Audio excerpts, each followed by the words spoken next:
Hello, I'm Jennifer Joy, author of An Unbelievably Artful Theft. Please stay tuned to the end to learn about some of the inspiration behind this story. Happy listening. An Unbelievably Artful Theft, a Pride and Prejudice variation, Love's Little Helpers, written by Jennifer Joy, narrated by Stevie Zimmerman. Chapter 1. Narrow house frontages, darkened with years of neglect and grime, spindled down 7 dark passages, coated with slippery, malodorous filth. With one wrong turn along a shadowed alley, Fitzwilliam Darcy would be easy prey for the drunken thieves and villains who called Seven Dials their home. He was fortunate to still have possession of his threadbare coat and patch boots. In the centre, where a sundial had once marked the hour, Darcy struggled to maintain his firm stare at the ragged woman grinning up at him from the other side of her market table. Her smile was as tender as a grandmother's, but her soft cheeks concealed wolfish eyes, sharpened by decades surviving in London's most forsaken rookery. She would take him for every last sovereign in his pocket, unless he could gain the upper hand. It was a losing battle, and he knew it. So did the woman.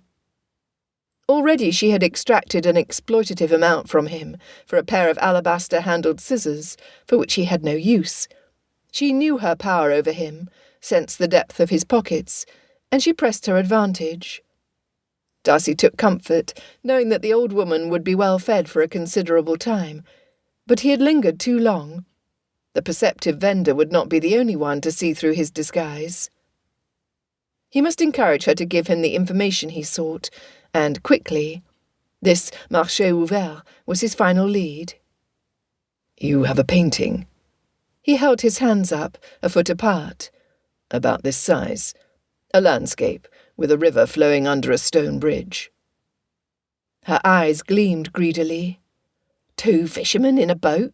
A storm brewing in the clouds? She knew the painting. It was here.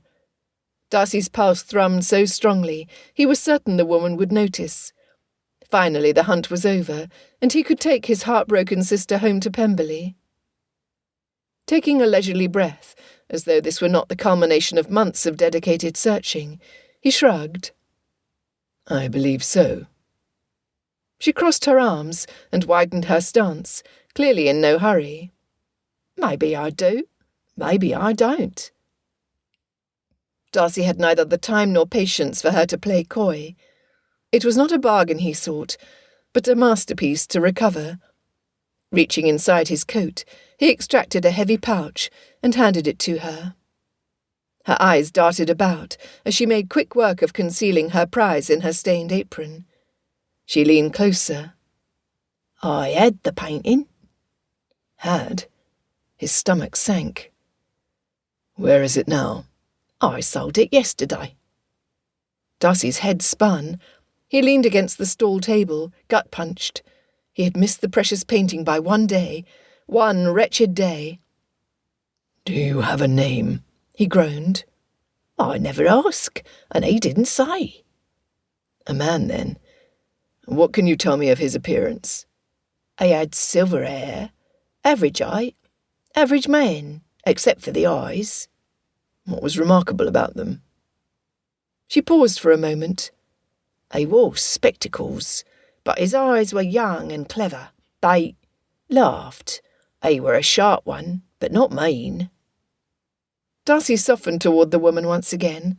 She would not have experienced much kindness in this place. She shoved a bronze statue toward him. £20. It's a bargain." He was not that soft, nor did he have any money left after the pouch he had just handed over to her. "What of the man's clothing?" he pressed. When she turned away indifferently, he added, "Was there anything noteworthy about his dress?" No response. "Was he a gentleman?" He winced at the note of despair in his tone. She released her hold on the statue and considered him at some length. Darcy held her gaze, meeting her eye confidently, if not comfortably. "If he were a gentleman, his pockets weren't as deep as yours. His coat was worn, but it weren't borrowed."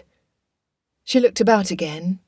"You'd best get out of here, young men. It's not safe for the likes of you." "How much did he pay?" He should not have asked. The answer was certain to add burning coals to his flaming frustration. But he had to know. A sly spark brightened her eyes, and she looked side to side once more, before leaning forward and motioning for him to do the same. Darcy held his breath. If she bathed once a week, she must certainly be due. £50, she proudly whispered into his ear. Darcy felt sick. To miss such a valuable work of art by one miserable day was grievous enough, but to learn that it had sold for £50 meagre was an insult. Light-headed and nauseated, he was ill-prepared to act appropriately, when the old woman cried out and ducked under her table. Darcy spun around, just as a fist connected with his chin. It struck him like a brick, blurring his vision and throwing him off balance. Reacting on instinct, he lashed out before the target could move.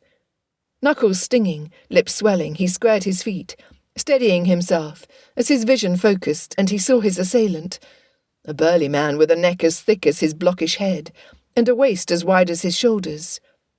There was a chill in the early morning air, but the man sauntered in front of his gang in a sleeveless shirt, blustering threats and warming up his limbs in anticipation of combat.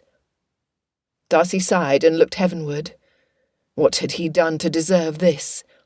True, he ought to have heeded the merchant's warning and departed sooner.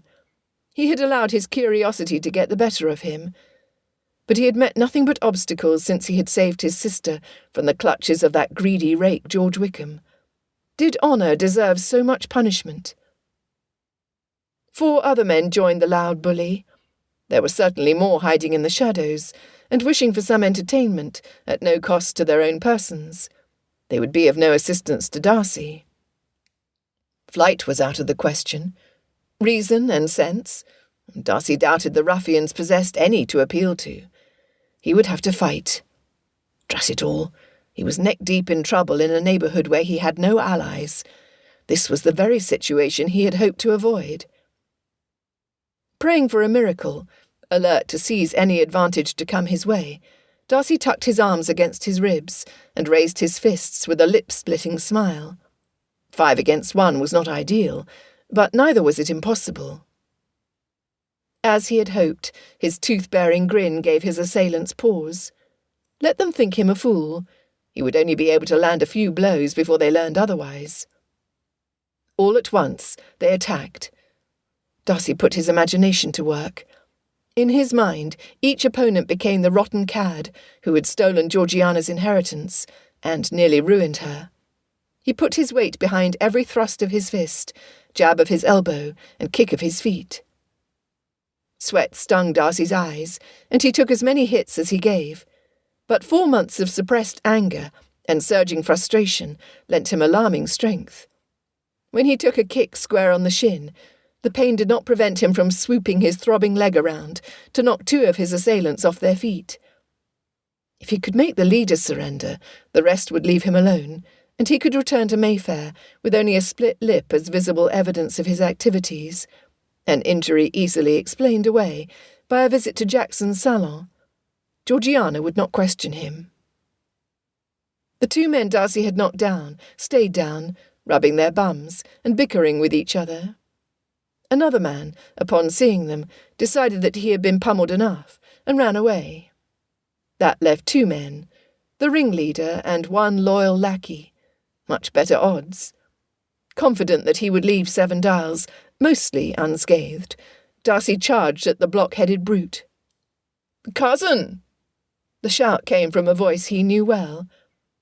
In the split second his eyes darted toward the call, Darcy took a hit to his cheek that vibrated through him like a bell struck with a clapper. Chapter 2. Blast, Richard. A colonel in His Majesty's army, who was an accomplished pugilist in his own right, ought to know better than to distract a gentleman mid-fight. By sheer force of will, Darcy held himself upright. Gingerly he touched his cheek. No blood. He would have a terrible bruise, but at least the skin had not broken.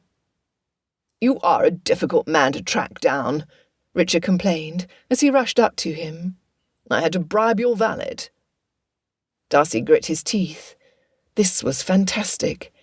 Not only did his cousin's unwanted interference result in a preventable injury, but now his assailants knew he had a valet, and was certainly a gentleman worth assaulting. "Stop talking and raise your fists," he hissed. His foes snickered, and 2 opponents swelled back up to 4. 2 for him, 2 for Richard. Manageable. Then he heard the slide of metal against a sheath. The square-headed brute gripped a knife. Slowly, Darcy held his hands out to the side, his palms up. The fight was over. He would defend himself with his fists, but this was no longer a superficial brawl. This was deadly. Their only hope of leaving this wicked place intact was to keep their heads level and their tongues cool. But a chuckle at Darcy's side made his blood freeze. "Do not do it, Rich," he mumbled under his breath. Richard pointed at the blade. "What is that?" he mocked. Darcy exhaled. The damage was done. "Are you blind? It's a knife." The man jerked the blade through the air. "Oh, my good sir." Richard clucked his tongue. "That is not a knife." He reached to his side and slowly, deliberately, pulled his favoured weapon from its sheath, holding the devilishly curved blade up for their opponents to appreciate. "This is a knife."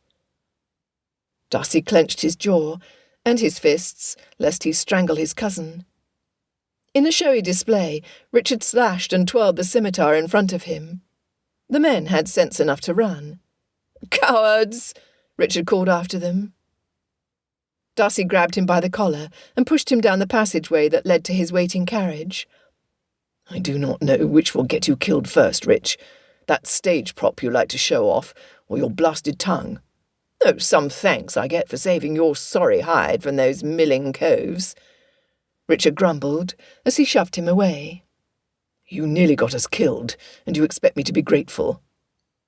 Richard patted the hilt of his sword. "I have yet to meet a man daring enough to put Constance to the test. Only children name their toys. Oh, Connie is not a plaything. Take it back." Darcy would do no such thing. "She's a genuine scimitar, reliably intimidating and always at my side. A gift to me by a man who made his fortune on the open seas." Darcy looked at him askance. "A pirate? His morals and methods are questionable, but there is no doubting the quality of this blade."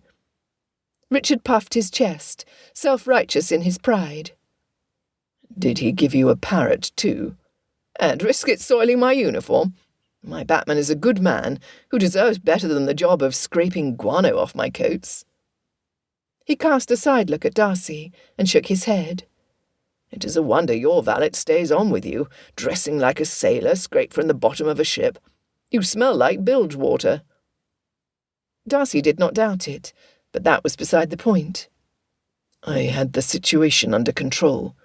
"Which is why you are sporting a bloody lip and a big purple bruise blooming around your swollen eye, a bruise I would not have without your untimely intrusion. Oh, yes, because you had the situation under firm regulation. It is a wonder the watchmen do not enlist the great Fitzwilliam Darcy to rehabilitate Seven Dials. You would have all of St. Giles reformed in short order." Richard mocked, stopping to poke him in the chest. "What were you thinking coming here? This treasure hunt has become an obsession. It needs to stop." Darcy's blood boiled. His ears rang like a tea kettle. "Do you think I am unaware of the danger? That I came here on a whim? It is a painting. Dabs of oil on a canvas. Nothing worth risking your life over. You call an original Rembrandt a mere painting. You call my scimitar a theatre prop." "That painting," Darcy said, through clenched teeth, "is Georgiana's inheritance. I promised it to her." "Her dowry is already generous, too generous. It makes her a target. First Wickham, and you know as well as I do that he will not likely be the last. All the more reason to restore Georgie's property. It has nothing to do with her dowry, and will remain hers no matter whom she marries. If it is justice you seek, then leave the inspector to pursue Wickham. He will catch him in Charleston." Richard did not understand. The painting was a masterpiece, true, but its value went far beyond that. Darcy had promised it to Georgiana on the worst day of their lives, and nothing would prevent him from keeping his promise to her. "You would do the same if you were in my position. You would do it for Georgie." "I most certainly would not." Darcy shot him a look. In a calmer tone, Richard added, "Not the way you're going about it. I have sent messages to every acquaintance I have in the fleet about Wickham's crossing. If he escapes the notice of the investigator, he cannot escape the Royal Navy." Richard closed his hand around the handle of his scimitar. If only I had caught up with him. If only. That same wishful thought tormented Darcy. If only he had recognised the signs sooner. If only he had suspected Wickham's motive for calling so often went beyond appeals to Darcy for money. If only he had recognised the possibility of his own sister falling under the influence of a selfish rake of no consequence, no fortune, and no recommendation other than his excessive charm. Georgiana had been raised to expect better. He forced his shoulders to relax and his feet to continue moving toward his carriage. The past was done, and he would waste no more time dwelling on his failures, when he still had a chance to undo Wickham's handiwork. "Have you received word from the investigator?" "It takes time to cross the Atlantic. We cannot expect a message until my man lands. He will be there, and Wickham will have the painting." "It was here, Rich. The painting was here." Richard sucked in a breath. "You saw it?" "It sold yesterday." "You're certain? Anyone would lie about its whereabouts if they knew you would pay handsomely for information." Darcy did not reveal how handsomely he had paid, nor did he show Richard the overpriced alabaster scissors in his coat pocket. "I am certain. The woman said she sold it for £50. £50? Richard coughed. "It is obscene." Darcy agreed. The vendor never would have admitted her grave mistake had she known the real value of the treasure she possessed. Unlike her, Wickham knew its value, which is why he stole it after I frustrated his plans at Ramsgate. However, without Georgiana's permission, he could not sell it in the channels which would have secured him the most money. Thank God she did not give him that. Once he stole it, he had to flee England before we could find him. He had little choice but to pawn it. He would have been hanged as a thief. Darcy was not certain he could have gone through with it. It was one thing to allow Wickham to face the consequences of his actions, to suffer for them, but to end his life. His cousin heaved a sigh. "Look, I do not expect you to stand aside and do nothing. However, your presence here is extreme. Have you no respect for your own life? Why are you alone, dressed like a sailor on leave?" He sniffed at Darcy's shoulder. "Did you douse yourself with gin?" "I intended to blend in." For all the good that had done. "Why do you not just tell her?" Darcy stopped. His step, his breath, his very heart objected so strongly to the idea. Richard did not see the redness in Georgiana's eyes every day, or how puffy they became after she cried. Her unhappiness drove Darcy. Until he found her painting, they could not return to Pemberley. She would see the blank space on the gallery wall, and he would be unable to lie to her about it. It would break her heart to learn the depth of Wickham's deceit. Darcy would rather stay in London and search all over the country than allow that wretched man to hurt his little sister again. "Out of the question," he emphasised, resuming his pace. They were near the carriage now. Richard did not insist. They continued in silence, the streets becoming cleaner and the houses more respectable. "I received a letter from Bingley a couple days ago," Richard said in a light tone. Darcy appreciated the change in the subject. "How is he?" "Very well. The estate he let is everything he could hope for. His neighbours are agreeable, and the young ladies nearby are all handsome." That sounded like Bingley. Finding good wherever he went was inherent to his character. It was to his credit, for his optimism was constantly tested by his pernicious sisters, who were equally determined to find fault wherever they went. They had finally reached the carriage, and Darcy climbed inside. Richard leaned against the open door. "I hope for his sake that the ladies of Hertfordshire humble Miss Bingley. I would give a great deal to witness the grand occasion when she meets a young lady who surpasses her in wit, accomplishments, and beauty." He rubbed his hands together and chuckled wickedly. "I mentioned Bingley's newfound friends to Georgiana when I called yesterday, and she was delighted." Darcy frowned. "You called? Georgiana said nothing." "Oh, you were probably poking around inside a dusty pawnshop. Georgie is excited to meet them." Darcy motioned for Richard to either move out of the way or enter the conveyance. "I have no intention of leaving London unless it is in pursuit of her painting." "I knew you would say that." Still, Richard did not budge. "Yes, you are very intelligent. Do you need a lift to the barracks, or do you mean to walk?" If the carriage moved, it would run over Richard's toes. One hand planted on Constance's hilt, and the other on his hip, Richard stated, "I accepted Bingley's invitation on your behalf." "You dared to speak for me?" Darcy seethed. "Yes, you see, I am both daring and intelligent." "A blasted fool is what you are." A blasted fool with little regard for his toes. Darcy was tempted to tap the roof of his carriage to signal his coachman to go. Richard gripped one side of the open door. "I did it for Georgiana. She needs you more than she needs that infernal painting." Darcy glared at Richard, a frustratingly ineffective reaction when his eye was swollen shut. Had his knuckles not been so tender, he would have punched his cousin. "You will write to Bingley immediately." "No. I have given you 5 months to make reparation your way, and she is as miserable today, perhaps more so, than she was the day Wickham broke her heart. I'm ashamed I have not acted before now." "We are at an impasse, then, for I refuse to leave town." "Which is why I accepted Bingley's invitation for you. I knew you would never do it." "You do not agree with my methods, and I vehemently disapprove of yours."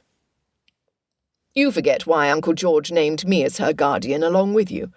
He knew I would treat Georgie like my own sister, that I could more easily seek the counsel of my mother for these moments." "You did not tell Aunt Helen?" Richard shook his head. "She knows nothing about Wickham, but she is observant. She is the one who suggested that a change of scenery might improve Georgie's spirits." "I hate you." Richard grinned and pointed at Darcy's eye. "You will need to put a stake on that."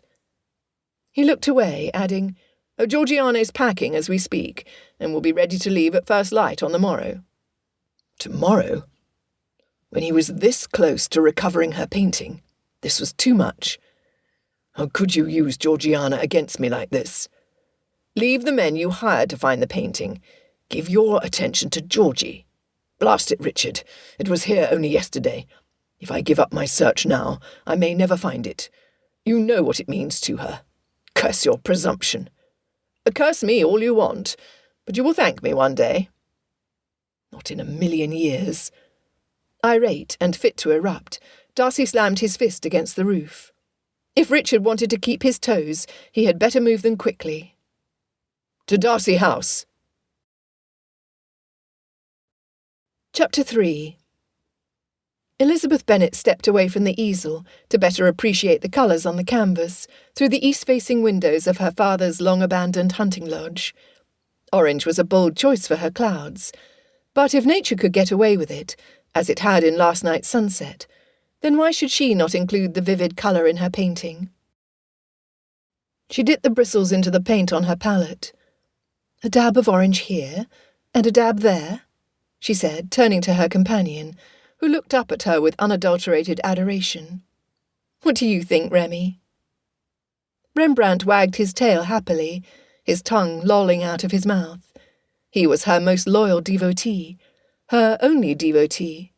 He barked and nudged her free hand with his wet nose. She ruffled his curly brown fur. Remy was a big oaf, with more heart than intelligence, but he was her favourite art adviser, always approving. He darted to the door and looked back at her eagerly. Remy was also an excellent timekeeper. "All ready?" she asked begrudgingly. It felt like she had mixed her paints only 5 minutes ago. Reaching for the turpentine, she began cleaning her brushes near an open window. It was November cold, but the smell was potent, and she could not risk it clinging to her. After checking her hands to ensure they were free of paint, she removed her apron and placed the easel against the wall, away from the light. Stacked against the wall were 2 other finished paintings. With a hard-earned sense of accomplishment, she looked at the trio of completed canvases, leaning against the shaded walls. Her technique had improved with each landscape. Rolling hills, vivid skies, ribbons of streams. Her heart tugged at the familiar longing, and her fingers twitched. Landscapes were lovely, but her dream was to paint people.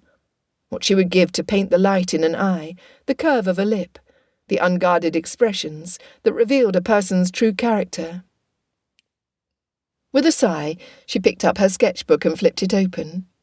Her father's eyes glinted at her over the top of the spectacles, perched partway down his nose. It was the look he gave Elizabeth when something caught his humour, which happened often. It made her smile. On the next page, her mother, framed in decadent lace and holding a glass of ratafia, narrowed her gaze at someone off the page, most certainly an eligible gentleman she intended for one of her 5 unmarried daughters.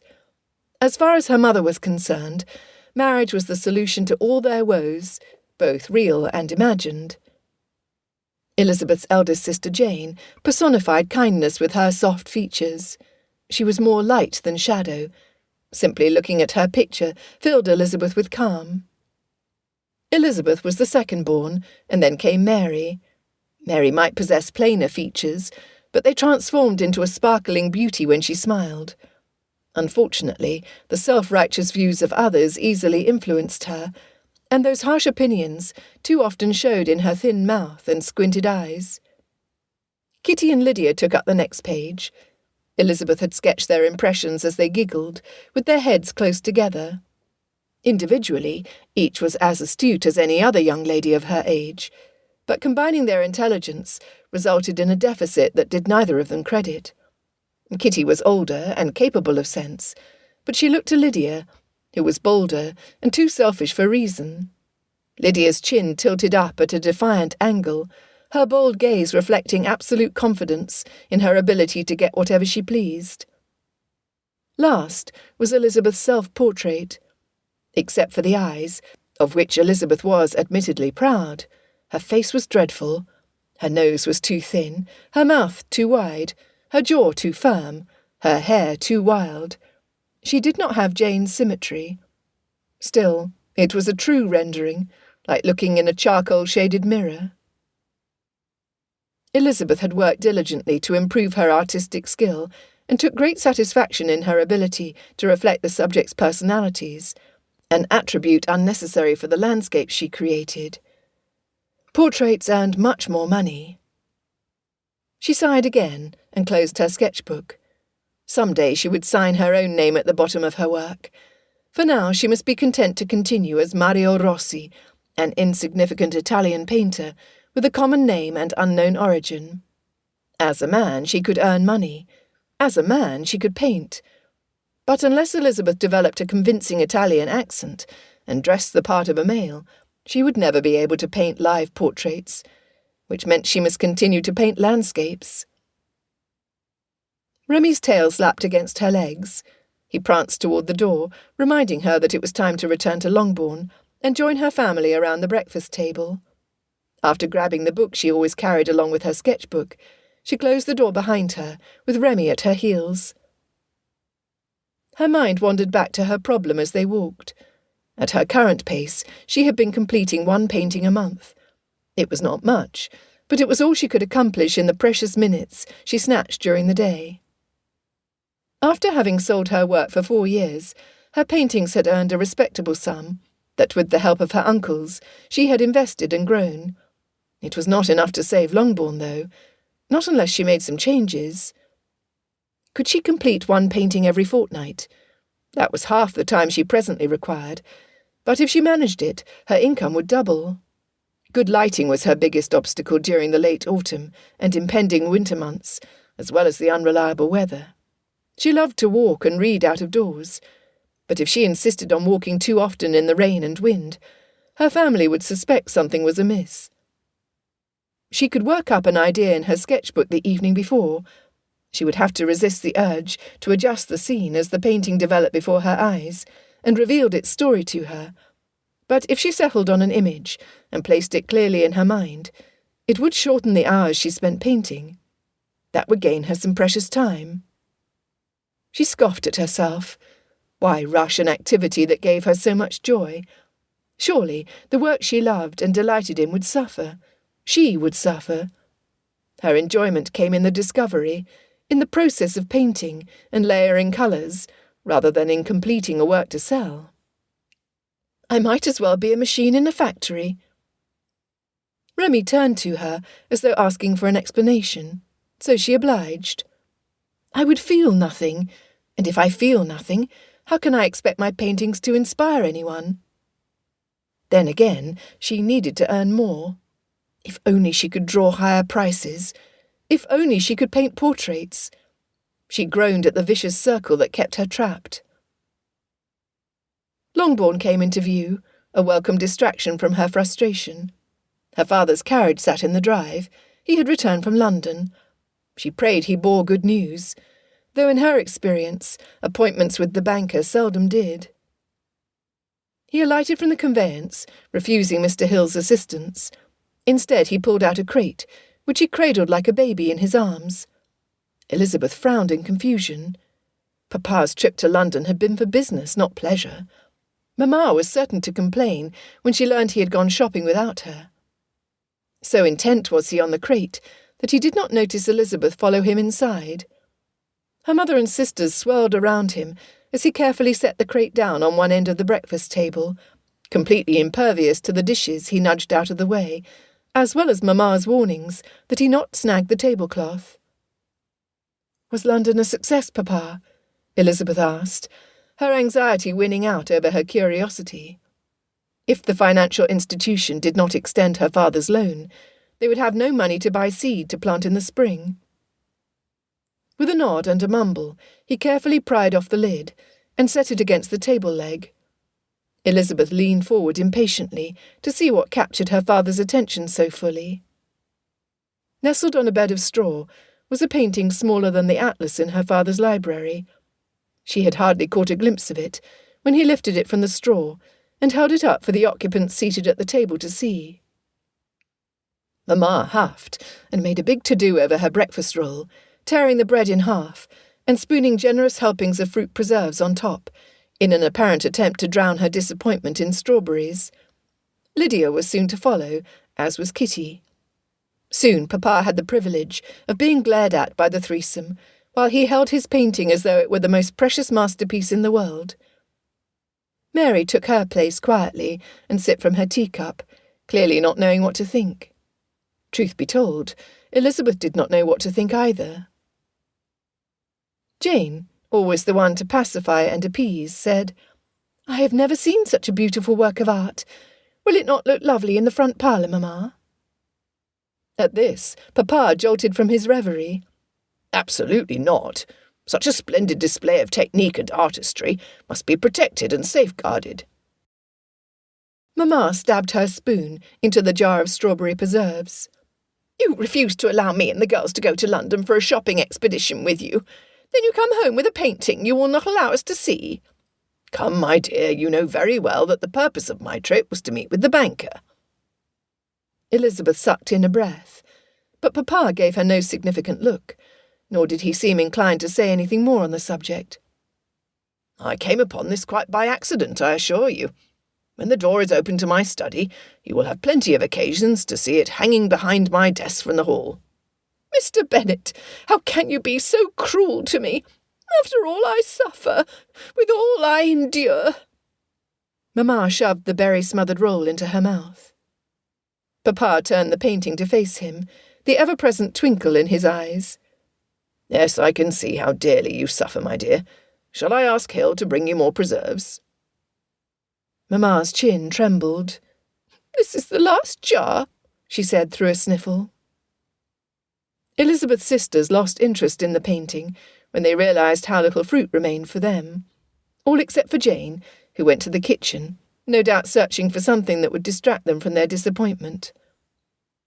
Papa, not one to be preoccupied with food, carried his painting into his study. Elizabeth followed, anxious to hear his news and to get a closer look at the piece. "Papa, what did the banker—" He held up his hand to his lips. "Shh! Just look, Lizzie. Have you ever seen its like?" Elizabeth looked. The worries of moments ago were instantly forgotten, with her senses too full of wonder, excitement, inspiration, hope, and other emotions she could not even name. She had not had the opportunity to frequent art exhibitions in town, but she had memorised every print inside her father's books. This glorious painting was the work of a master.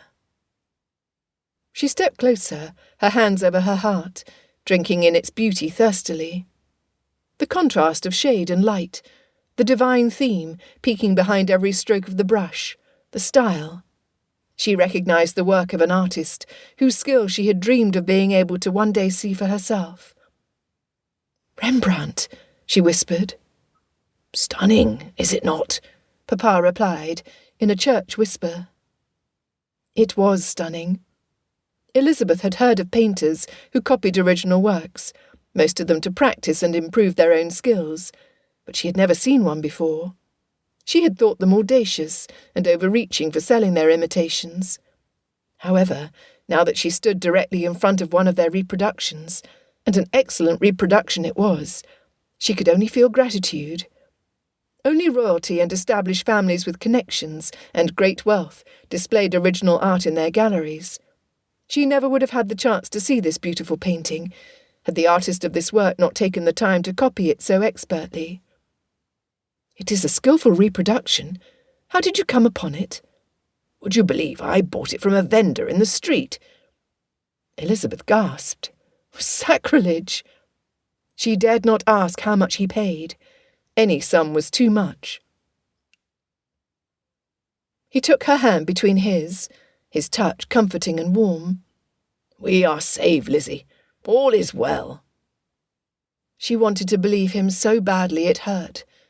Art had always been his solace, much as it was hers, but he did not paint any more. All he had were his books, and now this painting. Not a trace of worry wrinkled his brow or scrunched his eyes. At that moment, her father looked happy and free of the fears that had buried him and his estate under a mound of poor decisions and debt. She could not bring herself to ruin it by inquiring any further about the banker. Her own worry, however, intensified. Chapter 4. Georgiana felt miserable. She had wanted to leave London, had thought that if they accepted Mr. Bingley's invitation, everything would go back to normal, to the way it was before. But they had been in Hertfordshire for 3 days, and everything was a mess. Fitzwilliam was trying too hard to make her happy, and her guilt was unbearable. She did not deserve such an attentive brother, not after what she had nearly done. Not once had Fitzwilliam uttered a cross word to her. He was all concern and understanding. It was a dagger to her heart. She tried to appease him as well as she could. She sat at the instrument and practised the pieces he brought her, but she found no joy in playing. She smiled brightly and thanked him sincerely for the powders and brushes he purchased for her. Uninspired and not knowing what else to do with them, she painted some flowers on an old table. He brought her books and fashion plates, and she flipped through them, trying unsuccessfully to find something that would lift the tremendous guilt and uncertainty his attentiveness heaped on her. Her brother pulled the shade aside, and her companion, Mrs. Annesley, pointed at the view visible through the carriage window. Georgiana looked to see what they smiled about, when all she saw were sodden fields and grey clouds. It was her fault they were here. Surely normalcy would return, if only they could go home. Why could they not go back to Pemberley? She sucked in her breath and clasped her hands together to hold her tears in. She would not cry. "Do you want a puppy?" Fitzwilliam asked. His expression was so sincere, so desperate and eager to please her. She felt tears pour like fat raindrops down her cheeks, and hid her face behind the handkerchief clutched in her palm, pretending to laugh. Once her tight throat loosened its chokehold, enough for her to speak, she said as gaily as she could, "I love puppies." "Then we shall get one." He looked through the window, already beginning his search. She knew he would stop the carriage and adopt the sorriest-looking mongrel if she expressed the slightest interest in it. That was the sort of brother he was. The best. Georgiana's throat squeezed again. Her brother was a man of action. He always kept his word, even if it came at great inconvenience to himself. She never heard him complain, nor did he make her feel like an imposition, which only made her feel even more wretched for disappointing him as badly as she had. To attempt to elope with George Wickham. Oh, how she wished they could return to Pemberley. George would not dare show his face there. She prayed she never saw that man again. Although she had hinted at her desire to return to Pemberley several times, for some reason her brother had not understood them. Aunt Matlock said that even the most astute of men were inept at understanding hints. She had encouraged Georgiana to state her wish plainly. Perhaps she ought to give her aunt's suggestion a try. Watching her brother carefully for his reaction, she said, "I would much rather select a puppy from the kennels at Pemberley." He took a deep breath, but his expression was unreadable. She could not understand why he seemed intent on lingering in London, when he preferred the quiet of the countryside. Of course, he had a great deal of business to tend to. He was always away, too often busy. Her worst fear was that he would see George again. All the more reason to return to Pemberley. George would provoke him, as he had a talent for doing, and Fitzwilliam would demand satisfaction. When he had sat down at the breakfast table with a bruised eye and split lip 3 days before, she had nearly given in to hysterics, until Richard had reassured her that he was responsible for her brother's state. The claim had calmed her at the moment, but now it troubled her. Had they fallen to blows over her? It might be silly to assume the blame, when she knew they frequently sparred together at the boxing club, but she could not ignore the thought. Nor could she ignore the bold, vibrant purple hue under Fitzwilliam's eye. He caught her looking at him before she could avert her gaze.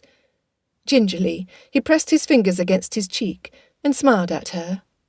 "Is it really so noticeable?" "Oh, not at all," she lied. He gave her an incredulous look. "It is better today than it was yesterday." Another lie. "I'm bruised, not blind, Georgie." "Mr. Bingley says the colour is just the thing for a new waistcoat." He drew his brows together. "Bingley would find a trait to praise in the devil." "He is hard-working." Fitzwilliam laughed. "Who, Bingley, or the devil?"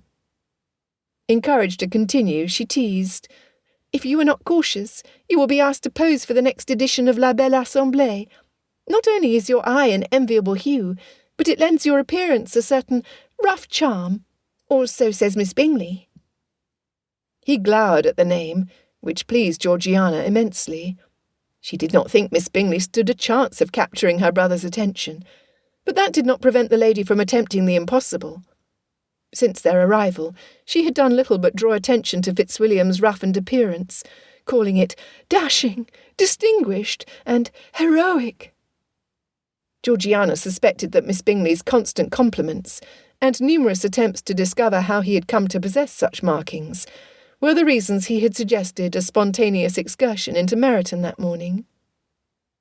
They fell silent again, and Georgiana mourned the loss of their easy banter. If only she could turn back time and restore things to the way they had been. Again Fitzwilliam tried to cheer her. "The fields are the same green as your coat." "They remind me of Pemberley." Her voice choked, and her chin trembled. She hated to sound weak, when her brother was everything strong and steady. But it had been nearly 5 months since the disaster that was Ramsgate. Instead of feeling better every day, she felt much worse. Something needed to change. "When can we return home?" "Are you not content here?" His tone was soft, comforting. It broke her heart. "I do not mean to sound ungrateful, Mr. Bingley is everything a gracious host ought to be, and his sisters are most attentive." She bit her lip and twisted her fingers in her lap.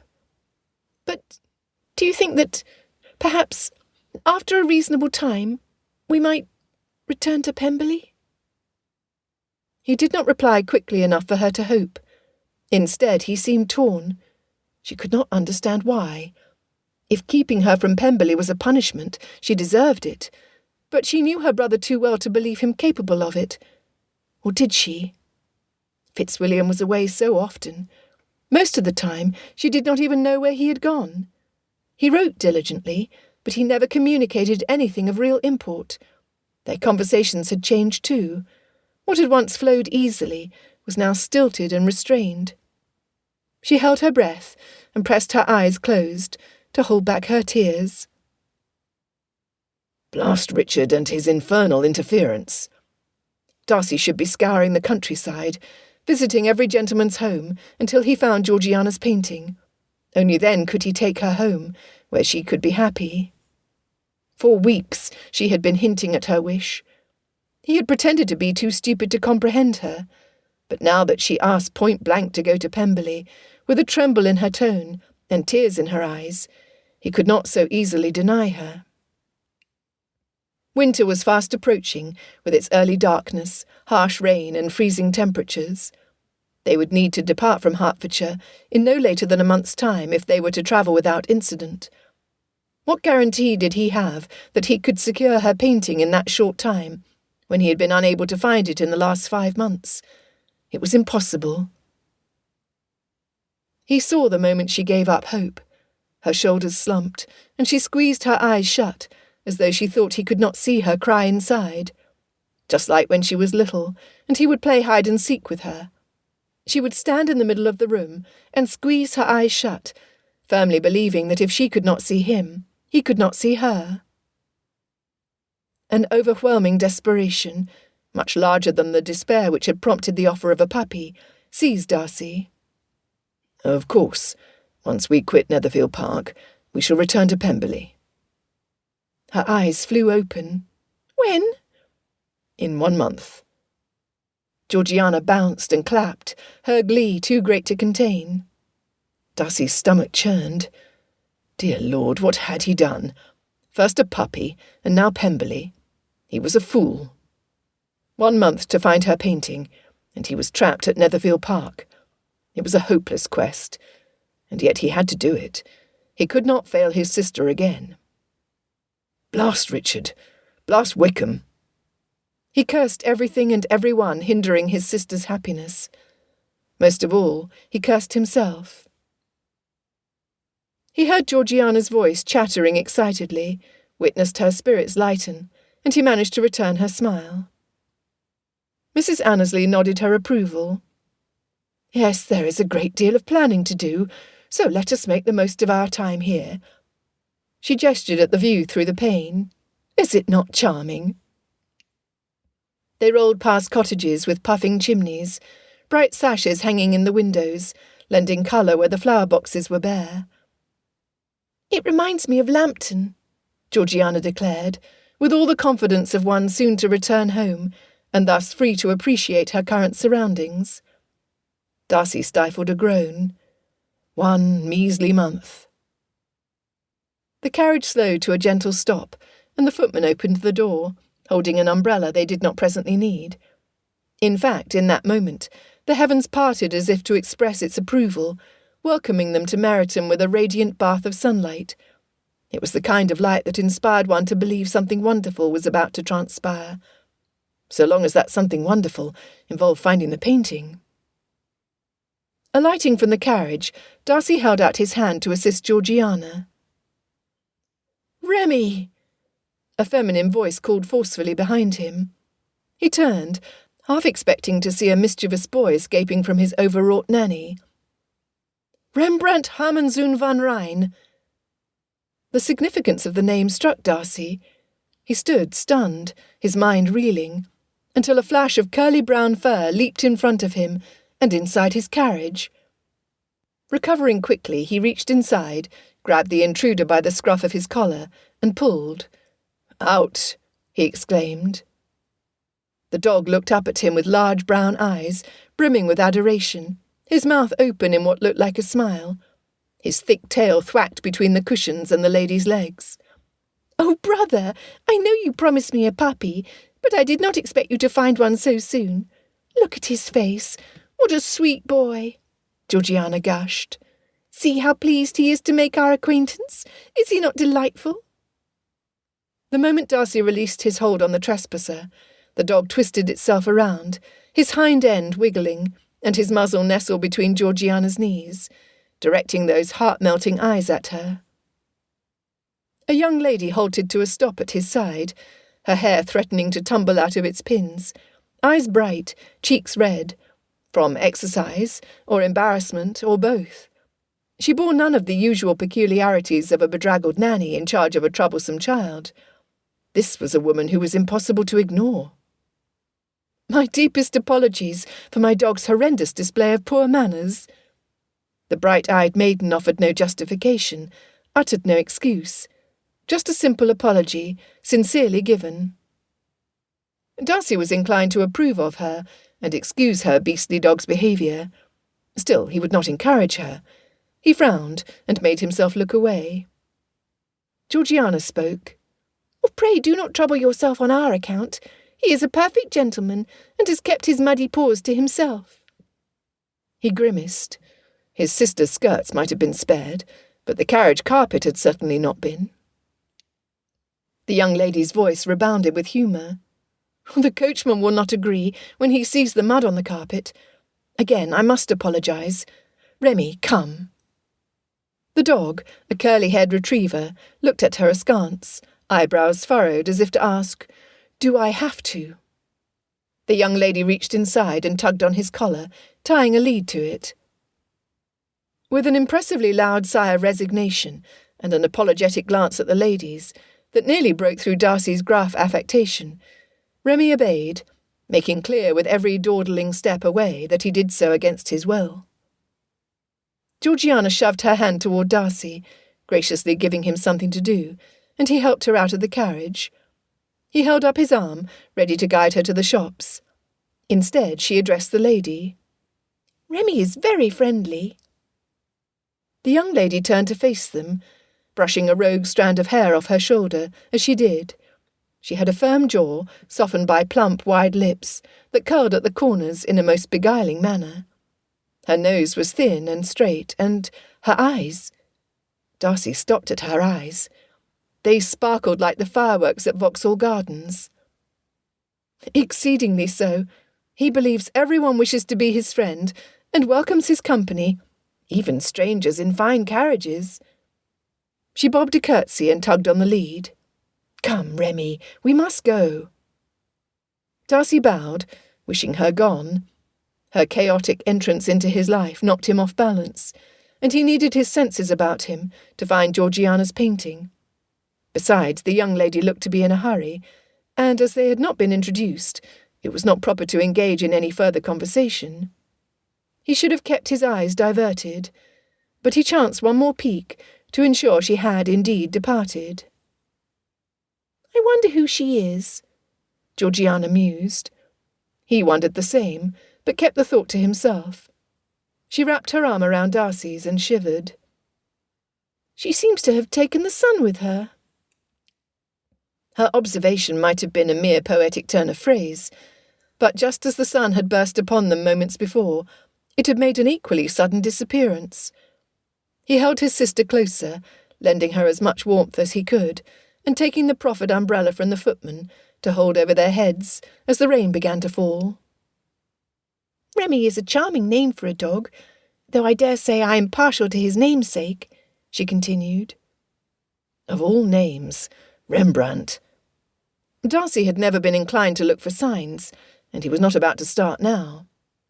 The Rembrandt painting, the dog's name, the bright-eyed young lady who brought the sun with her and carried it away when she left, all incidents independent of each other.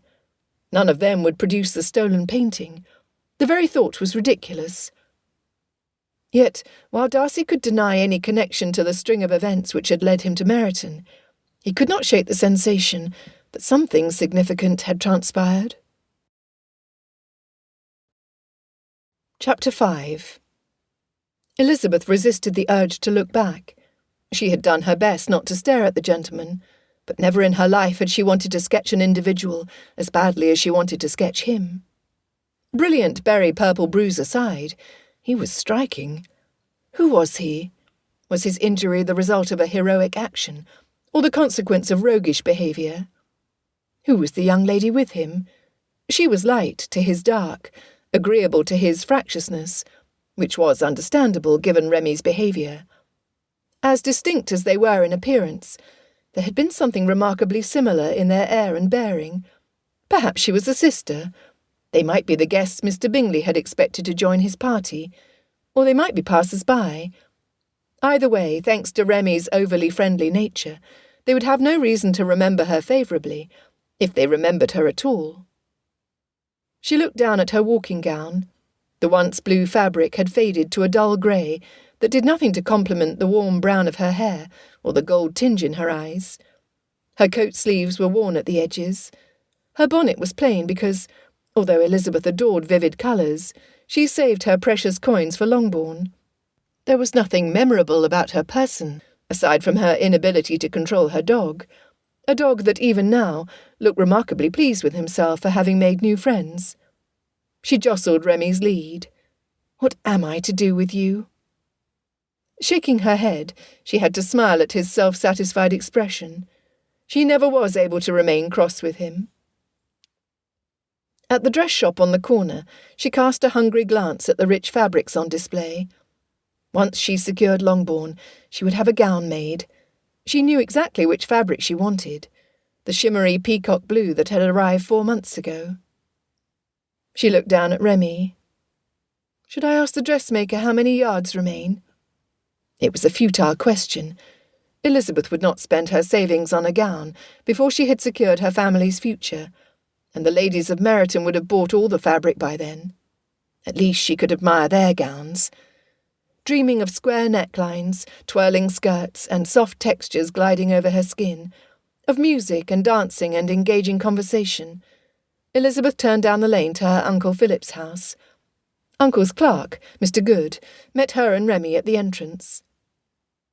Mr. Good was a polite young man, hard-working, always in possession of a good word, and too tall to fit into a crowd. He was as tall as the striking gentleman Remy had discomposed, but that was where any similarities ended. There had been no fault to be found with the gentleman's dress, while Mr. Good's coat sleeves never quite covered his wrists. Kitty and Lydia mocked him for his gawky appearance, but Elizabeth recognised that he had good bones. He would be handsome once he filled out. More significantly, and far more surprisingly, Mr. Good was hopelessly in love with Mary, a distinction Mary might benefit from if she would look up from her books long enough to notice him. "Miss Elizabeth, it is always a pleasure to see you. I pray you are well." "I am well, thank you, as are the rest of my family." Remy walked inside. After a pat of greeting, Mr. Good pointed to the mat on the floor beside the doorway. "Sit," he instructed. Remy complied, his tail swishing contentedly as he waited patiently for his next command. Why could he not behave like that earlier, in front of the gentleman and lady? Mr. Good cleared his throat. "I do not suppose Miss Mary has said anything to you about the book I lent to her?" His ears burned bright red. Elizabeth pretended not to notice. "She has not yet started the book you sent." He deflated, so she quickly added, "However, as is always the case with Mary, she has a remarkably sensible reason for delaying. She did not feel it right to begin another book before she had finished Book 1 of Sermons to Young Women." That any man should consider himself such an expert on the proper comportment of young ladies that he had sufficient material to fill not just 1, but 2 volumes, was the height of presumption. Why could Fordyce not tell his own sex how better to behave? "Miss Mary is reading Fordyce?" he asked eagerly. If Elizabeth was not careful, Mr. Good would find a way to secure Book 2 of the sermons, so he might have something else to lend to Mary. "She's threatened to read it aloud to us. Evidently that is what Fordyce encourages." He nodded. A young lady who strives to improve herself through extensive reading ought to be applauded for her efforts. Dear Mr. Good. It did not matter what Mary did, he always praised her motive. I fear that her efforts make her the butt of Kitty and Lydia's jokes. We cannot have that, he said thoughtfully, pinching his chin. What she needs is a diary in which to write the thoughts she would otherwise speak. This was an idea Elizabeth had not considered. Fordyce himself encourages copying passages in writing. She had been unwilling to lend any merit to the idea, given its source, but now that Mr. Good had suggested it, she recognised its potential value for Mary. I believe I've just the thing. The young man rubbed his hands together, practically bouncing in place, already planning his next token of affection. Elizabeth prayed that he might get to the point one day. His frequent hints were too subtle for her myopic sister to notice. Shall I show you into your uncle? He asked. He's not too busy? I dare say he will enjoy a reprieve. He's been poring over ledgers all morning. Mr. Good turned down the hall. Elizabeth, with a final word for Remy to stay on his mat, followed the clerk to her uncle's study. Uncle Phillips was just as Mr. Good had said, hunched over a ledger, one finger running down the page, and the other writing figures on a sheet of paper. He had a round face, with thick, lamb-chop side whiskers. His sharp eyes snapped up when he heard her enter, his gaze as solid as his steady frame. Immediately he closed the ledger and placed the paper in a leather satchel, all of which he then locked in one fluid motion inside a drawer. Elizabeth liked that about her uncle. Her aunt might be well known in Meryton for her loose tongue, but her Uncle Phillips was a master at keeping secrets. He had kept Elizabeth's secret all these years. He rose from his chair and motioned for her to sit. Lizzie, your timing's perfect. I just received a letter from your Uncle Gardner. I will join him in London on the morrow. Only when Mr. Good had closed the door behind him did he add in a lower tone, Do you have any paintings for me to deliver? Thank you, yes, there are 3. Did Uncle Gardner give a reply to my request? To raise your price? He shook his head, but Elizabeth noticed how he stifled a smile as he pulled the letter from his pocket and pointed at a paragraph on the page in Uncle Gardner's bold handwriting. Only last month, 2 of your landscape paintings sold in a single day. Elizabeth read the lines with bated breath, the details too sparse for her satisfaction. He says they were purchased by a lady of fashion. What does Uncle mean? Was she of the temps, of high society? If one lady of the temps displayed Elizabeth's work, demand was certain to grow. This was just the opportunity for which Elizabeth had been working. This changed everything. Uncle Philip's bushy eyebrows bunched together. Do not get your hopes up, dear. It was too late for that. It is a testament to your skill and persistence that you've accomplished what you have, but is the risk worth the increase in popularity? He warned. Elizabeth tried to control the grin, threatening to take over her face. He writes that the lady inquired extensively about the artist. Surely that means that she has some desire to secure another painting. Perhaps her friends will wish for their own landscapes. He looked at her squarely. Take care not to hope too much, Lizzie. This is a dangerous game you play, and I'm not the only one having second thoughts about my role in it. He looked pointedly at the page she still held. She had skimmed over that part of Uncle Gardner's letter, covering it over with her thumb. I shall continue to be cautious, Uncle. I owe everything to you and Uncle Gardner. She really was very fortunate to have 2 uncles with progressive views. When she had made her initial appeal for their assistance 4 years before, she had pointed out how a certain financial independence would benefit them upon the unhappy event of her father's death. If she could use her talent to earn enough to purchase her family's run-down estate, her uncles would not need to provide for their needs out of their own funds. As it turned out, neither uncle had needed such self-serving justification. Their reason was more sentimental. Uncle Phillips rubbed his eyes and tugged on his whiskers. How long do you intend to carry out this deception? Elizabeth's hackles rose. Deception was too harsh a word, when it was necessity that had moved her to act. After all she had already done, would he suggest she stop, just when fashionable society was taking notice of her work? He held up his hand.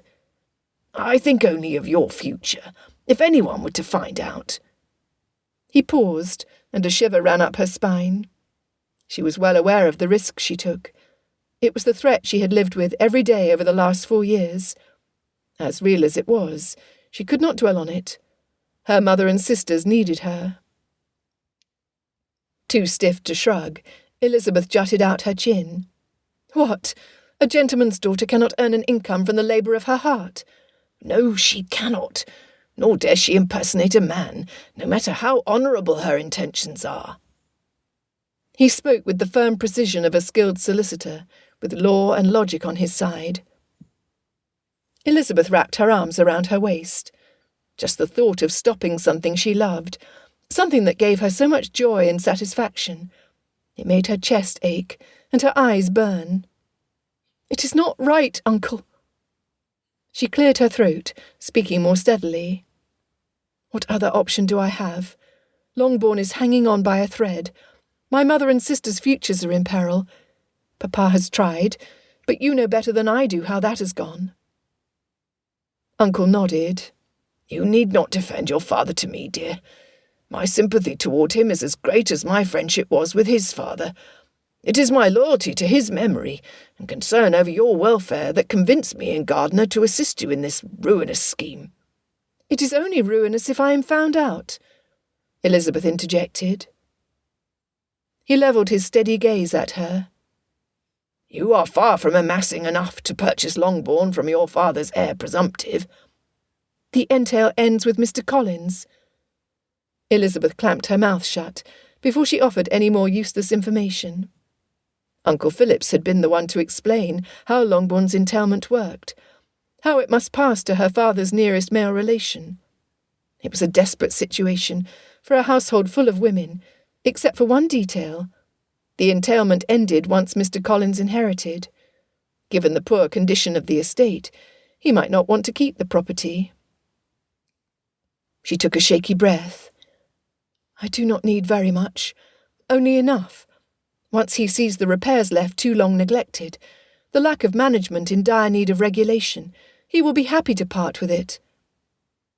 It pained Elizabeth to see her father's childhood home fall into disrepair and loss, but it was her only chance. She could fix everything later. Once her uncle purchased it with the funds she had worked hard to secure, then her mother would never have to worry about being cast out into the hedgerows, and Elizabeth could apply her mind to estate management. She would make mistakes, but she was a fast learner and eager. It is a risky plan at best, a disastrous scheme at worst. "I shall paint twice as much. The profits will double in no time, and this is without considering a raise in price." "I fear it is already too late."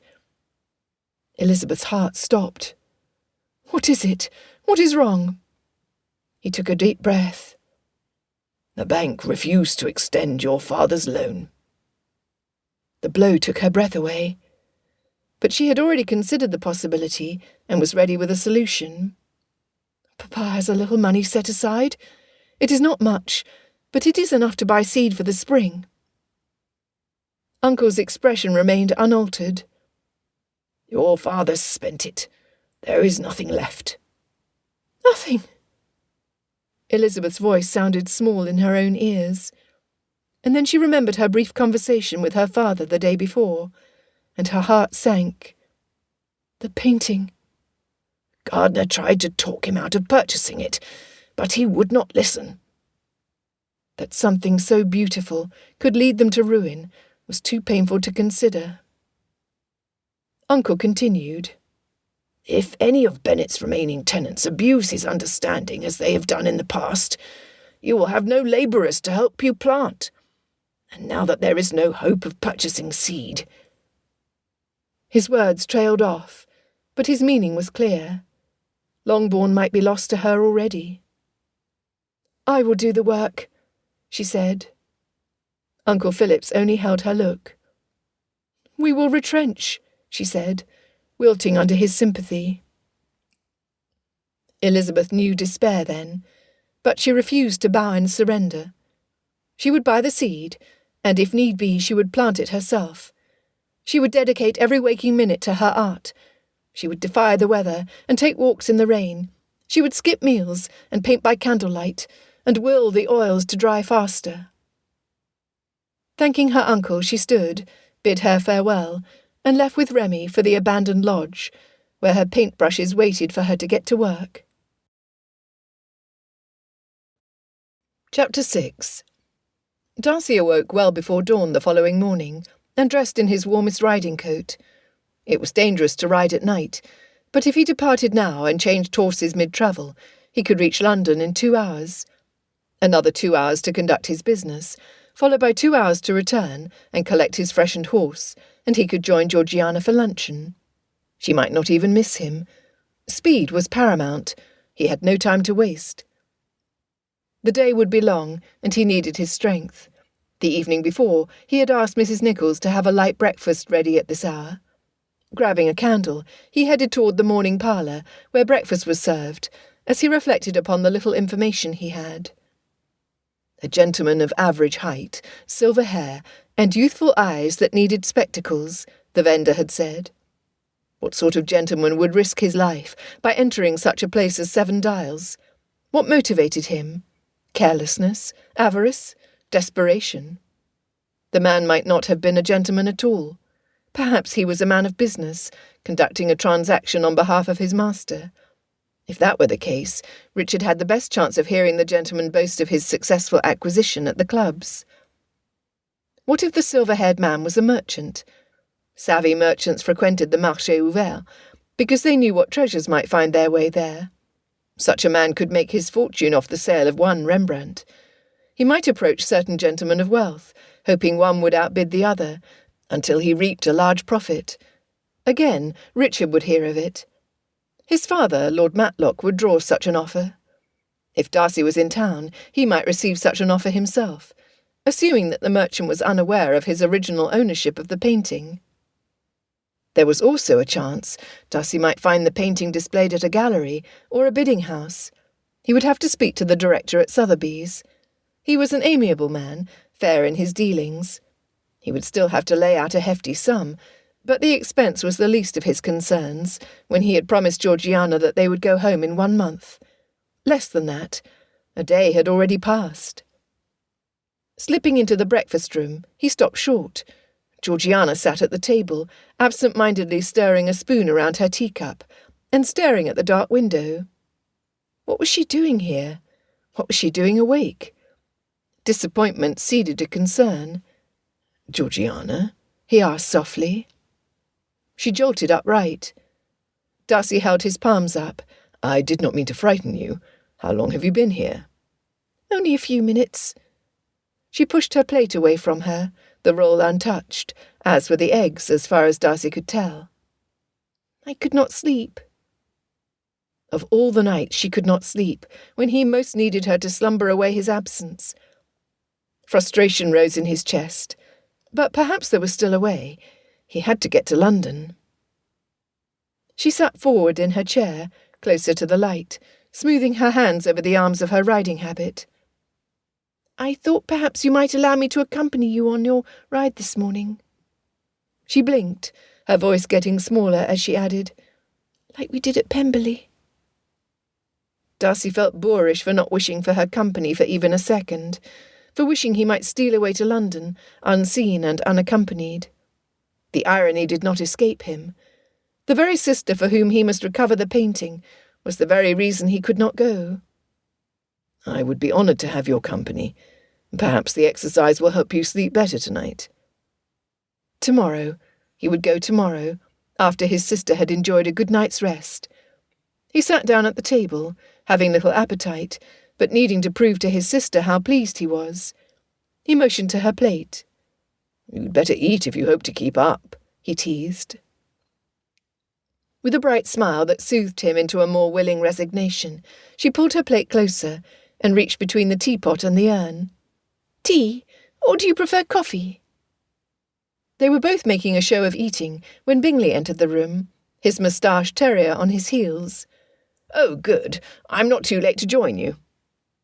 Darcy cringed inwardly. When had his habits become so predictable? At this rate he would never make it to London. Bingley yawned beside him and reached for the coffee urn. "These country hours are killing me. How do you rise so early every day?" He sipped from his cup, his face crumpling in displeasure. "Abominable beverage." He took another sip. "If you dislike it so much, why do you drink it?" Darcy quipped. Bingley swirled the liquid around the inside of his cup, inhaling the vapour with a contented sigh. "It smells the way I wish to feel in the morning." "It is an agreeable aroma," Georgiana said, to which he raised his cup, took another sip, and grimaced. Talking as he placed several kidneys on a plate, Bingley carried the food over to Archie, who watched his master's every move intently from his pillow in the corner. "Whatever you do, pray do not say the word walk aloud. There is no reasoning with that creature." His eyes darted to Archie, in case they doubted to whom he referred. "I threw his ball, there is another word I dare not say aloud, for 2 hours yesterday, in the hope that I might be able to join you this morning. I even hid his ball in the top drawer of my desk for that purpose."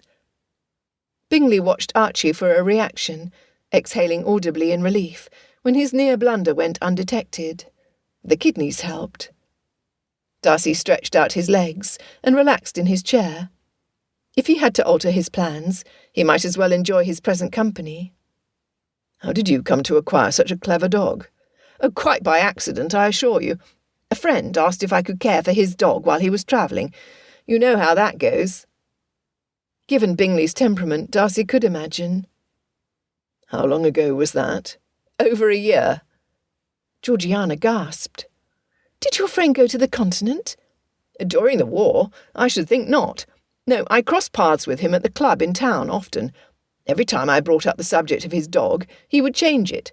Eventually, I quit asking." Bingley shrugged.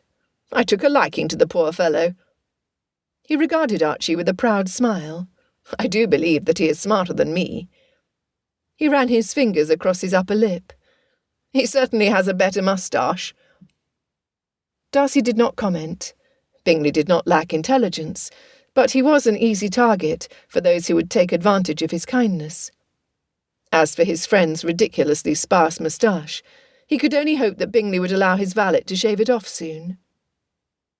Archie made a guttural sound from his corner. His plate of kidneys was cleaned up, and he pranced impatiently in place, while pretending that he had made no sound at all. "It seems that he likes you too," said Darcy. "Most dogs are excellent judges of character." If Archie were to meet Wickham, he would growl at the rascal. Quite unlike the curly-haired dog from yesterday, Remy, who was the happy sort that saw everyone as a friend and was loyal to a fault, much like Bingley. After the second time Archie cleared his throat, his eyes expectantly fixed on Bingley, Darcy found it increasingly difficult not to be fond of the animal. Georgiana, too, looked on in sympathetic humour. For his part, Bingley encouraged their appetites and conversation, adeptly ignoring the noises coming from the corner. "You would have enjoyed the Meryton Assembly, I'm certain. There were many other young ladies present," he gushed. Her mouth full, Georgiana nodded for him to continue. "In fact, I am of a mind to host a ball." Bingley smacked his hand over his mouth, his eyes doubled in size. An excited yip from the corner made him groan. "Oh, not that kind of ball, Archie. The dancing kind." Bingley spoke as though the dog understood. "You said it again." Georgiana giggled, delighted. Twisting in a circle of victory, Archie dashed out of the room. "I did that," Bingley bemoaned. "I might as well fetch his ball. The little fellow quite has his hopes up, and is likely scratching at the drawer of my desk as we speak." He drained the last of his coffee, grimaced, and rose from his chair, when Archie returned with the ball in his mouth. He crossed the room to where Bingley stood, and dropped the ball at his feet. Jaw open in awe, Bingley took his dog's offering. "I distinctly remember closing the drawer. How did you get inside?" Archie did not reply, but spun in another excited circle as though to say, "Let us go already." Bingley shook his head and sighed. Turning to Darcy and Georgiana, he bowed. "Enjoy your ride. Might I suggest the view from the east side of the property? It will look particularly lovely with the sunrise." Georgiana glanced questioningly at Darcy. In one look he understood her.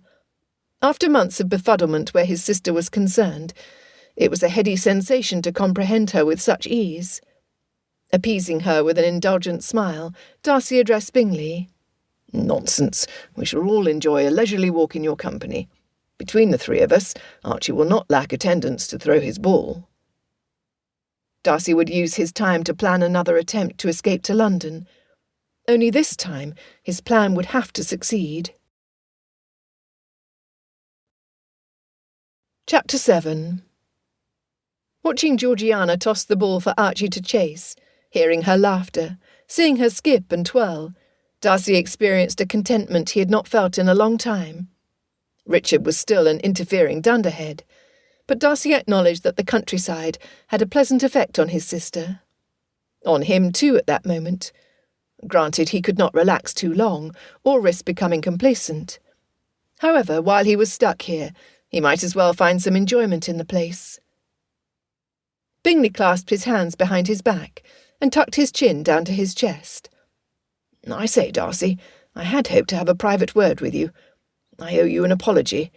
Had I known you would join us at Netherfield Park so quickly, I would not have agreed to attend so many social engagements.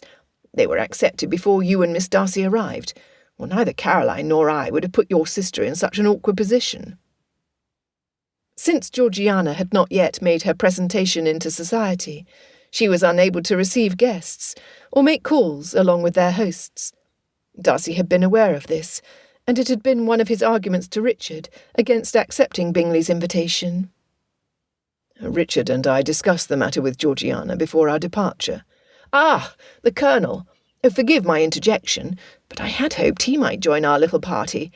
He knows that my invitation includes him, does he not?" Darcy had to smile. Richard certainly knew he was included in Bingley's frequent invitations. "He is aware," he assured his friend. His gaze returned to Georgiana, who was attempting to convince an unwilling dog to surrender his newly regained ball. "My sister prefers to make her coming out quietly in the country. Under the circumstances, Richard and I agree it is for the best. Therefore she is free to make calls and attend certain entertainments with her companion." Georgiana had been relieved, admitting that the prospect of presenting herself before the royal family and aristocrats in London was enough to make her ill. She had hoped she might make her entrance into society quietly from Pemberley. As that was not an option, she was pleased to do so from Netherfield Park. As the two gentlemen looked on with indulgent smiles, Georgiana finally pried the ball away from Archie and tossed it some distance, delighting the impatient dog. Bingley heaved a sigh. "I am relieved. As your friend, though, I must warn you that my sisters are bound to see this as encouragement." There were many ladies such as Bingley's sisters who saw what they wished to see. Miss Bingley and Mrs. Hurst would presume that Georgiana's quiet coming out, while in their company, was a display of trust. Yet another rational argument against accepting Bingley's invitation that Darcy had presented to his bull-headed cousin. He tried not to cast his agitation toward Richard onto his unsuspecting friend, who did not deserve his acrimony. "Miss Bingley's role as your hostess is sufficient for her without taking on the responsibility of a companion to my sister. Mrs. Annesley has proved to be a trustworthy chaperone. She needs no replacement." No sooner had the words left his mouth than Darcy wished his words sounded less petulant. In a milder tone he added, "I appreciate your warning." Bingley shook his head and chuckled. "I almost wish Caroline could hear how easily you relegate her dream of becoming your bride to that of a rejected companion." He continued in a more serious tone. "I am disappointed she invited Miss Bennet to dine at Netherfield, when she knew I had accepted Colonel Forster's invitation in Meryton. I fear I shall not be the best company for the officers, when I am wishing all the time to be at my own table. If only Caroline had consulted with me first." "Why do you suppose she did not?" Darcy looked askance at his friend, hoping Bingley understood the deviousness of his sister's behaviour. "I'm certain it was merely an oversight. Caroline says nothing but favourable remarks about Miss Bennet, and I can hardly blame her for seeking out the lady's company. I only wish I might have been included." The apparent kindness Miss Bingley showed towards this Miss Bennet was unlikely to be anything less than some self-serving scheme. If Miss Bennet were a friend of confidence, Darcy would warn her to be wary. "Archie!" Georgiana called, and she turned around to face them. "He's not returned with his ball. I did not think I had thrown it that far." Bingley whistled, making an ear-splitting, piercing sound. "Fear not, Miss Darcy. Perhaps the ball rolled down the other side of this hill into the pond, and he's attempting to retrieve it without getting wet." They redirected their path towards said pond, following the echo of Archie's barks. "He does not like water?" Georgiana tilted her head in surprise. "He would much rather dig in the dirt. The gardener was rather cross when he found Archie excavating near one of his prize rose bushes.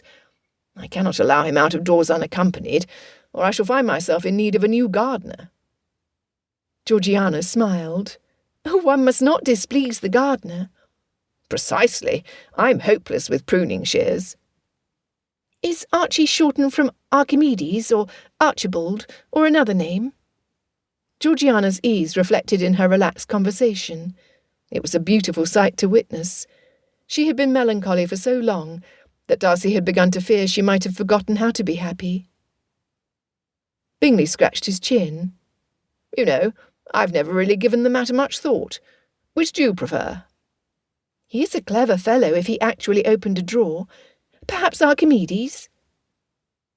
They were steps away from clearing the rise, when the barks became a cacophony of splashing and agitated quacks. Hastening to the top, Darcy recognised a feminine voice, and then spotted the lady herself. "Rembrandt Harmenszoon van Rijn, you leave those poor ducks alone!" She clapped her hands enthusiastically in front of her, trying to get her dog's attention. Archie barked from the edge of the water. A white duck swam over to Remy, quacking in a manner that suggested it was imparting the latest gossip to her furry friend.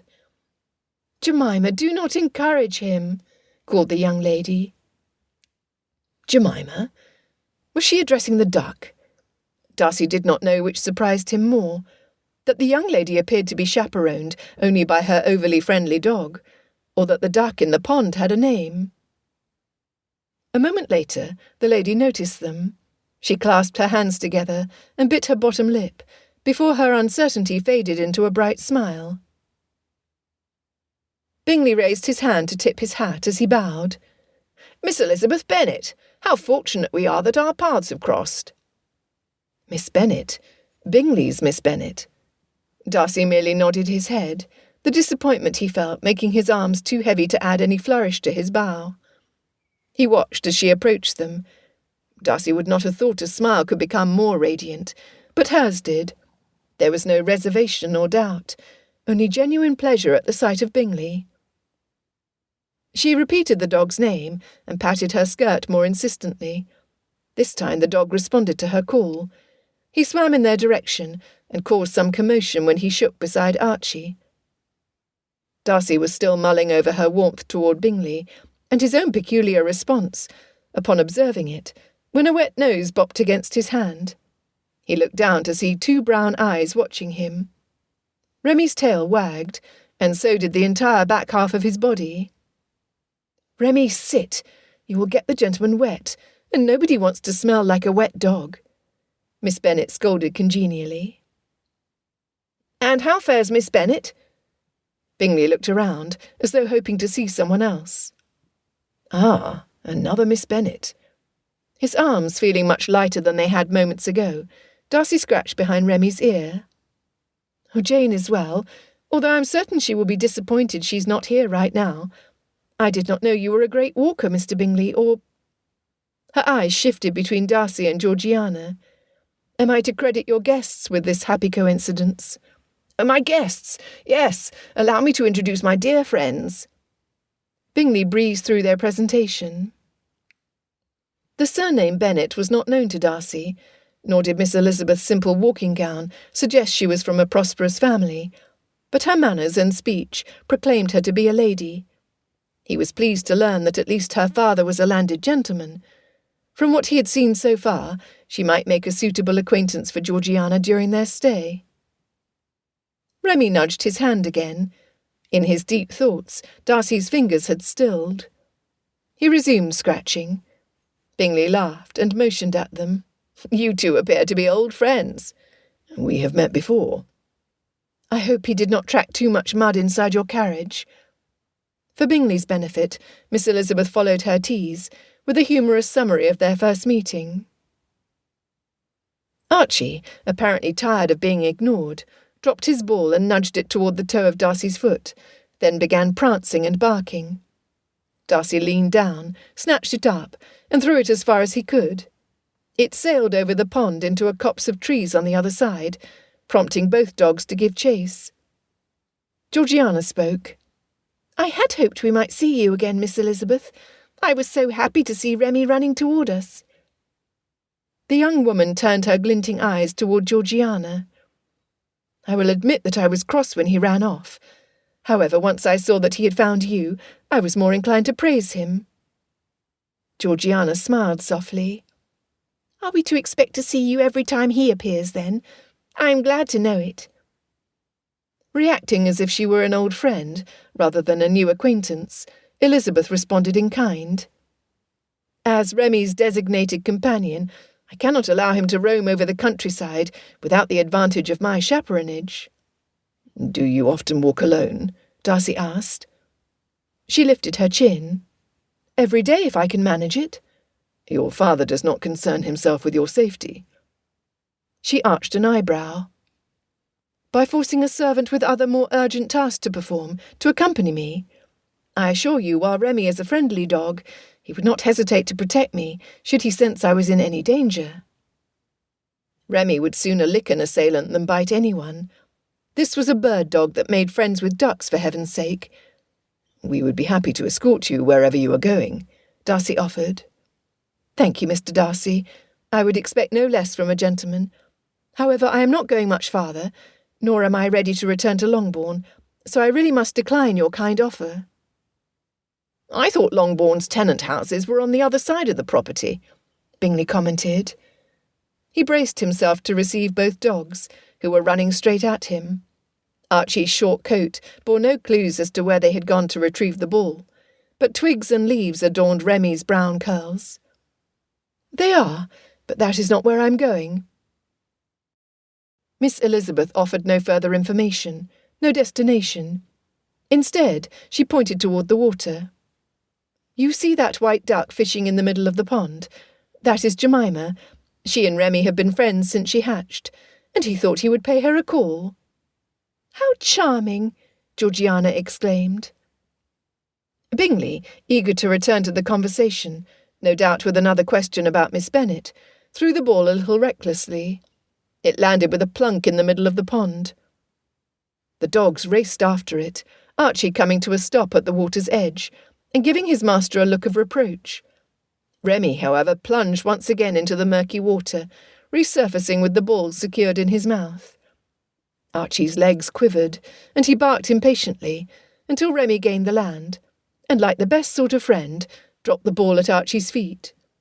After lunging for the ball, Archie turned away and chewed on his prize without a thank you. "He looks rather pleased with himself," Miss Elizabeth commented. Bingley shook his head at his dog and clucked his tongue. "You let your friend fetch your ball for you, just so you do not have to get wet. Such sacrifice on your ungrateful behalf deserves to be rewarded. I suggest we give Remy one of those meaty bones Cook usually saves for you." Archie posed as though he were considering Bingley's suggestion, and arming a brilliant rebuttal. Then Remy widened his stance and shook the water off his fur, splashing the other dog from top to bottom with pond water. Archie's disgruntlement was priceless.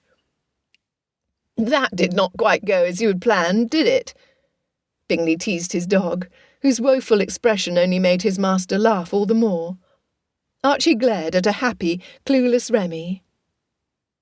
Darcy could not recall the last time he had laughed so hard. He struggled to catch his breath, and his stomach ached. Perhaps the Hertfordshire countryside was not so bad after all. Chapter 8. Elizabeth lengthened her stride and quickened her step. The clouds were dark and heavy with rain. Mamma was so certain the downpour would begin before dinner that she had denied Jane the use of the carriage to convey her to Netherfield Park. According to her, when Jane arrived for tea soaked through, she would inevitably receive an invitation to stay the night, thus guaranteeing that Mr. Bingley would see her. If Miss Bingley thought herself clever to arrange Jane's visit when her brother was absent, she was a fool for underestimating Mamma. Reaching the stone path leading to the front door of the hunting lodge, Elizabeth turned to confirm that she had not been followed. Reassured that it was safe, she pushed the worn door open and let Remy inside. The squeak of the hinges was a welcome sound that narrowed her focus and signalled it was time to create. It was cold, but she did not feel it. Taking off her redingot, she draped an old blanket over Remy, donned her apron, and lost herself in a world of colour and hope. Hours later, the first drops started to fall, and Elizabeth raced home with Remy. She needed to bathe him before he would be allowed beyond the kitchen, but there was no sense in making the chore more difficult by adding muddy fur to the task. She found her mother watching the clouds through the window, mumbling to herself that if they would rain, they could at least have the decency to do a proper job of it. She was still there when Elizabeth emerged from the still room with a clean Remy. When the time came for Jane to depart for Netherfield Park, the rain was merely a slow and light drizzle, soft enough for Elizabeth to hope her sister would not arrive dripping wet. Unfortunately, Jane had not been gone more than 5 minutes before the heavens opened and the rain poured in earnest. Mamma had punch made in celebration. Nobody would expect Jane to venture out, to return home in this downpour. At the least, she would have to spend the night. If she were really fortunate, she would catch a mild cold or gently twist her ankle when she dismounted from her horse, thus extending her stay by necessity. Elizabeth hoped for no such thing, but their mother certainly did. Mamma would presume on the Bingleys' hospitality, forcing Jane to do so in a blatant fashion that would mortify her. Unable to retreat to the lodge to continue painting, Elizabeth grew increasingly restless with each minute. She calculated how much she needed to accomplish before Uncle Philip's next trip to London, and retired to the privacy of her room, where she opened her sketchbook. Mr. Darcy's intent gaze stared back at her, sombre with a hint of blitheness, aloof but capable of warmth, mysterious but not by design, tormented but not without hope. It was her best work to date, though she had sketched him from memory.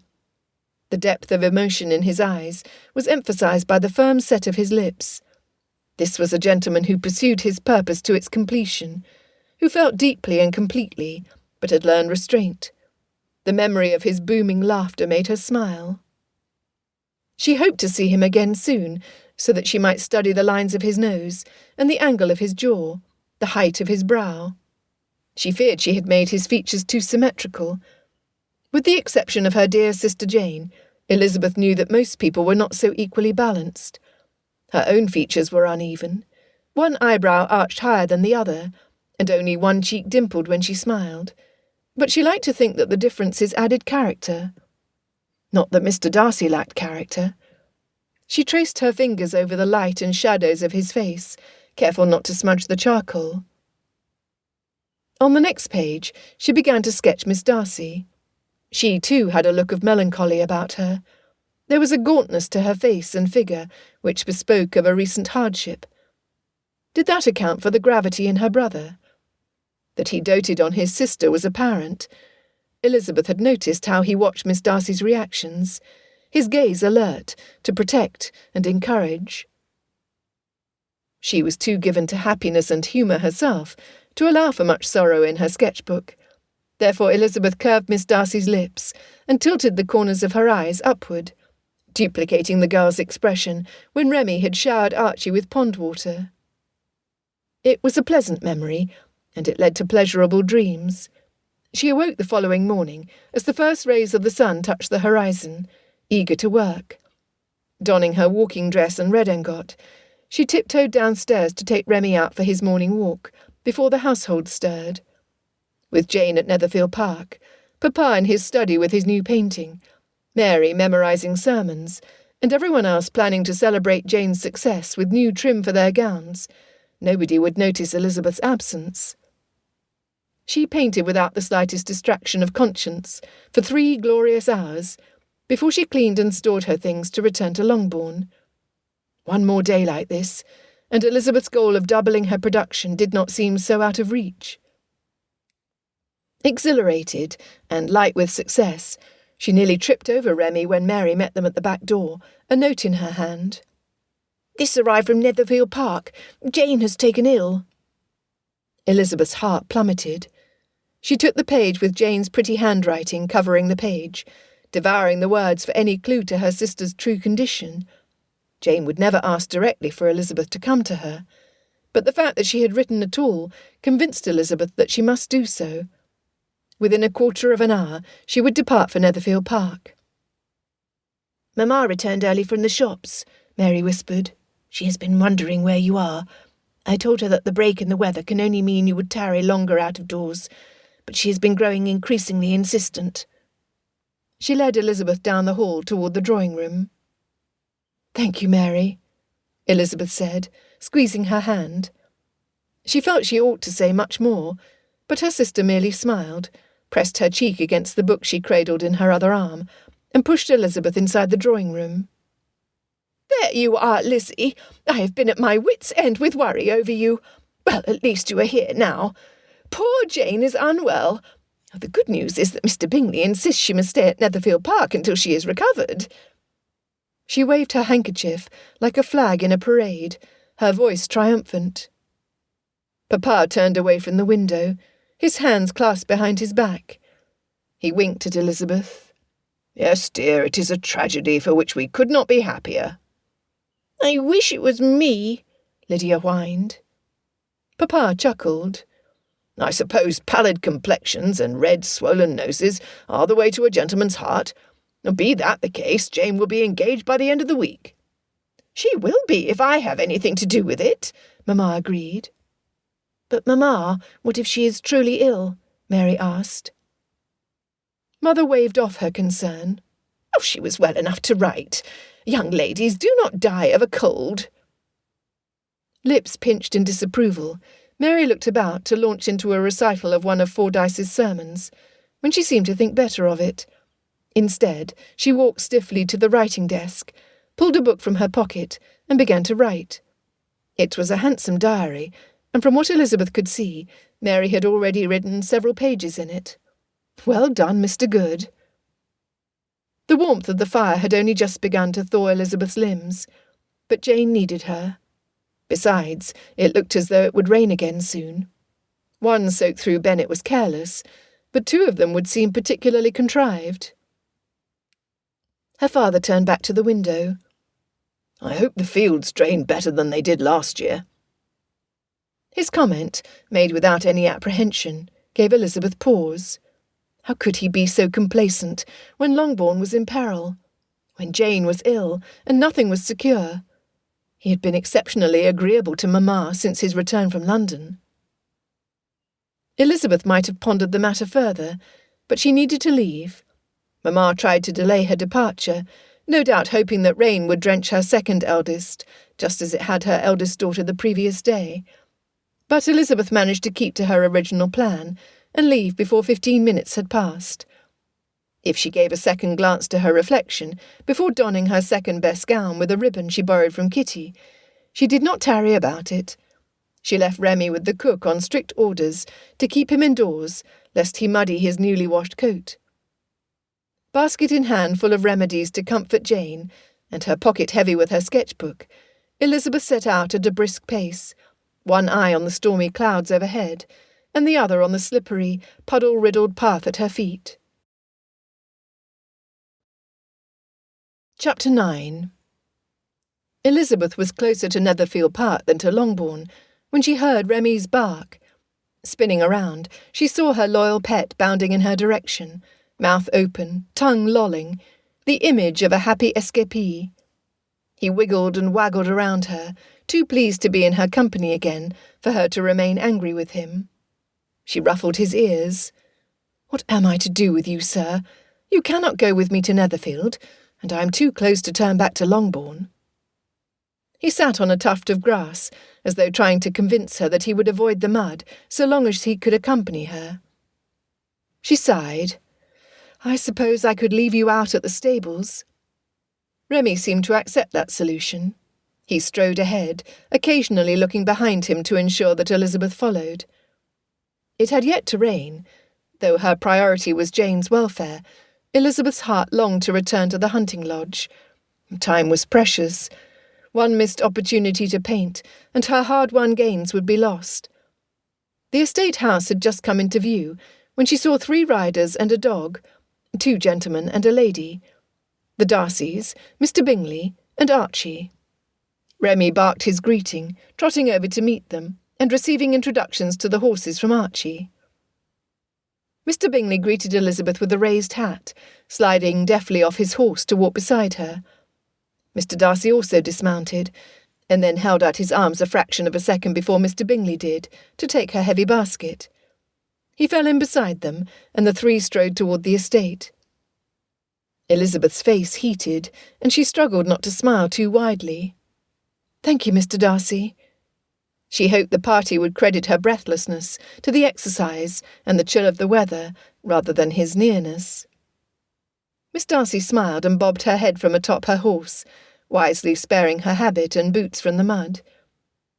As they could have no doubt why she was walking on Netherfield's property with a basket full of remedies, Elizabeth overcame her embarrassed giddiness to ask, "How fares Jane?" Mr. Bingley shook his head. "My sisters gave her a draught from our London physician, in hopes that she might rest well and wake up improved. But I have it from the maid that she slept poorly. I fear the draught was ineffective." Jane had not written that she was so terribly ill, but she probably hid the gravity of her condition to spare her family from worry. Jane would do that. She always put everyone ahead of her own concerns. Anxiety to see her sister quickened Elizabeth's steps, until Mr. Darcy's firm voice interrupted her perturbed thoughts and slowed her pace. "Mr. Jones saw her this morning. He was of the firm opinion that some rest and a couple of days out of the cold would restore her health." Bingley frowned. "I ought not to have left her." Mr. Darcy silenced him with one piercing glare. "Miss Bennet must rest. There is no need to distress Miss Elizabeth any more than she already is, when the apothecary, who has known Miss Bennet much longer than we have, has assured us of her full recovery." Elizabeth exhaled her pent-up breath. Mr. Jones had indeed known Jane since her birth, and was aware of the strength of her constitution. Of course, Mr. Bingley did not know her as well, and would be overly concerned, as any attentive host would be. "Oh, you are correct, of course." Mr. Bingley also exhaled deeply, his demeanour brightening. "Miss Bennet cannot get the rest she requires when I fret and pace the hall, and my sisters inquire after her every 5 minutes. My apologies, Miss Elizabeth. I did not intend to distress you." Although Mr. Bingley's concern pleased Elizabeth, it garnered another disapproving look from his friend. Perhaps Mr. Darcy considered that the younger gentleman had revealed too much of his heart. If that were the case, Elizabeth resolved not to give Mr. Bingley cause to regret his candour. His honesty ought to be rewarded. "One always feels better when surrounded by the comforts of home," Miss Darcy added. "Miss Bennet will improve once she sees her sister and her sweet dog." Remy, seeming to know that he had gained their attention, spun in a circle, then promptly plopped down in the middle of a puddle. "Remy!" Elizabeth cried. She did not have a lead to tug on. "Oh, this is why I wanted you to stay at Longbourn." His ears perked up at the familiar name. "No, that is not where we are going, and you can forget about seeing Jane when you were a mucky mess. Cook will not let you into her kitchen when she sees you, and I am inclined not to give you a bath at all today, when I gave you a perfectly lovely one yesterday, you troublesome mongrel." Only once the words were said, Did she consider how strange she must seem talking to a dog? Remy lowered his face into the water, splashing and playing, inviting them to join in the fun. Archie, however, was backing cautiously away from him.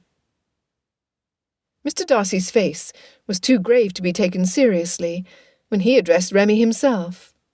"What is this, sir? Are we to understand that you lay in the puddle on purpose?" "That is exactly what he does. Remy loves his baths so much that he will roll in the mud to secure another. I had left him in the kitchen back at Longbourn, but he managed to escape." Mr. Darcy turned back to Remy. "Have you nothing to say in your defence?" Remy sneezed into the water. Elizabeth had to give the animal credit. On a path riddled with puddles, he was lying in the last, and quite possibly the deepest one. With a chuckle, Mr. Darcy handed the basket to a footman who had emerged from the house. Then he helped his sister down from her saddle and set her gently on the gravel drive. The stable boy gathered the horses' reins, clicking his tongue for them to follow his lead. Before he started moving, Elizabeth asked Mr. Bingley in the boy's hearing, "Might Remy stay in the stables until I see Jane? I apologise for the inconvenience." Mr. Bingley stopped her. "It is no trouble at all." To the boy he said, "See that you dry him off before you rub down the horses. He is friendly." It was a good plan, and Remy was content to follow the boy, until he realised Elizabeth was walking in the opposite direction. Ducking his head, he jogged over to their party, too intent on her to heed the stable boy's clucks and whistles. It had been worth a try. She sighed. "It appears that I shall have to make a stop at the stables first." Mr. Darcy patted his leg and whistled in a manner that commanded attention. "Come, Remy, we are old friends. Perhaps you will agree to accompany me." He stepped toward the stables at the back of the house. "We will get you dried off. If you do not give the grooms any trouble, I shall see that you get a treat. Archie owes you a bone." Remy walked after him, looking over his shoulder at Elizabeth. Mr. Darcy continued talking. "Good boy, Remy. Come get your treat." Elizabeth's dog was not the most intelligent animal in the kingdom, but he knew the significance of the word treat, as well as he understood Mr. Darcy's praise. He followed the gentleman, who continued chatting with him as they rounded the corner of the house. "I cannot promise it will be a meaty bone, but we shall see what the cook has for you in the kitchens. Eh, boy?" Biting her lips together, Elizabeth watched her feet all the way inside the house. Miss Darcy waited for her inside the door. Elizabeth knew that if their eyes met, she might giggle at the pleasing image stuck in her mind of Mr. Darcy talking to her dog in the same manner she did. "Miss Elizabeth!" called Miss Bingley. Her hand trailed a path down the banister as she descended, stopping one step from the bottom. Looking down from her added height, she added, "A pleasure, to be sure." "The pleasure is all mine." Elizabeth did not think much of Miss Bingley, but she was there to see Jane, not to call on Netherfield's hostess. Still, proper decorum must be observed. "Allow me to express my gratitude for being such an attentive friend to Jane during her illness. She wrote that you have seen to her every comfort." Miss Bingley nodded in acknowledgement. "It is the least I can do." "It has been our privilege," her brother gushed, inducing her lips to pinch. "If it pleases Miss Bingley," Miss Darcy began. "Caro, darling." Yes, as you have said, Caro, I would like to show Miss Elizabeth to her sister's room. It is on the way to mine, and I must change my riding habit." "I shall accompany you," Miss Bingley offered. "I'm eager to learn how our patient fares, so I shall join you." Mr. Bingley motioned for his sister to precede him. It was apparent that his intention to accompany them had soured Miss Bingley's mood, but she quickly covered her ill humour. The excessively large party was walking down the length of the guest wing, when a maid stepped out of a bedchamber into the hall, and closed the door softly behind her. "Is Miss Bennet much improved?" Miss Bingley asked her. "Her sister is here to accompany her to Longbourn." Clearly the lady was ready to be rid of her guest. "Oh, miss, I beg you not to wake her now. She only just fell asleep after a long night of tossing and turning." The maid wrung her hands in her apron as she stood in front of the door, as though to bar passage from anyone who dared wake Jane. Elizabeth spoke in a whisper. "I brought some remedies. A footman carried them inside." The maid nodded. "Mrs. Nichols will know where he put them." Her eyes softened. "Miss Bennet will be more at ease with you here, miss." "And yet she was able to sleep before I got here, thanks no doubt to you." "Oh, it was nothing, miss. Still, I thank you." Miss Bingley cleared her throat. "Yes, Sarah is an exceptional maid.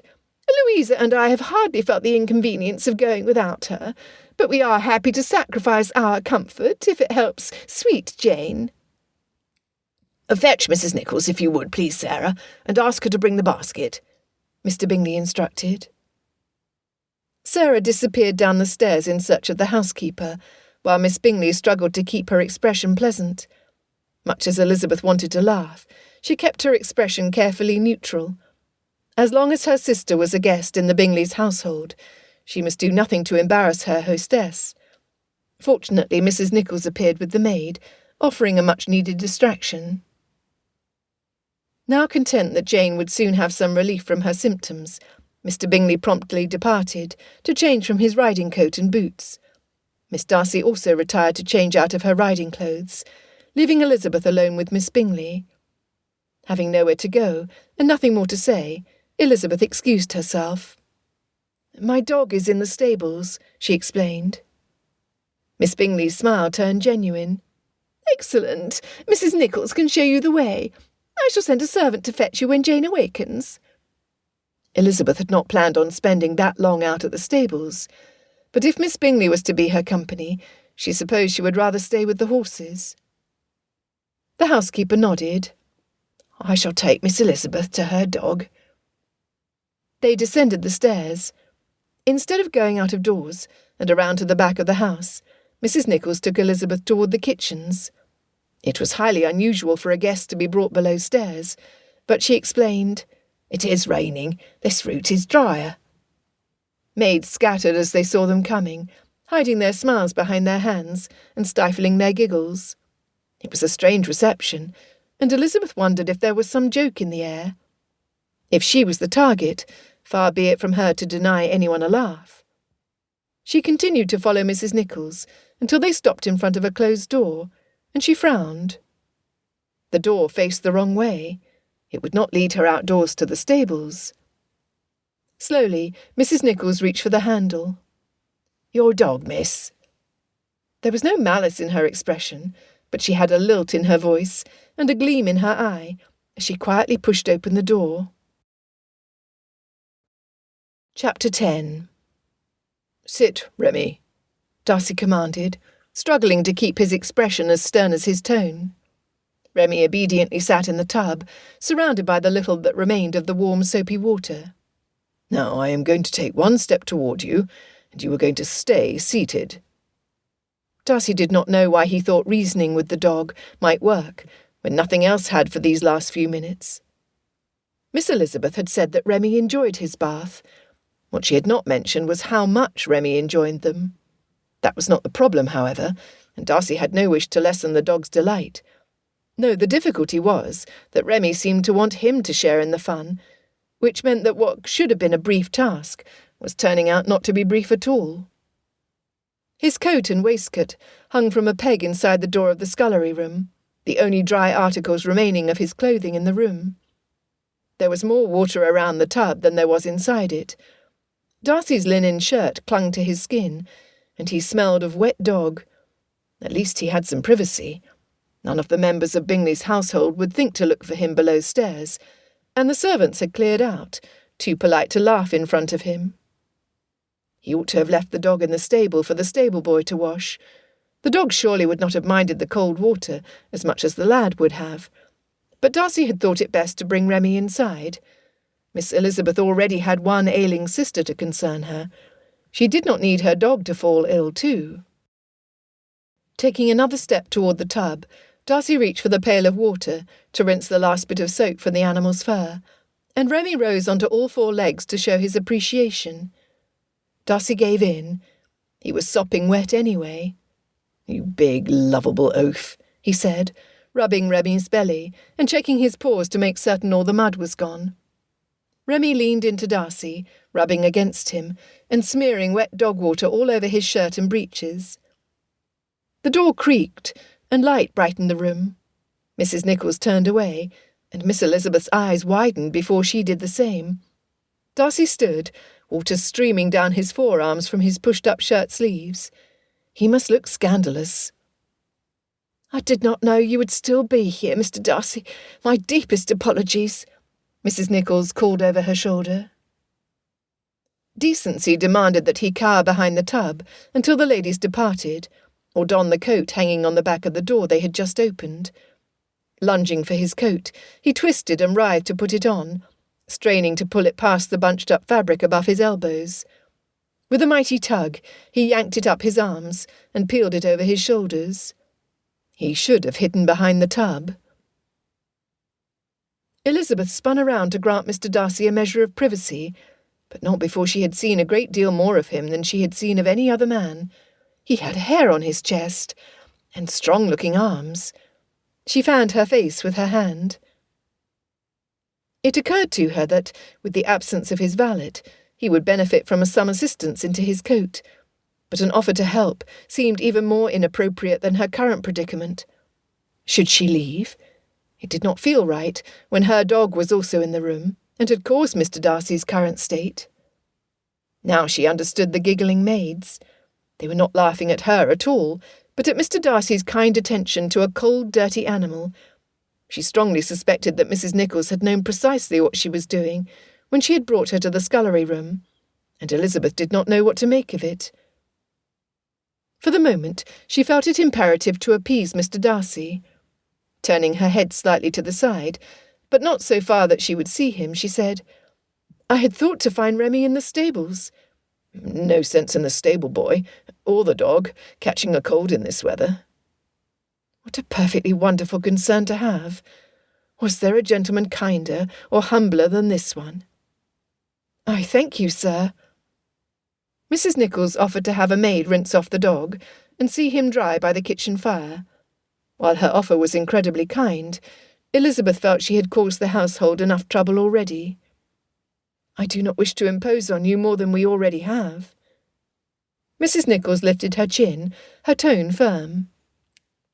"Mr. Bingley would insist on the comfort of his friends, including their pets. Your dog is welcome inside Netherfield Park so long as he is clean. I will not allow dirty paws to drag mud and debris over my clean carpets." "Of course not. I would not allow it either." "Very good. Then we agree to allow Molly to see to your dog. She likes animals, knows where everything is in the scullery, and she knows how to keep her mouth shut. Now I shall show you into the front parlour, while I send for the ladies of the house. They will wish to entertain you until you can join your sister." Mr. Darcy understood his cue to leave. Elizabeth did her best not to look, but she might have turned a moment too soon and seen him just before he turned the corner to the stairs. Mrs. Nichols noticed. "He cuts a fine figure," she commented under her breath. Elizabeth's face flamed. All she could do was nod and try not to grin. Mr. Darcy was very fine. With a knowing smile, Mrs. Nichols called for Molly and whisked Elizabeth away before she could protest or insist on helping. As Elizabeth had no extra change of clothes, it would have been a foolhardy offer, but her wits were feeling a bit tangled at the moment, with the memory of Mr. Darcy in his shirt sleeves and open collar. She followed Mrs. Nichols down freshly painted halls and polished floors, into a parlour with enviable lighting. Elizabeth could paint for hours in this room. "I shall return shortly. The fire is warm, and you should be comfortable here until Miss Bingley joins you."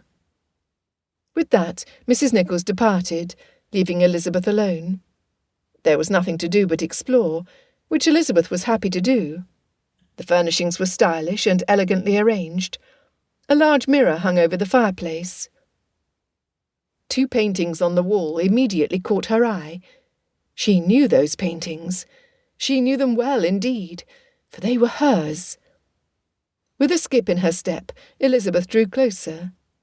How lovely they looked paired together on the wall. Clearly Miss Bingley took pride in her surroundings, as well as her person. She must be the fashionable young lady her uncle had mentioned. Elizabeth had thought Miss Bingley to be stuffy and haughty, but she was prepared to amend her opinion. She could not think poorly of a lady who favoured her art. Stepping closer, making certain she was not dreaming, Elizabeth found the initials she always hid in her work. There they were. E.B. was hidden in the tree branches in the first painting, and in the curve of a bird's wings in the second. This was real. Not just one of her works was proudly displayed in the front parlour of a fashionable family, but two of them. Did Miss Bingley also display the paintings in her brother's London townhouse? What did Mr. Darcy think of them? He was a gentleman of firm opinions and good taste.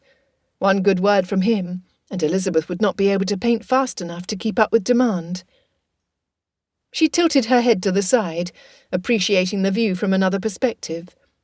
The frames were thick and gilded, a touch too extravagant for Elizabeth's taste, but so long as they were on the wall, she would never voice her opinion aloud. Taking a step closer, she angled herself in the other direction. There, at the bottom right, was her signature, or so it should be. Blinking, she looked again. Her heart stopped, and as comprehension came, her blood simmered. The space on the bottom right-hand corner, where Elizabeth always signed her pseudonym, was covered over. Oh, it was expertly done, which only added to her ire, for written over the rightful artist's signature was the name of another lady, Elizabeth's new sworn enemy, Caroline Bingley.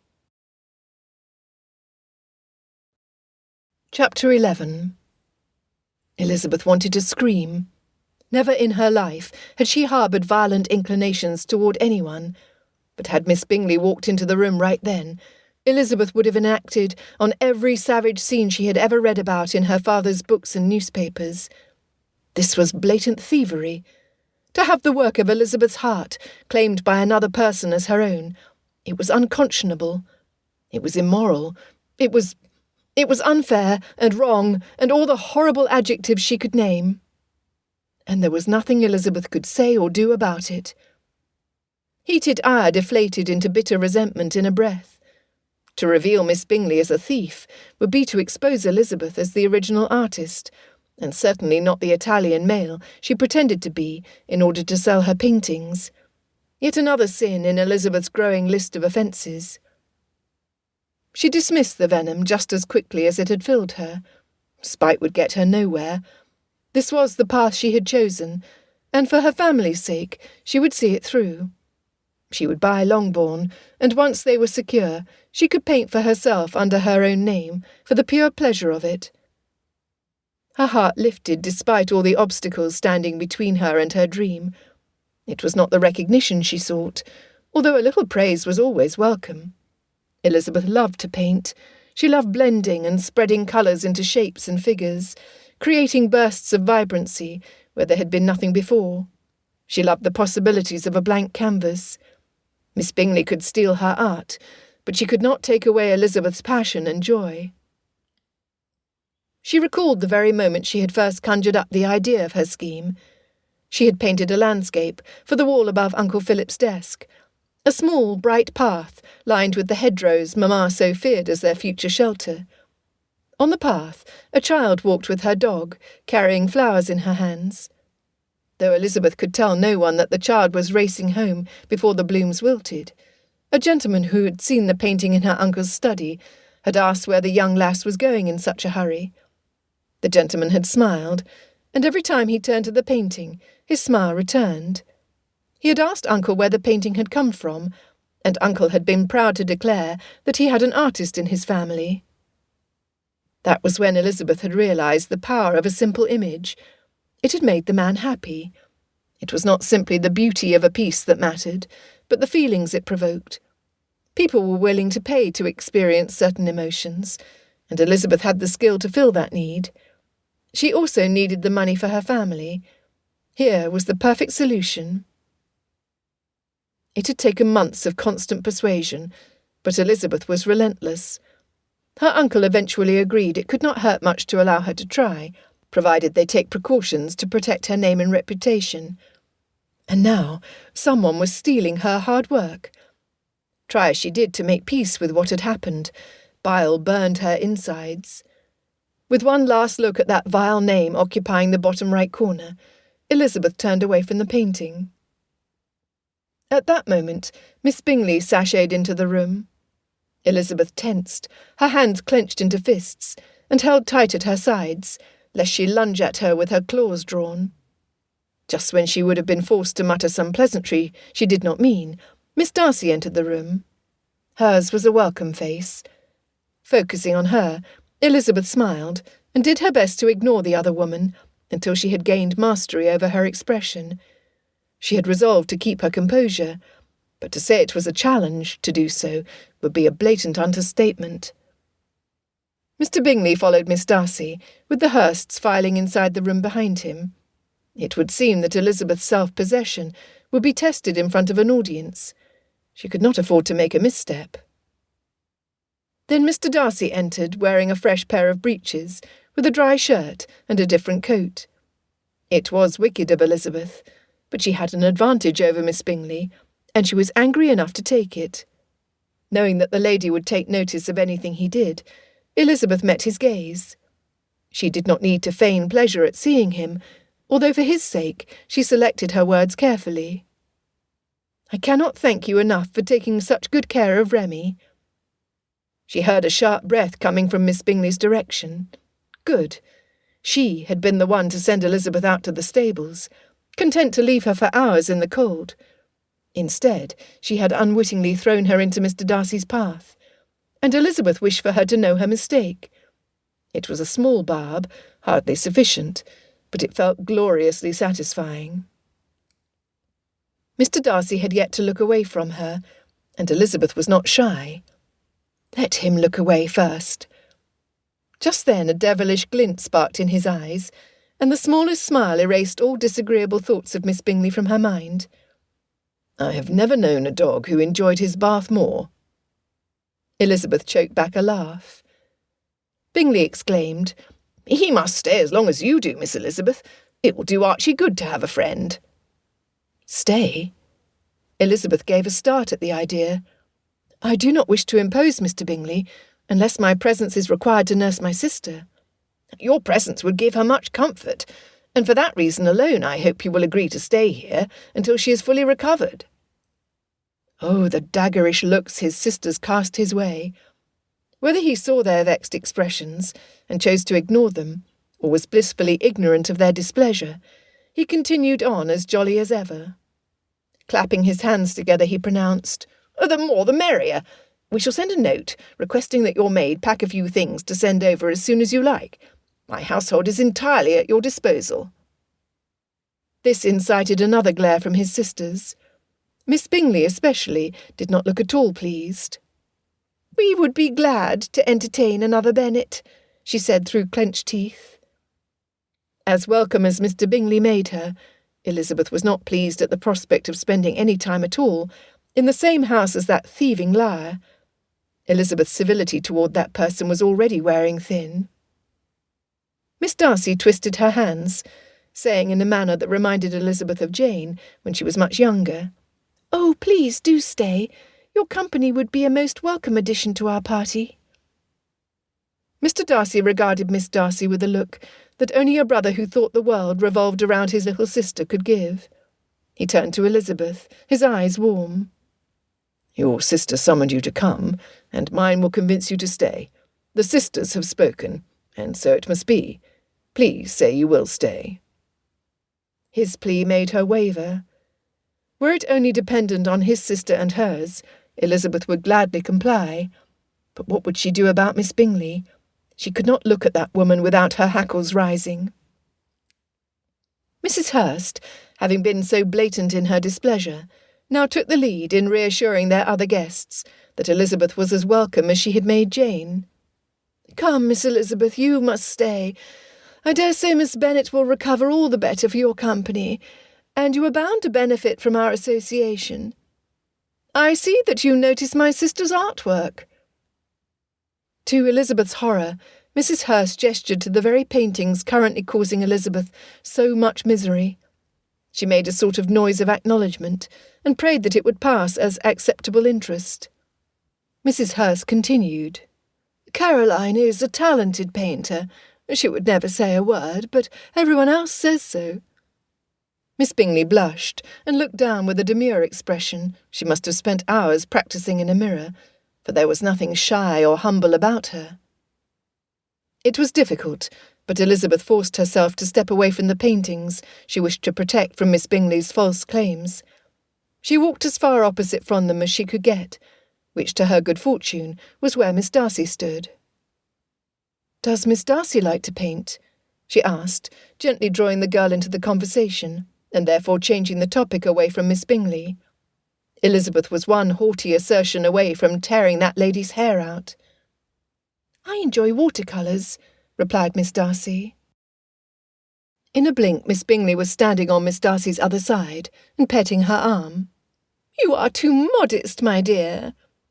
Addressing Elizabeth, she continued, "Miss Darcy is known to be a highly accomplished young lady, as talented in music and languages as she is in the arts." Far from pleasing Miss Darcy, the excessive praise given before an audience seemed to embarrass the young miss. She looked down at the carpet, her hands wringing, her lips opening and closing, as though she knew she needed to speak, but did not know what to say. Elizabeth sympathised with her. Ignoring Miss Bingley, she addressed Miss Darcy. "I have not practised much with watercolours. Perhaps you might teach me some techniques while I'm here." "I do not know very much, but I would be happy to show you what I have learned." What a humble reply!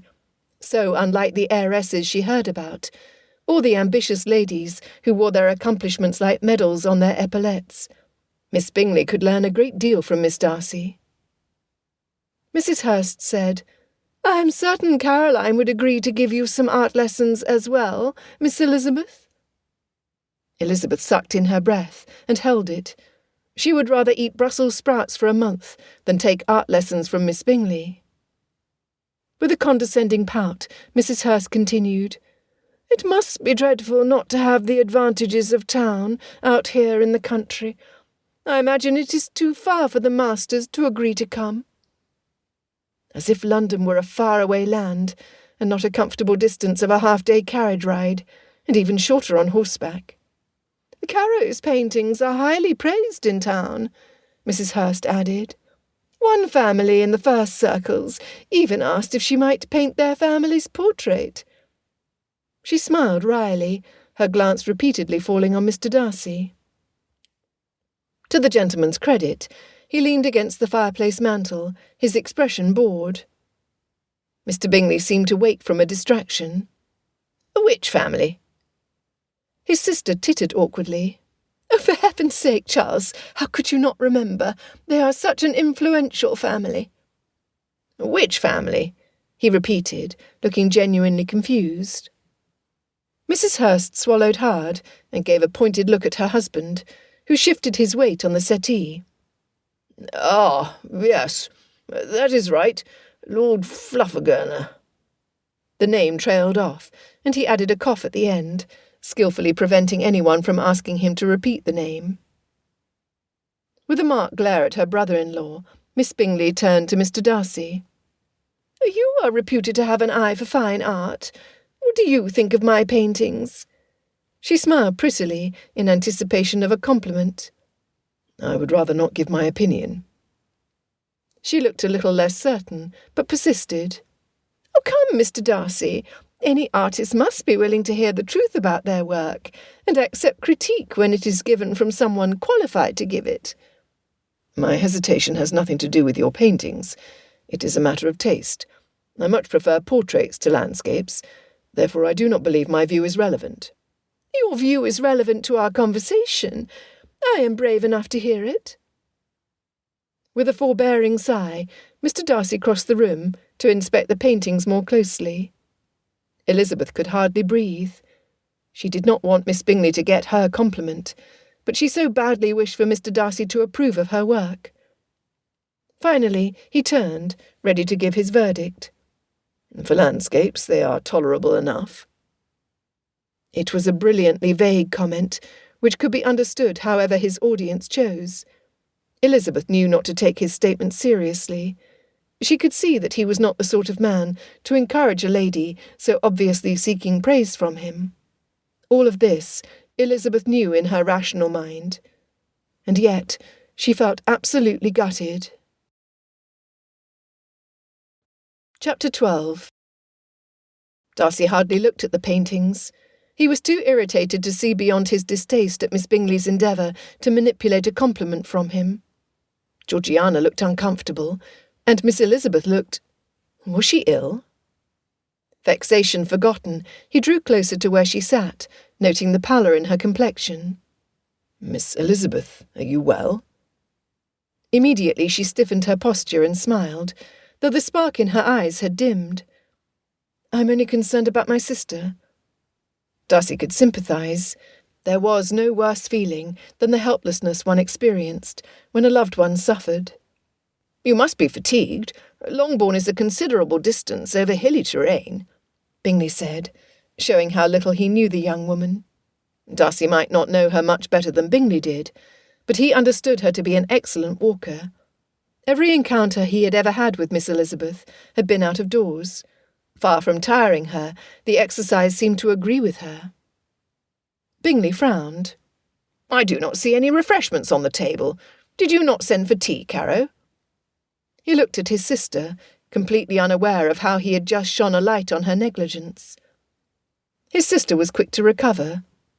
"I do not know why the maid has not returned yet with the tray. As soon as Mrs. Nicholls informed me that Miss Elizabeth was here, I asked for one to be sent in." Darcy doubted the veracity of her claim.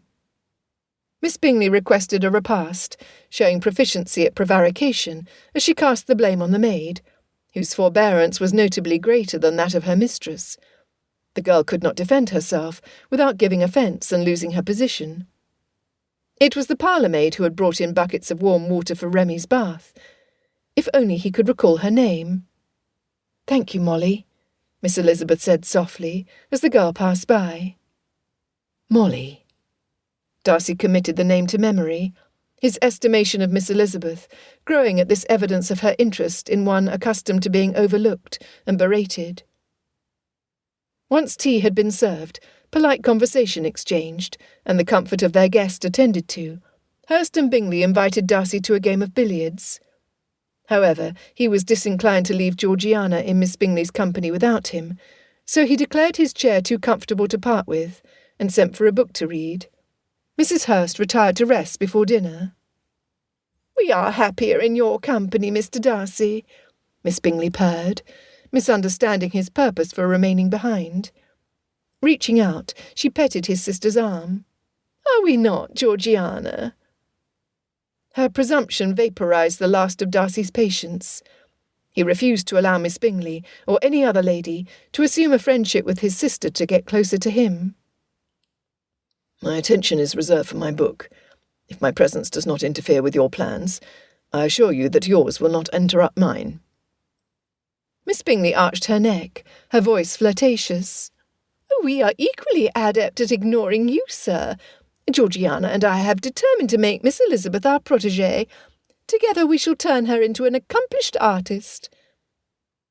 Had Miss Bingley possessed any discernment, she would exercise caution, lest the flame burning in Miss Elizabeth's eyes scorch her. Such expressive eyes Miss Elizabeth had. Was she aware of how well her thoughts displayed themselves on her face, or was she too honest to disguise them? He ought to stop looking, but she turned to him, the fire in her eyes now aimed at him. "Is there an art room here at Netherfield? I could benefit from the advantage of your exemplary instruction more fully without Mr. Darcy staring at us from his chair," she said. Darcy blinked and looked away, hot and singed. He had been staring. "The windows in this parlour are superior at this hour. As any proper artist knows, we need all the natural light available to us," Miss Bingley said. "I shall have our paper and paints brought in." Her suggestion seemed to disappoint Miss Elizabeth, leaving Darcy to wonder why she wished to leave the parlour. She was clearly not intimidated by him. Was she ashamed for him to witness her lack of skill with paints? She need not concern herself on his account. Young ladies accumulated all sorts of senseless accomplishments, when they would benefit themselves and those around them more by strengthening their character. From what he had seen thus far, Miss Elizabeth did not lack in that. Before he could offer any reassurance, a footman arrived with his book at the same time as the maid, who bore a large tray stacked with paper, paints, and clattering water jars. Darcy held the tome in front of him, shielding his eyes, and pretending to be engrossed in its pages, while the ladies set out their tools. Although Miss Bingley tried to direct the instruction, Miss Elizabeth aimed her questions at Georgiana, who replied knowledgeably and encouragingly. His sister's confidence grew with every question she asked, and Darcy struggled even more to apply himself to his reading. Miss Elizabeth was proving to be the sort of lady he would encourage Georgiana to befriend. She was clearly an attentive sister. Remy adored her, and Darcy would choose to trust a dog's loyalty over society's opinion any day. She had reacted like an innocent maiden would at the sight of him wet and in a state of undress. While the memory made him want to sink deeper into his chair, the devil in him wondered if she liked what she had seen. She endured Miss Bingley's condescension with a gracefulness that lent her dignity. She did not seek his company. Now, that bothered him more than it should. Until now, he had never met a young lady who would rather quit the room he was in, rather than linger longer than she should. That was his vanity speaking, though. Once he set aside his own pride, he found it refreshing.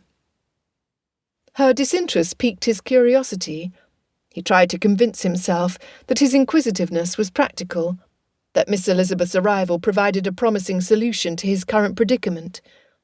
Her presence would keep Georgiana happily occupied, and Georgiana could help Miss Elizabeth entertain Miss Bennet as she recovered. Both stood to benefit from each other's company, leaving Darcy free to steal away to London. Contrary to Mrs. Hurst's claims, London was not far. Darcy only required half of a day. He would return well before dinner on the morrow.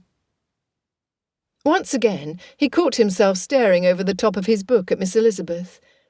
And so it was that when she raised her head from her paper to look past him at the paintings on the opposite wall, he saw on her expression the same concern he had noticed earlier.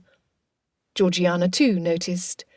Setting down her brush, she said, "I am certain your sister will wake up much improved after she has rested."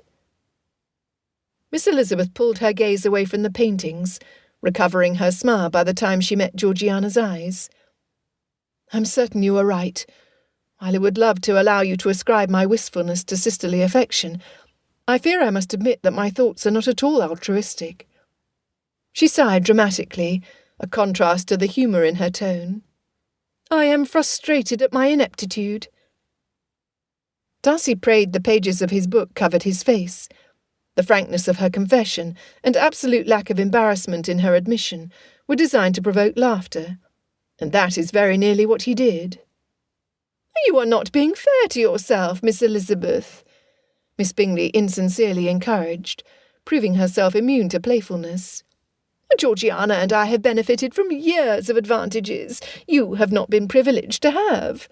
With a great deal of practice, you will eventually gain the skills of a novice." "I would call your first attempt very promising, far better than that of a novice," Georgiana added. "Look how well you blend and mix colours. They are so vivid." Vivid colours? And perhaps she had taken inspiration from the paintings on the wall. Was that why she looked up at them? Miss Elizabeth shook her head. "You are generous with your praise, but I clearly lack enough talent to merit your time and instruction. If there is some white work to do, perhaps my hands might be put to better use with some embroidery." Setting aside her box of paints, Georgiana began to rinse her brush. "My basket is in the drawing-room." Miss Bingley interrupted. "Georgiana has the loveliest alabaster-handled scissors in her basket. You really must see them. I was quite in raptures when I first saw them, and simply must find their equal." "They were a gift from my brother," Georgiana said with a blush. Darcy lowered his book. At this point he did not know why he bothered to pretend to read at all. "Really? Where did you find such a prize, Mr. Darcy?" Miss Bingley asked. He was disinclined to reply. She would never believe he actually set foot in the middle of 7 Dials anyway. Miss Elizabeth's eyes fairly danced with merriment. Would that every young lady could have a brother to bestow such useful gifts upon her? As though every young lady dreamed of embroidery scissors. Darcy understood her double meaning very well, and dearly wished to disabuse her of the notion that he was incapable of a more fitting gift. Why could Miss Bingley not have mentioned the books and music he frequently brought Georgiana? "My brother is incredibly thoughtful. He has increased my collection of music substantially over the past few months." Her reply pleased him more than he could express, and certainly more than he was willing to admit. Why should he care what Miss Elizabeth thought of his gift-giving skills? Still, when she smiled and opened her mouth to speak, Darcy was all anticipation of a charming retort. "If you please, miss," interrupted a maid from the doorway, "your sister is awake." Whatever Miss Elizabeth had been about to say would have to go unheard. In the blink of an eye she quit the room, soon to be followed by Georgiana and Miss Bingley. Finding himself alone in the parlour, he followed his curiosity to the watercolours, left drying by the windows. He identified Miss Elizabeth's immediately. Her paper was filled with colours that gradually blended one hue into another, in a manner that could easily pass as a sunset, reflecting on the surface of a glassy lake. Georgiana had painted several flowers in full bloom. Darcy could almost smell them. Miss Bingley had begun to paint 2 horses grazing in a field. There was no fault in her technique, but there was nothing captivating in them either. Perhaps she would layer in the eye-catching details as the work progressed. Finally able to give proper attention to the 2 paintings on the wall, without their artist there to observe him, Darcy crossed the room to inspect the landscapes more intently. So vivid were they, he half expected them to jump off the wall and come to life. Miss Bingley must have had a master hovering over her shoulder, guiding her through every brushstroke. They were not Rembrandts by any stretch of the imagination, but they were pleasing to the eyes. They made Darcy smile. Chapter 13. By the time dinner was called, Georgiana and Miss Elizabeth conversed with their heads bent toward each other, like old friends, instead of the recent acquaintances they were. Georgiana spoke as much, or possibly more, than Miss Elizabeth, who smiled and nodded and encouraged her to continue with open interest. Watching them together, Darcy could not have been happier. Miss Bingley did not appear pleased. Then again, nothing beyond a limited radius of Mayfair pleased her. She did her best to single out Georgiana's attention at the dinner table, but their group was too small, and Miss Elizabeth was too considerate to attempt to indulge in a private conversation when there were only 6 other guests to entertain. Darcy observed silently, knowing that once he involved himself in the conversation, his sister would grow quieter and allow him to take the lead, when he would rather she continue. Still, he must be polite. He sensed that if he did not take part soon, Miss Elizabeth would turn to him with her eyebrow arched, and that challenging gleam in her eye, and she would put him to task over it. This time he would beat her to it. "Forgive me, Miss Elizabeth, for repeating a question which has certainly been addressed. I fear my attention was not fully on the subject when Bingley first asked." Once he had everyone's attention, he continued, "How is Miss Bennet?" "She is much improved. In fact, I am pleased to inform you that she hopes to return to Longbourn on the morrow." Panic surged through Darcy. So soon? How would he get to London? She smiled warmly at Georgiana. "I must credit Miss Darcy with Jane's improved spirits." Georgiana's attempt to look pleased at the compliment failed. She looked miserable, and that was enough for Darcy to determine to persuade the Bennet sisters to stay longer at Netherfield Park. "On the morrow? How marvellous!" cooed Miss Bingley. "I dare say, Miss Bennet, as well as yourself, will be more comfortable in your own home." She raised her spoon to her mouth in a celebratory fashion. Bingley objected vehemently. "Miss Bennet must have at least 1 day more before she ventures out in the cold. Otherwise she could suffer greatly from the return in the carriage." This uncharacteristically authoritative command was promptly followed by a more subdued posture and calmer tone. "That is what Mr. Jones suggested, and I'm certain Hurst and Darcy will agree with me that caution in these situations is always preferable." Darcy did indeed agree. "You cannot keep them here against their will, Charles," Miss Bingley pointed out. Dejection was sketched in every feature of Bingley's face. "Of course not. I would never demand any guest of mine to stay if they were inclined to leave. I'm only concerned for Miss Bennet's health." "I do not doubt your concern, Mr. Bingley," Miss Elizabeth said, "and I thank you for it, but Jane is not so terribly ill. You have attended to her comfort and care remarkably well, so well, in fact, that she has improved enough to return home." Darcy held his peace, but only outwardly. "Please stay," repeated like an echo in his mind. Georgiana set down her spoon, the silver gently tapping the side of the china. "I'm inclined to agree with Mr. Bingley. Would it not be better to allow Miss Bennet just one day more to recover before she is exposed to the cold and rain again? Really, is there any reason to risk her health when she is so well cared for and welcome here? We made such a merry party this afternoon. It would be a pity for you to leave so soon." There was a quiet desperation in her plea that gripped Darcy's heart and squeezed. He feared that her wish would go unfulfilled, or worse, unnoticed. All eyes turned to Miss Elizabeth. Had Darcy not known to watch her eyes, he would not have seen her struggle. Had she understood Georgiana's soft-spoken entreaty, would she sacrifice her own desire to satisfy the want of another? With a smile in her voice, Miss Elizabeth replied, "How can we leave after such appeals? Thank you for your concern. My sister possesses a strong constitution, and on the rare occasion when she does fall ill, it never lasts long. However, given the circumstances, I shall recommend to her that we extend our stay one day more." Bingley did not clap, but very much looked as if he wished to. His happiness was rivalled only by Georgiana, who beamed as brightly as she had the day Darcy brought her first pianoforte to Pemberley. "I can help you read to her in the morning, and if she feels well enough, I would very much like to draw her portrait," she said excitedly. Darcy saw his opportunity, and he did not waste it. Pressing his hand against his heart, feigning to be wounded, he said, "No ride in the morning? Am I so easily forgotten?"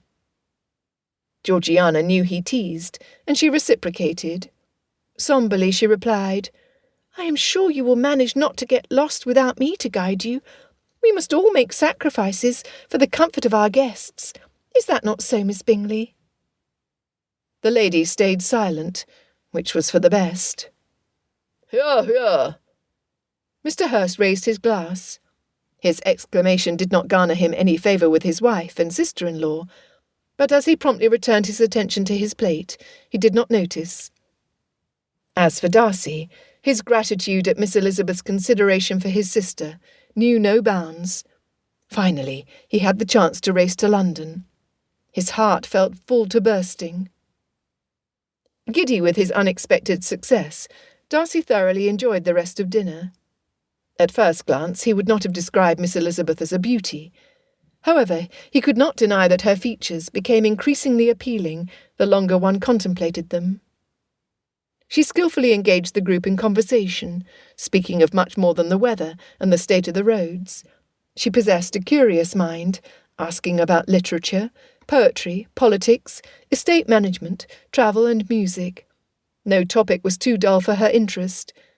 She did not pretend to be an expert in any subject, but listened intently. When she made an observation, it was a well-thought-out insight which displayed a firm grasp of the subject under discussion. She learned quickly. Darcy was impressed. Georgiana, too, participated more in the conversation, providing a glimpse of the fine hostess she would some day become.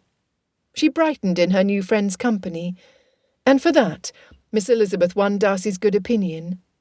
Here was a young lady who brought out the best in those who would benefit from her influence, and ask questions with the goal to understand rather than to exhibit her own intelligence. She did not seek to impress anybody, but to be taught. It was a pity such a curious mind did not have access to greater opinions and better authorities than those who sat around Netherfield's table. Darcy would love to see Miss Elizabeth at one of his uncle's dinner parties in town, where the elite of diverse professions and advocates of various ideals gathered to debate and sharpen their own insights. She would thrive in such an environment. He wondered how a young lady, so full of life and passion, maintained her spiritedness in this ordinary sheltered place. It was a point he would no doubt continue to ponder along the road on the morrow. Elizabeth inwardly cursed her sympathetic heart. She saw too much of Jane in Miss Darcy, Georgiana, as she had been given leave to call her. There was a sadness about the girl that Jane did not have, and Elizabeth wondered how one so young and privileged, and with such a protective brother as Mr. Darcy, could possibly have suffered. She had heard the tremor in Georgiana's appeal, had seen the desperation in her eyes, and Elizabeth simply could not deny her. Sitting at the same table with Miss Bingley was torture. Elizabeth did her best to ignore her, without being obvious about it. Oh, how she wanted to put her in her place, to give her a taste of the injustice with which her horrible lie plagued Elizabeth. One more day. Whenever she was tempted to aim a barb at Miss Bingley, she would remind herself that she only needed to behave herself in front of that thieving liar for one more day. She would think of Jane. She would do anything for her sister, had already done so much Jane could never know about. Elizabeth had worked too hard to allow Miss Bingley to spoil it. Feeling stronger, she was relieved when the gentlemen decided to join the ladies in the drawing-room, rather than linger over cigars and port. When the men filed into the hall, Elizabeth could see Sarah, the maid attending to her sister, through the open door. She seized the opportunity to cut her evening short, and avoid Miss Bingley altogether. Dipping into a curtsy, Elizabeth dismissed herself. "I thank you for a lovely dinner, and your lively conversation, but I really must see to Jane." Mr. Bingley called Sarah over as he strode into the drawing-room. "Perhaps you might report on Miss Bennet's health before Miss Elizabeth retires for the evening. We are all anxious to know." "Miss Bennet finished all of her broth." Sarah turned from Mr. Bingley to Elizabeth. "And I gave her the sleeping draught you brought for her. She's currently resting." Elizabeth would not give up her excuse to leave so easily. She tried another tack. "Then I must go to Remy in the kitchen." The maid clasped her hands in front of her apron and smiled. "He is quite content, I assure you." Elizabeth did not doubt it. The kitchen was Remy's favourite place for obvious reasons. "Still, he is my responsibility, and I do not wish for him to cause anyone any trouble or extra work." "He's become a fast favourite below stairs. He even won over cook. But he's not in the kitchen any more. He's in the drawing-room with Archie." Georgiana looped her arm through Elizabeth's, surprising her with the friendly gesture. "Then we shall continue to enjoy your company while we allow Jane to rest." All Elizabeth could do was smile. Only for Jane had she come to Netherfield Park, and she would remain for her sake and for Georgiana. As Mr. Darcy had indicated the previous day, the sisters would have their way. When he spotted them, Archie stood from the cushion he had been laying on in the corner of the drawing-room. Remy pranced in place beside him, his tail swishing against the wallpaper and thwacking between Archie and the wall. Elizabeth wished she could confide her woes to her furry friend, but now was not the time. "Good boy. Stay." At that Remy sat, wiggling in place, tongue lolling and looking like he smiled. Remy would have to stay in the spot designated for the dogs, unless Mr. Bingley permitted them to join. "Is he always so well behaved?" asked Darcy with a crooked smile. Elizabeth caught Georgiana's eye, and together they laughed.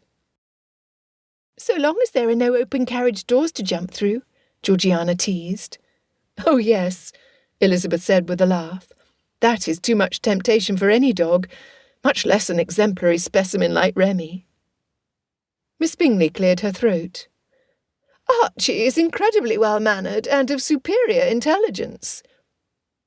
Arching her brow, Elizabeth was wickedly content that her arch-enemy was not in on their little joke.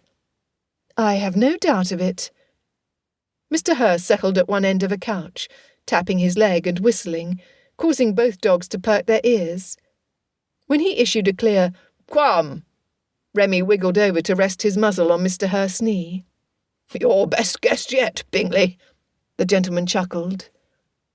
Mr. Bingley turned red, and Mrs. Hurst elbowed her husband, eliciting a clueless look from the man, and a shifting of position of Remy, so that he sat between their feet, his muzzle now resting on Mrs. Hurst's lap, his big eyes looking lovingly up at her. Elizabeth looked down at her hands and tried to control her countenance.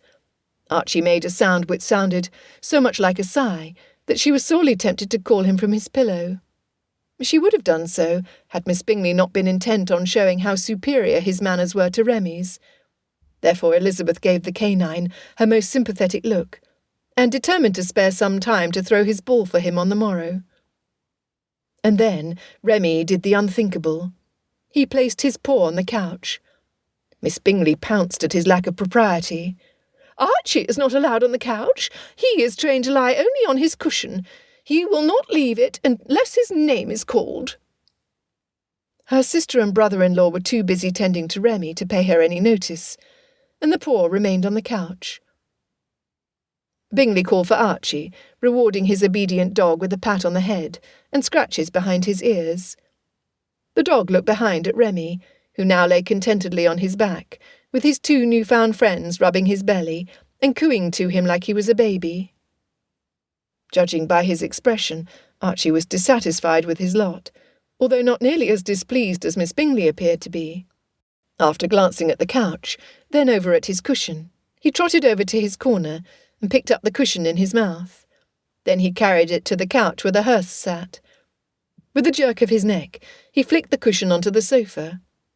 Soon he was sitting on it, in the space between the Hursts, who were primed toward leniency thanks to Remy. "Bad boy!" Miss Bingley gasped. Bingley burst into laughter. "Clever boy! He did not disobey." Mrs. Hurst rewarded him with some affection. "You are too clever for your own good. See, Caro, how he sits on his cushion. You cannot rightly reprimand him." Everyone laughed, except her sister, who, red-faced and stiff-jawed, rose to her feet with a forced smile. "With so little to do in the country, we must make our own entertainment. Shall I play for you?" Nobody prevented her from sitting at the pianoforte, although no one suffered from want of entertainment. Chapter 14. Elizabeth tossed and turned all night. When was she going to get away to paint? Why must she always put everyone else's needs above her own? A momentary lapse in her perennially positive outlook gave way to irritation. It was an unpleasant stewing sensation, and she did not like it at all. Besides, she had charted this course for herself, had worked too hard to convince her uncles to assist her. Resenting the consequences of her own choice was foolish. If only she could confide in someone who would understand. Would Mr. Darcy understand? Would he comprehend her motive? Would that weigh as heavily in his mind as society's reaction should they find out that she, a gentleman's daughter, had been earning an income and doing it successfully by taking on a man's name? They would ostracize her. Not that they cared much about her, or even knew who she was. She was a country squire's daughter, and of little consequence. But now that she knew Miss Bingley and her ilk, now that her paintings were becoming more sought after, it would not take much to ruin everything she had worked so hard to accomplish. And why did she care what Mr. Darcy would think of her if he knew her secret? He was everything agreeable, handsome, gentlemanly and kind, but she must not allow for distractions of the heart. In the end, what would come of it? He would leave Hertfordshire and forget all about her. He probably only viewed her as a friend to his sister.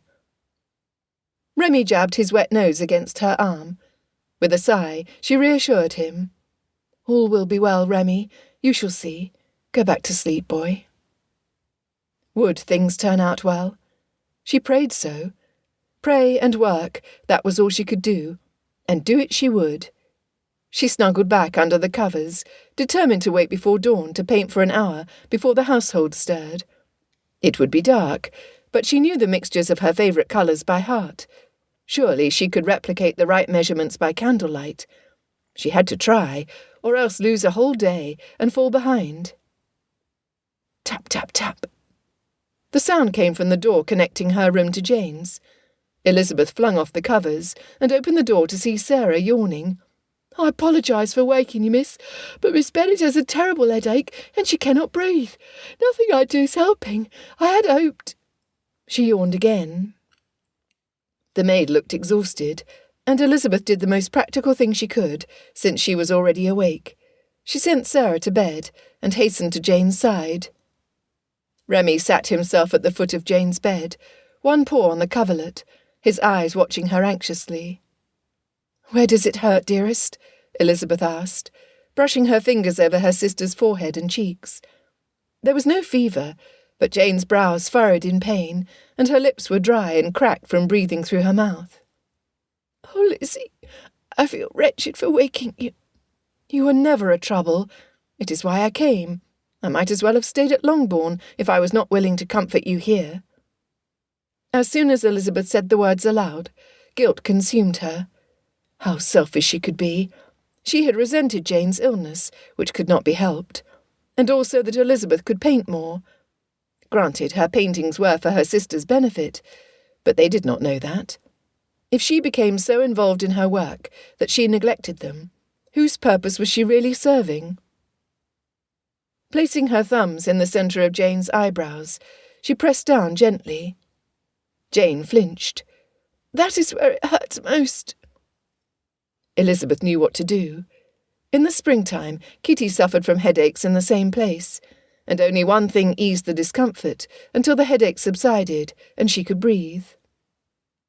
"I will be as gentle as I can. The discomfort is temporary."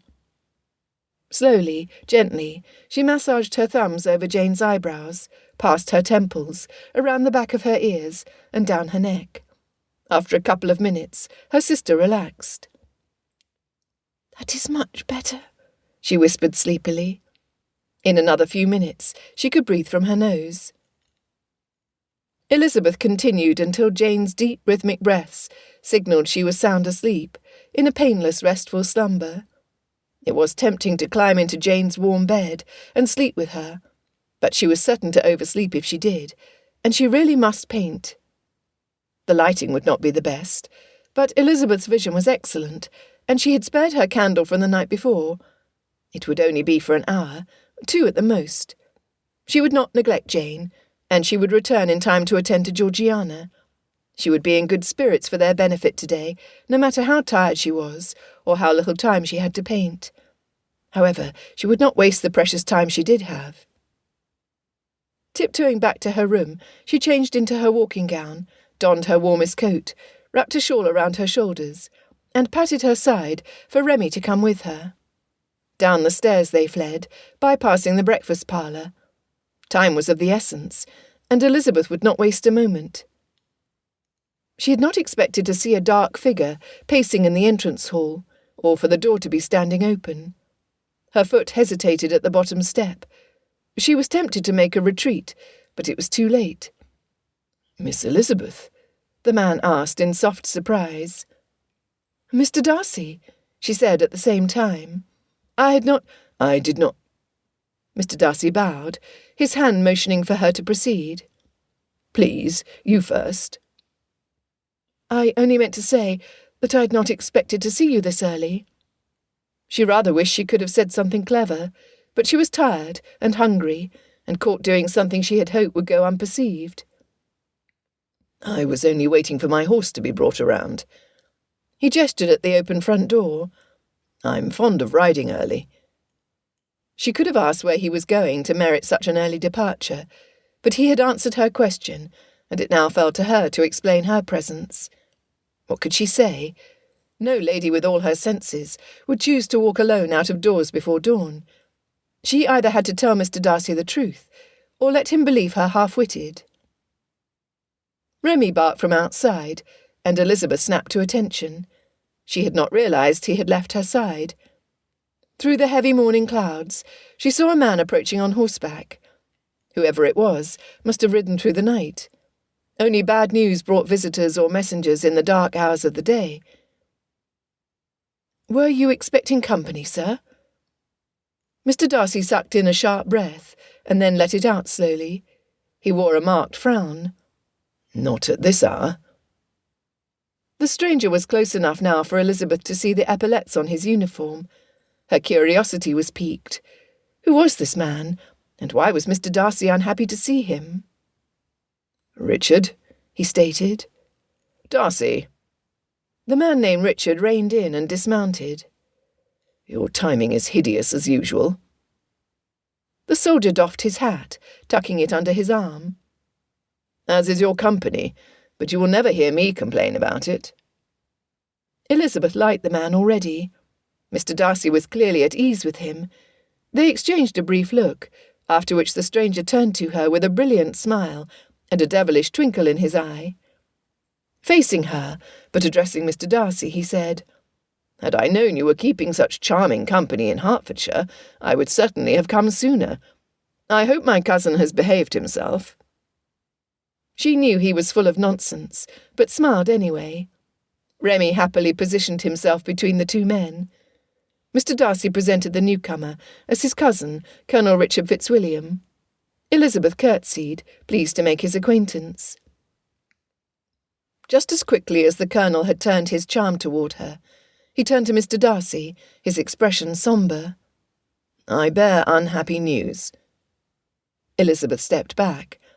Mr. Darcy's eyes met hers for the briefest moment, and she knew there were questions he wished to ask Colonel Fitzwilliam, but could not because of her presence. If ever there was an opportune moment to slip away, this was it. "It was a pleasure to meet you, Colonel, but I must see to Remy." She looked at Mr. Darcy, hoping that his cousin's arrival and the news he bore would provide sufficient distraction to prevent him from accompanying her. "We shall not go far." Before either gentleman could say anything, she dashed off, calling Remy to her side. She should be happier to have more time to paint, for Jane was likely to sleep until after breakfast, and the arrival of Colonel Fitzwilliam would provide a distraction for Georgiana. The situation would allow Elizabeth to spend more time at her easel. However, it was not good news the Colonel brought. If it affected Mr. Darcy, it was also likely to affect Georgiana. A dozen explanations and scenarios swirled through Elizabeth's mind as she ran to the lodge and mixed her paints. What should she expect when she returned to Netherfield Park? Would this bad news signify a change of plans for the Darcys? Would she return to find them packing to depart? She worried that her concern would make it impossible to concentrate on her work, but once the first brush stroked the canvas, swirls of Pomona green and canary yellow swept her away. Chapter 15. Richard watched Miss Elizabeth disappear around the corner of the house. "She is handsome." Darcy bristled, and he knew Richard noticed. Wiggling his eyebrows, the Colonel slapped him on the back. "She's caught your eye, has she?" He squinted at the dewy dawn after her. A subject I shall revisit once you have shown me to a fire and fed me. I've not eaten since yesterday, and my bones ache from riding through the cold." Darcy prayed his cousin would not bring up Miss Elizabeth again. In the meantime, he would gladly ply him with food. "My apologies, Richard, I was not expecting you.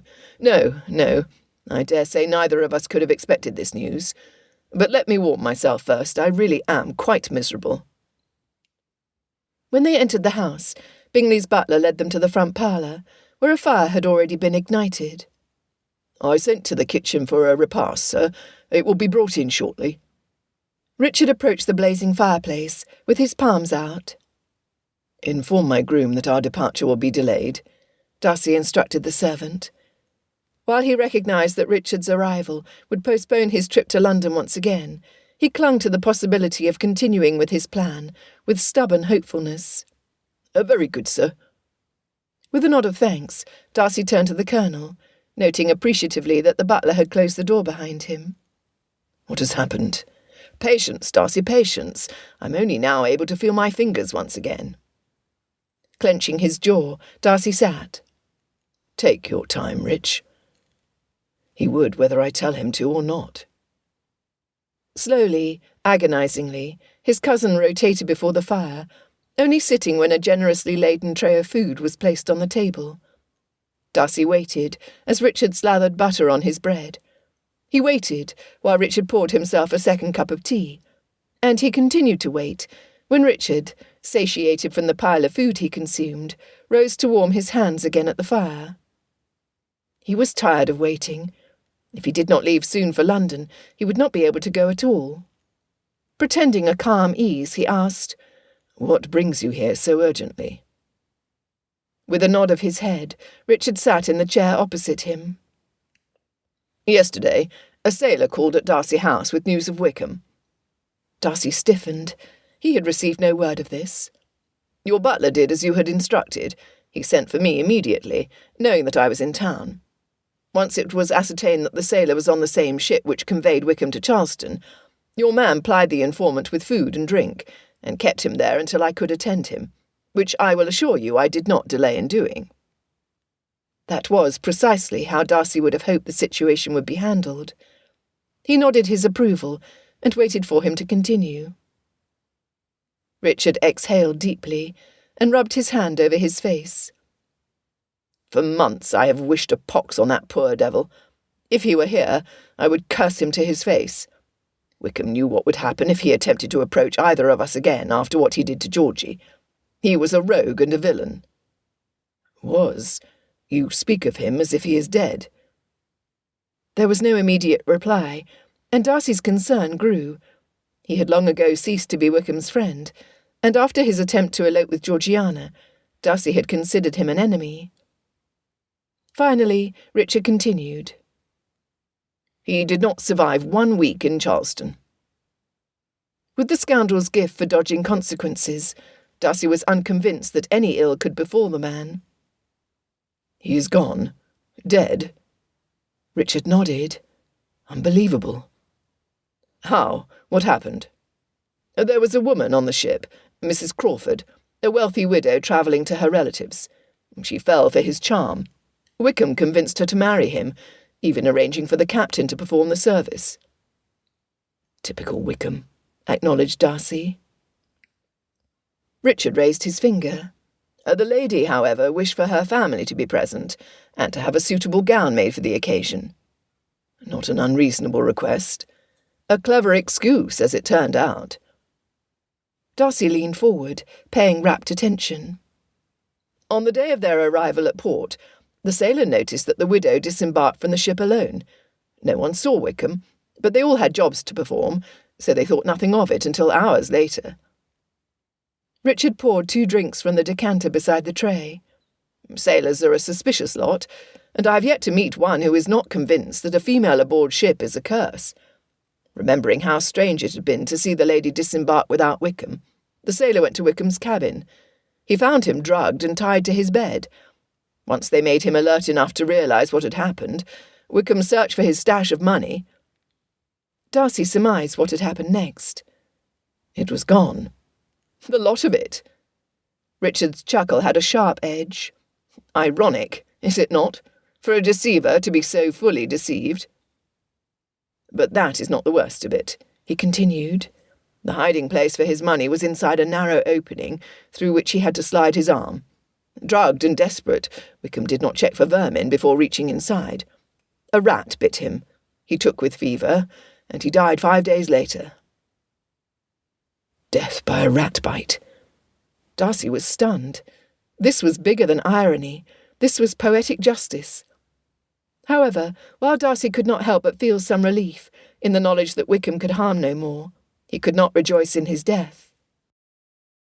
Had the painting been with him, or had the widow woman stolen it, he would have said something, as addled as he was. His only concern was for his money pouch. Darcy had been right to believe the old woman. The painting was still in England, sold for £50 at the market in 7 Dials. It could not be far. Wickham was in a sorry state, desperate and without any connections. He had no money. He promised that if the sailor helped him to find and set up lodging, get him to a doctor, his family would compensate him handsomely. Wickham claimed to be a Darcy, a name which the sailor recognised enough to cast aside his doubts and what he knew about the man's character. As the bite grew hot and infected, he knew that Wickham's time on earth was short. He took the opportunity to appeal to the rich family for a reward, after taking care of their lost son, until the end. I, of course, requested proof from the sailor, some detail that would encourage me to believe him. Wickham gave him a name, one that would ensure that his family would comply. Georgiana. Ire burned in Darcy's veins. To the very end, the blackguard would use Georgiana against him. That he dared to speak her name at all proved how selfish and callous he had become. Why did you not summon me immediately? There was no time. The sailor had signed on with another ship, and was due to sail with the tide. I gave him a reward from your stash in your study, and a bottle of your good brandy. I should have been there. Regret gnawed at Darcy's stomach. You were exactly where you needed to be. You cannot attend to everything yourself, you know. It is my responsibility. I am Georgiana's co-guardian, so anything pertaining to her welfare is also my responsibility. Which is why I must recover the painting. Georgiana's welfare depends on this terrible wrong being made right. You know she will notice its absence. She will ask where it is, and she will learn just how great Wickham's treachery was toward her, toward all of us. And now Darcy would have to inform her that the man she had loved, perhaps still loved, was no longer. Dread churned within him. How is Georgie? What? Darcy's mood was too dark to switch so quickly to the lighter question. How is Georgie? Has this excursion into the countryside improved her spirits? If he admitted it had, Richard would feel justified for his interference. Darcy was still reeling from the news of Wickham's death, news which his cousin's ride to Hertfordshire had provided Richard with time to contemplate. The Colonel would be aware of this advantage, and use it. Although he originally had hoped Richard would not bring up Miss Elizabeth again, Darcy could think of nothing else that might distract his cousin from the more painful topic. The young lady you met, Miss Elizabeth? Georgiana has become friends with her, and has smiled more since their meeting than she has all the months since Ramsgate. Are you going to tell Georgiana? About the painting? Absolutely not. About Wickham? Should we tell her? Darcy's stomach plummeted to the floor. So much for distraction. His inclination was to say no, but that did not seem right. How? Richard rubbed his hand over his face again. Damned if I know. I would hate to spoil her recently found cheerfulness. They would have to tell her, somehow. Unfortunately, that meant Darcy would not be able to leave her for any length of time, until he found the right moment to reveal this shocking news and comfort her. I have 2 weeks' leave, and I will stay here. Between the two of us, we will support our Georgie. With that, Darcy's dream of escaping to London was fully crushed, trampled to dust. He could not leave while Richard stayed. Georgiana would not understand. He stood and began pacing, the clock chiming every quarter of an hour. Only 3 weeks remained until he had promised his sister that they would return to Pemberley, and now he could not move for 2 of them. How on earth would he find the painting in time? How could he heap disappointment on her, when he must also break her heart with this terrible news? How could he ever face Georgiana again? He had to find the painting. The door rattled and swung open. Archie walked into the room, and then turned back to the doorway with a whimper. Bingley followed closely behind him, wiping sleepily at his eyes. I do not know what he wants. He's driving me mad, whimpering and moaning. Bingley yawned. He brought me his ball and his lead, and would not leave me alone until I left my comfortable bed, but it is pouring rain. Caroline would have my head on a silver platter if I played ball with him inside the house. He saw the tray and went straight for the urn. Is there any coffee in here? How you keep these early hours is beyond me. He poured himself a cup. Darcy looked through the glass. Rain poured down in sheets. "Where is Miss Elizabeth? And Remy?" Bingley drank from his cup and grimaced. "I assumed they were sleeping, like the rest of the decent people." Dread crept up Darcy's spine. "Archie misses his friend. Miss Elizabeth took Remy out of doors." Charging out of the room to the entrance hall, he asked the doorman if she had returned. Mrs. Nichols had not seen her, nor had any of the maids or the cook. Miss Elizabeth had not returned. He clenched his teeth and cursed himself for his oversight. He had seen her leave, but had been too caught up in his own worries to check on her welfare. Even when he had mentioned her to Richard, it had not occurred to him that she might not be safe. "She might be out in the stables. Nobody in their right mind would attempt to brave this weather," Bingley suggested. Or some accident might have befallen her. Why had Darcy allowed her to leave with only that foolishly friendly dog for company? Angry at himself for his negligence, he spoke forcefully to Bingley. "Stay here in case she returns. Do not alert the household." To the colonel he said, "My horse is still ready in the stables. We ride." Despite his complaints about the aches in his bones, Richard stood, always ready to assist when needed. "I will search in the direction of the village, and I toward Longbourn. That is her family's estate. Perhaps she took shelter there, or somewhere along the way." To Archie, Darcy whistled, "Come, Archie, help us find our friend." Chapter 16. Plop. A trail of water streamed down the back of Elizabeth's head, soaking into her collar and sending a shiver down her back. Her stomach groaned in protest, reminding her that she hadn't eaten. She blinked, no longer in the bright sunlit fields of Longbourn, right before an ample harvest that shone on her easel. She was in the cold grey hunting lodge. Rain fell in sheets from heavy clouds. Moving quickly, she placed her easel against a wall where the floor was dry. There were shockingly few safe places for her work, fewer than last winter. Would the lodge make it through another winter? Where would she paint when the lodge was no longer suitable? Remy slept soundly on the carpet beside her easel. "Some watchman you are." At this the dog sat up and sneezed. "Why did you not tell me it was raining?" Elizabeth plopped her hands on her hips, exaggeratedly.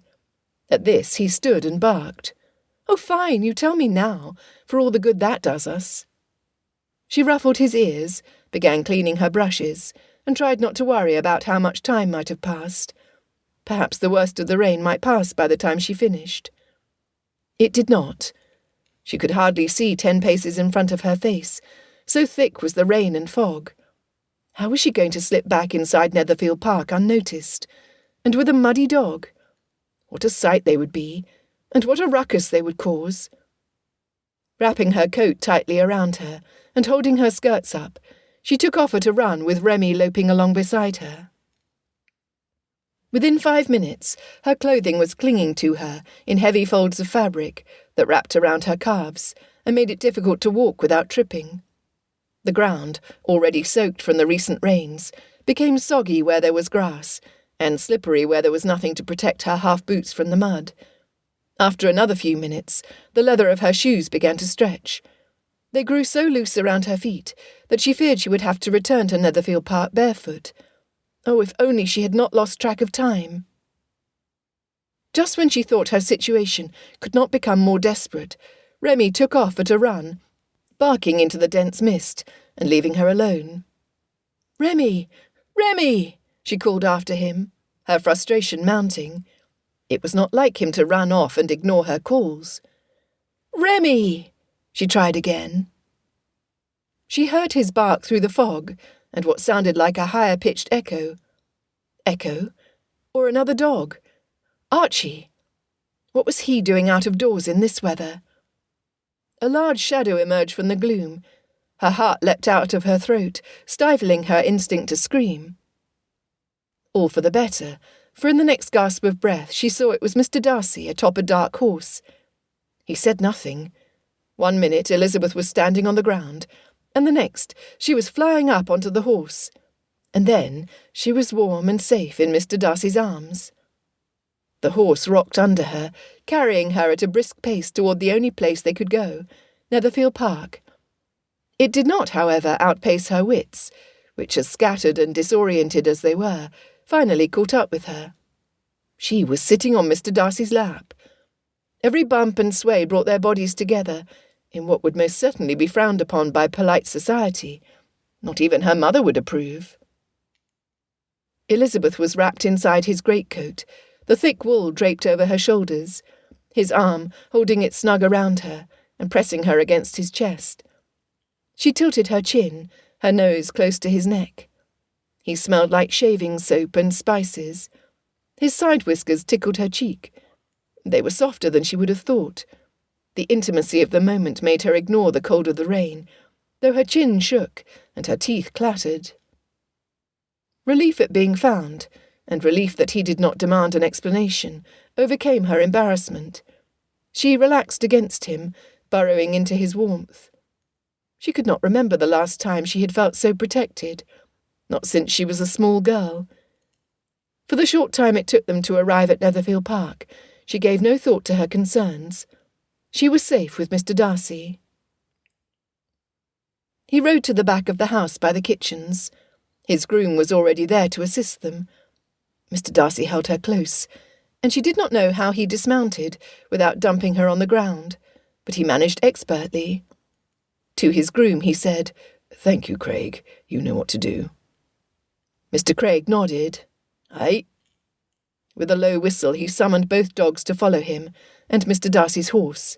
For once Remy obeyed, and did not attempt to run to her side. Elizabeth did not know what to do. She should walk herself into the kitchen, but she was in no hurry to leave Mr. Darcy's arms. She would be perfectly content to hide there all day. Sense won. She pushed against his chest, trying to straighten herself.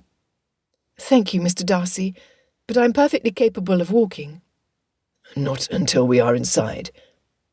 His voice sounded gruff, like he was coming down with a cold. The door opened, when the cook called over 2 maids, and proceeded to make such a fuss as would soon alarm the entire household. Elizabeth wanted nothing more than to bury her shamed face in Mr. Darcy's neckcloth. "Miss Elizabeth requires the expertise of your care. She will need a hot bath and a dry change of clothing," her rescuer instructed in a low tone. She felt his voice vibrate in his chest. He still had not put her down. "And something to warm her from the inside, poor dear." Cook clapped her hands and turned to the stove, instructing the scullery maid to start filling buckets to heat and sending another maid upstairs to fetch a change of clothes. Before the maids departed from the kitchen, Mr. Darcy said, "I trust your discretion. Should anyone outside this room learn of Miss Elizabeth's incident, I shall know that one of you 3 was the source of the gossip. Your caution will be appropriately rewarded as a mark of my appreciation." Cook nodded. "The scullery room will do nicely. She can bathe in privacy, and nobody outside the kitchen need know of it. Even if another servant were to come into the kitchen, the scullery door will be closed. And Molly here can hold her tongue, can't you, girl?" To which Molly agreed wholeheartedly. "As can Betsy, can't you, lass?" Betsy agreed firmly. At that the 3 servants set to their work, their lips clamped shut, and their eyes bright with anticipation of their impending reward and favour from their esteemed guest. Only then, when no one was paying them much attention, did Mr. Darcy set her down by the large stove on the opposite side from the cook. He did so gently, keeping his hands around her waist. "Can you stand? Did you hurt anything? It was terribly slippery along the paths." Elizabeth could hardly breathe. Standing proved to be more difficult than she would have anticipated, but her weakness had nothing to do with the strength of her limbs. "I am well, thank you." He removed his hands, but stayed close. Grateful, she looked up at him, wishing she could ask what he thought of her, and afraid to know the answer. Cook went into the pantry, while Molly prepared the scullery room for Elizabeth's use, allowing her a moment of privacy with Mr. Darcy. She braced herself for his questions, trying to think of clever ways to reply, without revealing why she had been caught in the rain. He just stood there beside her, rather closely, silent. He had ridden through the rain for her. It dawned on her that he must be just as cold as she was. "Oh, forgive me, you must be chilled to the bone." She moved over, allowing him more room near the hot stove, which he did not refuse. He took a breath as though he were about to speak, and she enjoyed the last seconds of his good opinion of her, for she would not lie to him. Mr. Darcy deserved no less than the truth, after braving the weather to assist her, when any other reasonable female would not have ventured out of doors in the first place. She took a deep breath and waited. "Thank you, Miss Elizabeth. I am relieved to have found you." His relief sounded so genuine, so heartfelt, she felt like a doll without stuffing. Nobody worried about her. Most of the time nobody knew where she was or what she was doing. If she was not careful, she might convince herself that Mr. Darcy cared for her enough to notice those things. Before he could make any further inquiry, Molly proclaimed the scullery room ready to receive her. Minutes later, Elizabeth leaned against the back of the tub. Her hair had been washed with a lovely-smelling soap, and warm water steamed around her. A table beside her held a tray with a cup of chocolate, warm bread with melted butter, and preserves. She felt like a queen. She dared not linger too long, though. Jane might be awake by now, and Georgiana had probably noticed her absence. She had been foolish to lose track of the time so thoroughly. With Molly's help, she donned a dry morning gown and shawl. Having no other suitable shoes, she wore her dinner slippers. "I'll put your other gown and coat to rights, miss, you'll see," Molly assured her. "I hate to be a trouble." Molly puffed out her chest. "I have to redeem myself if I want out of the scullery room." She said no more than that, impressing Elizabeth with her attitude, after having suffered unjust accusations from Miss Bingley only the day before. She added proudly, "I'd already worked up to being a parlour-maid, and I aim to be a lady's maid some day. There's no garment I'm incapable of repairing." "I do not doubt your skill, and I wish you success." Elizabeth smiled at her. "However, I fear that your skills might be lost on Miss Bingley, and she will not even know the state of my gown when I returned." "I do not wish to serve as her maid, miss. Now, I'll work my way up, and keep my ears and eyes open for a mistress more to my liking." Her eyes doubled in size, and she slapped her hand over her mouth. "Oh, I should not have spoken so bluntly. I'm hoping to impress Mr. Darcy, so that maybe he will take me on." Elizabeth giggled. "Mr. Darcy does not require a lady's maid." "He will when he takes a wife. A man like that cannot stay unmarried for long." She smiled and sighed. Any lady Mr. Darcy married would likely already have her own trained maid, but Elizabeth kept the thought to herself. It was a sad thought. Of course he would marry a fine lady. With Molly's positive attitude and willingness to work, she was certain to find a suitable position, even though it probably wouldn't be in Mr. Darcy's household. Dressed and dry, Elizabeth smoothed her hand over her hair, a simple knot with a braid wrapped around it, and walked up the stairs towards Jane's room. What should she say when she saw Mr. Darcy? Would she be able to meet his eyes without remembering the feel of his arms around her, without her face flaming at the memory? Chapter 17. Elizabeth pulled the brush through Jane's golden hair one last time and set it down. Combing her fingers through the silken strands, she braided them into a long cord. Jane caught her hand before she tied off the end. "You must be restless, stuck here, looking after me, when you are so fond of walking." Elizabeth nodded toward the window, at the torrential rain blasting against the glass. "In this weather?" she teased. Squeezing her sister's hand with a serious gaze, Jane continued, "You are always on your way somewhere, always so occupied. I only wish to say that I am relieved to have you here." Elizabeth caressed Jane's cheek. "You look much improved after a good sound sleep. Do you feel better?" "I do, and I have you to credit for it." Elizabeth grimaced inwardly. She had done nothing but think of how she could get away to paint, instead of attending to her sister. "You give me too much credit. Mr. Bingley has arranged for your every comfort." Jane sank into her pillows with a deep sigh. "How can I be certain of the genuineness of my affection for such a generous, attentive gentleman?" "That you worry about your sincerity is proof enough of its existence." "Our situation is desperate, Lizzie. I cannot help but hope that he might make an offer." Jane wrung her fingers. "I would not hesitate to accept. The only way I can help my mother and sisters is to marry well." Her eyes filled with moisture. "Does that make me mercenary? Mr. Bingley deserves so much better." How differently they went about the same goal. Jane would sacrifice herself, her future, and while Elizabeth's choice was not without a great deal of risk, she had not considered sacrificing her own freedom and happiness, as Jane did. She did not notice how long they had fallen silent, until Jane spoke again. "What about Mr. Darcy?" she asked softly. Despite her best attempts to control her complexion, Elizabeth could feel her cheeks burning.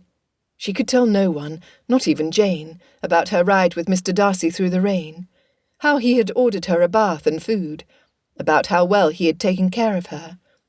That would have to remain their little secret for as long as she lived. It was a memory she would cherish forever. Instead, she told Jane about Remy rolling in the mud, and how Mr. Darcy himself had seen to the dog's ablutions. She threw herself into the telling, intending to draw the focus away from any expectation regarding Mr. Darcy with her humorous account. But Jane did not laugh. No, her reaction was much worse. She looked hopeful for Elizabeth. Growing increasingly uncomfortable, Elizabeth changed the subject entirely. "Are you feeling well enough to attempt to join us downstairs?" Jane sat up, taller in bed. "I think I might. It is dispiriting to spend so much time abed." "Then it is settled. We shall change your gown, and wrap your warmest, softest shawl around your shoulders, and you will come downstairs with me." Elizabeth pulled her sister's nicest morning gown from the armoire. The door opened, and Mrs. Hurst and Miss Bingley entered, followed by a maid carrying a breakfast tray. With one look they took in Jane's intention. As though of one mind, their concern grew evident. "What is this? Out of bed already?" Mrs. Hurst clucked her tongue. "It is much too soon, especially with the weather so dreadful."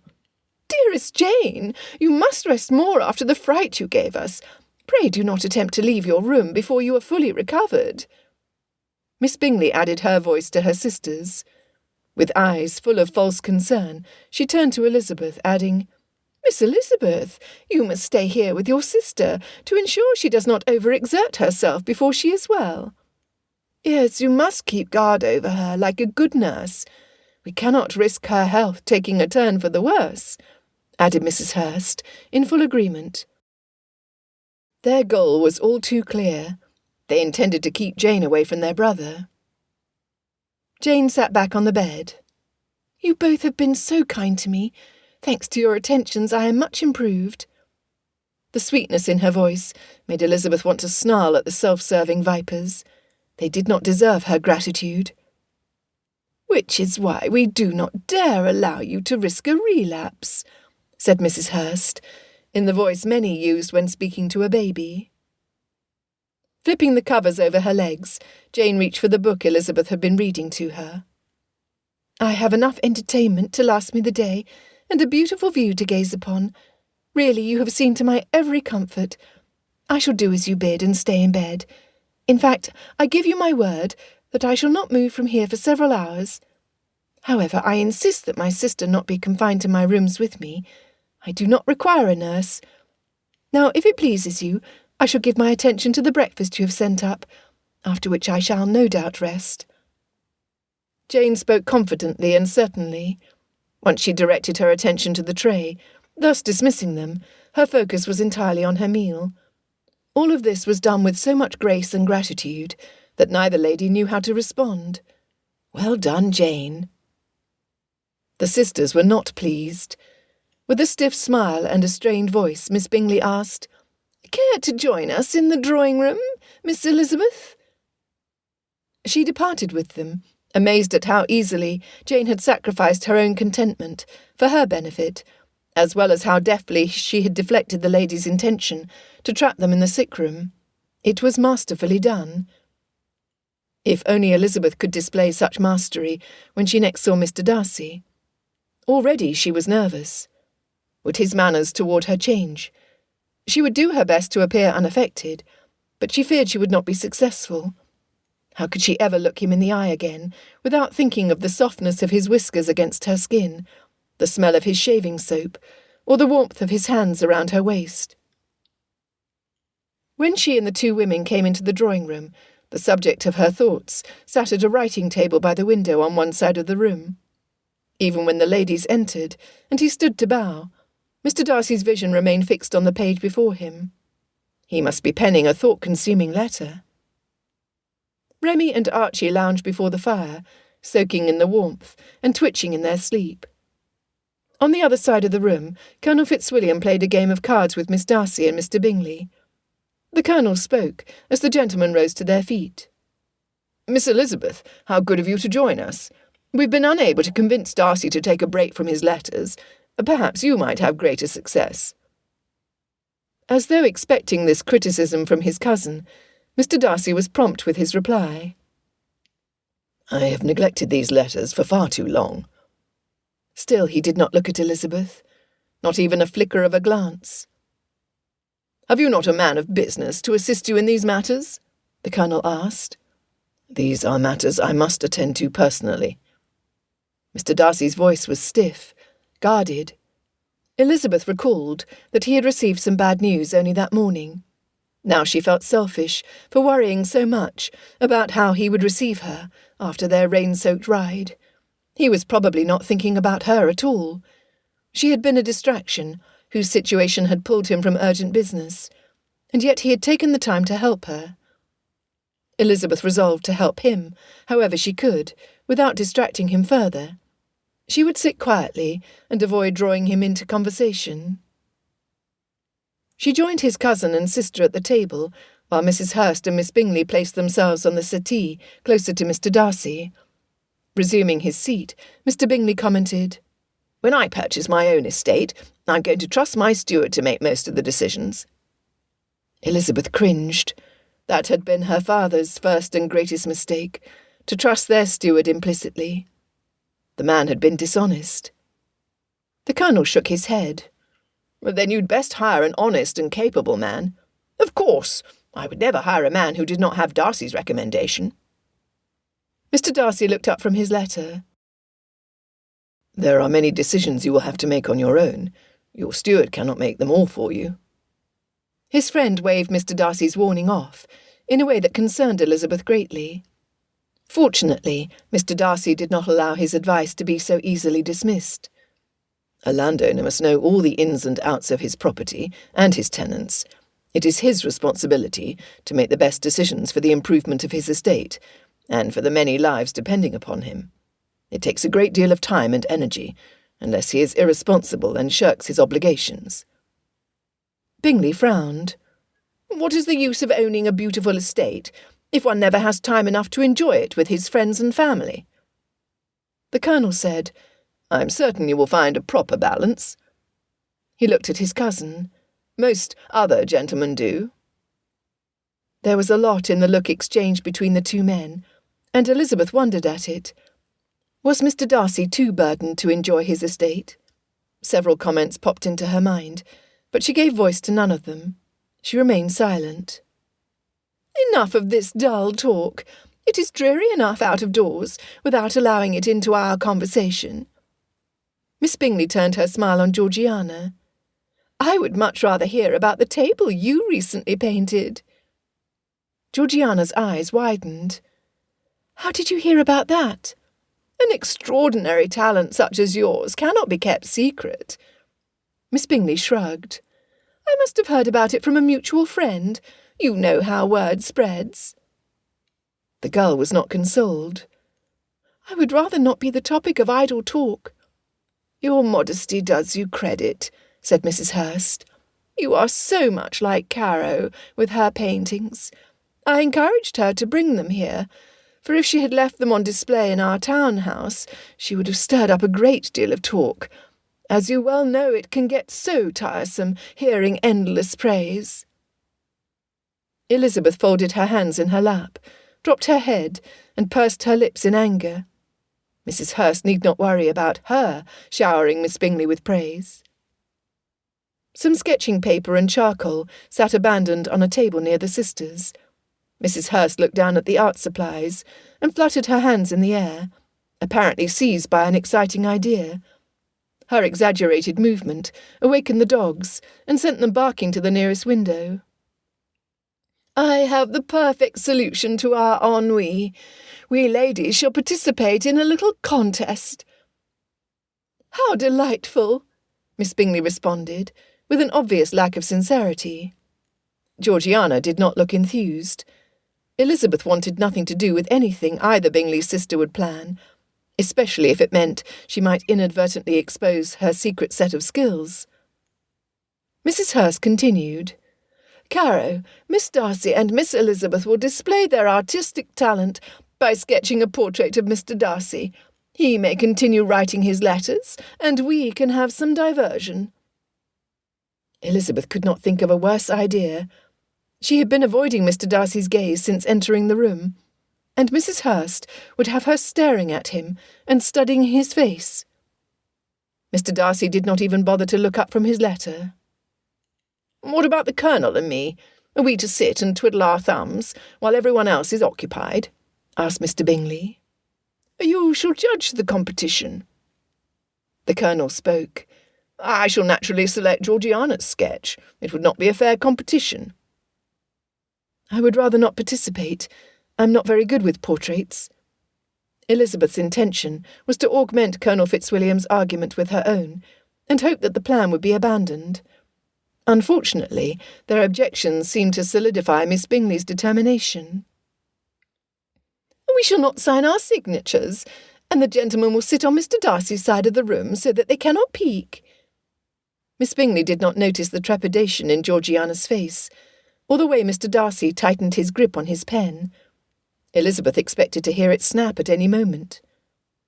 "It is settled, then," declared Mrs. Hurst, as the clock on the mantel chimed the hour. "When the clock chimes the next hour, you must hand me your unsigned sketches to give to the gentleman to judge." Mr. Darcy looked up to smile softly at Georgiana. After receiving encouraging nods from both her brother and her cousin, she leaned over her paper and started drawing. Elizabeth watched him, hoping he might look at her, that he might communicate what he thought in a glance. But he did not. She started sketching, giving little thought to proportion or angles, outlining as much as she could from memory. A snort at her side made her look up to see Miss Bingley regarding what she had drawn. She looked satisfied with herself, as though she had already won.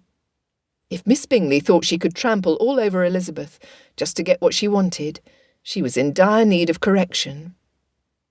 Vanity won over reason.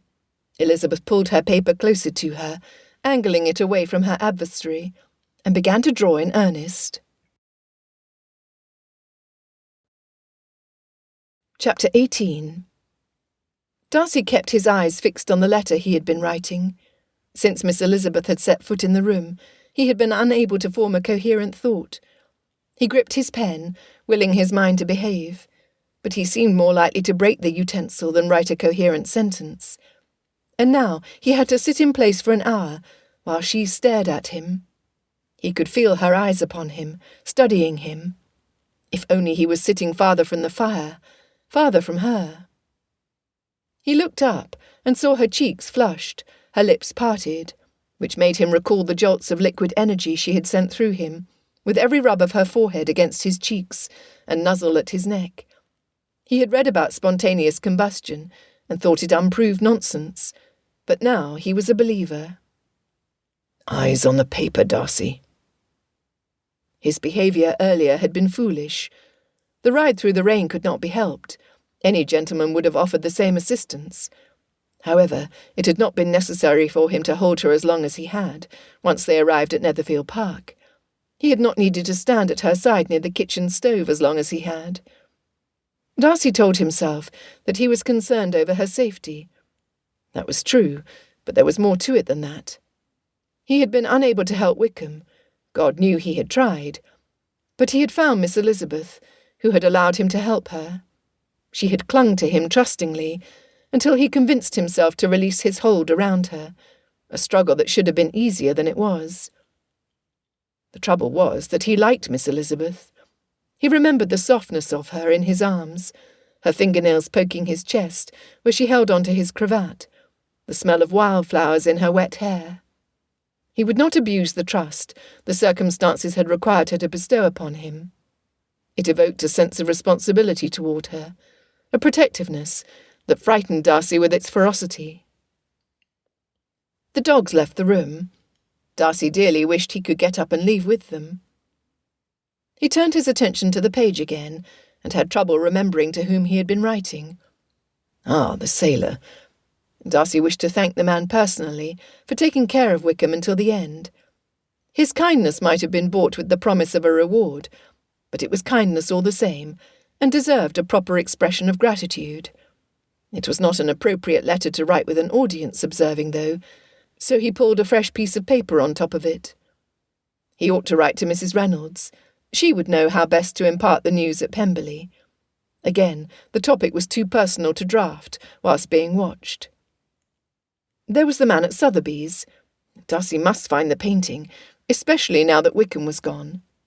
He glanced at Georgiana, who leaned over her sketchbook, a soft smile playing on her lips as her hand moved over the paper.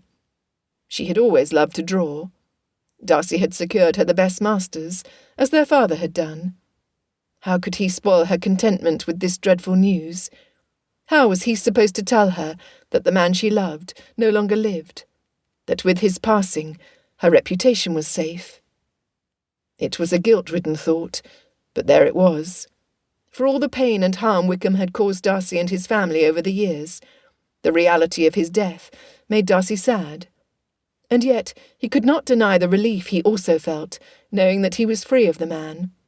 Once he secured the painting, only then would he be truly free. The mantel clock chimed the hour. Bingley and Richard, who were impatient without some activity of their own, eagerly pronounced the contest finished. Darcy was grateful as well.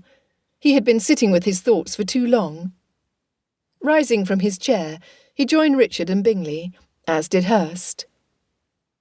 Flipping the contestants' papers over without looking at the contents, Mrs. Hurst collected them and held them behind her back as she approached the gentlemen. She pulled one sketch forward and presented it to them. "Here is the first one," she announced. It was Georgiana's. Darcy knew it. Judging from the way Richard beamed at the page, he knew it too. "That is it.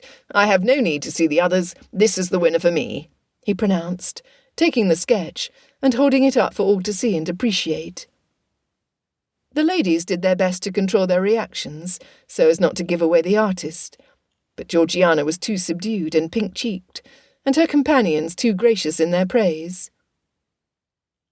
Mrs. Hurst presented another. "Here is the second of the three." She pulled out the page, a haughty smirk on her face, as she held it out for them. Darcy had to admit that the drawing was indeed very well done. The dimensions and proportions were as accurate as his own reflection in a mirror. The shading and use of contrast was excellent for the short time they had taken to create their drawings. It was a reminder of how unfair this competition was. Miss Elizabeth had none of the advantages his sister and Miss Bingley had. Her work would look like that of a child in comparison, yet she sat confidently in her chair, not in the least perturbed at the latter's attempt to scoff at her lack of accomplishments. No matter how poorly Miss Elizabeth drew, Darcy would find something to praise. He could not allow her to be humiliated.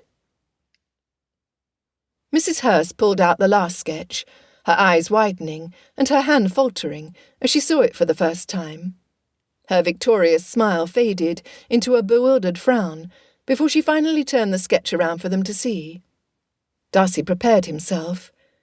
Quickly, flatly, she said, "And this is the last." She practically shoved it at Bingley to take, which he did. It is spot on. I swear I expect this drawing to open his mouth and speak to me." Bingley held it up for all to see.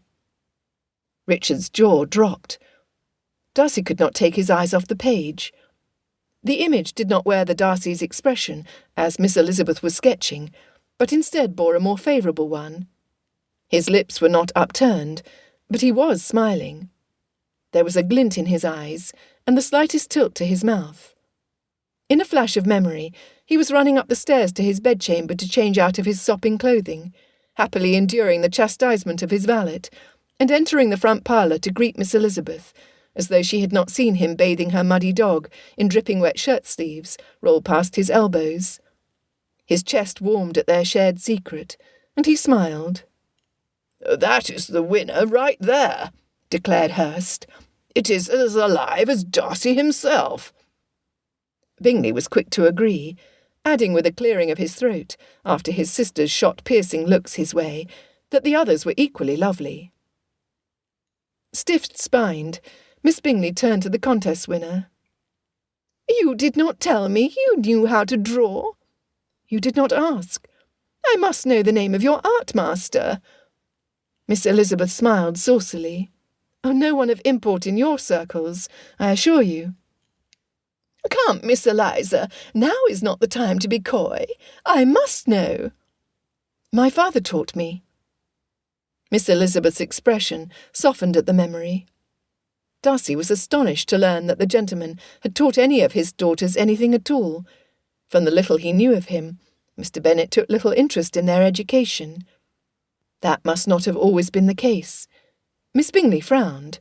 She would never stoop so low as to procure lessons from the father of her rival.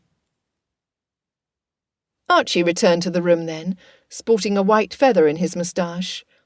Miss Bingley, no doubt seeking to extract herself from the awkward situation in which she had placed herself, seized upon the opportunity to draw the conversation away from her defeat.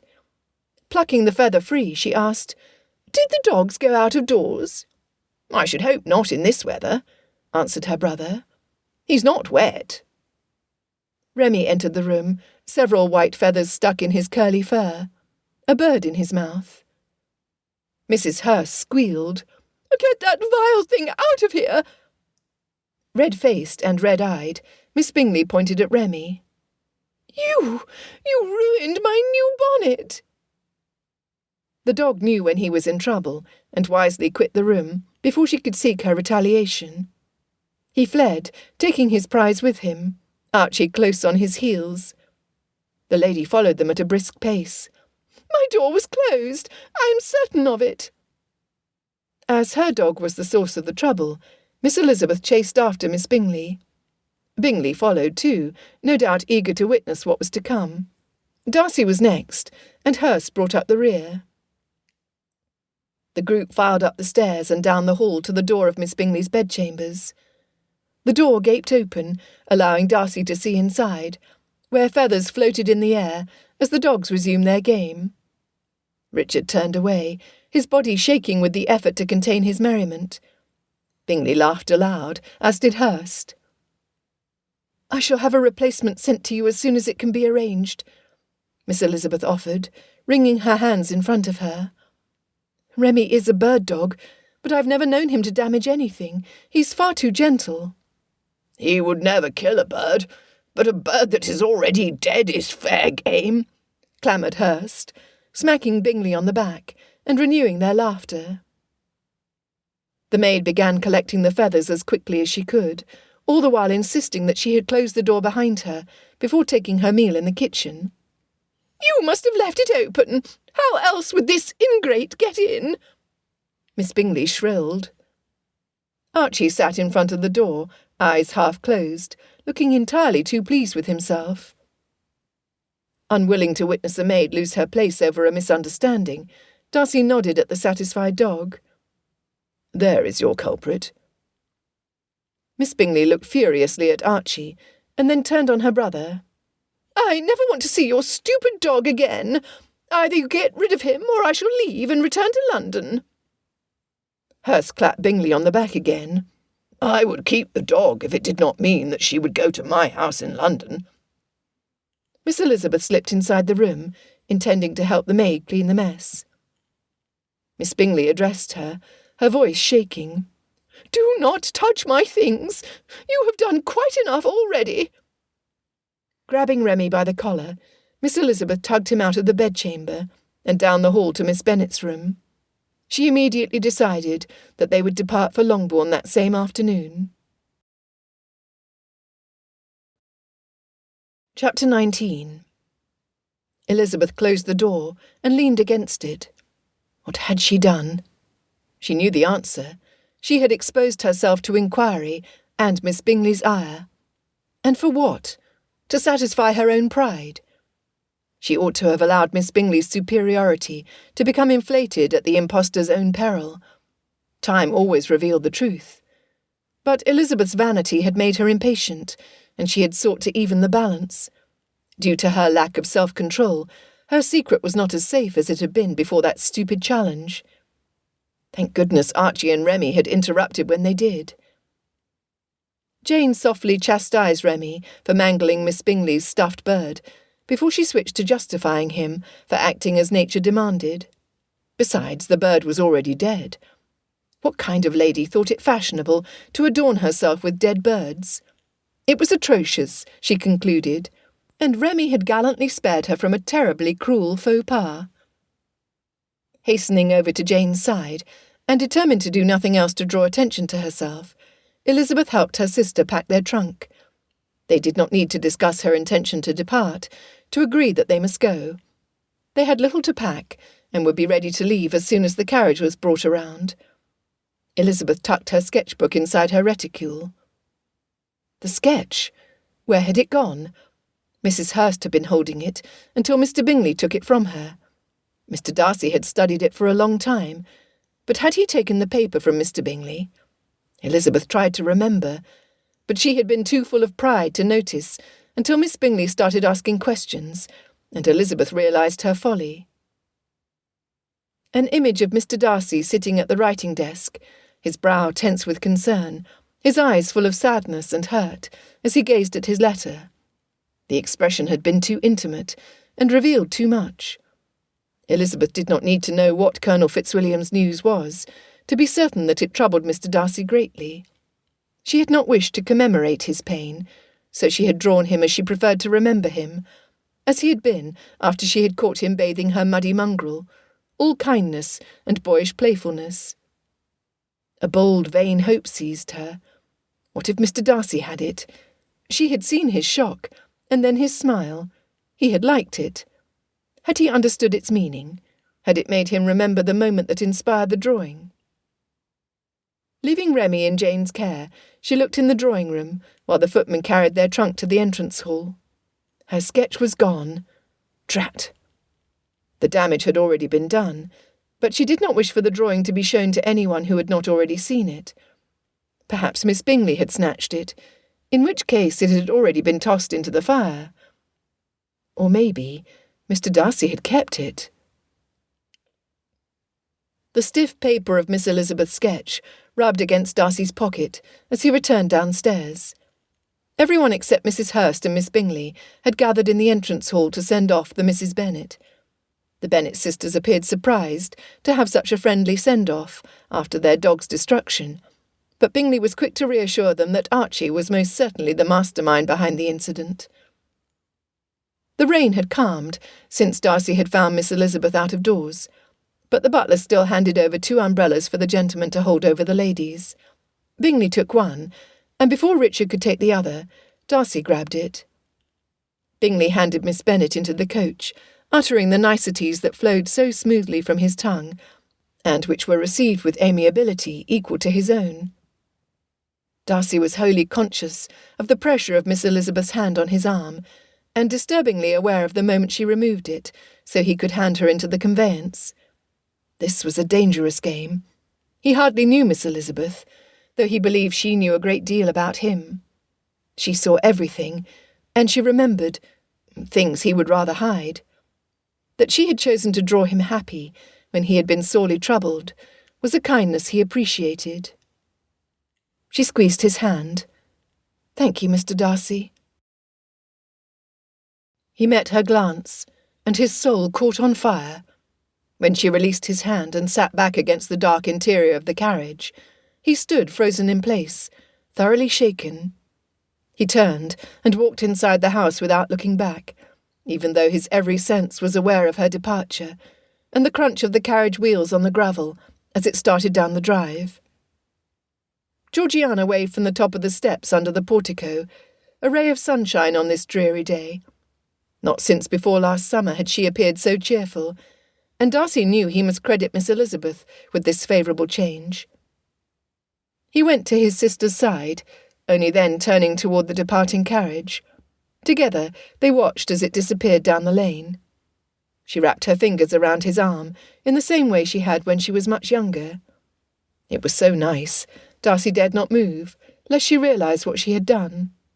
He held her closer, wishing this moment could last forever, and hating that he would have to ruin it. "I shall miss them, and Remy," she said. "Me too," added Bingley with a sigh. It was too cold to remain out of doors, and they quickly moved inside. As they warmed themselves by the fire, Richard sidled closer. "Georgie looks too happy today. I do not have the heart to spoil it. Let us give her some time." Darcy nodded. "Very well, but we must tell her soon. On the morrow. Not a day later." Their agreement resolved, Darcy listened to his sister extol Miss Elizabeth's artistic skill until she moved her attention to practising her instrument, allowing him to return to his unfinished correspondence before dressing for dinner. Georgiana's happiness continued throughout the evening, multiplying his torture with the knowledge that he would have to disturb it on the morrow. He tossed and turned that night, hardly sleeping a wink, before it was time to rise. He dressed, making his way to the morning parlour, expecting to see his sister in the breakfast-room in her riding habit, and preparing what he would say during their morning ride. However, she was still in her bedchamber when he returned after going on his ride alone. It was not until the Hursts and Miss Bingley took the carriage into Meryton to call on Miss King that Georgiana joined them in the billiard-room. Darcy and Richard were attempting to distract Bingley from his misery and convince him that it was too soon to call at Longbourn. Georgiana walked right up to Bingley. "Excuse me, please, but I could not sleep for concern for Miss Bennet." For not being able to sleep, she had slept away most of the morning. Still, at the mention of Miss Bennet, she had a captive audience in Bingley. "Me too," he said. She nodded gravely. She could not have sufficiently recovered from her cold before undergoing such a trip. A distance of 3 miles, bundled up in a comfortable carriage, with blankets and heated bricks at her feet, and Bingley's own footman to carry their trunk indoors and hold umbrellas over their heads. What was Georgiana about? Her eyes glistened. "What if Miss Bennet has taken a turn for the worse? I would feel positively wretched." "As would I," agreed Bingley. "I asked my sisters if they would call with me, but they had other plans." Georgiana lit up. "Perfect! I would be pleased to accompany you, my brother and cousin Richard to Longbourn." Darcy nearly snapped his cue. He had cut his morning ride short and refused to venture out of doors, in hopes of speaking with her about Wickham's ghastly fate. To delay a moment longer was unacceptable, and yet they could not very well tell her the bad news now. She circled the table, resting her hand on his arm, and blinking up at him through her dark eyelashes, a trick that always got her what she wanted. "You did agree that I may make a quiet debut in the country. I would very much like to make my first social call at Longbourn with the Bennets." He stifled a groan, knowing he could not refuse her. When he looked to Richard for help, the coward merely rubbed his jaw and looked away. All the way to Longbourn, Darcy cursed himself. Their horses' hooves sank in the mud, in the poorly drained fields. Grass and weeds spotted the gravel drive. The walls at the top of the house were water-stained, a sure sign that the roof needed repair. Only one boy came to take their horses. An elderly servant opened the door, soot on his cheek from the fire he no doubt kept burning, and slivers of wood on the arms of his patch-wool coat. He saw them into the front parlour, while he called the master of the house. Mr. Bennet joined them shortly, polishing his spectacles as he entered the room, and stopping before them to make his bow. "Mr. Bingley, how good to see you, sir, and your guests." He was a lively man with silver hair and clever eyes that crinkled at the sides, as though he were laughing at a joke. Darcy could see where Miss Elizabeth's humour came from. Bingley performed introductions, after which Mr. Bennet turned to Darcy and Richard with a twinkle in his eye. "I trust you are enjoying the wet weather." Richard laughed, "So much so that we decided to tempt fate by riding out in it." "So I see. Shall I send for tea to warm you? I fear I have precious little else to offer you, but weak tea in my own company. Mrs. Bennet and the girls are in Meryton." This he said more for Bingley's benefit than anyone else's. They could rest easy that Miss Bennet was hale enough to walk into the village, thus accomplishing the purpose of their call. Georgiana tried to hide her disappointment, but Mr. Bennet, negligent as he was with his estate, was too often surrounded by females not to notice. "It is a pity, as I'm certain that my younger daughters would be enchanted to meet you, Miss Darcy. Whether the feeling will prove mutual or not, I shall let you decide." His comment was meant to be humorous, but Georgiana did not know how to reply. The conversation having taken an uncomfortable turn, Bingley inquired further about Miss Bennet's health. Once he was satisfied that she was not on death's door, they rose to take their leave. Mr. Bennet bowed. "I wish you greater success next time." The clouds parted, allowing a burst of sunlight through the windows. Mr. Bennet cackled. "The weather wishes you a prompt return, and I shall do likewise to my study." He gestured down the hall to a door that had been closed when they arrived, but which was now wide open. Light flooded the room, illuminating a painting hanging behind the desk. Darcy's heart lurched in his chest. Even from a distance, he knew Georgiana's painting. Joy and relief overcame him, and then panic. He turned to hurry his sister away, but it was too late. She stared at the painting, the colour draining from her face. Chapter 20. During the carriage ride back to Netherfield, Mr. Bingley spoke enough for their entire party, which served Georgiana well. Her mind was too busy trying to comprehend what she had just seen. That was her painting she had seen in Longbourn, she was certain of it. Granted, she had heard of skilled artists who copied masterpieces with so much skill that occasionally their works were confused with the original. But Georgiana knew her painting. She would recognise it from any distance, in any shading or lighting, just as she knew the paths of Pemberley. After her father's death, she had spent hours wishing she could live in the world of the picture, a world where her father still lived. People said the two people in the boat were men. However, in her mind, it was her and her father. He had taken her fishing many times at Pemberley's lake. They would spend all morning on the water, and he would catch nothing.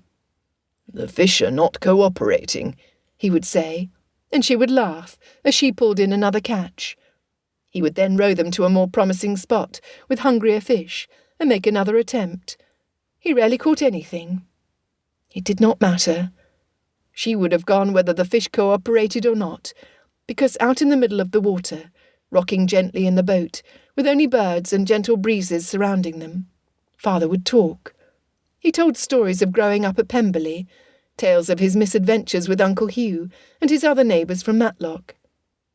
What she looked forward to the most those days were the stories he would tell of her mother. He had loved her, truly loved her. Sometimes he would sniff and dab at his eyes, and Georgiana would complain of the excessive dust in the middle of the lake to give him an excuse to cry. Anything to encourage his conversation, anything to learn more about her mother. Oh, how she ached to know her, to talk to her, as she had done so freely with her father. She missed him dearly. In relating the stories of her mother, he allowed her to see him as more than the strict master of Pemberley. He lowered the walls around his heart and let her inside, and she had been secure in the love of her father. Fitzwilliam was a good brother, the best brother, but he was not father. Fitzwilliam was so often away and constantly busy. It always required time for Georgiana to compose her thoughts and say what she really meant, like drawing water from a deep well. Knowing this about herself, she attempted to summarize the questions swirling in her mind into one succinct inquiry. Why was her painting not at Pemberley? How long had it been gone? Was this the reason Fitzwilliam had so often been away since last summer? How did Mr. Bennet come to have her painting? Why was it here? Was it still hers? So many questions. Too many. Her brother had promised the painting to her, and he always kept his promises, which led her to wonder what had happened. She was no closer to forming a clear question when they reached Netherfield Park than she had been when they departed from Longbourn. If anything, she had more. Was this the reason Richard had arrived, and why he and Fitzwilliam had been on tenterhooks since his arrival? If that were the case, why had they looked as surprised as she to see her painting hanging in Mr. Bennet's study? What had happened? Wrapped up in thought, she did not notice what had become of Mr. Bingley, only that he was no longer in their company. Fitzwilliam and Richard were walking side by side, like a wall in front of her, leading her up the stairs. They said nothing when she followed them into the library and closed the door behind her. They both looked down at the carpet at their feet. Why did they look so guilty? Clasping her hands in front of her to keep them from shaking, she decided to wait for one of them to speak, rather than ask any of her questions. Fitzwilliam motioned for her to sit. Are you in need of refreshment? No. She needed answers, not tea. Richard asked, Shall we send for Mrs. Annesley? No. Are you certain you do not wish for some tea? Fitzwilliam pressed. Being asked again for something she had already refused, as though she did not know her own mind, was infuriating, especially in Georgiana's current agitated state. I am certain, I thank you. What about Mrs. Annesley? Richard went toward the door as if to fetch her at that moment. Stop! I do not want tea. I do not need Mrs. Annesley, and I do not wish for a puppy. Georgiana startled herself with her forcefulness. She sounded so much like Aunt Catherine that she considered apologizing. Richard froze. Seeing how her boldness had achieved the reaction she sought, she added in a much calmer voice, I wish for you both to stop treating me like a child, and tell me why my painting is hanging at Longbourn. That was as clearly stated as she could hope to communicate. Fitzwilliam pulled the chair beside her closer. He took both of her hands in his gaze locked on hers. She braced herself for bad news. Her painting must be lost to her, gone. Just like her father and her mother, and her faith in her brother's word. Tears burned her eyes, and she jutted out her chin to keep it from quivering. When I found you and Wickham at Ramsgate... She sucked in a breath, and he stopped. She wanted to know about her painting, not that person whose very name filled her with shame. What does this have to do with him? After he left, he made haste to Pemberley, where he took an item he knew to be of considerable value. An item small enough to carry with him, interjected Richard, and valuable enough to fetch a handsome price. The room spun. Georgiana tugged her hands free from Fitzwilliam to clasp the edge of her chair. He took your painting, Georgie. Fitzwilliam paused, continuing slowly. For the past 5 months, I have been searching all over England, scouring markets and galleries, inquiring at private collectors and auction houses, visiting pawn shops. Risking the marché ouvert, Richard added. Fitzwilliam's glare silenced him, but not before he tapped his eye. And she knew. Your bruise! Relief that he and her cousin had not come to blows over her was quickly overcome by worry over what might have happened to her brother at the dangerous market. He nodded. I found the merchant who had sold your painting from her stall only 1 day before.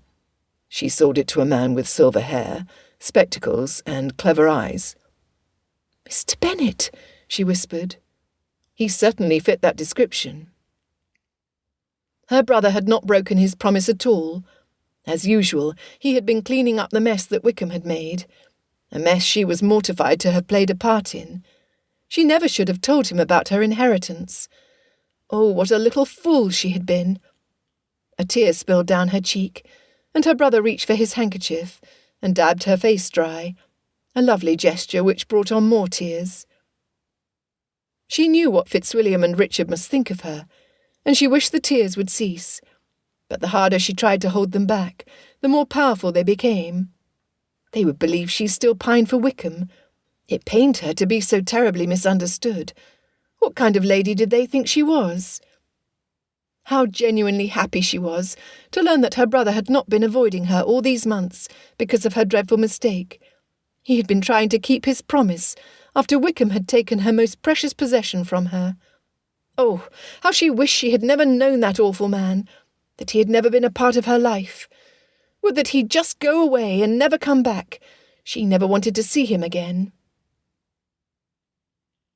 She did not know when her brother had wrapped his arms around her, but the handkerchief she held was soggy, and his cravat was crumpled and stained with her tears. Taking a deep breath, she calmed herself. Once it was safe, she backed out of his embrace, determined to show her guardians how well she had learned from her mistake, and how mature she had become. Mr. Bennet was a gentleman. He could be reasoned with. Either way, she was not concerned about her painting, now that she knew Fitzwilliam had not been the one to take it from her. No, that deceit had been committed by the rapscallion who had tried to steal her heart, her reputation, and her inheritance. Oh, if she ever saw that horrible man again, she would kill him. There is more, Richard added. We tracked down Wickham all the way to Charleston. He is gone. Good riddance! I hope he never comes back, she exclaimed, relieved beyond measure that he was on the other side of the ocean. Fitzwilliam reached for her hands, his eyes so tender, his touch so understanding and comforting, that she felt her eyes well up once again. Georgie, Wickham is dead. He died 1 week after landing. And she had wished him dead. She had not even swooned. A proper lady would certainly swoon. What kind of monster was she?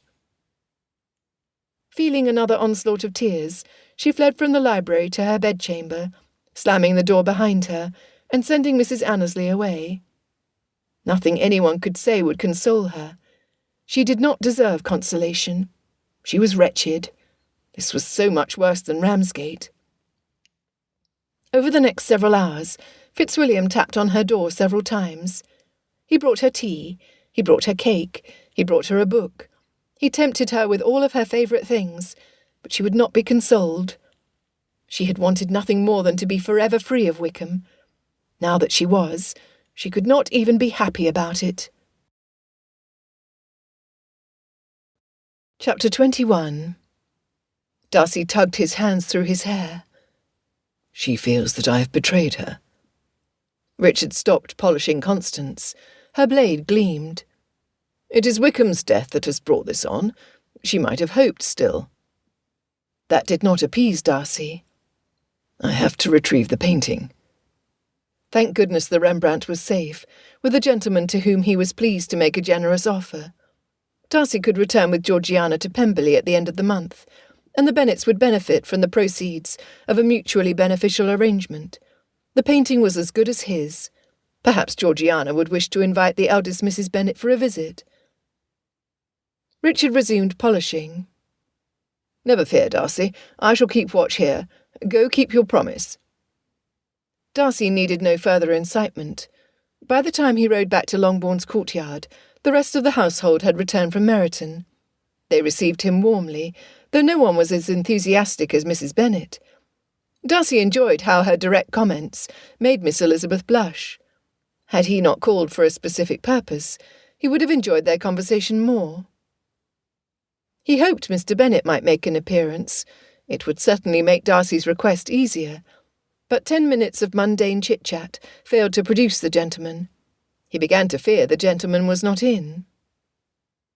Those 10 minutes of conversation revealed another difficulty that Darcy would have considered sooner had his mind not been so singly focused on recovering Georgiana's inheritance. How could Darcy request a private audience with Mr. Bennet without raising certain expectations?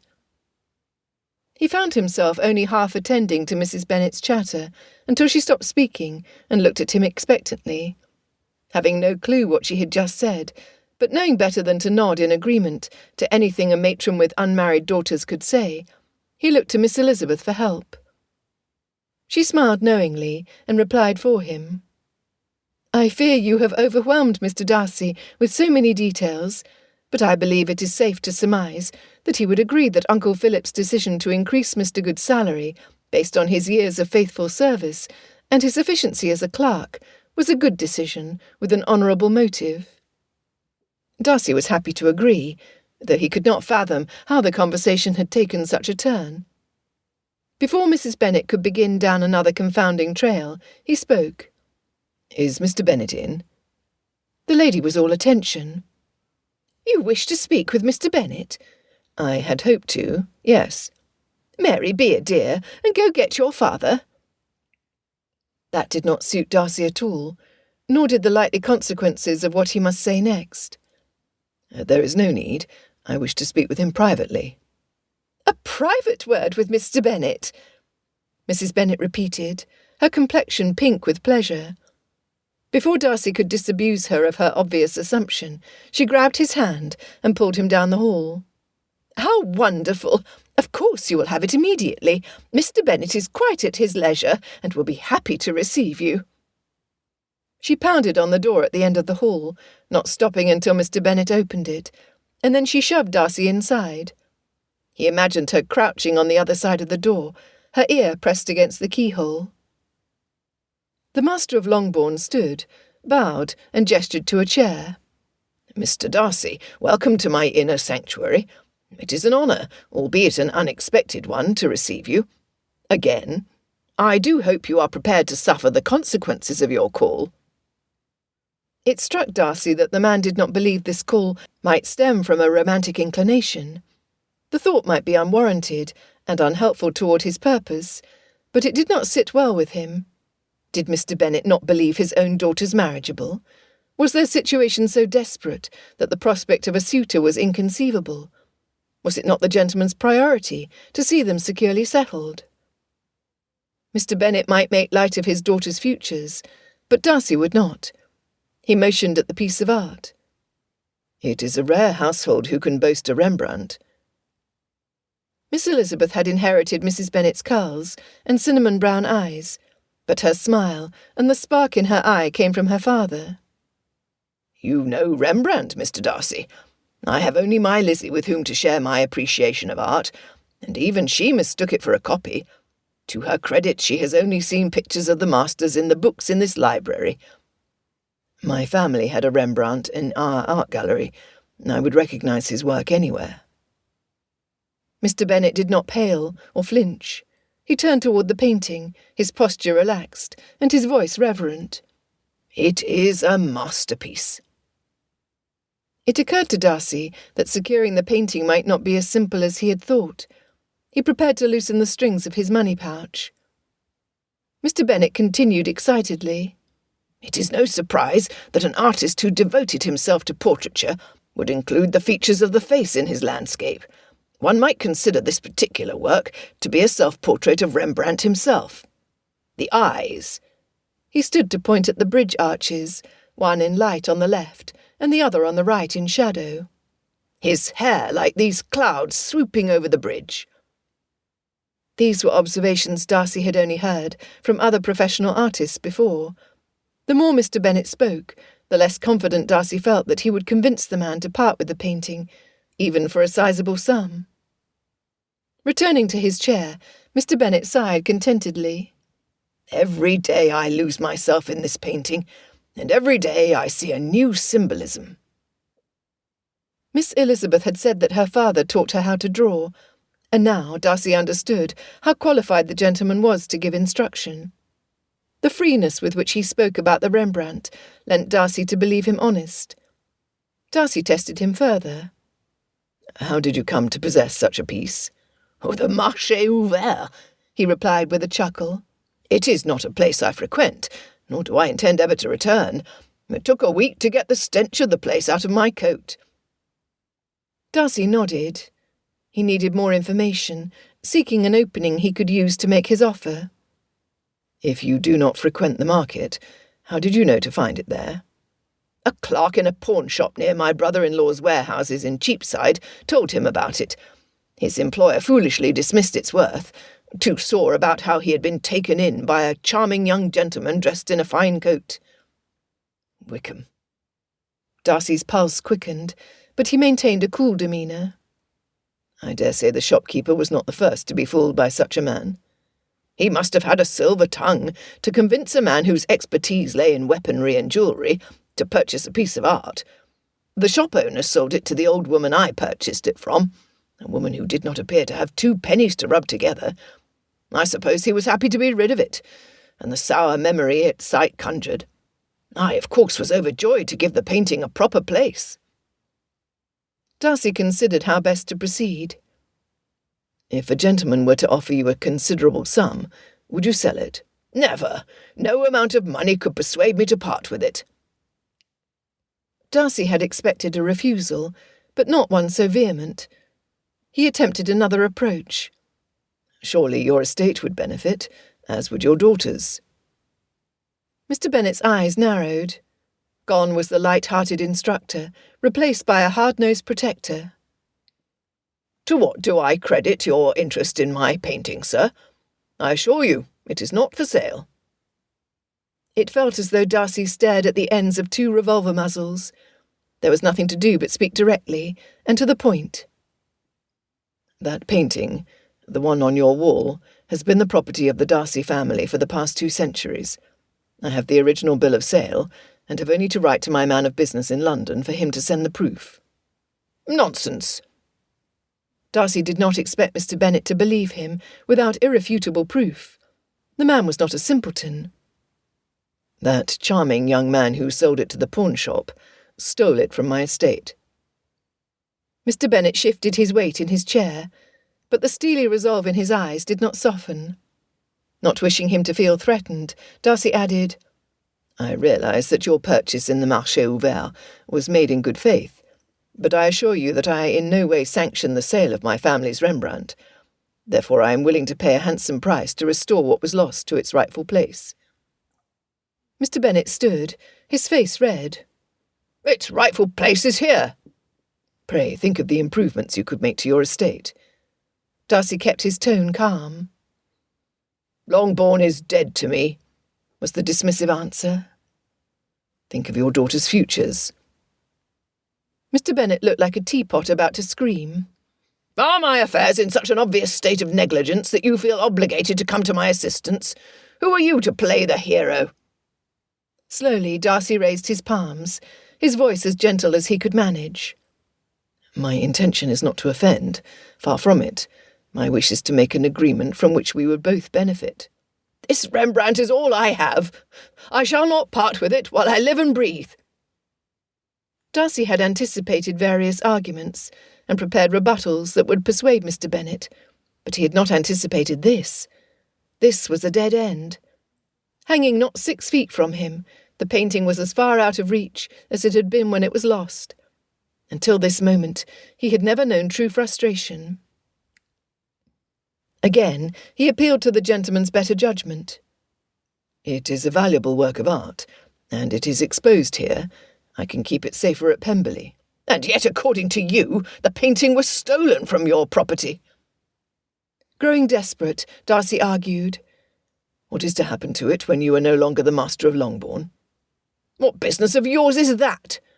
I intend to see my family's painting restored, Mr. Bennet.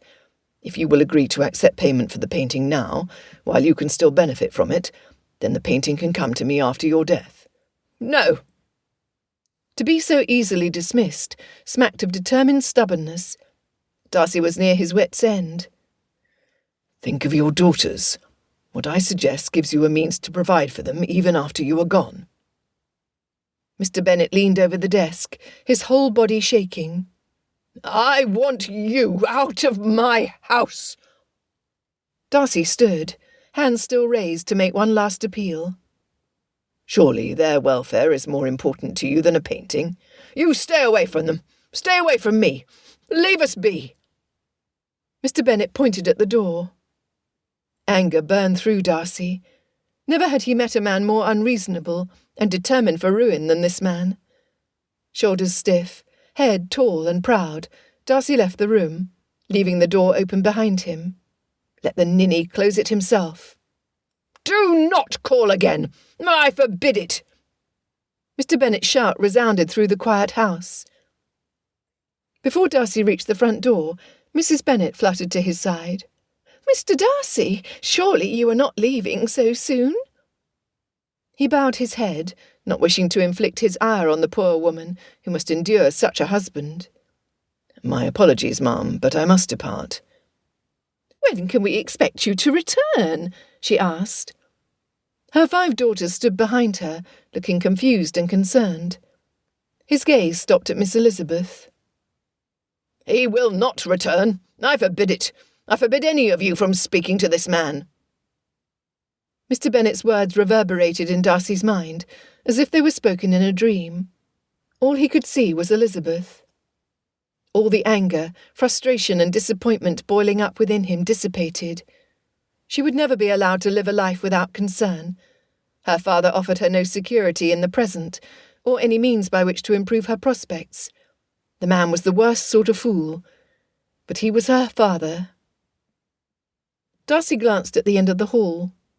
Mr. Bennet lurked in the doorway with his arms folded over his chest, and stepped forward. "Do not say such things, Mr. Bennet. You cannot mean it. Think of the girls," Mrs. Bennet wailed. Taking a deep breath, Darcy looked away, and pretended he was at a society ball, cold and indifferent. "Forgive me, madam, but I do not have any intention to return." Turning on his heel, he walked through the door and out to the drive, where a boy held his horse. The look on Elizabeth's face haunted him all the way back to Netherfield Park. Chapter 22. Elizabeth watched Mr. Darcy leave, torn between following him and demanding an explanation from her father. She had never seen Papa treat anyone so cruelly or act so harshly. He stood in the doorway of his study, his arms stiff and his face full of thunderclouds. Elizabeth was stunned to see him so irate. What could have transpired between him and Mr. Darcy to provoke so much anger? Not even Mamma could do that. Nobody could, not in Elizabeth's memory. "You are not to receive that man's calls, should he be foolish enough to attempt to set foot on Longbourn property again. He is not welcome here. You are not to speak to him." Mamma stepped back, her hand over her heart, tongue-tied. Seizing his opportunity, Papa returned to his study and firmly closed the door behind him. The floodgates opened in the parlour. Mamma wailed she would never see her daughters settled well if Mr. Bennet were to turn all the eligible young gentlemen away. Kitty and Lydia demanded to know whether Colonel Fitzwilliam and Mr. Bingley were included in their father's warning, or if it applied only to Mr. Darcy, before finally declaring the prohibition unjust and declaring their refusal to abide by it. Mary wrote furiously in her diary, her quill only leaving the page when it needed more ink. Jane poured tea. "Come, Mamma, let us not waste what is left in the teapot." She stirred the last of their precious sugar into Mamma's cup, the sugar Mamma would have generously given to Mr. Darcy in exchange for his good opinion, and held the cup under her mother's nose, so she would inhale the sweetened steam. Jane's gaze flickered up at Elizabeth. In that brief look, Elizabeth was reassured that her sister would soothe the ruined hopes in the drawing-room, leaving her free to talk to their father. Slipping out of the parlour, Elizabeth tapped on the door. When she got no reply, she opened it slowly, tentatively stepping inside his sanctuary. "I mean it, Lizzie. I do not wish to see Mr. Darcy again." "Why, Papa? Mr. Darcy is an honourable gentleman." The flint-like edge in her father's eyes stopped her praise. She wanted to defend Mr. Darcy, to tell her father of all the times the gentleman had come to her aid, how kind he had been to her, and how he had cared for her and for her reputation. "He is a threat to that which I hold most dear." Elizabeth did not understand. He pulled his chair back and off to the side, and looked up at the painting behind his desk. Was that what he prized above all else? That painting? Elizabeth tried not to be disappointed that her father would value a piece of art over the welfare of his estate or his family, and a copy at that. Unless dread awakened within her. "The painting?" she asked in a tight voice. "It is not just a painting, Lizzie. I have allowed you to believe it is a copy, because I feared that if anyone knew the truth, it would no longer be safe here." Elizabeth sank into the nearest chair. "It is real. It is a Rembrandt." She could hardly choke out the words. "It is. I found it at the Marché Ouvert in London." "Papa, why would you risk going to such a place? If Mamma knew that was your destination, she would have tied you to your bed." Elizabeth would have helped her. Her sisters would have helped. Papa's eyes misted over. His anger had deflated, and he now looked frail. "It is the only way I could provide for my girls." He brushed his hands over his face, his voice wavering. "I have failed you in every other way. The estate does not cover our expenses, due to the poor decisions I have made, nor can I afford the needed repairs and adjustments to improve our lot. We are hanging on by a thread I pray will not fray until I am gone, and the estate is no longer a problem for any of you. This painting, this masterpiece, is mine, purchased with the last of my own money." "What does Mr. Darcy have to do with it?" "He claims that it was stolen from his estate." "Was it?" Papa shrugged. "It does not signify. He knows the rules of the Marché Ouvert as well as I do." "Could you not arrange to sell it to him?" Papa bristled. "And have ready money for your mother to burn. I've tried to curb her spending, Lizzie, but it comes at too high a price." Elizabeth sucked in a breath and bit her tongue. Her father valued peace above everything, except perhaps his Rembrandt painting. The respect she had held on to for him began to slip. "She will not change her habits once you are gone, Papa. We can only benefit from the proceeds of the painting while you are here to manage the estate and increase our dowries." "The Rembrandt is yours. I've already willed it to you, thus ensuring that it is not confused with the paintings belonging to the estate. This painting secures your futures, and I will not allow anyone or anything to convince me to part with it while I am still alive." "But, Papa, you are strong, and we shall all be on the shelf by the time you die." "You know as well as I do how quickly a life can be snuffed out." She did, and she knew very well how he had learned that lesson. "After my death, you are to take it to Sotheby's, where you will fetch the best price. You will get a small fortune, enough to provide for yourself and your mother and sisters." Elizabeth's bitterness withered and scattered like ashes. It was not the painting that he treasured above all else, or he would not be able to speak of her selling it so easily. It was what the painting represented for him that he held on to so steadfastly. His family's welfare, her welfare. Tears welled up in her eyes and choked her throat. She could not so easily defend Mr. Darcy's right to the painting when she knew what it meant to her father, to her whole family. Mr. Darcy was wealthy and could have any painting he wanted. By comparison, they had nothing. Still, it did not sit right on Elizabeth's conscience.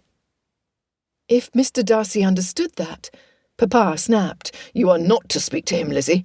His good opinion means little enough to me if he would deprive my wife and daughters of their only means of security. No, the painting stays here. The less we say about it, the better." Elizabeth could not agree. Papa did not know Mr. Darcy as she did. The gentleman would understand, if only she could explain why the painting was so important to them. Perhaps she could make a deal with him, maybe offer him the first chance to buy it, once it was hers. He might not pay the price she could fetch at the auction house, but she could not rightly demand more from him, when the painting had been his in the first place. She did not doubt his assertion that it had been stolen. Mr. Darcy was not a liar.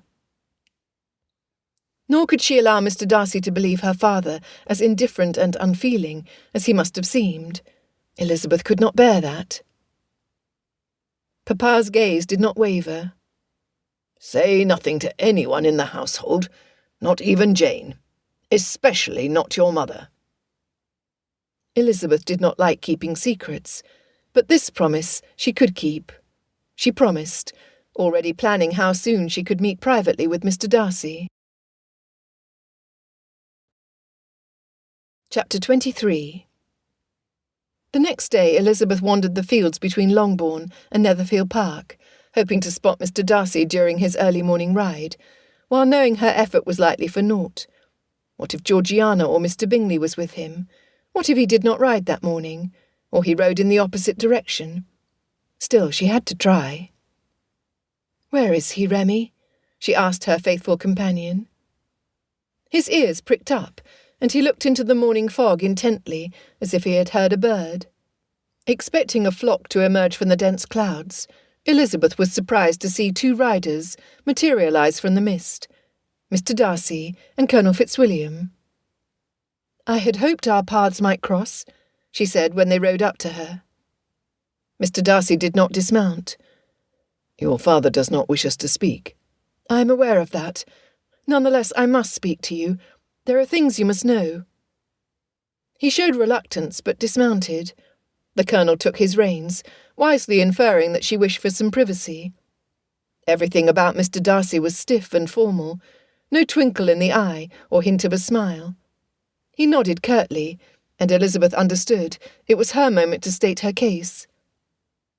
Disappointed and determined, she fell in beside him, took a deep breath, and began, "My father is a good man." Was that a scoff she heard? Her hands clenched.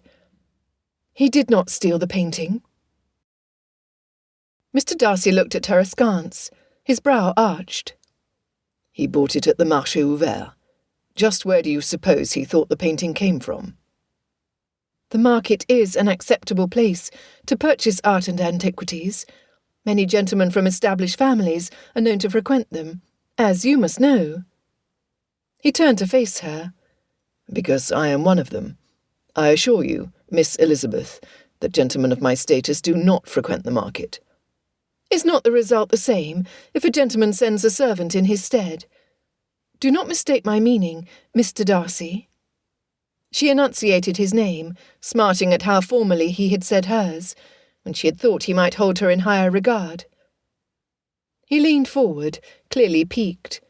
If he thought he could intimidate her, she would prove how unmoved she could be.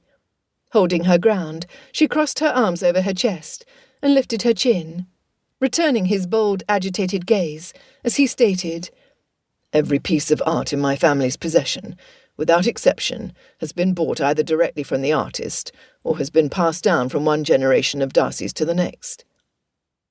His self-righteousness angered her so much she wanted to scream or stamp her foot, neither of which would help her argue her case.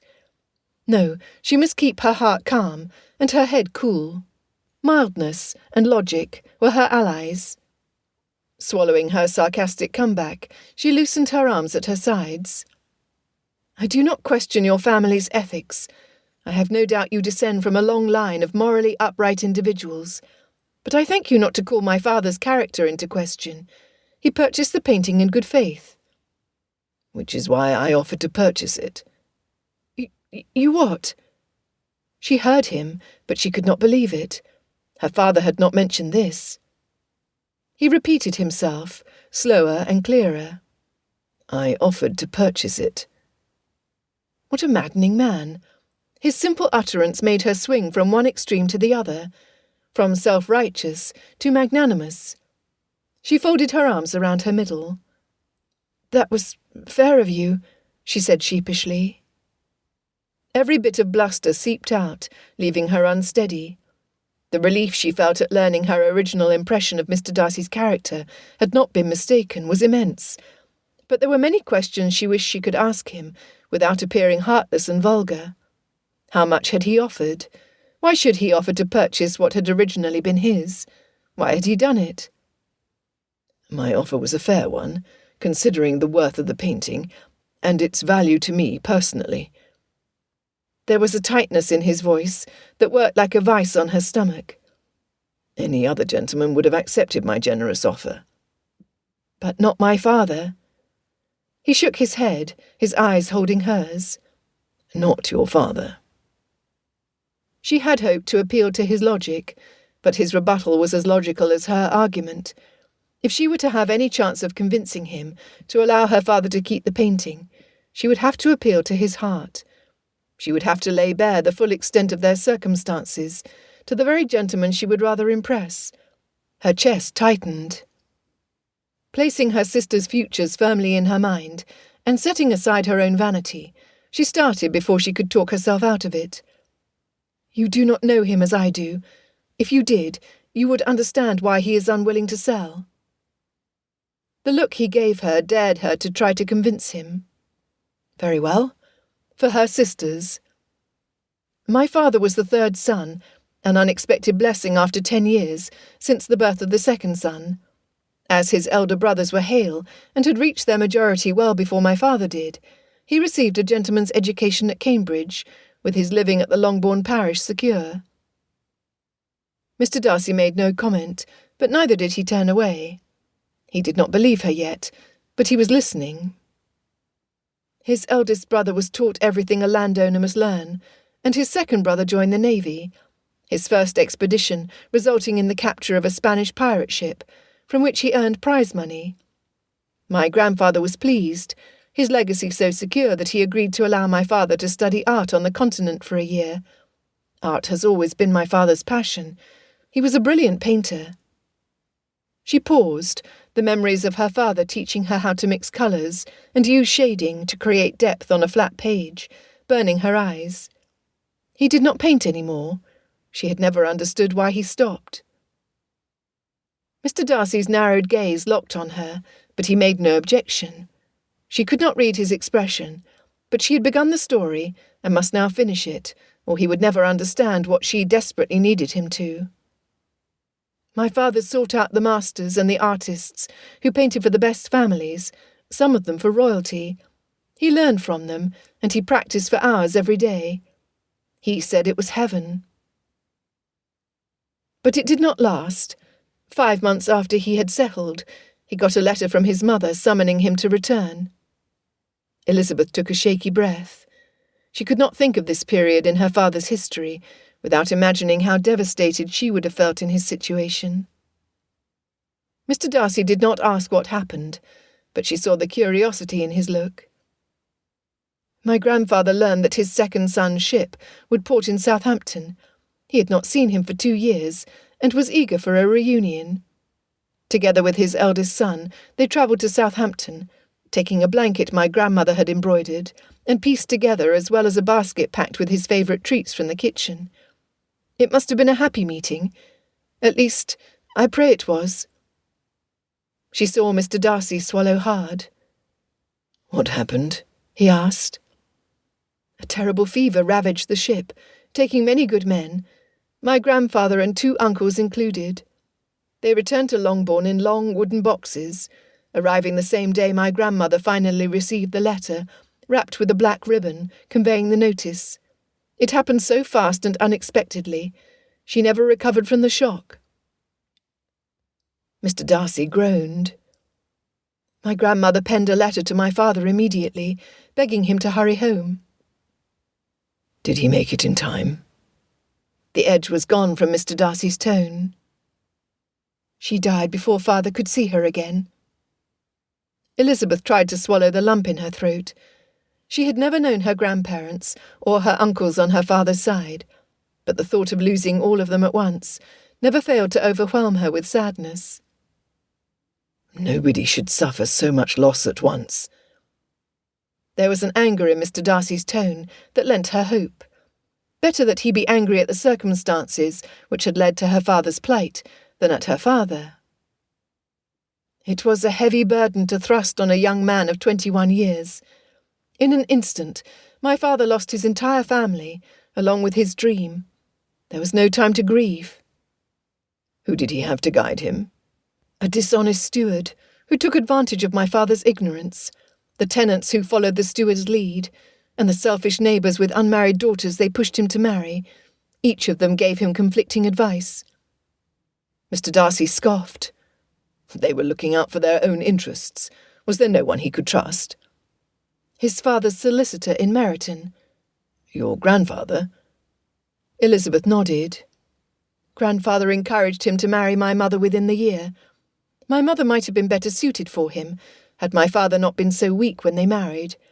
He craved peace, so he indulged her whims. Between her excessive spending, the treachery of his former steward, the abuse of his tenants, and the poor advice my father did not know to ignore from resentful fathers, Longbourn quickly became a burden. Better to make no decision at all than to make another disastrous one. Clearly Mr. Darcy did not agree with her father's view, but he did not take issue with it. She added, "To make matters worse, he had no son. The estate is entailed to the closest male relative, a gentleman we have never met. Anything my father does for the estate will benefit the heir presumptive, not his own wife and daughters." Elizabeth stopped walking, turning to face Mr. Darcy. She did not want his pity, but she deeply desired his understanding. "When father found the painting, he saw a way to provide for us he can be confident will work. That is why he will not sell it. It is his way of providing for us." "I am not without feeling. Your father's reason is a strong one, but so is mine." Elizabeth's heart clenched. Desperately, she pleaded, "When my father dies, I swear to you that I will accept no other offer for the painting other than yours. Only, please, allow us to keep it until he is gone." "Who gives you the authority to make such a promise?" "My father. He willed the painting to me. It is all arranged." Something in Mr. Darcy's eyes shifted, but his stance remained firm. "Your father is hardly on his deathbed. Why does he not agree to sell the painting to me now?" "If my mother and younger sisters know that we have money to spare, they will spend it." "I cannot purchase my painting because your father has not learned how to say no." "You have no difficulty saying no, do you, sir?" she snapped, regretting the words as soon as she said them. "You cannot know my struggle, madam." His voice trembled with passion. She flinched. She had hurt him. "My comment was unfair. You have my apology. Is there no way we can reach an agreement?" "Allow me to safeguard the painting at Pemberley." An olive branch. If only she could agree. "Forgive me, Mr. Darcy, but if the painting was so secure at Pemberley, how did it end up at the Marché Ouvert?" The muscles at his jaw tensed. "I will invest the full amount of my offer in the 4% in your behalf. On the sad occasion of Mr. Bennet's death, you and your sisters will inherit with interest." His offer was incredibly generous and reasonable, but Elizabeth knew her father would not bend. "You will not change your mind?" "I cannot." Neither could she. Elizabeth's shoulders sagged. She had laid her heart bare, had exposed her mother's and father's faults, and had disclosed the completeness of their hopeless situation. It had all been for naught. Mr. Darcy had treated her fairly, had made a reasonable offer, and she could not accept his terms. He must believe her to be a stubborn fool. Would that she had kept her mouth shut and her nose out of her father's affairs. Grasping the shreds of her dignity, she straightened her spine and lifted her chin. "Well then, it appears that our business here is done. I bid you good day, sir."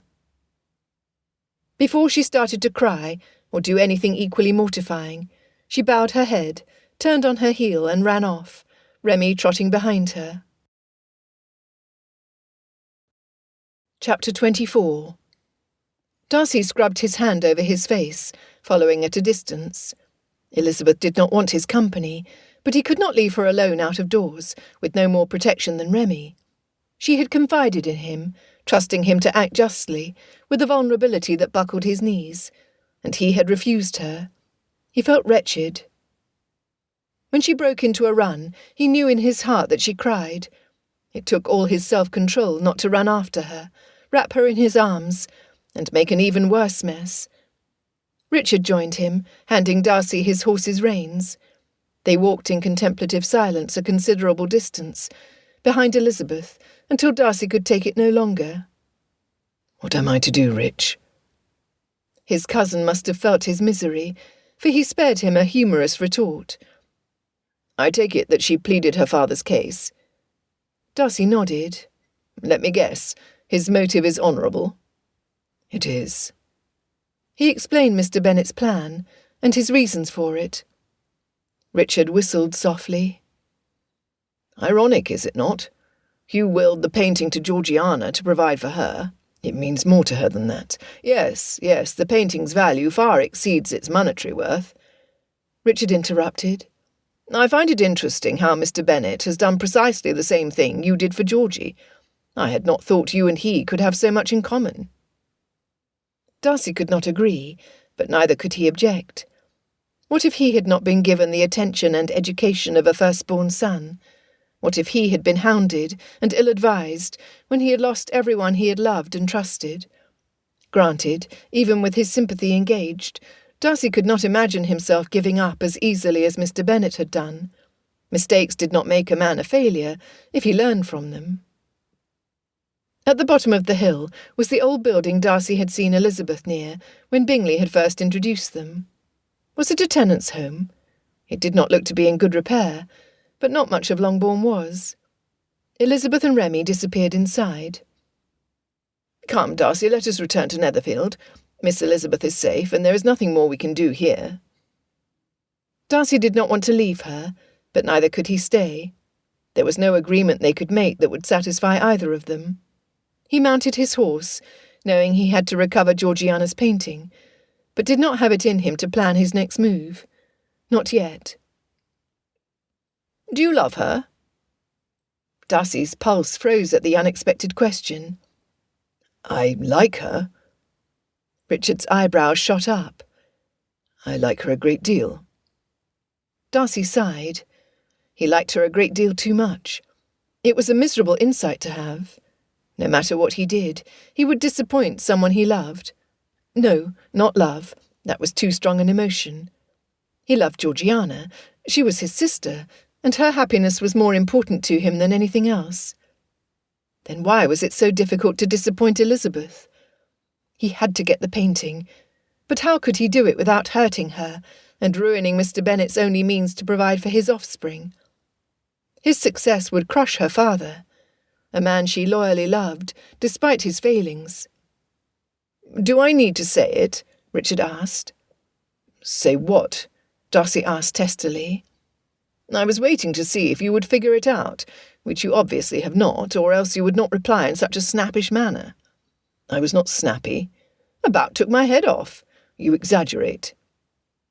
Richard narrowed his eyes, slowly, pointedly searching Darcy's face, which was scowling. Oh, yes, you are the picture of contentment. Darcy stared ahead. Netherfield ought to be closer. Just wait until you fall in like with someone. Ha, ha! You admit it. You love her. I said no such thing. No, what you said is stupid. Fall in like? What is that? You, my dear cousin, are in love. Is this what you wanted me to figure out? Because it is not helping. Had he not been holding the reins, Darcy's hands might have found their way around his cousin's neck.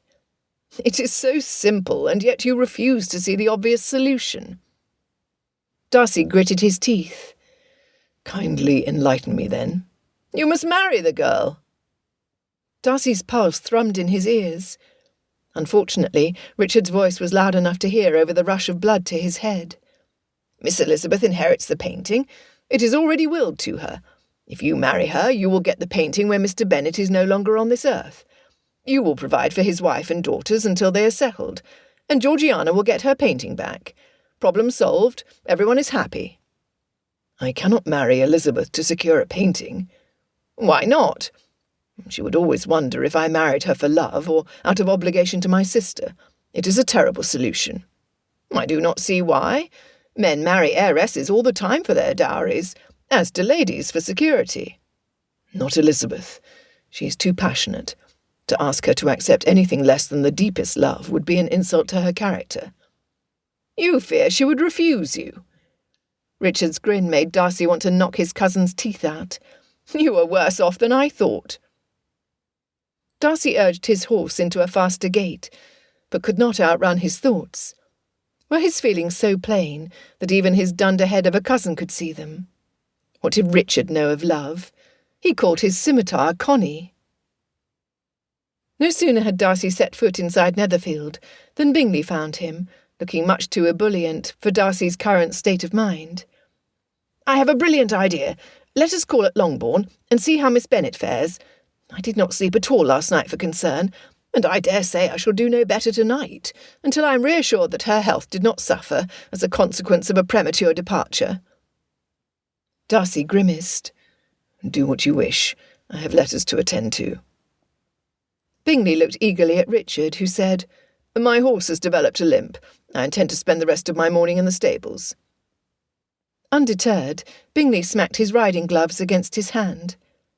"Oh, very well, then. I shall call with my sisters." He rubbed his fingers over his upper lip, assuring himself that his new moustache was still there, as he visibly assembled his list of arguments to encourage his sister's cooperation. Grabbing Richard's sleeve before he could escape to the stables, or anywhere else, Darcy shoved him upstairs. "You are coming with me to tell Georgie the bad news." They followed the gloomy notes of a dirge to the music room. Darcy sat beside Georgiana on the bench, and Richard leaned against the instrument on her other side. "Did you get it?" she whispered. Darcy shook his head, unable to form the words yet. Her fingers slipped off the ivory keys onto her lap. "This is all my fault." "No." Darcy was adamant. Catching her chin, he lifted her face. Still she would not look at him. "No, Georgiana, this is not your fault. You are too innocent and good to understand the ways of men like Wickham. How could you have known what he would do? I, on the other hand, knew what he was capable of, yet he still found a way to get to you. Not a day goes by that I do not regret not cutting him off much sooner." "You would only have succeeded in turning me against you. Perhaps I am too young and innocent to understand many things, but I know trusting him was a mistake, and mistakes have consequences. You cannot protect me from all of them, nor do I wish you to." With a calm grace, she rose from her chair. "I have a headache, and shall retire to my rooms." She slipped out of the room silently. "Is it just me, or does she sound less like a child with every passing day?" Richard dabbed at his eyes. Darcy's emotions had reached their limit. "I will be in the library. Do not follow me unless you intend to read in silence." Richard bowed and took his leave. 10 minutes might have passed before Darcy heard heavy footsteps drawing nearer in the hall. He braced himself for another round with Richard, but it was Bingley who peeked inside the library. "Is Archie in here with you?" Darcy looked about. "I've not seen him." Bingley tugged at his moustache again. If he was not careful, he would not have any hair remaining by the end of the hour. "Neither has anyone else." He shrugged off his anxiety. "He cannot have gone too far. Are you certain you cannot accompany me to Longbourn? Louisa says she has a headache and will stay behind with Hurst. I convinced Carrie to go with me, but she's hardly the best company." "The Bennets might wish to be spared from your sister's call if she is unwilling to go."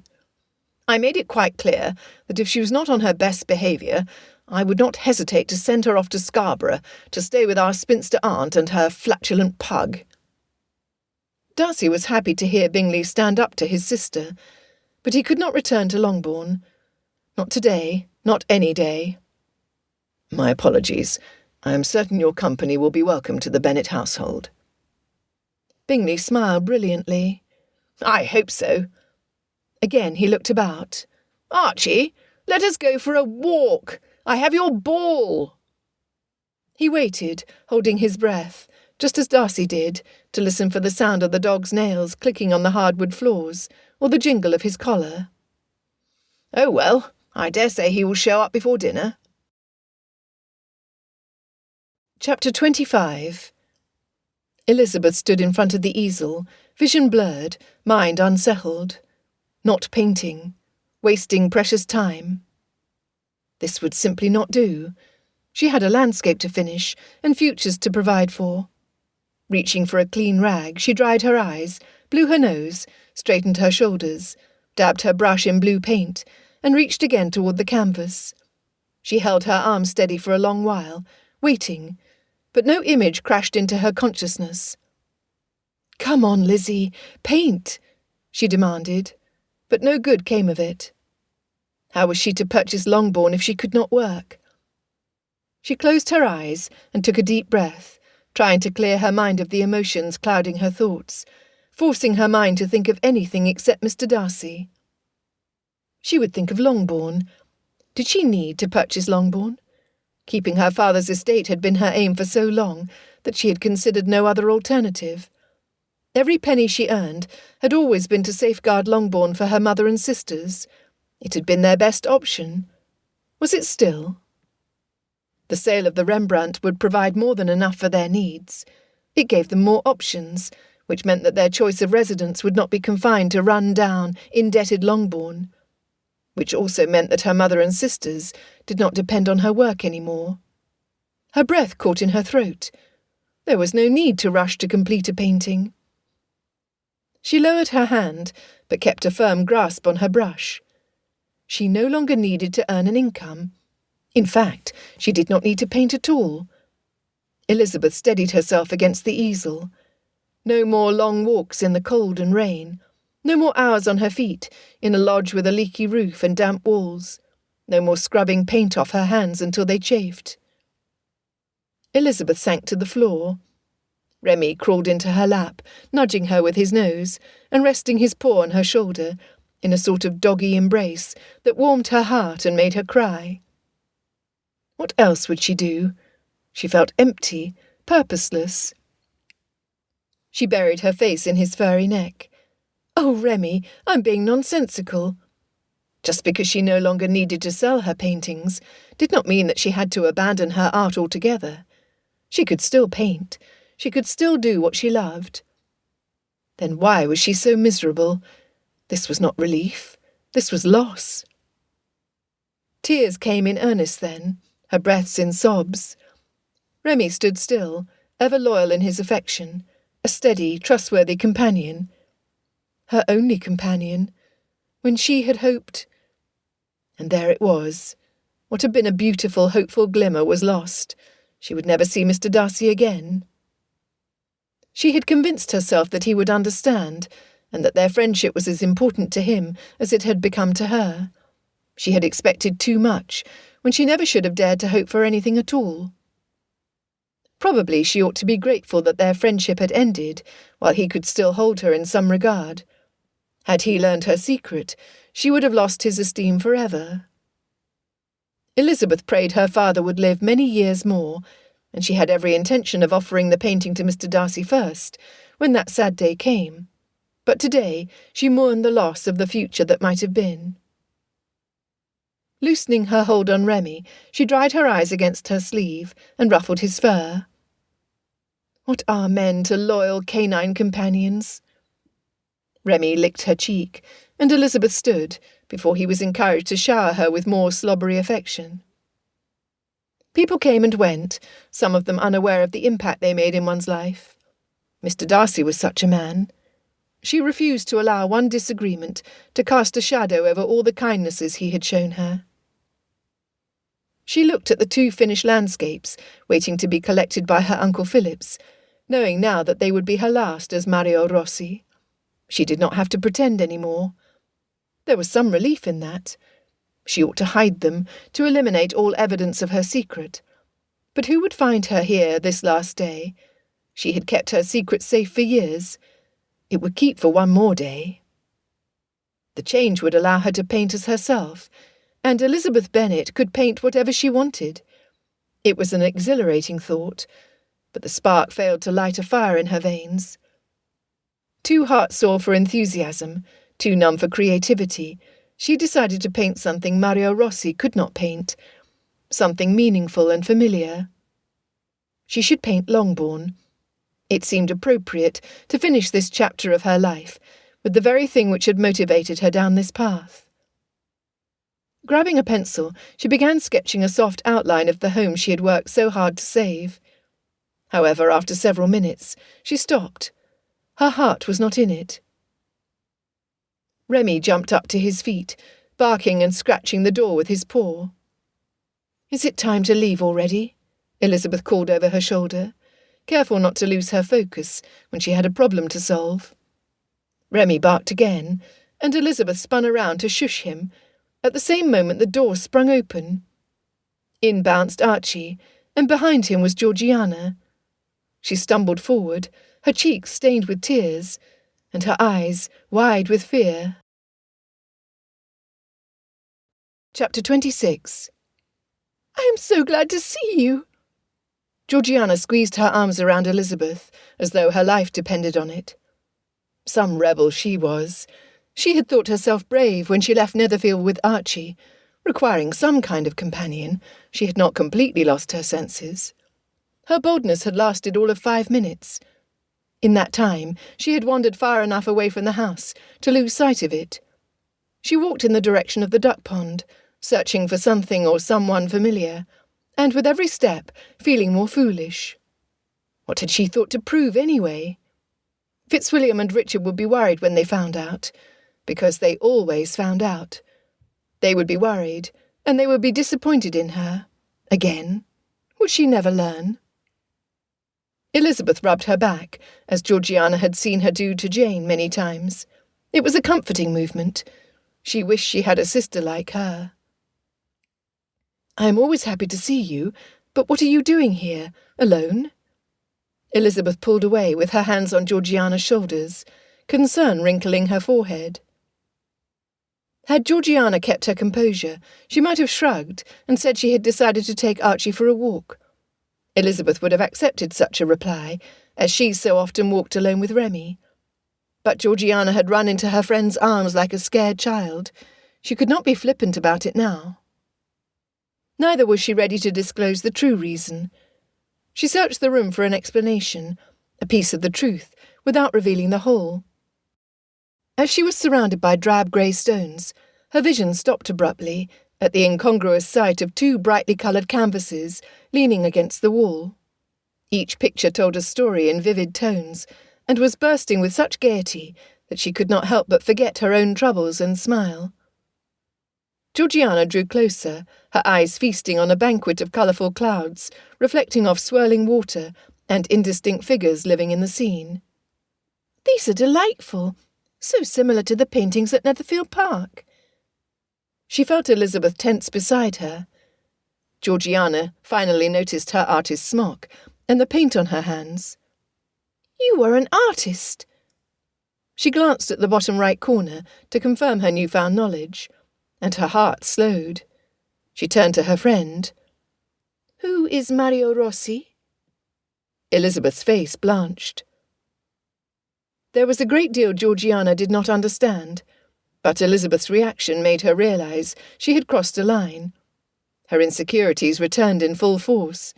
What a fool she had been to follow Archie here, trespassing where she had not been invited. Fitzwilliam would be livid.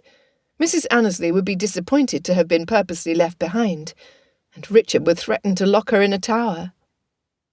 Feeling like an intruder, and fully regretting her minor rebellion, Georgiana took a step backward. Oh, how she wished she could disappear. "I should not be here.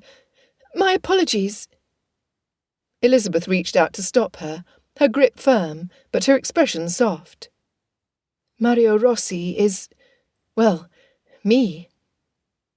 Having prepared to defend her apology, not to hear a confession, Georgiana shook her head. "I do not understand." Elizabeth took her hand between her own and expelled Georgiana's shame with her confidence. "I am Mario Rossi. He is the name I signed so that I can sell my paintings." She bowed her head. "Until recently, my family needed the income my work provided." She earned a living by assuming a man's name. Georgiana gasped. She had never known anyone brave enough to defy social norms like that. It was daring. It was outrageous. It was... Her friend squeezed her hand and dropped it. "My duplicity must come as a shock to you. I will always cherish our brief friendship." Although Georgiana's mind and heart were too full to explain herself effectively, she could not allow Elizabeth to misunderstand her silence. "It is wonderful." Elizabeth's laugh was dry and painful. "How is this wonderful?" For Miss Bingley to copy your style, your artwork must be gaining popularity. Nobody who truly understands colour would wear the hues she does." Elizabeth pinched her lips together, but the flash in her eyes and the angry red flooding her cheeks told Georgiana that she had unwittingly touched on a sensitive subject. Miss Bingley's paintings, Elizabeth's paintings, they were too similar. "Oh," Georgiana mumbled. Once the full impact of this revelation hit her, like a bolt of lightning, she firmly took the side of her new friend, exclaiming, "Oh, she did not paint them at all, did she?" She did not look away until she got a reply. "Did she?" she repeated. Elizabeth shook her head. Indignation filled Georgiana. "And she was so condescending to you, giving you art lessons. All the while she had assumed your talent as her own. Oh, I could pull out her hair." "You will do no such thing. My days of painting as Mario Rossi are done. If you keep my secret, no harm is done. Miss Bingley will have to paint her own landscapes from now on." It was not enough punishment to suit Georgiana's malign sense of justice. "It is not fair. She ought to be exposed, publicly." If I were to call her out, I would have to admit my own duplicity. It would ruin me, and my family would suffer from my shame. "But you are not a thief. If the Tante only knew, It would ruin my sisters. Please, I beg you not to say a word. My injured pride is nothing compared to my sister's welfare. I've already come too close to revealing more than I ought to have done." The portrait sketch, the watercolour lesson. How had Georgiana missed the clues? "You were the better artist. Your understanding of colour, your portrait of my brother." "Please, Georgiana, promise me you will keep silent on the matter." She would agree, of course, but Georgiana did not like it at all. She did not know how to capture a mischievous gleam in the eye with charcoal, but Elizabeth had done it. It was an expression Georgiana had not seen her brother make in so many years that she had long since thought him incapable of such playfulness.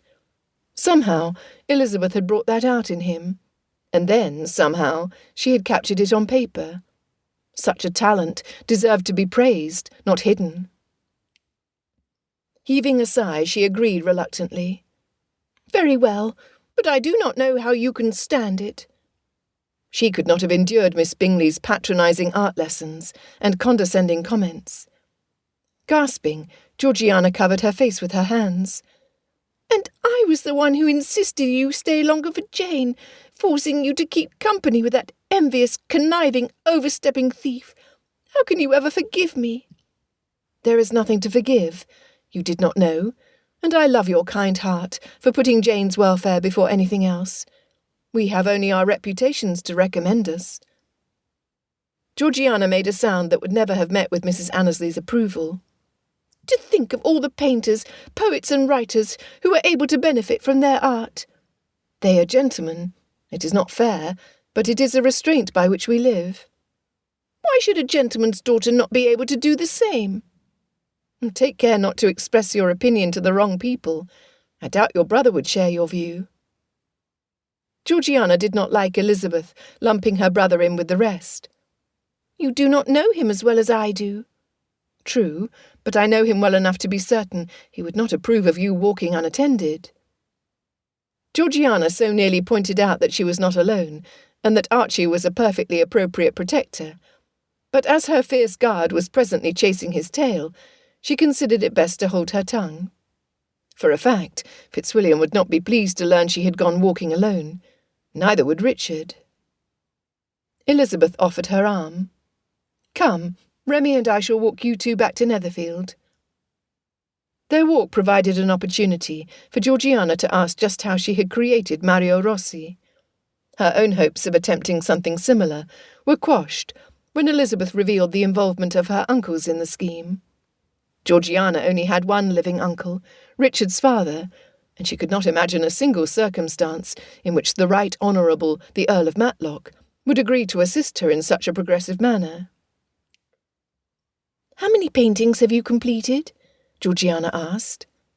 "1 a month, over 4 years, with an extra here and there." "Over 50? Where do all your ideas come from?" 53 to be precise. Ideas are everywhere. One only needs to notice them. I'm going to see how many of your paintings I can find, and I'm going to convince my brother to purchase all of them. My aunts and uncles, too. We shall make you famous. She heard Elizabeth sigh. Not me. Mario Rossi. Besides, your brother said that my painting is merely tolerable. I doubt he would wish to pollute Pemberley's walls with them. He only said that to avoid complimenting Miss Bingley. That made Elizabeth smile. There is one little thing that I do with every one of my paintings. It is wicked of me, I know, but I had to leave my mark on my work before I could sign Mario Rossi at the bottom. Georgiana was all attention.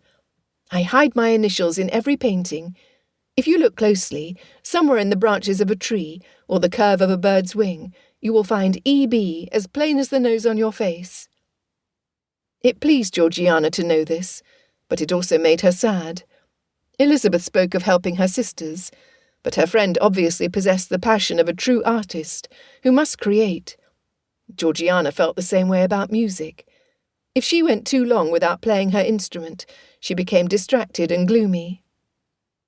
It must have been difficult for you to make something beautiful, to bring others joy, and not be allowed to take credit for it. Some day, Elizabeth said, in a far-off tone, I will paint for the pure joy of creating something to brighten someone's day, and I will proudly sign my name at the bottom. When I am the mistress of my own life, and my sisters are happily settled. She blinked several times, her smile shy after sharing her dream. Georgiana felt the privilege of her confidence. Guarding this secret would be easy, as she had experience guarding her own. She could trust Elizabeth's ability to keep a secret too. After all, she had one of her own. I agreed to elope with a man. Elizabeth gasped. You were under no obligation to say what you might later regret. Already Georgiana felt lighter than she had in a long time, and would not stop now. I want to tell you. I have nobody to talk to like this, not since my father died. You miss him. It was a statement rather than a question. Georgiana nodded in response, and she was happy to provide some context. Father and I used to spend all day out of doors, riding horses and fishing in the pond near the bridge. My brother was away at school. As our father had little taste for London, I had him all to myself at Pemberley. He told me stories of my mother and how they fell in love. When he died, Fitzwilliam was busier than ever with the estate. Oh, that sounds lonely. It was. Fitzwilliam surrounded me with cousins and friends and tutors, but they could not replace my father. Or my brother. I felt as though I had lost him too. She stopped to steady her breath. Remy and Archie seemed to sense her gravity. They walked quietly ahead of her and Elizabeth, guiding the way to Netherfield, and frequently checking that they followed. Elizabeth did not fill the silence, or offer a clever observation intended to lighten the mood. For this, Georgiana was grateful. She lacked practice putting her emotions into words, but the relief she felt at having an understanding friend to listen patiently to her ramblings was a treasure. When she felt ready, she continued. There was a young man, George Wickham, the son of our steward, and the godson of my father. He was all too happy to give me the attention I so craved. At first, George was another brother to me. He lavished me with time, and then with gifts. He made me feel like I was his sole reason for existing. A heady sensation for a young lady, but not practical. My brother sensed my unhappiness, and as is his habit, he tried to fix things. He installed me in my own establishment at Ramsgate, granting me a freedom and independence I did not yet deserve. George joined me there, and convinced me to elope with him. I am forever indebted to my brother's diligence and concern for my welfare, or I would have gone through with it. Fitzwilliam intercepted before any real damage could be done, and I learned that George had only wanted me for my dowry. The rat! If you only knew. Georgiana had tiptoed around the subject of her painting, but she wanted Elizabeth to understand her brother's motive for insisting on its return. To exploit the heart of a grieving young lady is indecent. Georgiana patted Elizabeth's arm to calm her.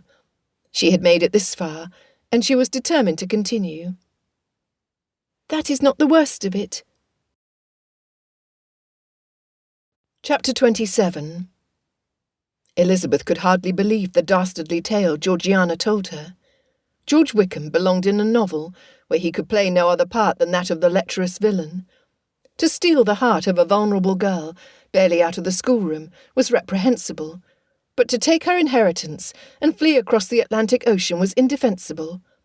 It made her sick to learn that the painting hanging in her father's study was Georgiana's inheritance, and when Georgiana spoke of the memories attached to the painting, and her brother's motive for giving it to her, it twisted like a dagger in Elizabeth's gut.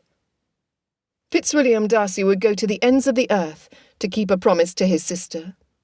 Elizabeth now understood how futile her conversation with him had been, and she could not fault him for it.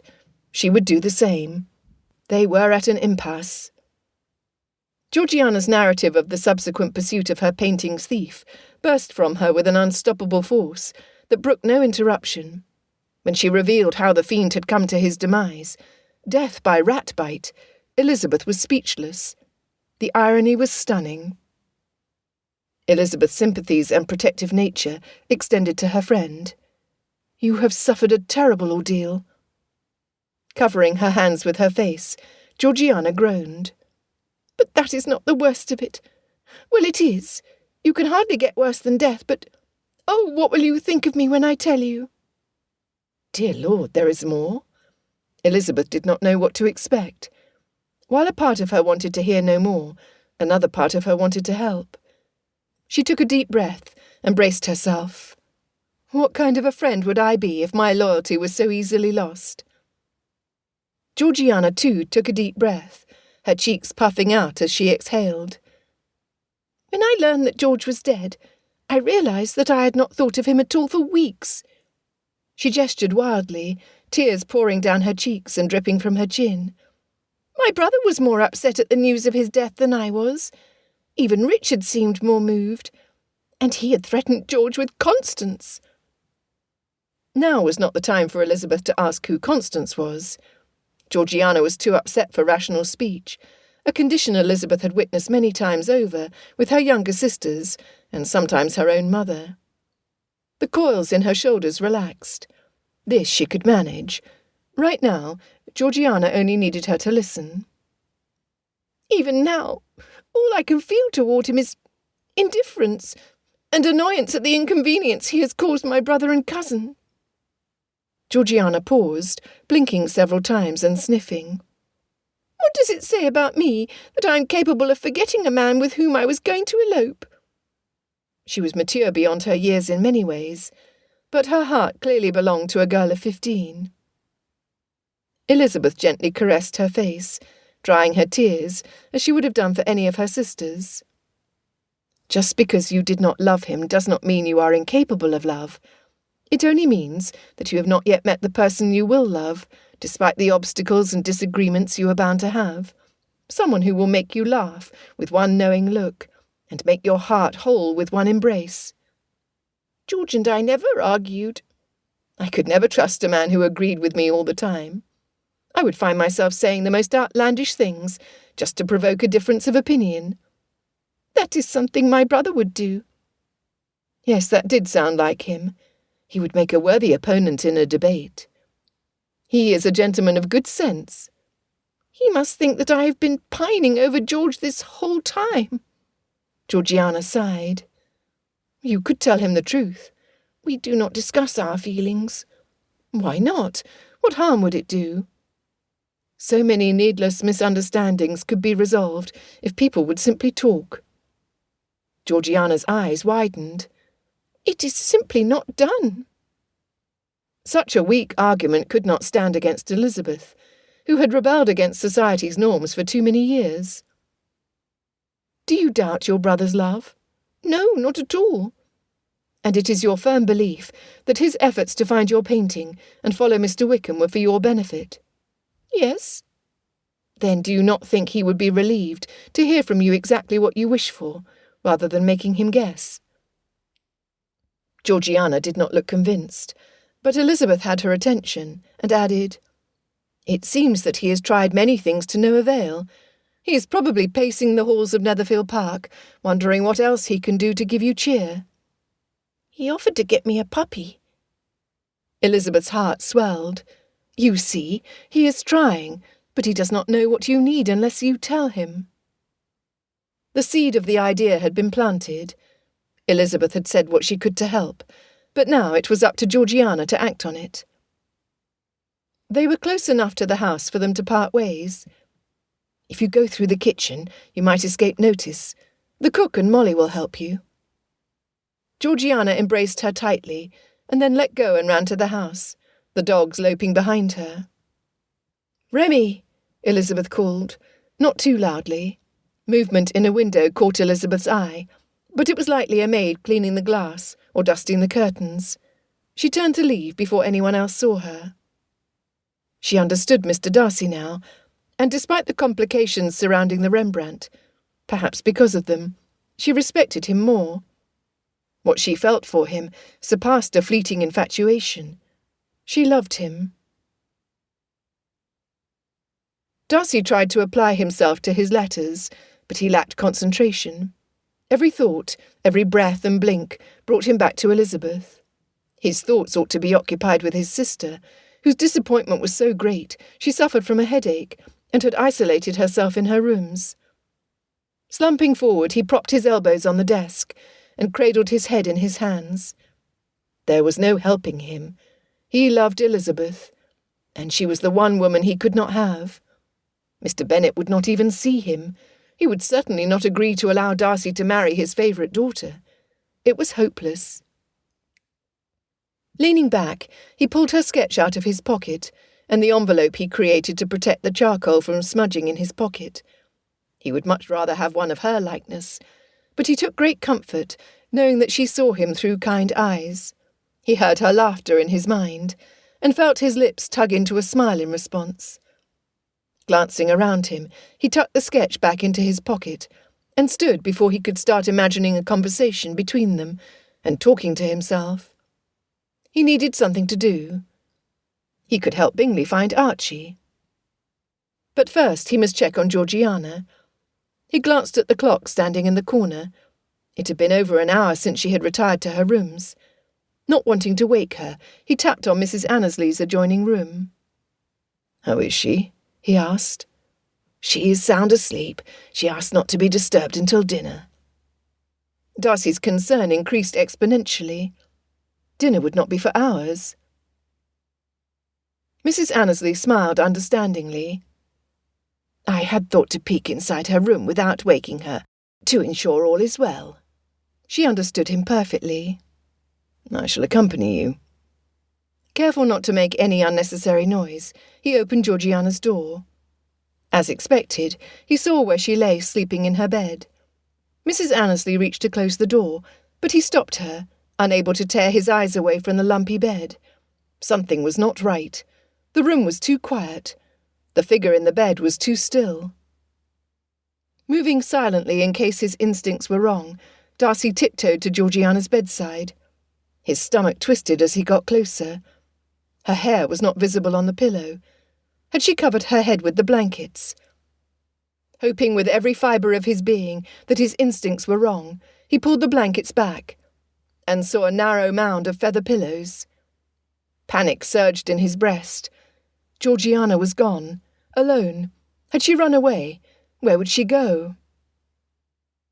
Mrs. Annesley was at his side, one hand over her heart. "I shall enlist the help of the servants." "Tell only Mrs. Nichols and the scullery maid named Molly."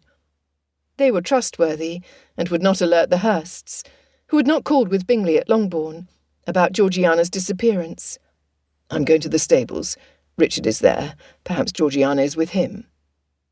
That was unlikely, as she clearly had wished for her absence to go unnoticed. Darcy ran downstairs and out to the stables, his mind reeling. If she tried to get a horse, Richard would have seen her. One of their grooms would have informed them of her actions. She had almost an hour and a half advantage. If she was on foot, she could not be more than 3 to 5 miles away. Unless she secured a horse, or arrange for a conveyance. In which direction would she most likely travel? South to London or north to Pemberley? She had retired to her room after learning that Darcy had failed to return with her painting. Perhaps she had called at Longbourn. Would she try to talk to Mr. Bennet? Darcy groaned. Not only was she bound to be disappointed again, but Miss Bingley would witness her defeat. Potential scenarios heightened his panic. Georgiana was injured. She was accosted by a band of ruffians. She was kidnapped by a highwayman. By the time he reached the stable, he burst inside, causing Bingley's groom to look up from polishing a saddle, and the stable boy to set down the wheelbarrow he had been carting. "Where is Colonel Fitzwilliam?" Darcy asked, with enough calm to encourage the stable boy to continue with his duties. The groom nodded down the hall of stalls. "A third on the right." After giving his thanks, Darcy followed the groom's directions and crossed his arms over his chest to hold himself together when he saw Richard casually brushing his horse. "Is Georgiana here?" His cousin stopped brushing. "No." "Have you seen her?" Instinctively, Richard reached for Constance. "Tell me what has happened." "She's gone. She put pillows in her bed and asked not to be disturbed." "She sneaked out?" Darcy shushed him. If word got out, Georgiana's reputation would be in peril. It was his responsibility and Richard's to protect her, and they had failed. Again. Richard crossed his arms over his chest and chuckled. Impressive. Had he gone mad? "No, it is not. She could be hurt or in danger or lost or... We need to find her." "She must be on foot," Richard said, in a tone more appropriate to the gravity of the situation. "All the horses are here, aside from Bingley's chaise and four." Darcy exhaled. "Good. She cannot have gone far, then." They had saddled their horses when Molly found them. Breathlessly, she leaned against the opening of the stall. "Mrs. Nichols sent me to tell you that Miss Darcy found Archie. They're in the front parlour if you wish to see them. Mr. Bingley will be relieved, as I'm sure you are." Looking about, she lowered her voice to a whisper. "She came in through the kitchen, so no one in the household is the wiser." Darcy's relief was immense. If anyone in the stables overheard the news, or commented on his hasty entrance into the stables, they could credit the disruption to Archie's prolonged disappearance. "Thank you, Molly. You have done well." She bobbed a curtsy and scurried back to the house, Darcy and Richard following minutes later. Now that he knew Georgiana to be out of danger, Darcy's relief became overwrought with all the dangers she might have faced. A dark cloud settled over him. Richard elbowed Darcy's side. "Do not be too hard on her, Darcy." Darcy directed his scowl at his cousin. Raising his hands, Richard said, "Your frown is a fearsome thing to behold. Do you expect me to smile after she scared us out of our wits? No, you may frown, just try not to frown so thoroughly." Darcy spoke through gritted teeth. "Why should I listen to you?" "Because of the two of us, I have my emotions under firmer regulation than you do." That was a first. Darcy wished he could deny it, but he could not rightly object. He was thoroughly rattled. Cross, but not wishing to scare his sister, he ceded to Richard until he gained his composure. After entering through the back of the house, they passed the stairwell to the entrance hall and the open door of the front parlour. Darcy heard Georgiana's voice mumbling, "Where are they, Archie?" He and Richard were about to cross the threshold when she said more excitedly, "E.B., there they are, as clear as day."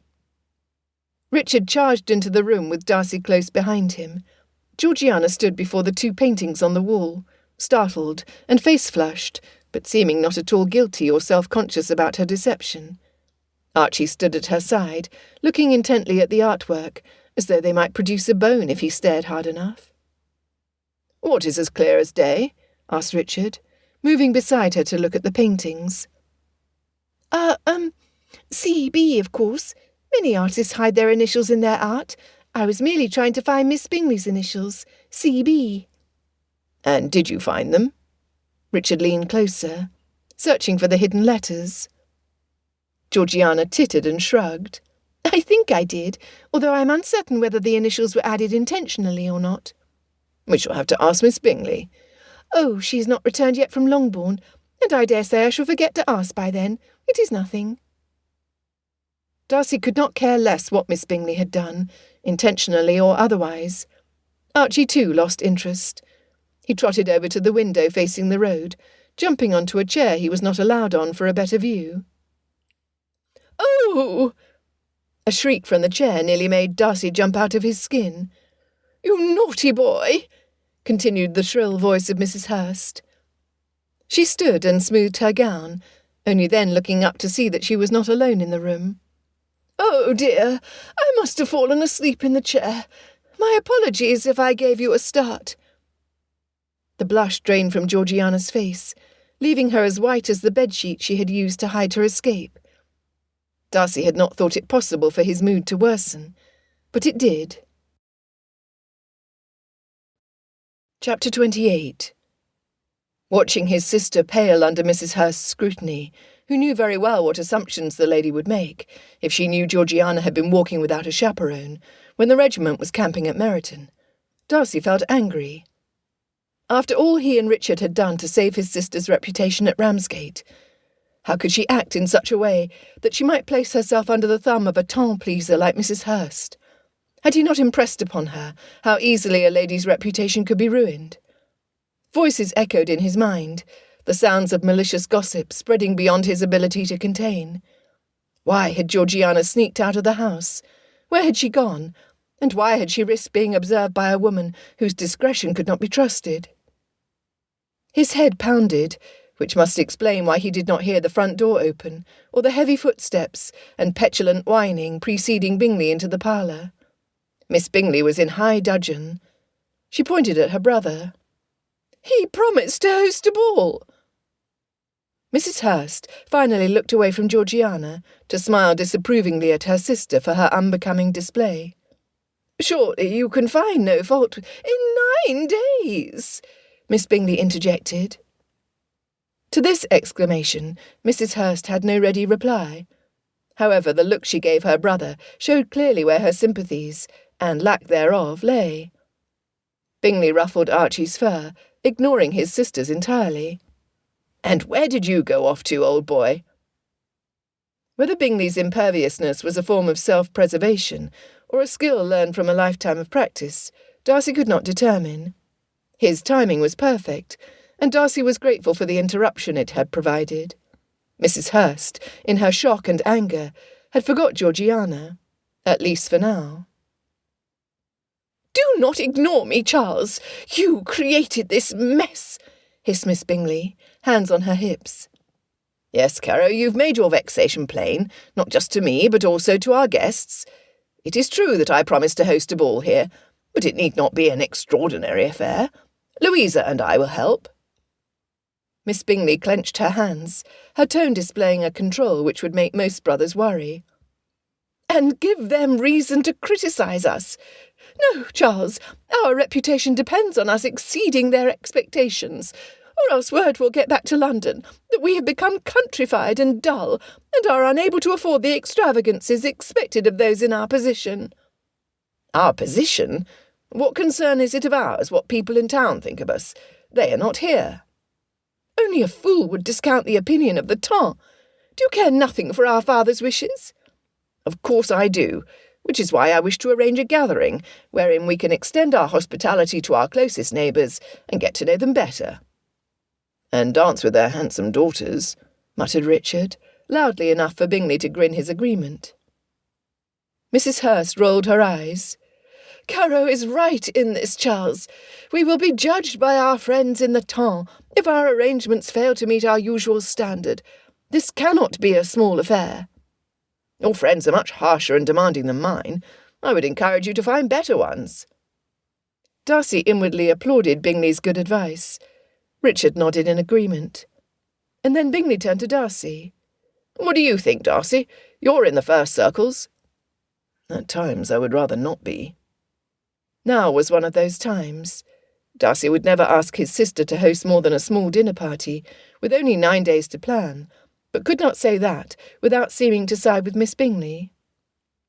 Oh, you are too modest. She tittered and waved off his reply, as if he could not possibly have meant it. Bingley plucked a burr off Archie's coat and held it up. Where did you get this, you rascal? I will have you know that I searched the house high and low. You were out of doors the whole time. How did you get out? Mrs. Hurst looked at Georgiana, as one did who had power over the other. Archie prefers Miss Darcy's company over yours, Charles. Who can blame him? So she had not fallen asleep in front of the window as she had claimed. Just what had she seen? Georgiana shrugged. My apologies, Mr. Bingley. I should have told you sooner, but Archie accompanied Miss Elizabeth and me for a walk out of doors. Cook gave me some bread to feed the ducks. Her sensible explanation appeased Darcy somewhat. She still needed to explain to him why she had slipped away without a word, and with only Archie for protection, until she met with Elizabeth. But at least she was not reliant on Mrs. Hurst's discretion. That lady arched a brow. Eliza Bennet! Eliza Bennet! She repeated, with exaggerated emphasis, though Georgiana had spoken clearly enough. Yes, she is known to be a great walker. That said, Georgiana turned to Bingley. How exciting for you to host a ball!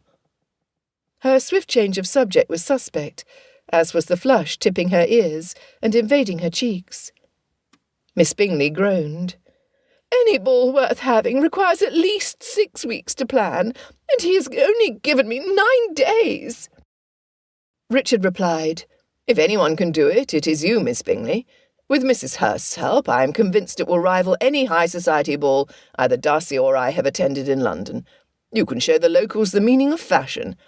And now, if you will excuse us, I require, and I suspect Darcy does as well, the tasteful eye of our young cousin to select the right waistcoat and cravat for the occasion.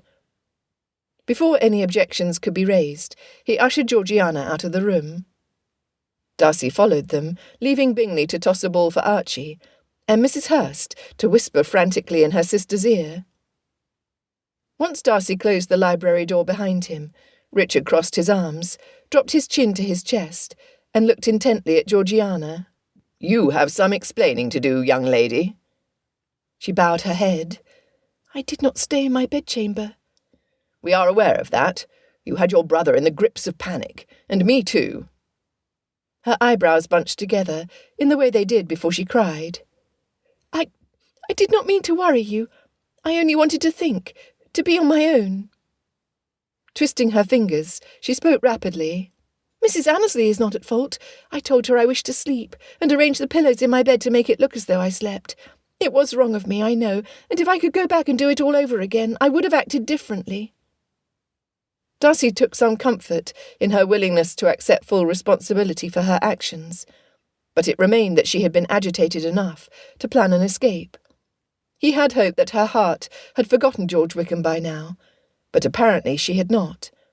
What else would trouble her so deeply that she would overlook propriety and her own safety? She continued, her voice slower and repentant. I regretted venturing out alone as soon as I lost sight of the house, imagining all the things that could go wrong, and how foolish I was being. By then I had scared myself beyond sense. Fortunately, that was when Archie found Remy and Elizabeth. They returned us to Netherfield Park safely. That was kind of Elizabeth, but who would see to her safety? It was apparent that nobody else bothered. Richard glanced at the clock in the corner. Miss Elizabeth is likely within sight of Longbourn by now. Darcy had to believe it was so. She might feel comfortable walking alone, but if it were up to him, he would start taking long walks just to be with her, and ensure she always made it home. Georgiana wrapped her arms around herself. She is a far better friend to me than I can be to her, and she was right. She looked up, her eyelashes glistening with tears. Both Darcy and Richard took a step toward her, ready to console, but she held her hands up. I do not love George, she blurted. I am convinced that I never did. Darcy reached her before Richard did. Whether he held Georgiana up or she held him, he could not say. He was too stunned to know anything at all. Why, Georgie? Asked Richard.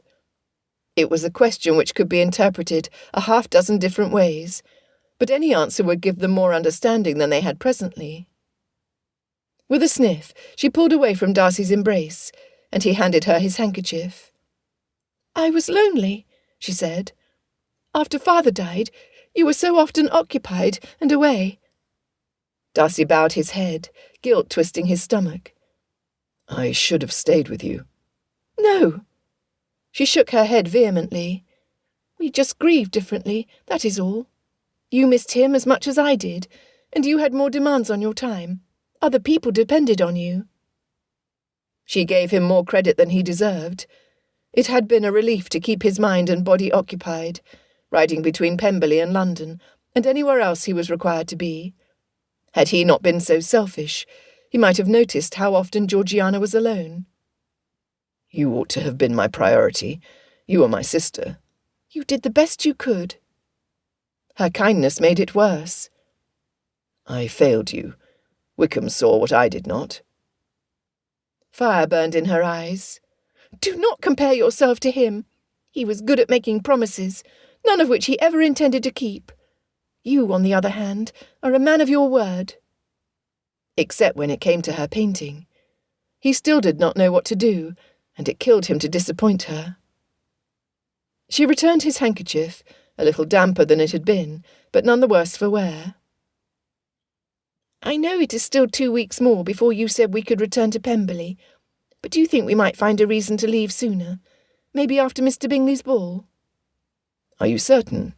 "Yes. I would very much like to return to London for a fortnight before we go to Pemberley." "To London?"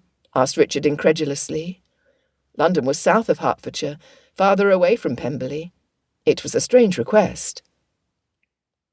"To bid farewell to Aunt and Uncle, of course," she explained. A strange request that would lengthen their journey. Well, if she was willing to sit longer in the coach, then Darcy would agree. "Whatever you wish. I only regret we will not be returning with your painting. Not yet."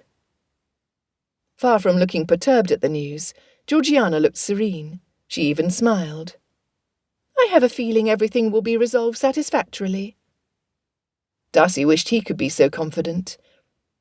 There was one thing he was confident he could do right, and he seized his chance. With a bow, he asked, "If walking is what you are fond of, it would be my pleasure to accompany you any time you wish." "Any time?" she teased. "Any time, anywhere." "Very well, then. I would very much like to return to the duck pond on the morrow." "I shall ask cook to save some bread." "Do I have to invite myself to come too?" asked Richard. Georgiana's brow arched. "Do you require an invitation?" "Well, it would be nice." "As would your company," she replied lightly. Feeling light and eager for the next morning, they left the library and found Bingley walking up the hall. He looked as happy as Darcy felt. "Louisa wished for me to apologise to you, Miss Darcy, for her and Caro's absence. They left only minutes ago to call on Lady Lucas." Georgiana's happiness faded. "I did not know that Mrs. Hurst intended to pursue a friendship with Lady Lucas."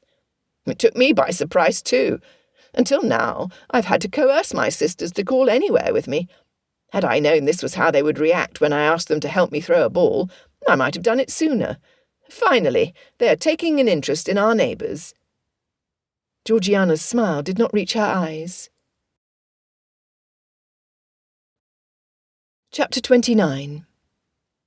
Elizabeth cleaned the mud off her half-boots outside her Uncle Philip's house, and prayed that her aunt would be out making calls. She did not feel up to idle conversation and gossip, knowing how easily she could become the topic of such. The sooner she wrapped up her business, and got the paintings out of the hunting lodge before anyone else discovered her secret, the better. Mr. Good greeted her and Remy happily. "Miss Elizabeth, Remy, how good to see you today." He pointed at the rug by the door, and the dog loped over to it, twirled in 3 circles, and lay down. "Thank you, Mr. Good. It is always a pleasure to see you." "How fares your family?" Elizabeth answered his real question.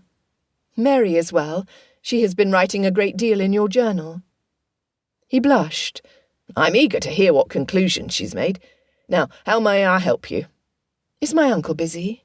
And Mr. Phillips is never too busy to see you, miss. Family first and always." A lovely sentiment, which would have brought her more comfort had her family's interests not directly opposed Mr. Darcy's. Her uncle stood to receive her, closing the ledger he had been studying and locking it away in his desk drawer in one fluid motion. He gestured to the chair opposite him. "This is an unexpected surprise, Lizzie."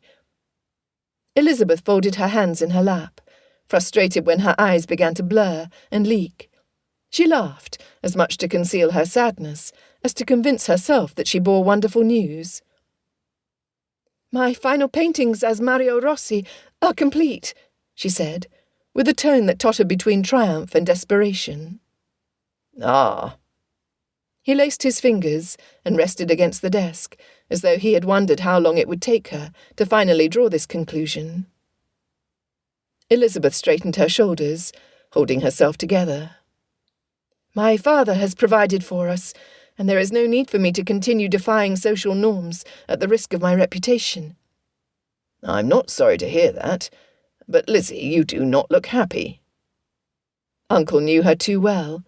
She could not pretend with him, and the need to unburden herself with someone she trusted was too great. "The painting formerly belonged to Mr. Darcy.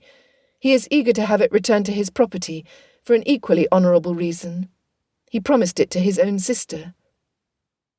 He sat back in his chair with a heavy sigh. "I see." Elizabeth had no doubt that he did see. She took a deep, shaky breath and forced another smile. "I am confident he will purchase the painting from me, eventually. He is a good man, a true gentleman in every sense of the word, and will pay a fair price, a handsome one, even." Her voice faltered, and her chin quivered. She could not ask Mr. Darcy to hand over a small fortune for an object which had been his to begin with, and expect him to return her love. She was not mercenary in her affections. However, he would forever wonder if her devotion depended on the painting, if he even thought of her with any affection at all. "Do not underestimate your heart's ability to recover, my dear. Your position is not as desperate as it was a month ago. You no longer need to purchase Longbourn, which means that the money you earned is yours to spend as you please. You have options. Mr. Darcy is not the only fish in the sea. There will be many others." Elizabeth did not want any other fish. She did not know how to give anything in halves, and her heart was no different. Wrenching her grip from the dream that was lost to her, she tried a more rational line of thought. "Do I have enough saved to satisfy the bank loan?" she asked. "Yes." Her uncle frowned. "Do I have enough to purchase seed besides?" He rubbed his fingers over his whiskers, his frown deepening. "You will not have to retrench if that is what you wish to know, although I would advise you to consider the wisdom of investing in a property you will not inherit. It is a lot of work." That was precisely what Elizabeth needed. "I wish to be occupied." "You have enough to stay on at Longbourn, but you do not have enough tenants to help you plant and harvest." "I will do it myself." "I do not doubt your capability. But, Lizzie, you must consider your position. You are a gentleman's daughter. You cannot work in the fields without damaging your reputation." She shook her head, unwilling to hear more, when she had the perfect plan to keep herself occupied for several months. She would be so tired and muscle-sore, she would not have time to think of Mr. Darcy, or what might have been. Her uncle, however, was equally determined. "You have already done more than most would do in your situation, and it has been a privilege for me to assist you." "And I thank you from the depths of my heart for your help. I could not have done as much without you and Uncle Gardner." His shoulders deflated. "You know very well why I could not refuse you." "Family first," she said cheekily. "It is a happy way to live. It reminds me of what is truly important, which is why I cannot allow you to ruin your hands and your complexion doing a labourer's work. Lizzie, it is ridiculous." Her uncle's concern over her complexion seemed silly compared to the damage that might have been done had her secret been discovered. She almost giggled at the disparity. His concern, however, was genuine, and she could not make light of it. "Very well, uncle, but I need something to occupy my mind and pass the time." You could make calls, exchange gossip, embroider flowers, see what is new at the milliner's." He stopped with a snort. "No, I can see you will not be satisfied with the usual activities. I am, however, in possession of some knowledge that might prove useful to you. At least it will help you with your current predicament. Perhaps it will do far more than just occupy your time." His words trailed off, and he was briefly distracted with his own thoughts. Elizabeth's anticipation increased. Clearing his throat, Uncle added, "Mr. Collins is to arrive at Longbourn on the morrow." "What? Papa said nothing." Uncle Phillips bunched his mouth and shook his head slowly. "He would not. Your father would look forward to his heir presumptive stay as much as you would. But now that you do not need to persuade him to sell the property to you, perhaps you might find a more agreeable solution." He wiggled his hand, like a fish swimming in the sea. Elizabeth's hands balled into fists. Enough with the fish.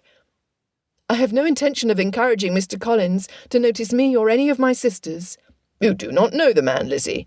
Do not let prejudice cloud your judgment when he might be the answer to our prayers." As though the man poised to take everything from them were a gift from God. No doubt her mother would hold the same view as her uncle, but Elizabeth could not betray her heart thus. Nor would she encourage any of her sisters to marry for security, when they could marry for genuine love. Her uncle's warning did give her pause, though, and as she departed from Meryton to Longbourn, her uncertainty grew. For years, she had cultivated the view that Mr. Collins was the enemy who would cast them out into the hedgerows, or the villain who would refuse to sell the property. She had planned their first meeting hundreds of times, imagining potential conversations, each one with the aim of persuading him to relinquish Longbourn. But things had changed. She now had the opportunity to increase her family's comfort much sooner, while her father lived, and could benefit from her effort. He could see his family estate restored to its former glory, and society would regard his daughters more kindly. Elizabeth was certain she could manage Longbourn successfully, and that would enable her to invest directly into her sisters' dowries. Mr. Collins could have Longbourn eventually, but her sisters would be happily settled well before that day. She would stay on to help Papa manage the estate until the end, but she would have enough money of her own by then to grant her some independence. Too bad she could not be a widow. Her steps slowed as she neared Longbourn. It was still early, and she could think of nothing worse than being stuck indoors, fidgeting and thinking. She turned toward the hunting lodge. Her easel and paints were still there. She would have to smuggle them back to Longbourn, but once they were in the house, she could paint as much as she wanted. It was a ladylike accomplishment. Maybe she could use the attic. By the full light of midday, Elizabeth thought of Longbourn while she sketched, mixed powders, and placed her first layers of paint. Where she had thought to paint grass, trees, windows and columns, she instead painted hair, curved necks, expressive eyes and arms. She stepped back, tilting her chin from one side to the other to see her work from different perspectives, her shoulders lighter by the second. Elizabeth had not made all the sacrifices and taken all the risks she had for a house and piece of land. She had done it for the people in the portrait. Mr. Collins could have the property. She had a family she cherished. Family first. Chapter 30. A bird chirped outside the attic window, and Elizabeth set down her paintbrush to appreciate her new surroundings more fully. The roof was sound, the windows faced east, providing the best light she could hope for, and she had not had to trudge down a muddy path in the cold, but had only to slip from her bedchamber and up the stairs. The hunting lodge was empty. Elizabeth did not need it any more. She had not ventured inside the attic since she stopped playing dress-up in her grandmother's old gowns, but she had been pleasantly surprised at the space available to her once she moved the trunks and unused furniture away from the windows. She had even found her father's easels and canvases, which had been covered by a dusty sheet. It had taken her 4 days to clean and arrange the room, slipping her own art supplies inside, little by little as she worked. It had been a happy occupation, and a worthy excuse to avoid Mr. Collins. Elizabeth shivered. Mr. Collins had arrived 2 days before. Already he had worn out his welcome. He did not care to hear anyone's opinion other than his own, and even that was lacking. He only repeated the opinions of a lady none of them knew, his esteemed patroness, Lady Catherine de Bourgh.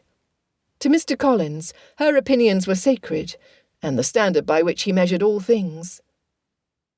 Lady Catherine had apparently tasked him with the charge of finding a wife, and so he must do, lest he displease her ladyship, and lose the favour he lived to maintain. He had told them this with the obvious expectation that they would swoon at his feet. For a gentleman with no opinions or ambitions of his own to be proud of, he certainly exhibited a great deal of pride. Shoving all thoughts of that unpleasant man from her mind, Elizabeth grabbed her brush and added more colour to the canvas. Jane's hair shimmered like golden wheat beside Mary's thick, chestnut-coloured hair. Elizabeth's heart swelled, filling her chest. "Lizzie!" called her mother. "We are going into Meryton!" Jolted out of her contemplation, Elizabeth began untying her apron. She could not hide in the attic all day, no matter how badly she wished to. "Mr. Collins is waiting." Elizabeth's fingers tangled in the apron strings. Why her mother believed that Mr. Collins could make any of her daughters happy was beyond Elizabeth's comprehension. Rather than hasten to join the departing group, Elizabeth slowed down. She did not need a new gown so badly, did she? Her slippers did not need shoe roses, and the gloves she reserved for Sundays were suitable enough for Mr. Bingley's ball. But Mr. Darcy would be at the ball. As Mr. Bingley's guest, he had to be. While Elizabeth held no hope or expectation toward him, she was vain enough to wish him to see her at her best, certainly not in the drab, faded gowns he had seen her wear. So long as Mr. Collins did not mistake her care in her appearance as encouragement toward him. "Lizzie, we are leaving," called Mamma. Checking her hands, Elizabeth descended the stairs. She did not change her clothes, but passed her bedchamber quickly to join her mother and sisters downstairs. A walk into the village would be just the thing to keep her mind and body occupied. As she should have suspected, she was ready before her mother and sisters had put on their hats, coats and gloves. Elizabeth walked down the hall to her father's study to ask if he wished her to get him anything. She slowed when she heard Mr. Collins' voice. "Lady Catherine is an expert in all things related to the arts. Had she ever learned to paint, she would have been quite the proficient. The paintings lining her staircase walls alone are valued at £20,000. This he said with awe. Papa said dryly, "Her beauty is better appreciated once its value can be priced." Elizabeth rolled her eyes. Beauty was priceless and measured by the eye of the beholder, much like art.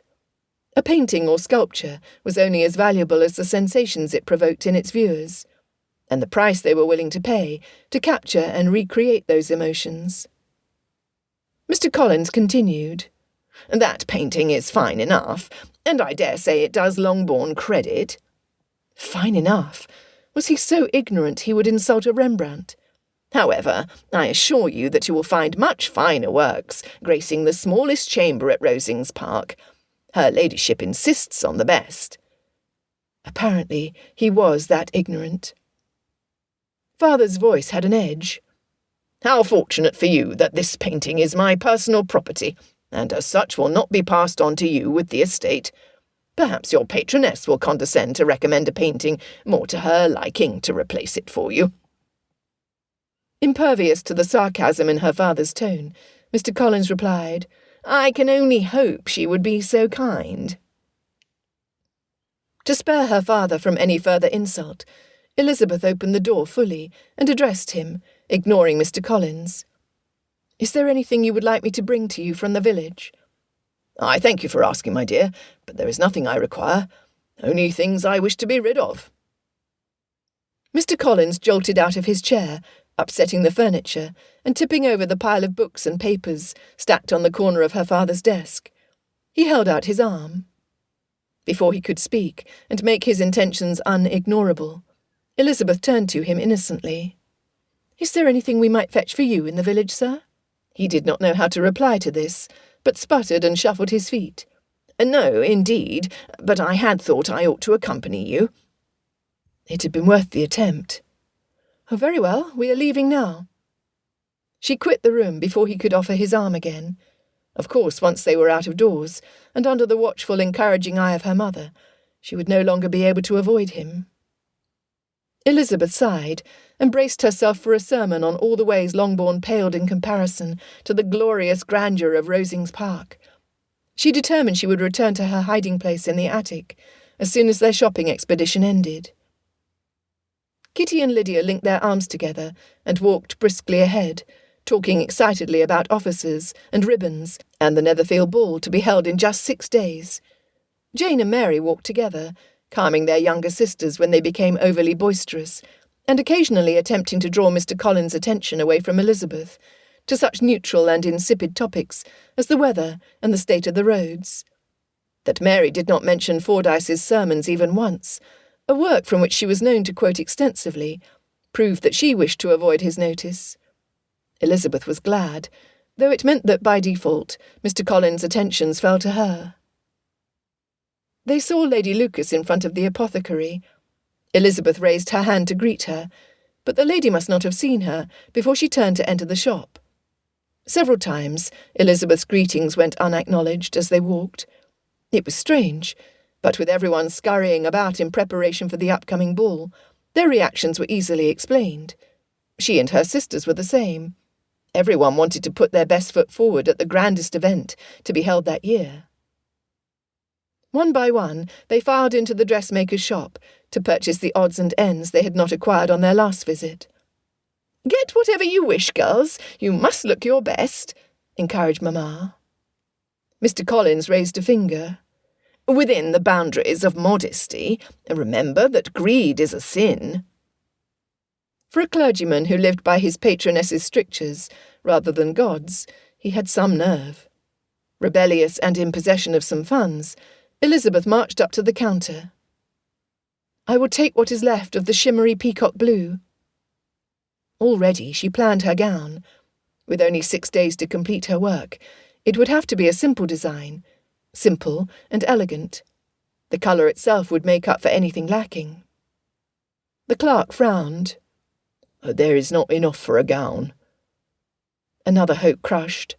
She would not have the beautiful gown she had dreamed about for months. She would likely not be allowed to even dance with Mr. Darcy. Elizabeth shrivelled inside, but hid her disappointment. This was for the best. Why make a gown in haste, when she could now afford to send to London to have one made for her by an expert seamstress? Eventually. Still, she would take what remained of the fabric. Is there enough for a sash? She would be content to see the man she loved, knowing that the colour complemented her eyes. While the clerk moved the ladder to reach the fabric, the bell rang behind Elizabeth. She turned to see Mr. Good enter the shop. He walked straight to Mary. Shyly, awkwardly, he bowed. "Miss Mary, might I be so bold as to inquire what colour you intend to wear to the ball?" Kitty and Lydia skipped and laughed around him, but he did not spare them a glance. It served them right for poking fun at him for being tall and spindly. There was nothing to be done for his height, but Mr. Good had filled out nicely over the past few weeks. Not Mr. Darcy nicely, but nobody compared to him. They got so loud that Mamma even scolded them. "I will be wearing a yellow ribbon," Mary replied. He bowed again, ignoring Lydia's attempt to jostle herself into a better position than Kitty. "Then I shall wear a yellow waistcoat to match." Mary blushed. "May I have the honour of your first dance?" he asked. She agreed. "And the dinner set?" he added. Mary's smile widened. "And any other dance you might have free? Not that I expect you will have any." Before Mr. Good filled Mary's dance card, Mamma was inquiring about wedding lace. The clerk handed Elizabeth her wrapped fabric and opened the cupboard beneath the counter to pull out lace samples. Elizabeth had thought to feel more satisfied with her first frivolous purchase, but it was Mary's happiness that warmed her heart. Lydia pouted. "It is unfair." Kitty poked her in the ribs. "You were only jealous because Mr. Good is handsome now, and he pays you no attention." "He paid no attention to you either." Mamma held up a length of Portuguese lace. If Jane is not careful, Mary will beat her to the altar. Jane, in her selfless happiness for Mary, would not mind. This was just what Elizabeth had hoped for her sisters. Mary had Mr. Good, Jane had Mr. Bingley, Elizabeth had, well, she had her art. Painting made her happy. They might have lingered longer in the village, but the clouds looked foreboding, and they did not wish to be caught in the rain. Now was not the time to risk catching a cold. They had just piled all their purchases onto the dining-room table to admire, sort and plan, when the rains came. The first day of the downpour passed by with little note. What was a day of rain, when they had so much needlework to do for the ball? The second day was the same as the first. They had enough stitching and embellishing of gowns and slippers to keep them occupied from dawn to dusk. There was still more work to be done on the third day, but their fingers were sore, and the company was tiresome. Mr. Collins read while they stitched and snipped. As if their work was not tedious enough, he insisted that they listen to him as he read Book 1 of Fordyce's sermons. Unable and unwilling to engage her mind fully in the edifying literature, Elizabeth thought of her changed circumstances, of her purpose and her independence. She missed painting. She missed the business of sharing her work. It was unladylike to entertain such thoughts, but Elizabeth had tasted industry and enterprise, and now that she had given them up, she felt the void.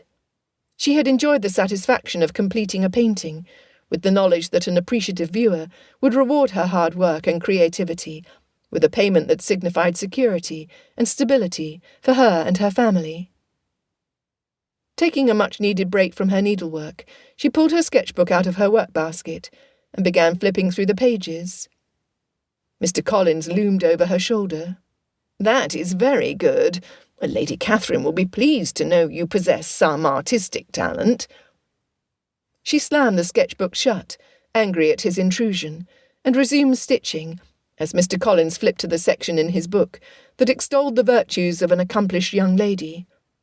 Elizabeth prayed the rain would stop before she went mad, and turned her creative mind to all the ways she might silence Mr. Collins.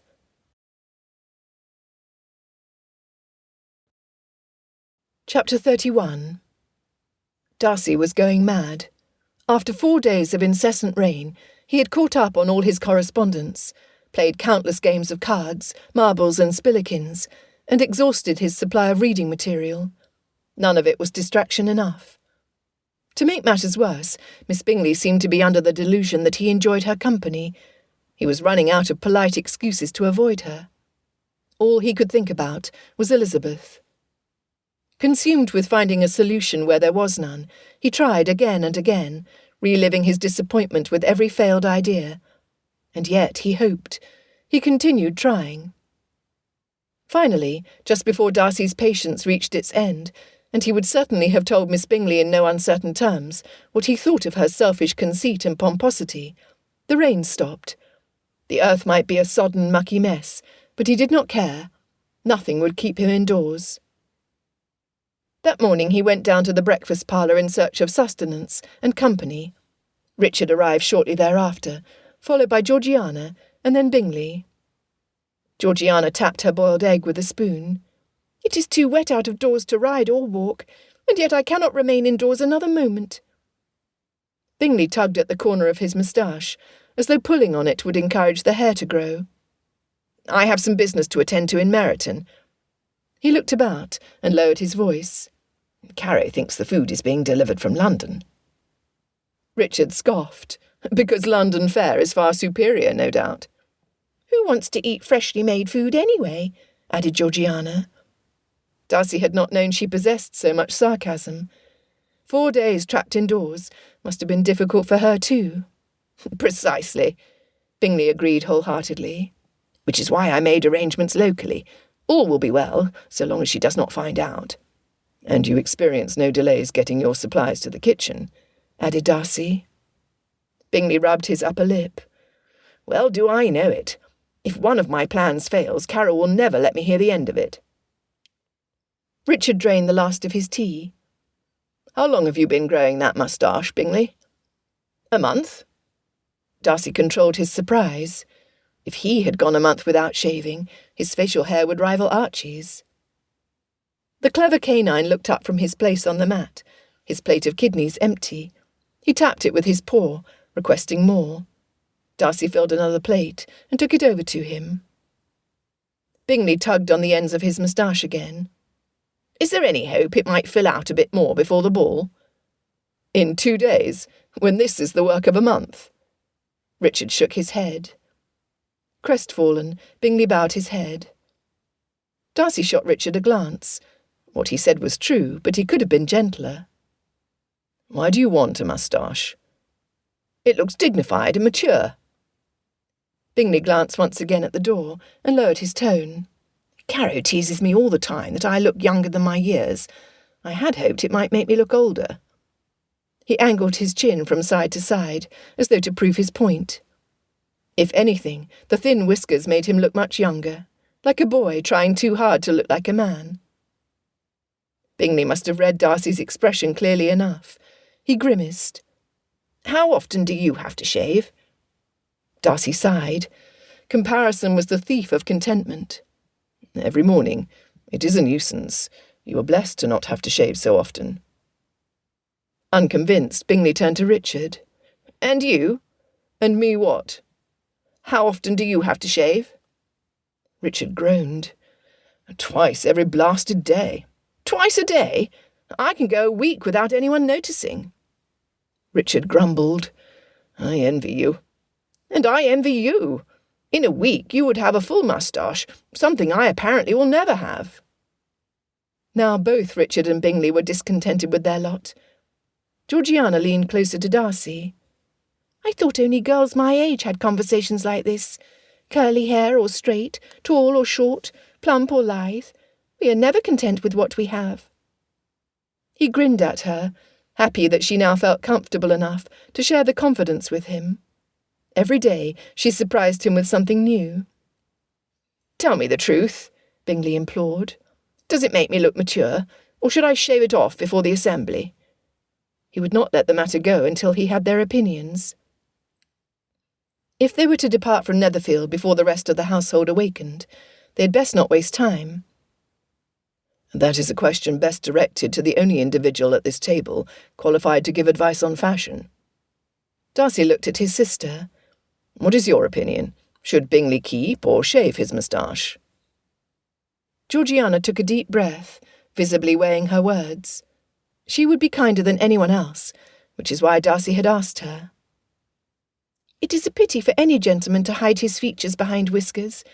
It makes it terribly difficult for a lady to see whether he is handsome, or purposely disguising a weak chin, or hiding that he has no lips." It was a point of view Darcy had never considered. Georgiana was not the only one whose education was expanding.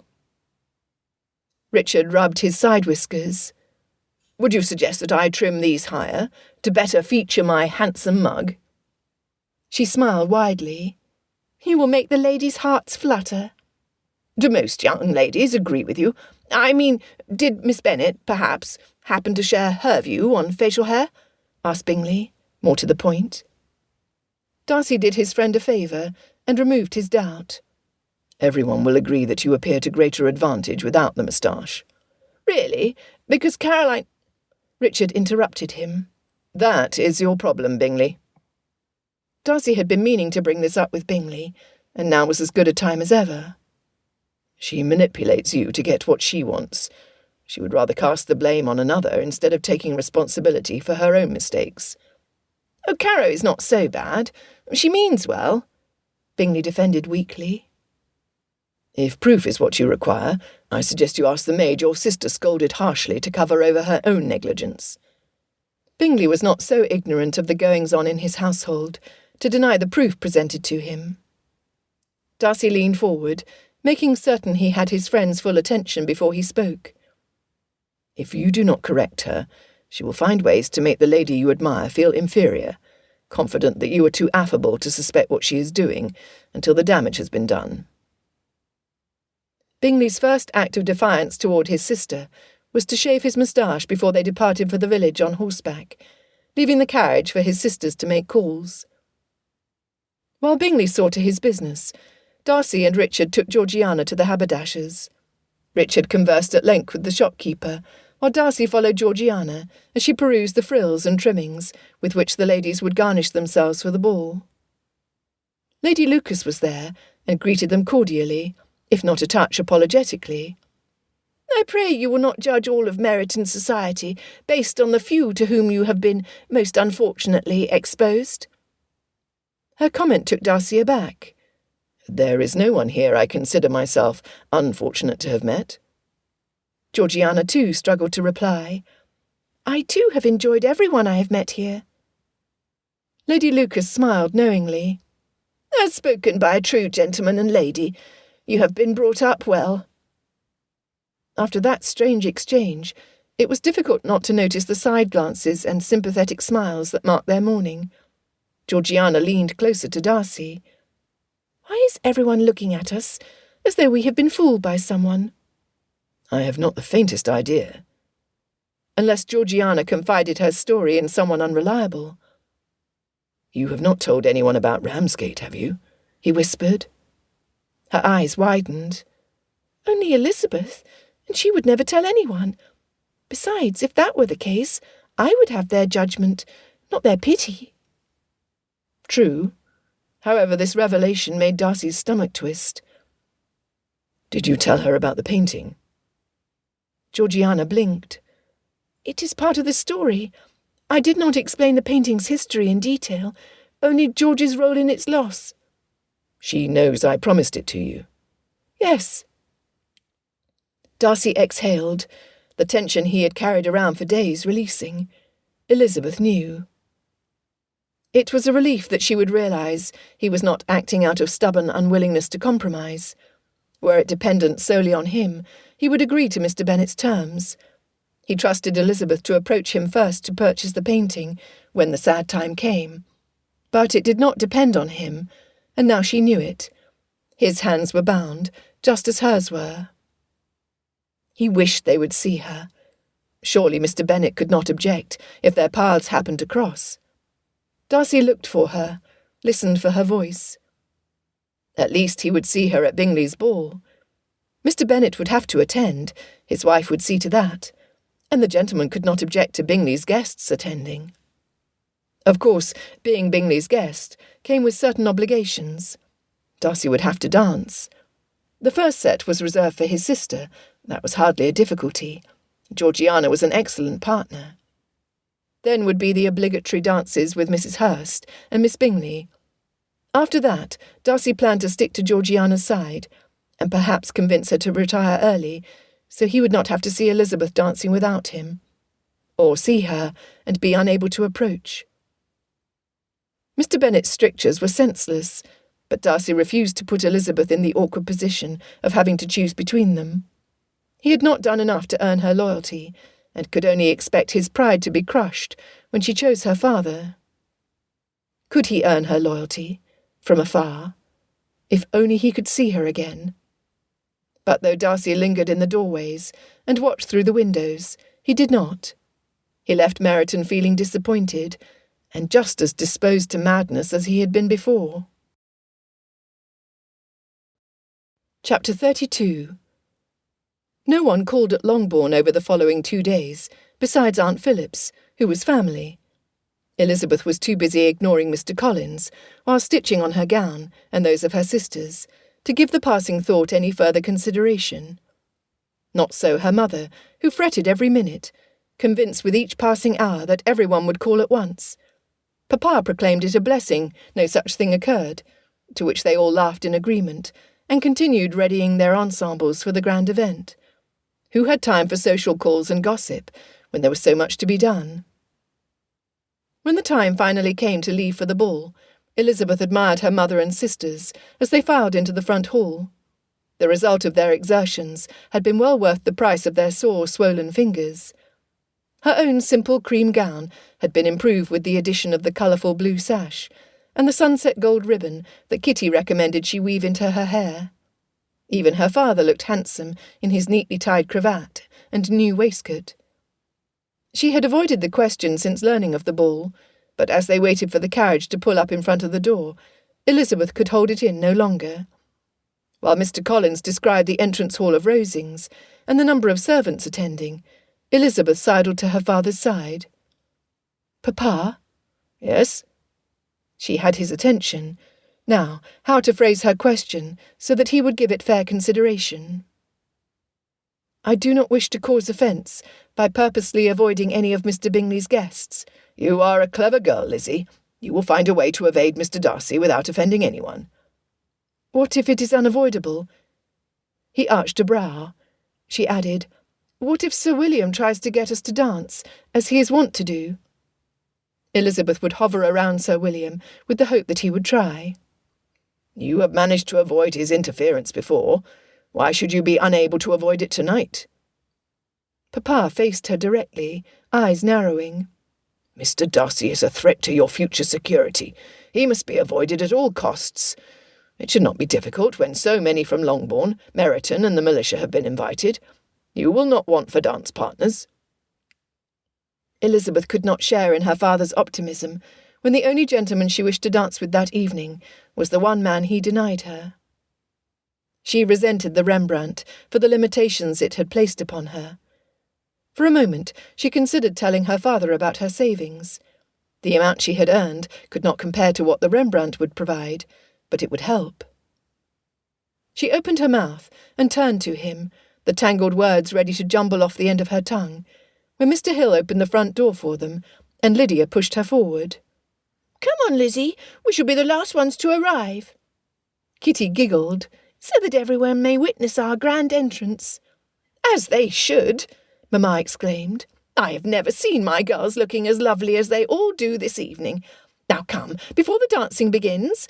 I do not want Mary and Jane to keep their partners waiting.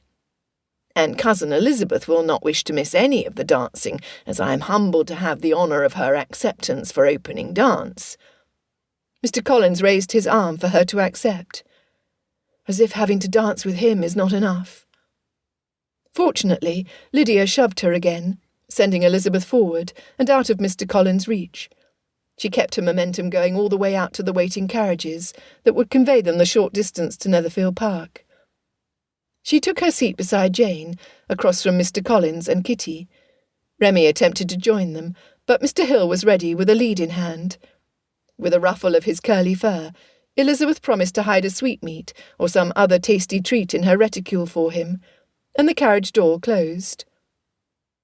Kitty and Jane spoke excitedly of the evening, but though Elizabeth took care to smile and nod, her heart was not in it. She had come perilously close to revealing her secret to her father. Had Lydia not shoved her forward, Elizabeth would have broken his heart and shattered his trust in her. She had succeeded in something he might have done, had he tried. One more failure to add to his conscience. No, Elizabeth must keep her secret. The price of revelation was too steep. Netherfield glimmered from afar like a giant star in the night sky.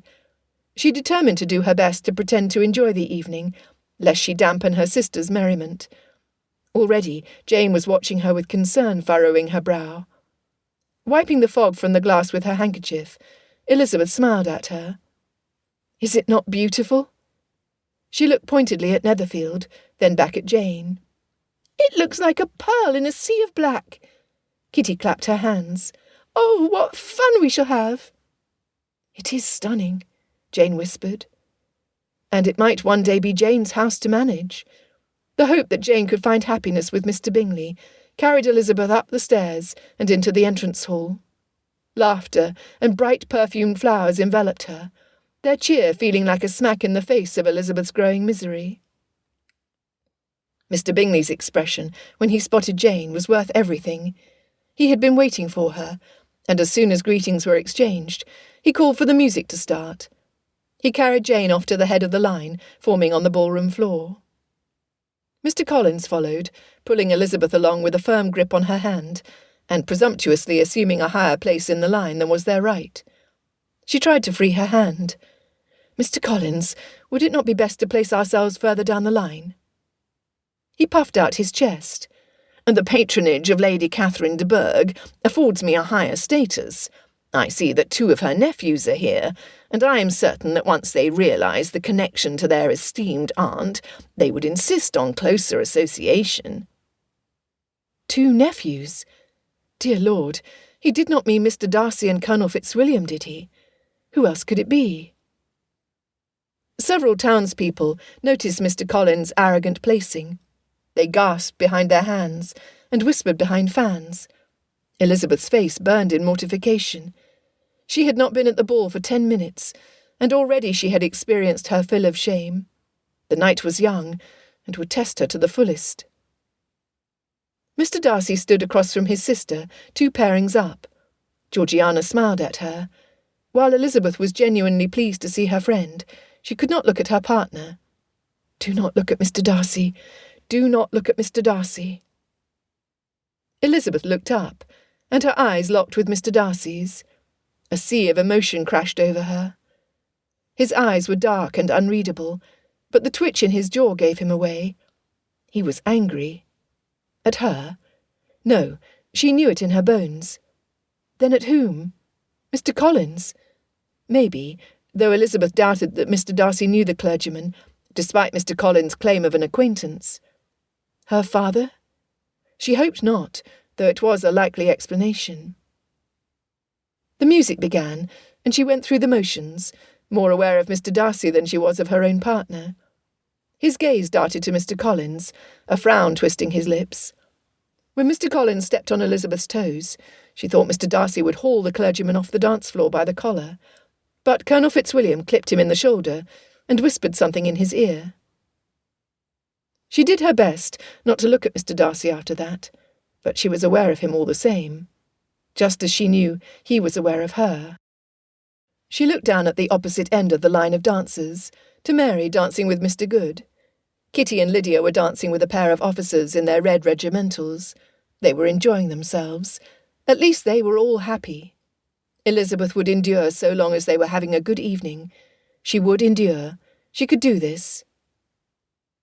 In the archway at the end of the room stood Papa, his arms crossed over his chest. He looked so vexed that their neighbours gave him a wide berth.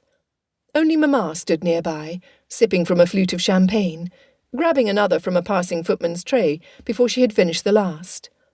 It was going to be a long evening, perhaps the longest of Elizabeth's life, but she would do nothing to lessen her sister's joy. She swallowed the lump in her throat and forced a smile. Chapter 33. "That colour suits Elizabeth beautifully." Georgiana circled Darcy. Elizabeth would look beautiful in a flour sack. Darcy's eyes and thoughts too frequently drifted over to her. He had to concentrate more than normal on the steps. "She is handsome," he commented. That arrogant oaf she danced with trampled on her toes again, and Darcy's nails dug into his palms once more. His hands formed into fists. He did not care if Elizabeth's partner was a clergyman, his own aunt's at that, as Richard had reminded him.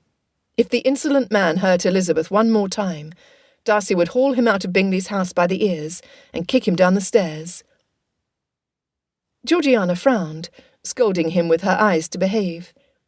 Until he learned who the toad was to Elizabeth, Darcy could not pretend to feel anything other than bone-penetrating jealousy. He had already promised the next 2 dances to Bingley's sisters, and he had never broken a promise in his life, but he did not feel like behaving tonight. The look in Georgiana's eyes intensified. "Whatever you are thinking, stop," she hissed at him. She looked so much like their mother that terror gripped Darcy and restored a degree of sense. He had to gain control over himself, or risk acting like a brute. He could not injure Mr. Collins, no matter how badly he wished to. And if he snubbed either of Bingley's sisters in favour of Elizabeth, he would only put her in the path of their retaliation. She would pay for his lack of self-possession. By the time Richard tapped Darcy's shoulder to claim his spot on Georgiana's dance card, Darcy had gained enough mastery of his self-control to do no more than clench his jaw and fists yet again when he saw Mr. Collins and Elizabeth standing for another dance. He hardly spoke to Mrs. Hurst, and when he claimed his next dance with Miss Bingley, Darcy was relieved to see Sir William sweep Mr. Collins away from Elizabeth. Anyone could dance with her except the clergyman, or so Darcy told himself. "You take a particular interest in Miss Eliza?" Miss Bingley smiled coyly at him. Darcy was in no mood to mince words. "Yes, I do." He did not want Mr. Collins to pay Elizabeth any special regard, but he did not like to see her standing alone without a partner. Nobody would ask her now. "I am all astonishment," Miss Bingley exclaimed, falling silent for some time when Darcy did not react to her opinion. Truth was, he did not care what she thought. Still, no gentleman approached to dance with Elizabeth. It was too late now. After several turns and figures, Miss Bingley's vexation boiled over. "I had not thought that a young lady with no accomplishments or connections would catch the eye of Fitzwilliam Darcy." She looked as if she would be all too glad to continue enumerating what she considered to be Elizabeth's many faults, but Darcy had heard enough. "I admire her more than any other woman of my acquaintance." "More than any other?" Miss Bingley scoffed. She was baiting him now, and Darcy refused to reply. He had said what he meant to say. "You would not admire her so much if you knew what I do about her." Darcy's gaze snapped to Miss Bingley, his spine rigid, his pulse thundering in his ears. "You dare imply to me that you possess some secret knowledge about Miss Elizabeth that would lessen her in my admiration?" She did not reply, but there was smugness in her innuendo and ensuing silence that put Darcy on edge. "What do you think you know?" he demanded. He shivered to think that Elizabeth's reputation might be at the mercy of one like Miss Bingley. The damage she could do. "Oh, it is nothing. I should not have said anything." She shrugged one shoulder, as though the matter were not of the gravest importance. "You did speak, and now I will hear what you intended to say." Another shrug. She looked away. His stare made her uncomfortable, but Darcy would not back down, not after what she had implied. She squirmed, and was about to give, when he felt a tap on his shoulder.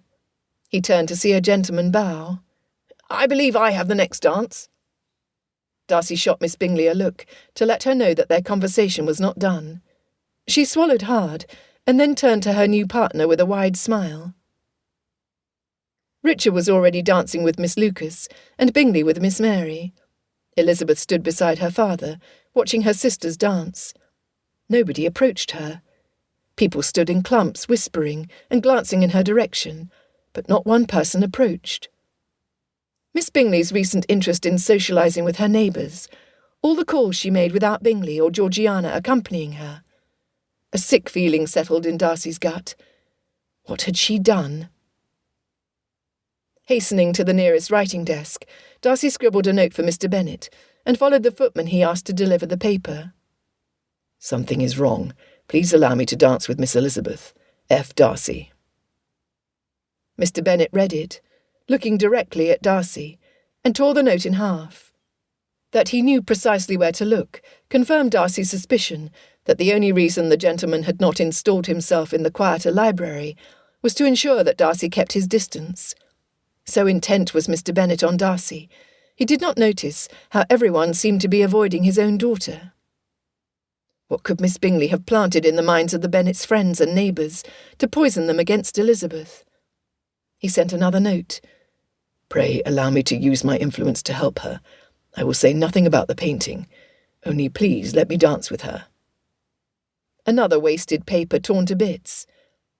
Gentlemen were drawing near to exchange partners, and Darcy had a choice: demand answers from Miss Bingley, or intervene the only way he could for Elizabeth.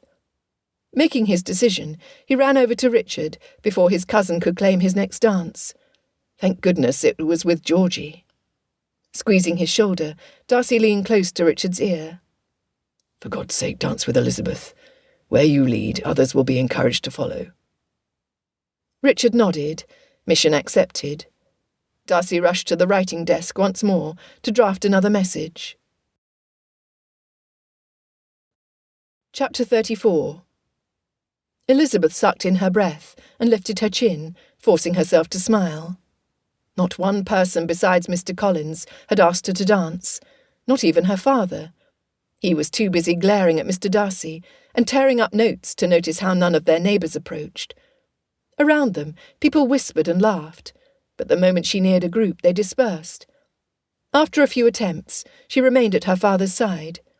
There, at least, she was not entirely alone. As 2 dances passed, and a third was about to begin, Elizabeth's bravado was wearing thin. Her eyes had blurred too much for her to notice Colonel Fitzwilliam approach, until he stood directly before her, and bowed with his hand extended. "Might I have the honour of this dance?" he asked. She took his hand eagerly. Yes. Her father could not object to the Colonel.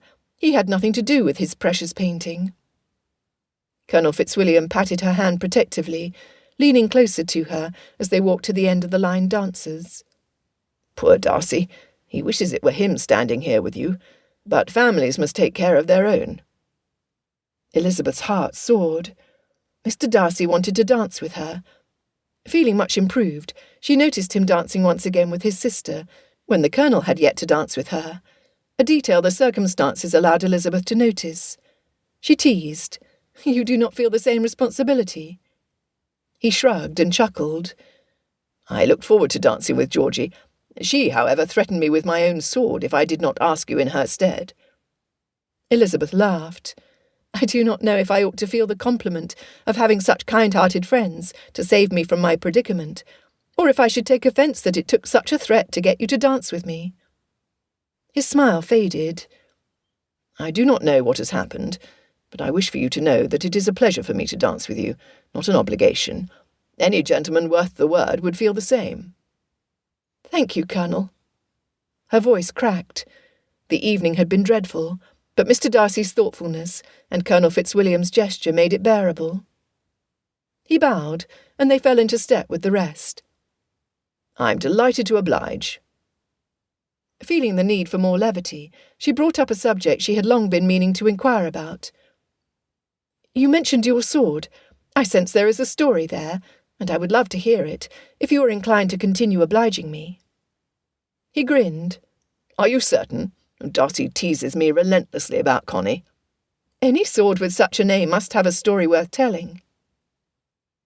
Over the next few minutes, she was glad she had asked about the scimitar. Not only did the Colonel tell her about its origins aboard a pirate ship, but he regaled her with tales of how Constance had come to his aid over the years, including how he had scared off a band of thieves at 7 Dials, shortly before he and Mr. Darcy arrived at Netherfield Park. To hear that Mr. Darcy had ventured into such a place, dressed as a dock worker, doused in rum, to retrieve the Rembrandt, filled her with as much alarm as it did mirth. "I would have liked to see that," she said. "Aye, he was a sight, although you did see the remnants of our excursion." He brushed his eye and winked. "Of course! His bruised eye was from the street brawl." How exciting, and how utterly terrifying. Elizabeth would have loved to see Mr. Darcy fending off the dozen scrappy fighters Colonel Fitzwilliam detailed to her. A slight exaggeration in number, she suspected. However, she was equally inclined to march over to Mr. Darcy and insist that he never do something so dangerous ever again. So much did she enjoy herself that she hardly knew the music had changed into another dance, until Mr. Darcy tapped on his cousin's shoulder. Elizabeth was elated to have him near, but her father was undoubtedly on his way to remove her from his company. She met his gaze boldly, drinking in every detail of his face, knowing she would soon be pulled away from him. The Colonel jabbed him in the ribs. "I told Miss Elizabeth about our little adventure at 7 Dials." Mr. Darcy's eyes caressed Elizabeth's skin, sending a shiver all the way to her toes. The gentleness in his voice made her heart melt. "I apologise for not dancing with you sooner. I had to request permission from your father." "He agreed to speak to you?" She looked at where her father had been standing. He was not there. "It was a process. He refused more times than I care to admit to, but he finally relented." What Mr. Darcy must have promised to get her father to agree, Elizabeth could not imagine, but she was thankful. The lengths he had gone to in order to secure this dance meant everything to her. I told her about the 20 ruffians who attacked us and how Connie saved our lives." Elizabeth grinned, her eyes still locked with Mr. Darcy's. "Oh, so there were 20 men now. Will there be 50 next time?" "There were 5, Mr. Darcy said, taking her hand and tucking it in the crook of his arm. Elizabeth's heart soared, and though her slippers had pinched her toes only moments before, she hardly felt her feet touch the floor. "It is a grand story, and therefore must become grander with every telling," the Colonel said jovially, standing aside to allow them to pass. "Cousin Elizabeth!" Mr. Collins burst like a thundercloud into their path, startlingly loud and dressed in black. Mr. Darcy pulled her closer, and she clutched his arm tighter. "What is the meaning of this?" he demanded calmly, in a tone which did not encourage the curious to listen in. Mr. Collins, however, only had one volume, loud. The puff in his chest deflated ever so slightly, and he huffed and stuttered to form a reply. Bowing deeply, as though he were addressing royalty, he said, "Pray forgive my cousin's impertinence, Mr. Darcy. As the rector of your esteemed aunt, Lady Catherine de Bourgh, I regret that I must inform you of my connection to this young lady, when I have only just learned the depths of her depravity." Elizabeth gasped. He made her sound like a fallen woman. Mr. Darcy stiffened. "You would insult your own cousin before an assembly. How dare you, sir?" The size of the crowd doubled in the room, and yet not a sound could be heard other than their own breath. She felt ill. Depravity? "Mr. Collins, I do not understand your accusation, but I assure you that I have done nothing worthy of this censure." His face reddened. "Then it is not true?" Mr. Darcy spoke. "Sir, this is neither the time nor the place. Her ladyship will learn of the connection, and she will know that her own nephews had been misled regarding my relatives. Lady Catherine will disapprove." Elizabeth did not know this Lady Catherine, but she failed to see how anyone's disapproval should hold so much influence over another, to encourage him to act as Mr. Collins did presently. "Did you, or did you not, pretend to be a man so that you could engage in trade?" Mr. Collins blustered. All the strength and warmth drained out of Elizabeth. She remained standing, but only just. Out of the corner of her eye, she saw the shock on her father's face. Meanwhile, her uncle made a futile attempt to stop her mother from rushing toward her. "Mr. Collins, do not give credence to this nonsense. My Lizzie is the daughter of a gentleman. She would never engage in trade or pretend to be anything other than the lady she is." Mamma looked at her, nodding too enthusiastically, urging Elizabeth to agree and laugh off the ridiculous accusation with a witty explanation. A path parted through the crowd, and Miss Bingley joined Mr. Collins. She looked over the assembly, saying in a sanctimonious tone, "Let us not waste our time on things which only diminish the joy of my guests." "But—" Mr. Collins's eyes bulged. Miss Bingley clapped her hands. "Let us dance. Music, please, sirs," she directed at the musicians. They lifted their instruments, but after only a few notes, when nobody formed to dance, they stopped. Mamma turned to Elizabeth, her eyes watery. "Lizzie, tell them it is not true." Elizabeth removed her hand from Mr. Darcy's arm. The confusion in his eyes broke her heart. He had held her up, had stood firmly at her side, but she could not allow him to continue supporting her when the accusation was true and her shame was made public. "It is true. I have been selling my paintings under a man's name for several years now." She left her uncles out of it. The consequences were hers to bear. Mamma's eyes rolled back into her head, and her legs gave out. Mr. Darcy caught her. "Is the surgeon here? Someone send for a physician." He carried Mamma toward Papa, who clutched his heart and leaned against a wall, gasping for breath. "Carriage! Get the carriage!" he begged. He was as white as death. Elizabeth ran to him. Mr. Bingley raced to the entrance hall. "Fetch the Bennet's carriage immediately, and for God's sake find the surgeon." Mr. Jones did not plan to arrive early. He might be at his shop yet. Elizabeth recognised her Uncle Philip's voice, but she dared not look away from her father until she reached his side. He waved his arm, fending her off, and Elizabeth stopped, stunned. I shall fetch him, offered Mr. Bingley. Colonel Fitzwilliam brushed past her to assist Papa. Your daughters are collecting their coats and wraps. Good. We must go home, Papa gasped. Elizabeth felt the eyes of the multitude on her. Her cheeks burned, and her eyes blurred so much. It was only with Mary's guidance that she made it out to the carriage without incident. Mamma was already inside. Mr. Darcy was gone. I shall remain behind with Aunt and Uncle, Mary said determinedly. I will report everything I see and hear, so that we may know how best to respond on the morrow. Elizabeth's chin quivered at her sister's kindness. Do you not disapprove of me? Of what use is mercy, if I cannot extend it to my own sister? I will do my best to be useful, while you take care of Papa and Mamma. With a kiss on Elizabeth's cheek, Mary turned away from the carriage. Papa was stunned beyond speech all the way home. The same could not be said of Mamma, Kitty and Lydia, who made their frustrations and anger clear. Jane spoke little, but what she did say cut Elizabeth to the quick. How could you keep this secret from us, Lizzie? The tears fell freely and plentifully then, increasing when Jane pressed her handkerchief into Elizabeth's hand. What did Mr. Darcy think of her now? Things had happened so fast, she had not looked at him, and now she would wonder and doubt. Mr. Collins will not want to marry any of you, and what will happen to us then? He was our last hope, Mamma wailed. The full weight of what had happened overwhelmed Elizabeth. Not only was she a disgrace, but her sisters were ruined. And it had all been her doing. Chapter 35. Georgiana's rage increased with every step Elizabeth retreated, until the door closed behind her injured friend. Her blunder had not gone unperceived by Mrs. Hurst.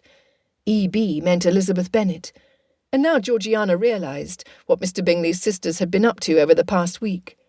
Thank goodness the rains had slowed their calls, or else the damage would certainly have extended beyond the company now milling about within Netherfield's walls.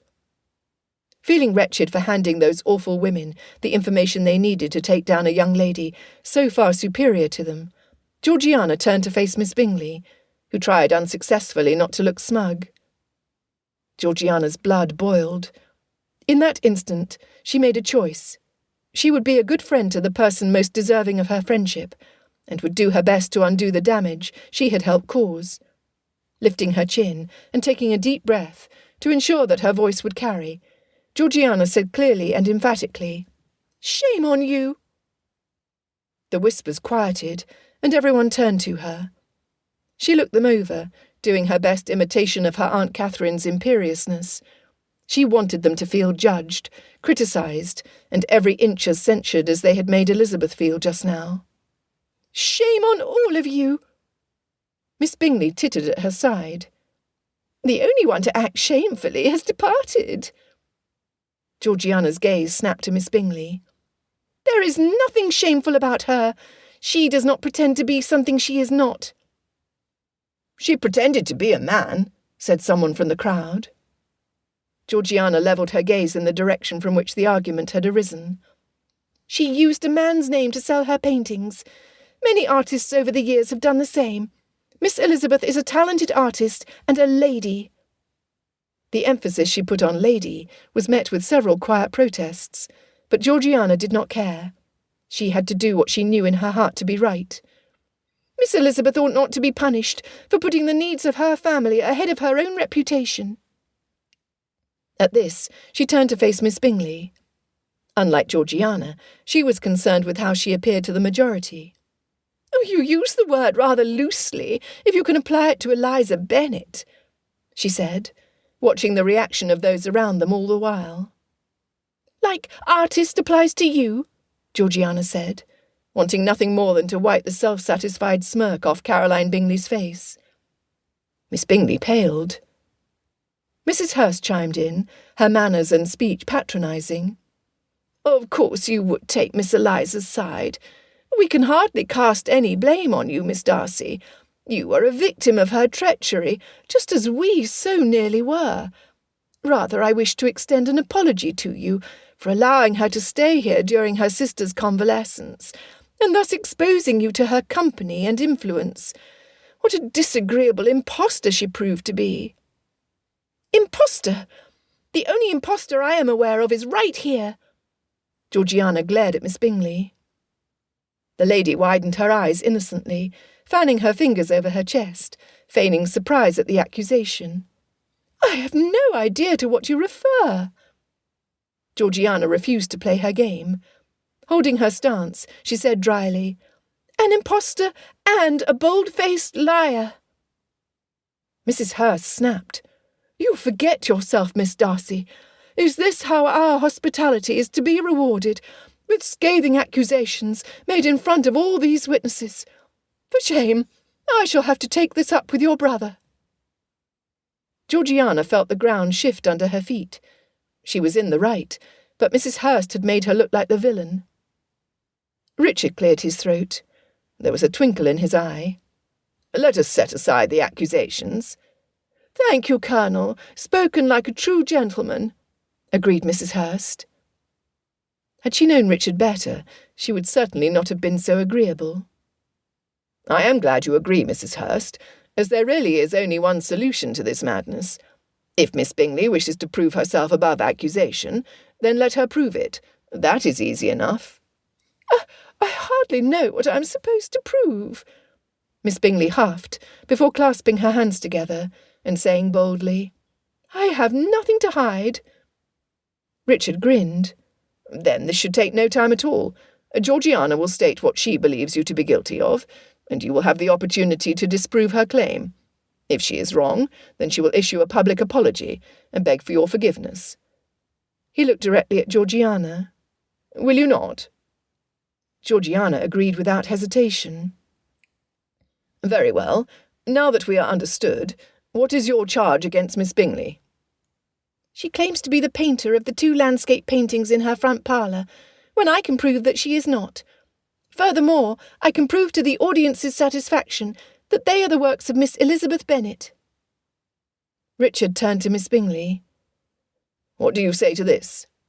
"After all I have done to ease you into society and make your stay agreeable, this is how we are to be repaid?"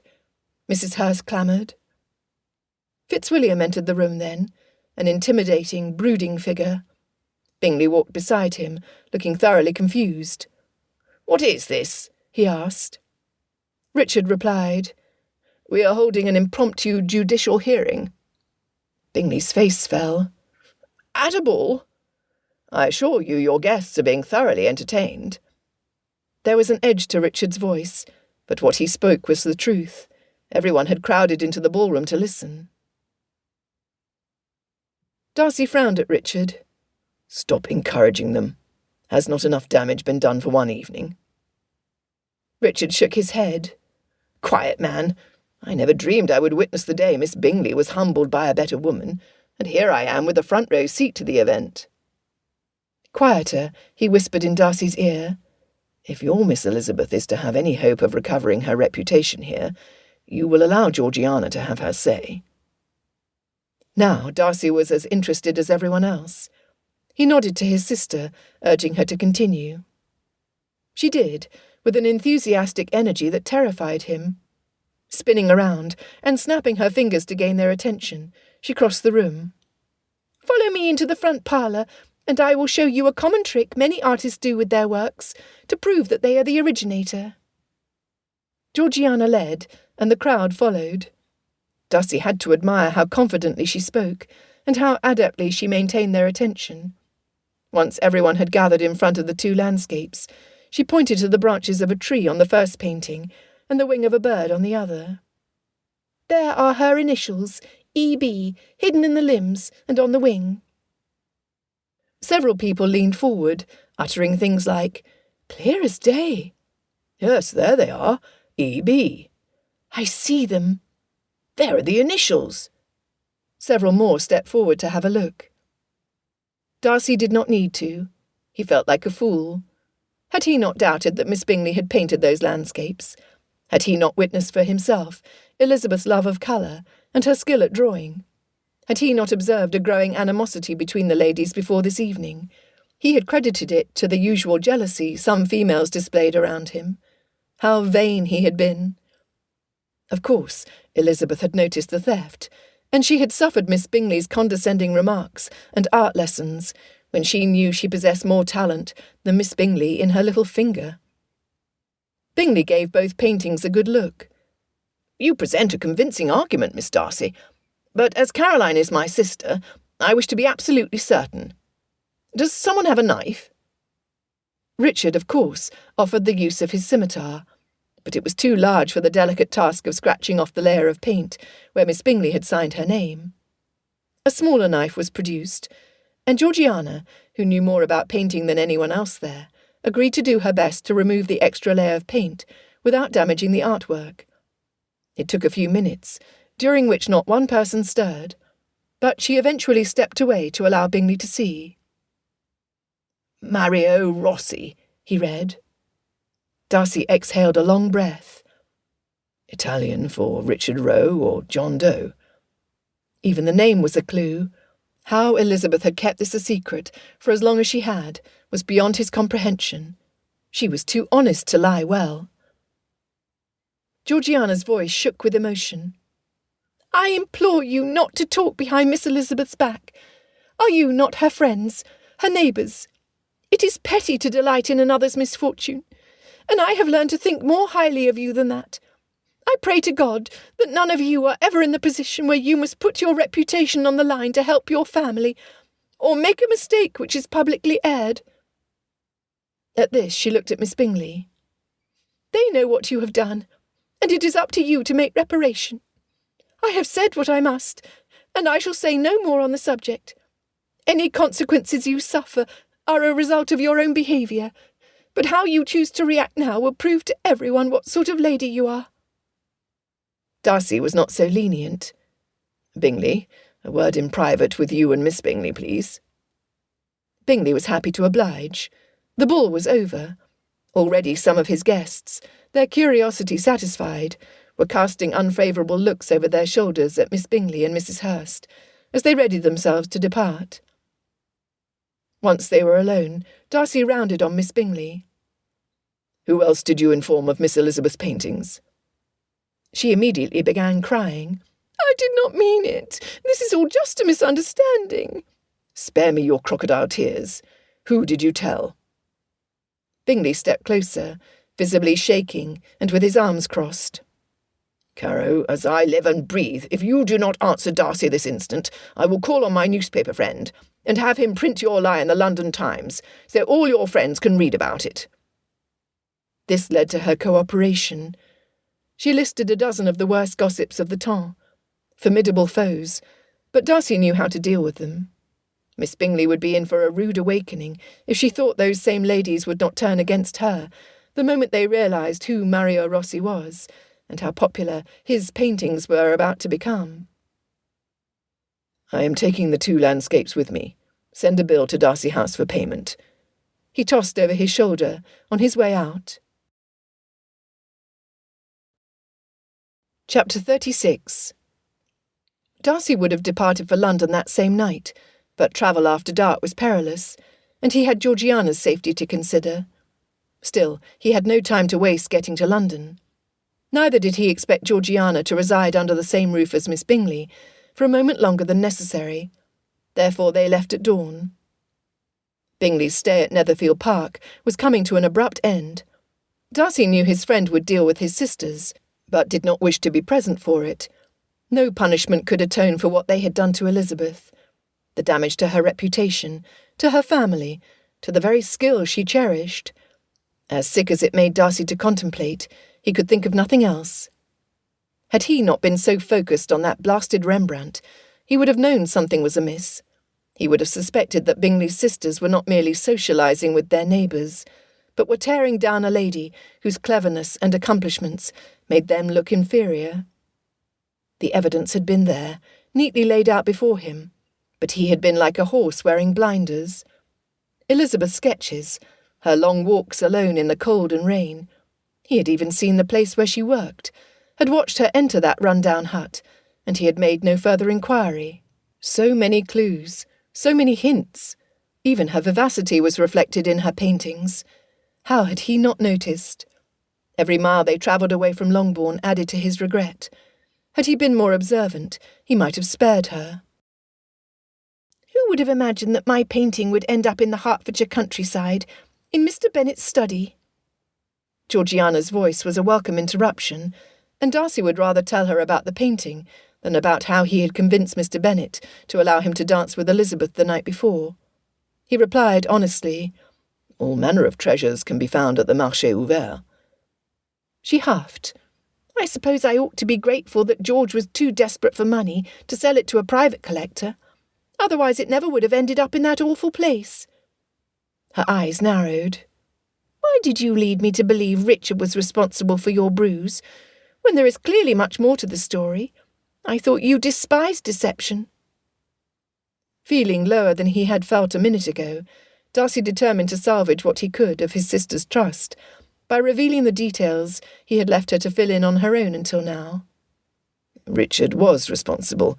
I had the situation in hand. You were surrounded by a pack of ruffians at 7 Dials," Richard exclaimed. "I saved your sorry hide. Had you not interrupted when you did, I would not have taken a blow to my eye. Had I not scared them off with my scimitar, you would not have walked out of St. Giles in one piece." "I wish I could be more like Elizabeth," Georgiana said, bringing an abrupt end to their altercation. Richard recovered first. "What? How so?" "Her loyalty is selfless and fierce. She risked her reputation and prospects for the benefit of her family, and they did not even know what she was doing for them." "Sounds imprudent to me," Richard said, one eyebrow arched. Darcy could see he was goading her. Georgiana snapped back. "It is selfless and honourable.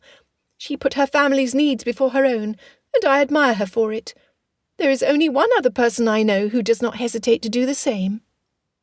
"Who is that?" Richard asked, chest puffing out in preparation of praise. "My brother." Darcy did not deserve her praise. He believed quite the opposite. He clenched his jaw shut and looked at the fog through the window as guilt for his failure washed over him all over again. It was still dark enough that his reflection stared back at him disappointedly. He had promised Mr. Bennet to leave for London immediately after the ball, if he was permitted to dance just one with Elizabeth. There was nothing honourable about promising the gentleman something he had already promised his sister he would do. "Do you love her?" Georgiana's question hit him like a blow to the stomach. He did. He loved Elizabeth with a force he had not believed possible. His heart had broken when her hopes were crushed, and there had been nothing he could do to make immediate reparation. More than anything, he wished he could reverse time. He would have helped her. He would have sensed the malevolence of Miss Bingley's danger, and he would have protected Elizabeth. "Do you?" Richard asked. "Leave me alone, Rich." "Well, do you?" Georgiana repeated. Even had he wished to, Darcy could not speak. His chest tightened around his answer. "Answer me this. Does she at least have a chance?" Richard pressed. "Do not do this. Not here. Not now," Darcy begged. Richard leaned forward. "Do you love her?" he asked in his commanding tone. "It is complicated. Hogwash. You either love her or you do not. It is simple. If I do you not think she deserves to hear about it before anyone else?" Richard elbowed Georgiana, and they both grinned widely. "After we escaped from St. Giles, I told Darcy that he would thank me for packing him off to Hertfordshire." "You accepted Mr. Bingley's invitation?" exclaimed Georgiana. "No wonder he was so cross." She looked at Darcy. The way they carried on frustrated him. Did they not see the problem? Richard nodded at him. "He still looks cross." Their optimism was unbearable. "Do you not realise that I cannot make both you and Elizabeth happy? Georgie, you are my family, my blood. I cannot disappoint you. It is not in me, and I beg of you not to ask me to do it." Richard rubbed his whiskers, his eyes squinting thoughtfully as he looked at her. You did say you admired Miss Elizabeth for putting her family first. Her response was to roll her eyes, in the manner that girls of 16 were especially accomplished in doing, and to flail her hands heavenward. "Then make her your family too." Darcy's heart raced at her suggestion, but it was not that simple. Do you realise what you're saying? I promised that painting to you. It is yours. Her rebuttal was firm and confident. "I shall take comfort knowing where it is, and that it is security for the future of my sister." She paused for a moment, her tone softer when she added, "You have done everything for me, Fitzwilliam. It would make me so happy to do this for you." Her eyes glistened, and her lips quivered. Her sincerity gave him hope. Are you certain? Do you understand what this means? Mr. Bennet refused to allow me to purchase the painting. She did not waver. "Then my Rembrandt will stay at Longbourn until Mr. Bennet sees fit to part with it." It could be a long time, decades. "I would much rather gain such a sister than recover the painting." The carriage felt too small to contain his joy, and travelled far too slowly for his purpose. "I will need your help. I cannot do what must be done quickly enough on my own. You too, Rich." Despite the gravity of the task before them, Darcy's heart soared. All the energy he had devoted to finding the Rembrandt would be spent salvaging Elizabeth's reputation. Georgiana leaned forward. "Tell me what to do." Darcy pulled the sketch of his likeness out of his pocket and handed it to her. "Show this to Aunt Matlock while she is entertaining. Speak well of the young lady who drew it. Let them know her name. Show them her hidden initials." Georgiana squealed, already looking for the EB in the drawing. That had been yet another clue he missed. Georgiana had been looking for Elizabeth's initials in the landscape paintings, not Caroline Bingley's. Later that afternoon, Darcy had searched his sketch, and had found a small E in one eye, not a C, and a B in the other. Even with that, he had not figured out what Georgiana knew. He had been too angry. "There they are." She pointed at his eyes, showing Richard. "The apple of Darcy's eye," Richard teased, then became serious. "What do you need me to do?" Darcy took a deep breath. He had a fortune at his disposal, but if his plan was to work, he would have to strike quickly. "You will help me scour every art gallery and pawn shop. We will enlist the help of your batman, my valet, my man of business, and a few other reliable men I intend to hire. I will call at Sotheby's, and we will return to the old woman at Seven Dials. Also, I shall write to Elizabeth's Uncle Phillips in Meryton.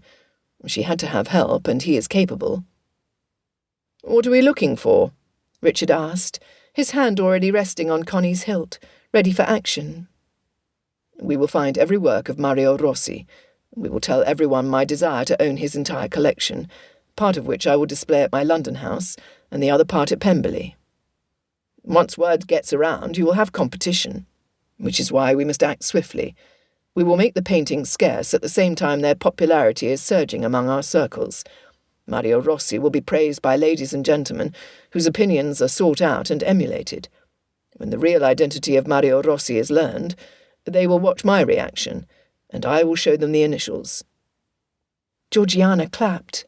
"The paintings will become even more desired. Everyone will want to have a chance to find the hidden initials."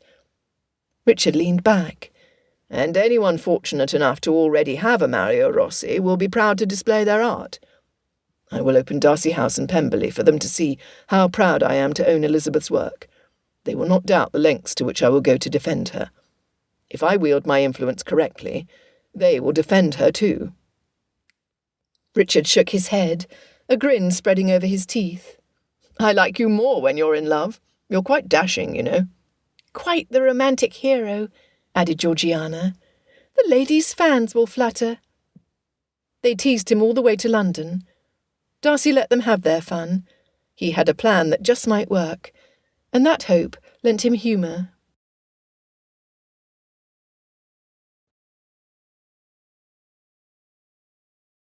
Chapter 37. Papa was not in his book-room when Elizabeth woke the following morning, nor did she find him sitting at the breakfast table. When asked, Mrs. Hill explained, "Oh, Mr. Bennet left nearly an hour ago for Meryton." Elizabeth was of a mind to follow him, but she restrained herself. He would have gone to Uncle Philip's office. Of that Elizabeth was certain. Oh, but she wished she could be present to hear what was said. Then she would know how to receive her father when he returned to Longbourn. Uncle would cast a favourable light on her activities, but would it be enough? Unable to stomach any food yet, she took Remy for a walk over the fields, while she waited for the rest of the household to stir. How thorough was her ruin? Would her sisters be made to pay for her offence? Would her father understand why she had done what she had? Could he forgive her? Of Mr. Darcy she tried not to think at all. She imagined him deciding to stay, of calling at Longbourn in a display of support, which would eventually win over her neighbours. It was a lovely dream that she wished she did not have, because it led her to hope, when, in all likelihood, he would leave Hertfordshire and forget all about her. However, after she had returned home to breakfast with her sisters, whose appetites suffered as hers did, and they had settled in the drawing-room to await Papa, whose extended absence increased everyone's anxiety, her heart fluttered when a caller was announced. Instinctively she bit her lips and pinched her cheeks. Had Mr. Darcy decided to call after all? Hill announced Mr. Bingley.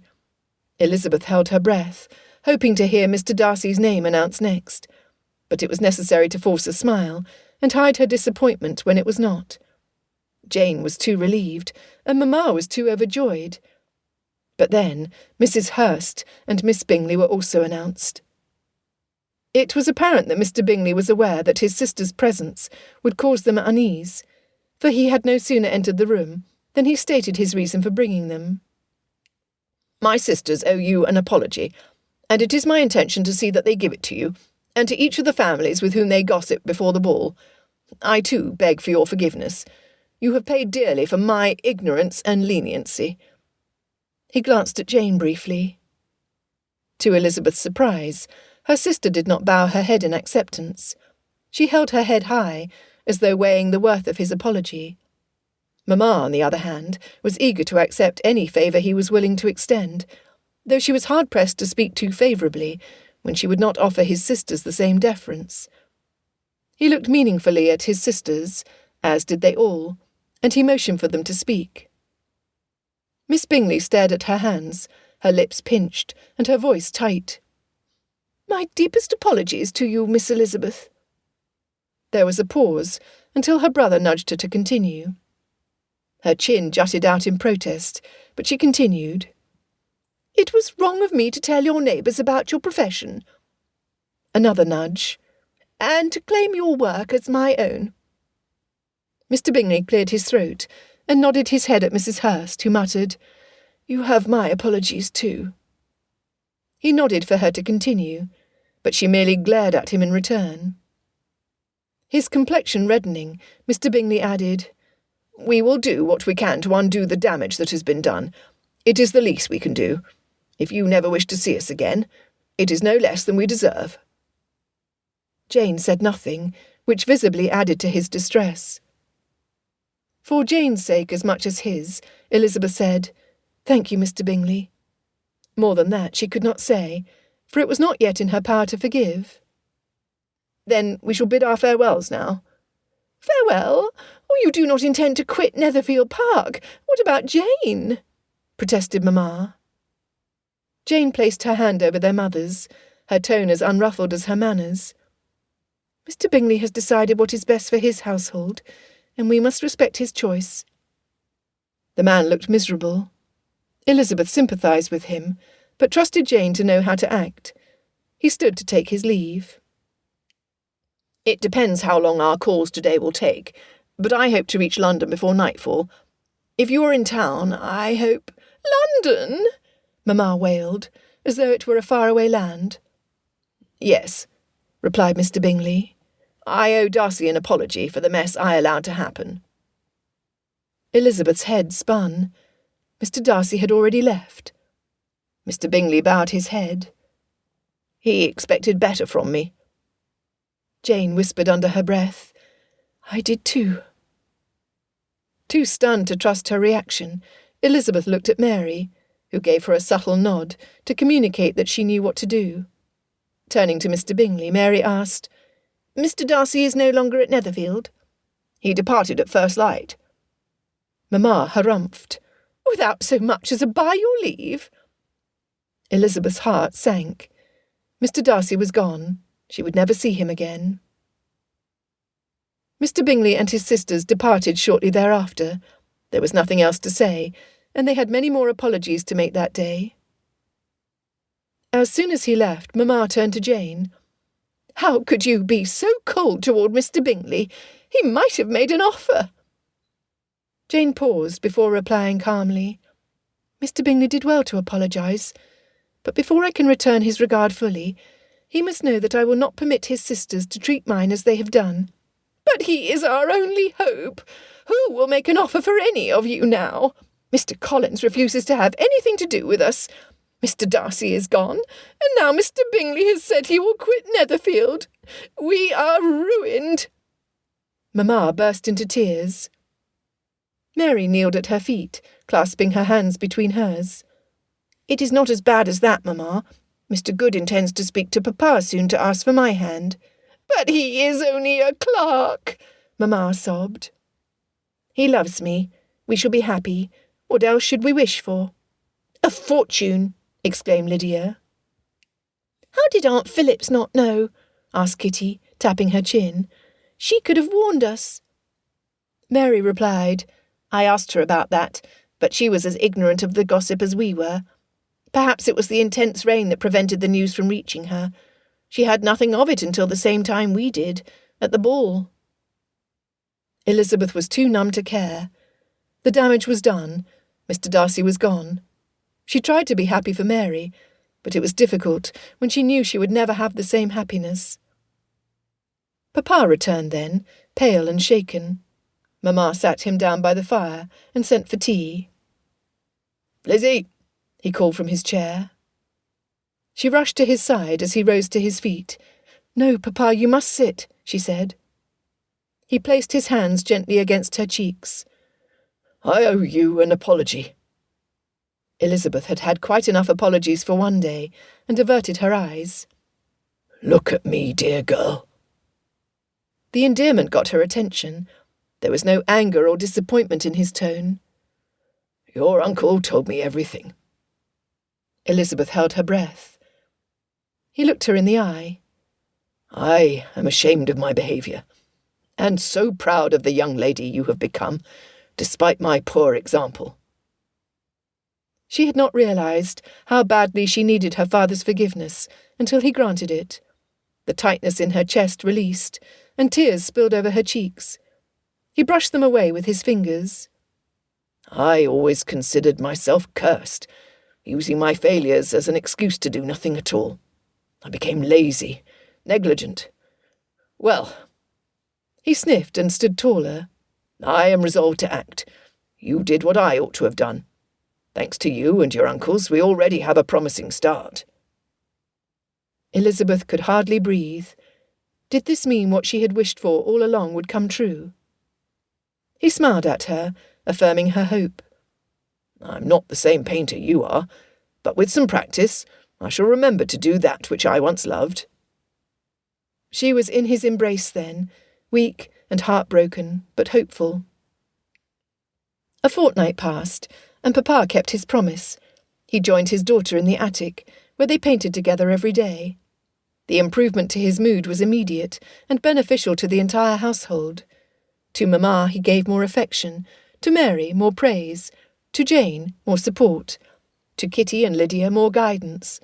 His enthusiasm was contagious. Even Kitty and Lydia were inspired to consider what creative endeavour they ought to pursue.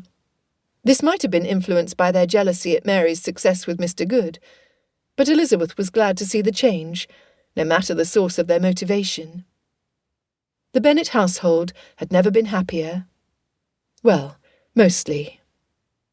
Sometimes their contentment felt like salt in Elizabeth's wounded heart.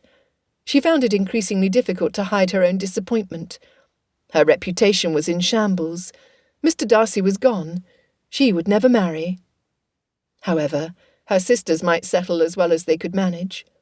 Papa would provide for their needs and take greater care of their prospects. Mamma's nerves calmed.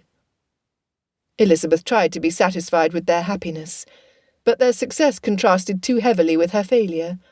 She mourned the loss of what might have been. Every night, Elizabeth cried herself to sleep, and only Remy knew. Chapter 38. 2 weeks later. "Mr. Bennet! Mr. Bennet, we have callers!" called Mamma from the bottom of the attic stairs. Kitty exclaimed, "Callers! We have callers! Oh, finally!" "It is only Uncle Phillips and Mr. Good," pouted Lydia. Papa reluctantly set down his brush with a sigh. "I suppose we ought to join them." He looked at his painting, his eyes lingering on the piece with an affection that warmed Elizabeth's heart to see. Whatever he was working on brought him a great deal of joy. He had not allowed her to see it, his pride being too fragile yet to make himself vulnerable to others' opinions, even someone he trusted to be kind. Elizabeth understood his caution. To create was to expose oneself to judgment, and until he developed the confidence necessary to withstand the praise and criticism that came with exposing his work, he did well to keep it to himself. Still, she was curious. What would he choose to paint first, after 20 years without touching a canvas? "Come, Lizzie, your uncle is a busy man and cannot have called here without good reason. Let us see what he is about." With one last cherishing look, he stepped away from his easel. Elizabeth cleaned her things and followed him downstairs. Uncle paced in front of the fireplace, while Mr. Good smiled adoringly at Mary, despite Lydia's best attempts to distract him. "Lizzie!" Uncle grinned, finally standing still. "I bear glad tidings." Papa gestured toward the chair. "Will you not have a seat, Phillips?" Uncle rubbed his hands together. "In a minute. I thank you, Bennet." Taking a moment to look at each of them, he pronounced, "You are all saved." "Says the Lord," mumbled Mary with an impish smile. Papa chuckled, and Mr. Good cast her an appreciative glance. Uncle ignored them, too intent on Elizabeth to allow for distraction. "I received word from Gardner. Ladies and gentlemen are clamouring for more of your paintings." "Mario Rossi's paintings?" "All the same. They are scouring the countryside for your artwork, paying fortunes for them. One benefactor in particular has been purchasing more than the others, thus driving this frantic search for your landscapes." Elizabeth gasped. But that would cost a fortune. Uncle rocked back and forth on his feet. "He is a gentleman with a fortune at his disposal." The twinkle in his eye told her he knew this wealthy benefactor's name. Could it be Mr. Darcy? Could any man care so much that he would go to such a substantial cost for her? She feared to hope it was possible. Cheeks pink with pleasure, her uncle continued. "He paid an agreeable sum for the last 3 I took to the gallery. Lizzie—" He stopped, ensuring that he had everyone's attention. Not even Lydia spoke a peep. "Not only do you have enough money to purchase seed and hire labourers to help you plant, but you have amassed enough to pay off the bank loan. If this continues, and I expect it will for some time, you can make Longbourn solvent again. Mario Rossi is a smashing success." Elizabeth reached out to the nearest chair and sank into it before her legs gave out completely. "Oh, this is too good to be true." "We are saved!" exclaimed Mamma, her squeals of delight accompanied by her 2 youngest daughters. Jane and Mary smiled and expressed their wonder in a more dignified fashion. Elizabeth was too stunned to do anything but stare open-mouthed at her uncle. She had so many questions, but she was unable to articulate even one of them. She felt her father's hand on her shoulder, and she clasped onto it, lest she float away in a dream. "That is excellent news, Phillips. Do I understand correctly that you mean to encourage Lizzie to resume painting as Mario Rossi? Society has granted their approval. She may continue to paint without any concern regarding her reputation. It has become a game to find her initials in the paintings." Papa stiffened, his grip on her shoulder firmer. My Lizzie shall only paint if she wishes to. Furthermore, I refuse to permit any of her hard-earned income to be used for the benefit of Longbourn. The fortune is hers to do with as she pleases. Perhaps you and Gardner will advise her on how best to invest. She twisted to face him. But, Papa, my sister's dowries— The dowries for all of you are my responsibility, as is Longbourn. Now, I'm not a complete fool. I will gladly and most gratefully accept a loan to see us through this planting and harvest, but I intend to pay you back with interest once the crops go to market. He nodded at Uncle. Phillips has offered to help me before, and until now I have been too afraid of making another disastrous mistake to accept. Uncle nodded. My offer stands, Bennet. Nothing would make me happier. Papa patted Elizabeth's shoulder. Gardner has offered to introduce me to some of the connections he established for you, my dear girl. I do not possess the talent of Mario Rossi, nor do I expect to sell a fraction of what you have done, but perhaps I might do well enough to provide for my family's comfort. At the least, I will try. And you shall succeed, Bennet, said Uncle. Now, if I may be so bold, may I inquire on the status of your current painting? Do you wish to see it? Dearly. Elizabeth did not know if she was allowed to follow, though she was just as eager as her uncle to see the painting. When her father stopped, before stepping into the hall, turned back with eyebrows raised, and said, "Well, are you coming or not?" she jumped up from her chair. Jane came along as well, while Mary remained in the parlour with Mr. Good, Mamma, Kitty, and Lydia. The stairs creaked under their feet, and Elizabeth's anticipation increased, until she feared her heart would pound out of her chest by the time they entered the attic. Papa took the canvas tenderly between his hands, smiling down at the image before turning it around for them to see.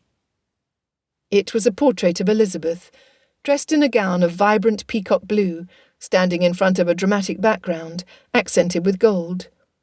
But what filled Elizabeth's heart, full to overflowing, was her father's expression as his eyes met hers. Jane clasped her hands in front of her, whispering in awe, "She is beautiful." "Stunning, Bennet. You will have ladies and gentlemen lined up to have their own portraits done when they see this. This painting shall stay in the family. No amount could convince me to part with it. That is noble, Bennet.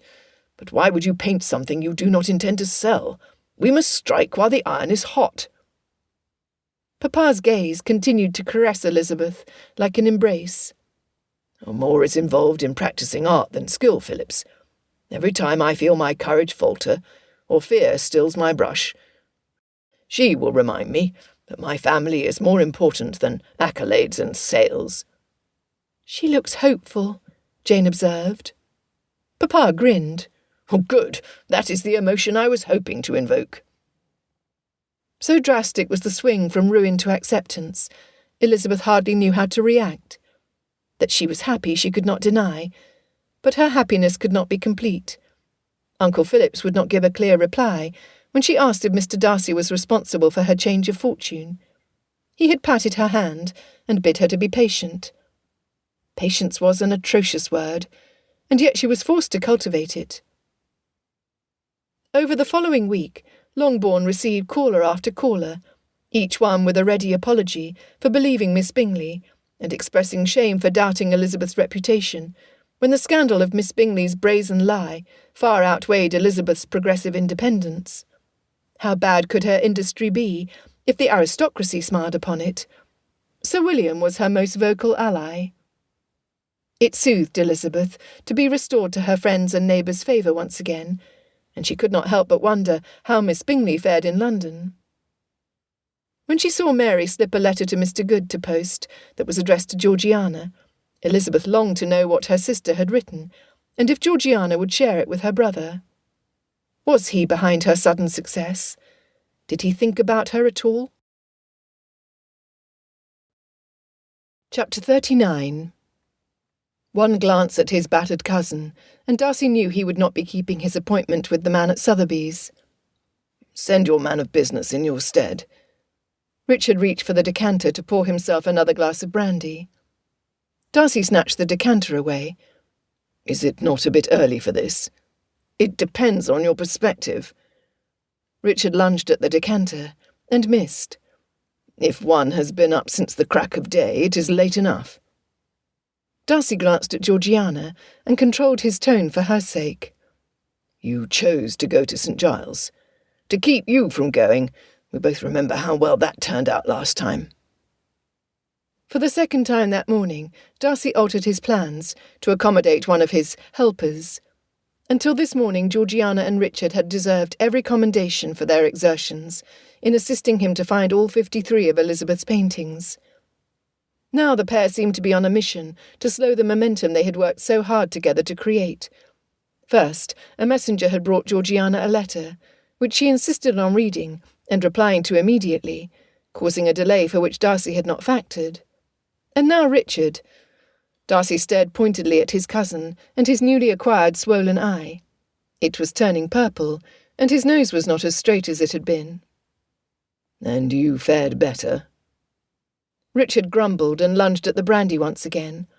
This time Darcy let him reach it. One more glass, and then Darcy would make him eat.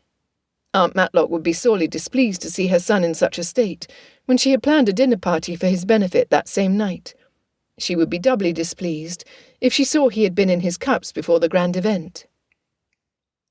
Taking a sip, breathing in deeply through his nose, and holding the spirits in his mouth, Richard took his time before he swallowed.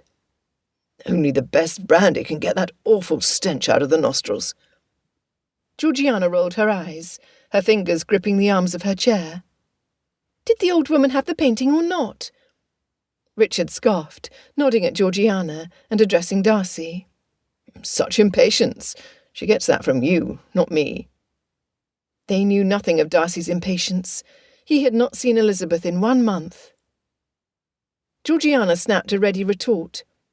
If I hear either of you mention St. Giles again, I shall lock you in your rooms and bribe your valet and batman to prevent you from escaping. Now, did she have it or not? She crossed her arms over her chest and stared intensely at Richard. He looked between Darcy and Georgiana, one eyebrow raised. The spitting image. I thank you for the compliment, she shot back, adding smugly, I shall not tell you the news from my source at Longbourn until you tell us everything. With a laugh, Richard finally answered her question. No, she sold it just yesterday, and now I am the miserable owner of a bronze statue I neither like nor need. Darcy could have teased him about that, but he was too eager to hear Georgiana's news from Longbourn to ask anything that would delay its telling. Where is the painting? Did she say who bought it? Georgiana asked. A washerwoman with soft hands. Now, I told you my news. What is yours? Mary Bennet sent another letter. Darcy narrowed his eyes. Another? I did not know you two were correspondents. Georgiana shrugged. When it became clear to me that you intended to quit Netherfield immediately, I asked her to keep me informed. Her first report was not encouraging, but... She beamed. Her latest letter was very promising. Darcy leaned forward, needing to learn more, to hear that his efforts had not been for naught. Get out of there, you intruder, the butler called. A blur of furry grey jumped out of the butler's grasp. In the next minute, a moustached muzzle bopped against Darcy's hand. Hello, Archie. I opened the door, sir. I did not let him in, insisted the butler. On this point, Darcy could appease his ill-treated houseman. He is known to do that. I suppose Bingley is nearby. Here I am. My apologies. Archie has a horrible habit of breaking and entering.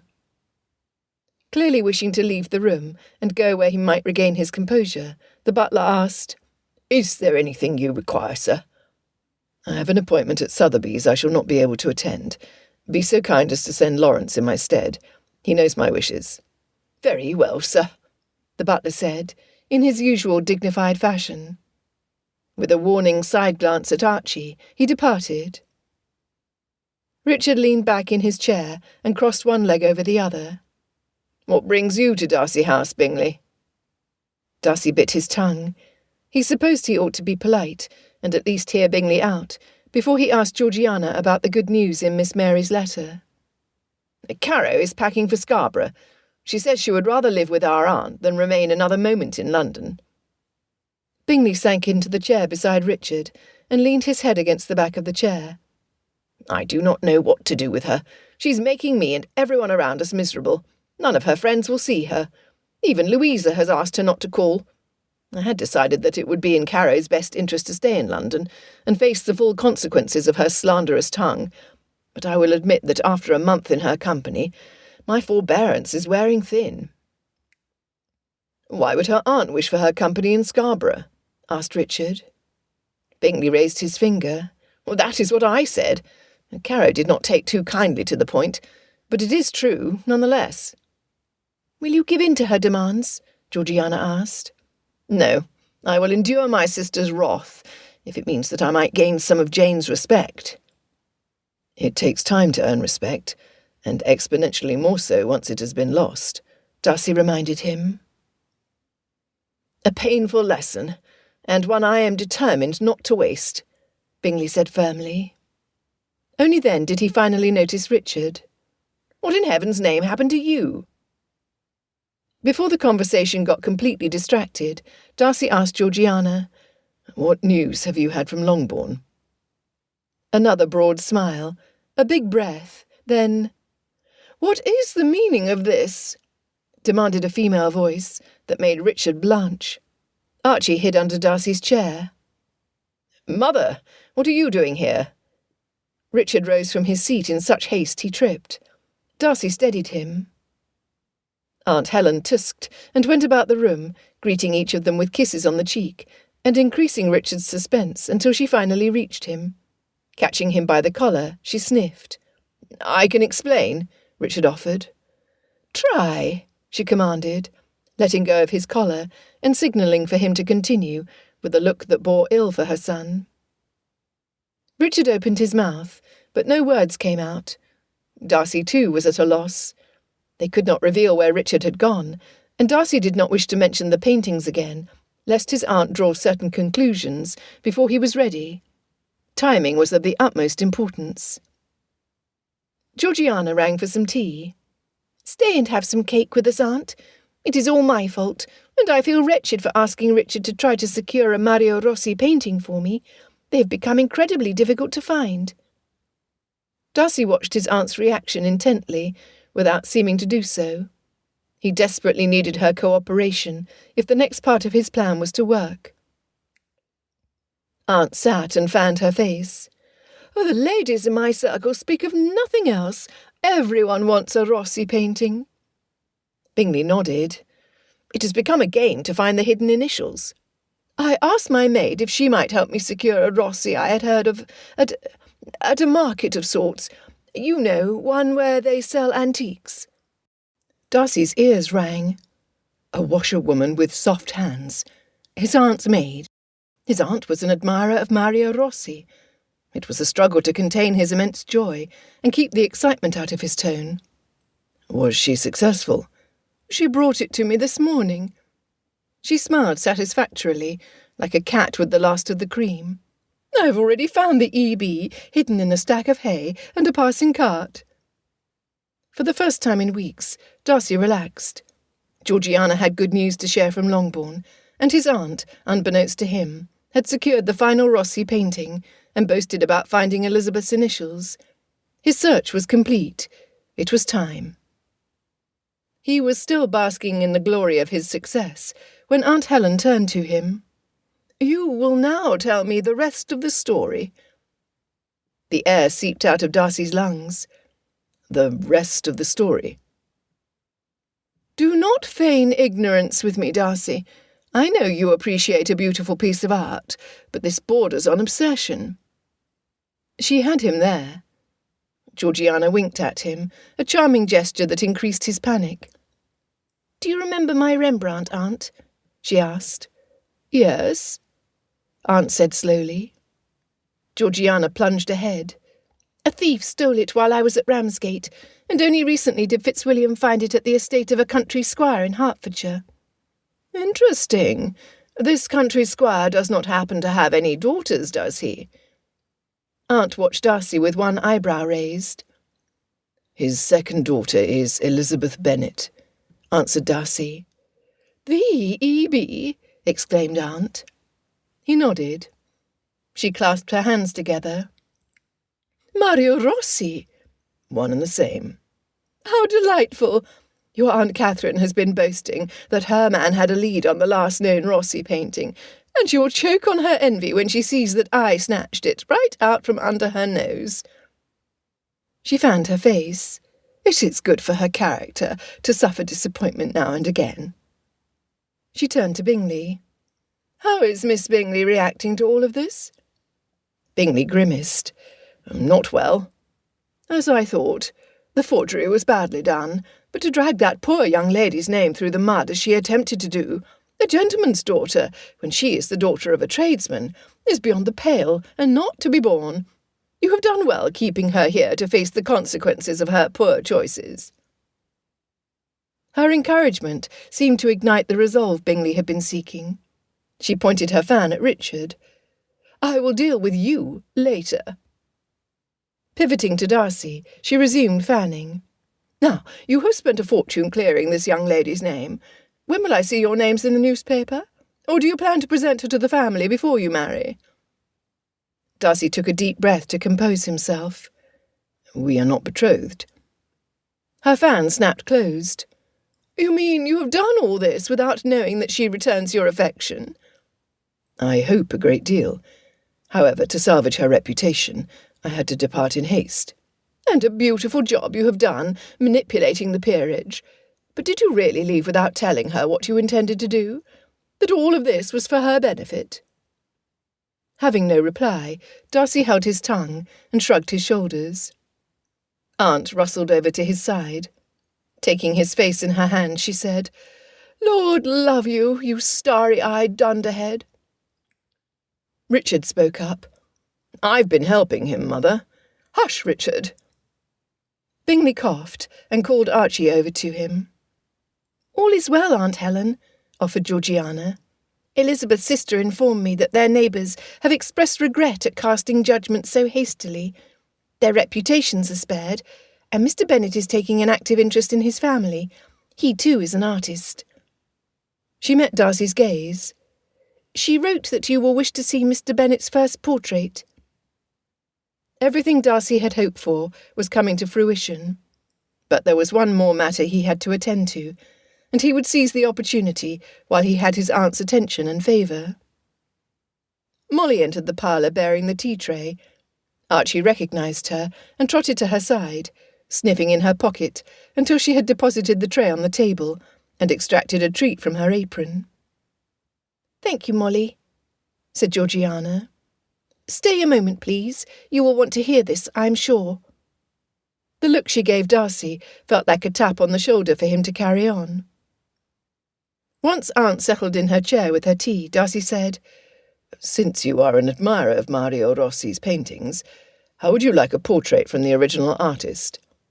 "A portrait?" "You remember the sketch Georgiana showed you of my likeness?" "How could I forget? Of course I would love to have a Mario Rossi portrait." "And not a Mario Rossi, an original Elizabeth Bennet. If she agrees to paint at all, she will want to do it with her own name." Her hand fluttered over her heart. "Catherine will be beside herself. Miss Bennet is welcome to stay at Matlock House as long as she needs, and you may court her there while I introduce her to society. Does she have a maid or a companion?" Georgiana smiled at the maid. "Elizabeth will need a lady's maid, someone she can trust and help put her at ease. Are you up to the task?" Molly bobbed up and down on her feet, smiling from ear to ear. "Oh, miss, it would be a dream come true."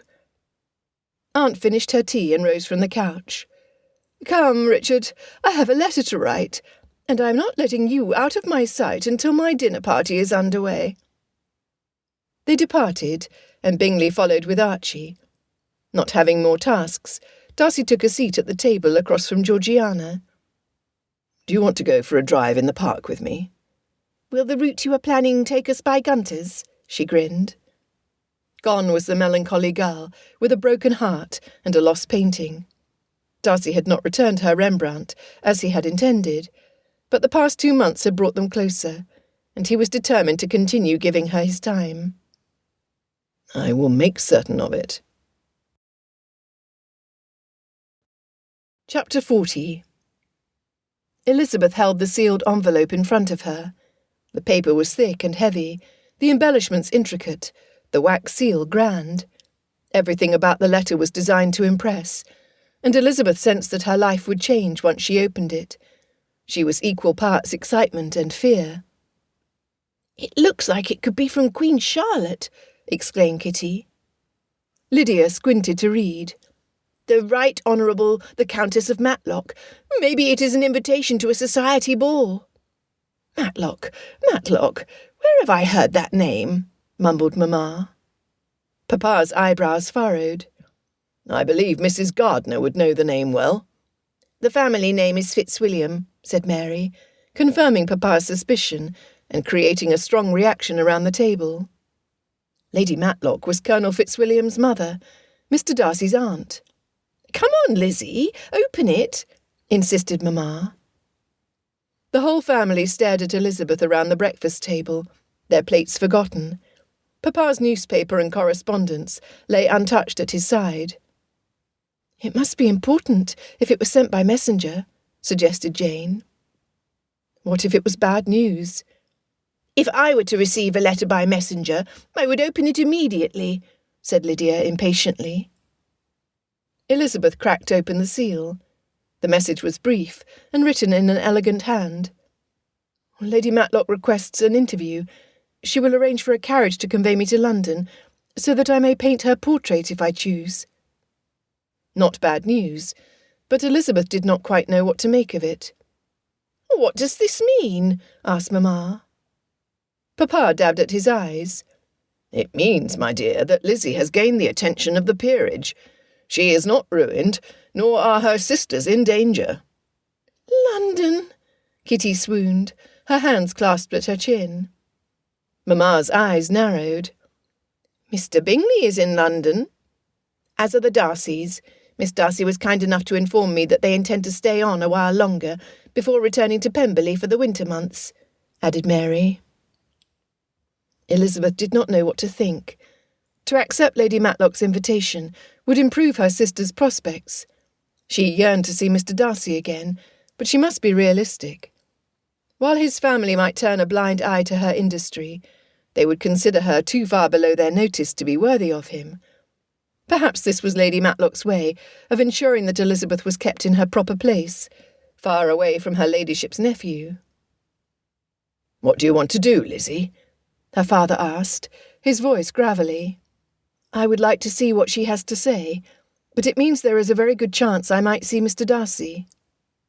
He raised his hand. "I have been known for making mistakes, and I was greatly mistaken about Mr. Darcy.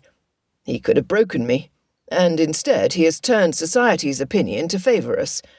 I do not doubt that this opportunity is his doing. But, Lizzie, is this what you want?" She nodded, her throat too choked with fear and hope and expectation to speak. Papa rose from his place at the head of the table, collecting his paper and correspondence. "Tell her ladyship that she may send her carriage to collect you at Gracechurch Street." He turned to Mamma. "I pray our sudden arrival will not be too great of an imposition on your brother."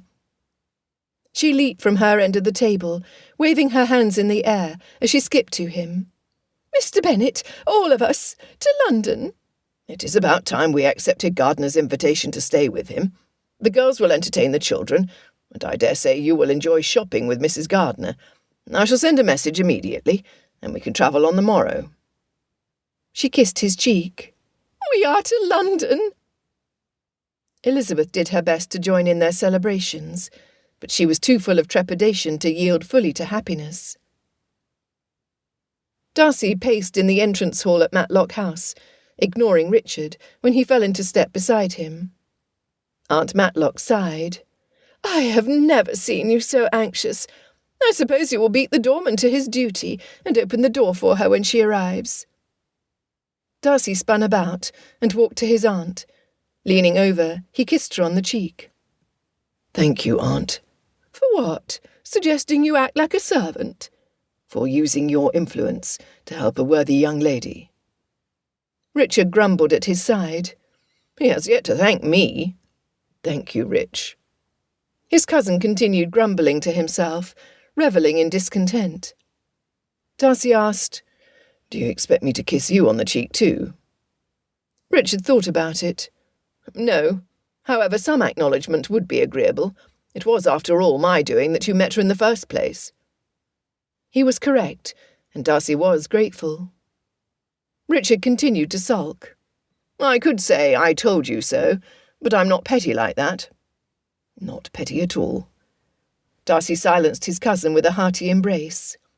"I am indebted to you for your interference." With a slap on the back, Darcy stepped back, his greatest concern rising to the surface. "What if she will not have me?" Aunt instantly took offence. "Who would dare to refuse you?" Richard rubbed his whiskers. "You've not met this lady, Mother. She has a strong mind and a fierce will." Darcy wiped his damp palms against his breeches. Aunt nodded approval. "I like her already. She has quite stolen your heart." "And she is welcome to it. I only wish to convince her to keep it." "If you need to use me as a reference, I would be happy to put in a good word or two for you," teased Richard. "You have done enough already." "And I shall remember that you consider yourself indebted to me." Darcy grinned all the way to the entrance door. "Well, you should. I fully intend on repaying you in the same manner, which incurred said debt." He left his aunt laughing, and Richard pondering all the ways Darcy could interfere with his plans. It was cold and damp, and no doubt his sister was spying on him from a window upstairs, but Darcy could not wait a second longer to see Elizabeth. She might be worrying that his aunt had an unkind motive for the invitation she had extended, and Darcy would not allow her suffering to extend longer than necessary. Just as the chills seeped beneath his coat, and he wished he had thought to don his greatcoat, Uncle's carriage rounded the corner and clambered to a stop in front of the house. He dismissed the footman so he could open the carriage door and lower the step himself. "Mr. Darcy," Elizabeth said his name with a smile, her eyes sparkling with merriment. She sat forward, clutching a book to her chest. He bowed, his lips curling upward. "Miss Elizabeth." He handed her down, and his touch seemed to affect her, just as her touch affected him. The book she grasped with her other hand toppled to the ground, falling open, the pages flipping in the breeze. It was a sketchbook. In the time it took him to pick up the tome, he counted 5 different sketches, one of his profile, 2 of him smiling, one with a warm glimmer in his eye that made him recall the first moment he had wanted to kiss her, and another one where he had a serious expression that might have been after his failed conversation with Mr. Bennet. Each sketch told a story. He closed the book and handed it to her. She looked down, her cheeks as pink as they had been the first time they had met. She was wearing the same blue sash she had worn at Bingley's ball. The colour suited her. He was so happy to see her that he had to remind himself to talk. He knew he smiled like a fool, like a cat with a face full of cream. "May I ask a favour of you?" "Of course." Slowly he pulled the sketch she had drawn of him at Netherfield out of his breast pocket. "Would you do me the honour of signing this?" She gasped. "I wondered where that had gone." From a small case she produced a length of graphite and signed Elizabeth Bennet on the bottom right corner. Darcy took the drawing. Although only their fingers touched, he felt Elizabeth everywhere. He leaned a little closer, breathing her in. She smiled up at him, her eyes glowing like sunlight on amber. He stepped closer, toe to toe, and still it was not close enough. Their breath puffed and mingled between them. A strand of hair blew across her face, and he gently reached up to remove it.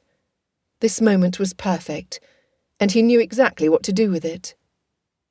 He leaned forward. She tilted her chin. "Pardon the interruption, but it is dreadfully cold out," interrupted Aunt Helen.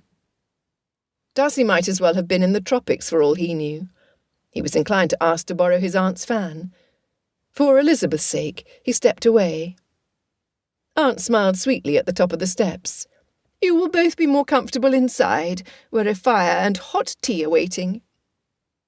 He presented Elizabeth to his delighted aunt, who led them into her finest parlour, where a generous tea service was spread over the table.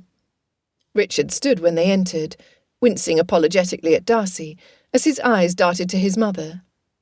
At least Darcy understood from whom his cousin had inherited his tendency to interfere. He greeted Elizabeth warmly, his presence, and Molly's, putting Elizabeth immediately at ease. Aunt asked all the usual questions, and a few unexpected ones. After an agonizing quarter of an hour, she placed her teacup and saucer on the table and pronounced her approval. What precisely she approved of was unclear.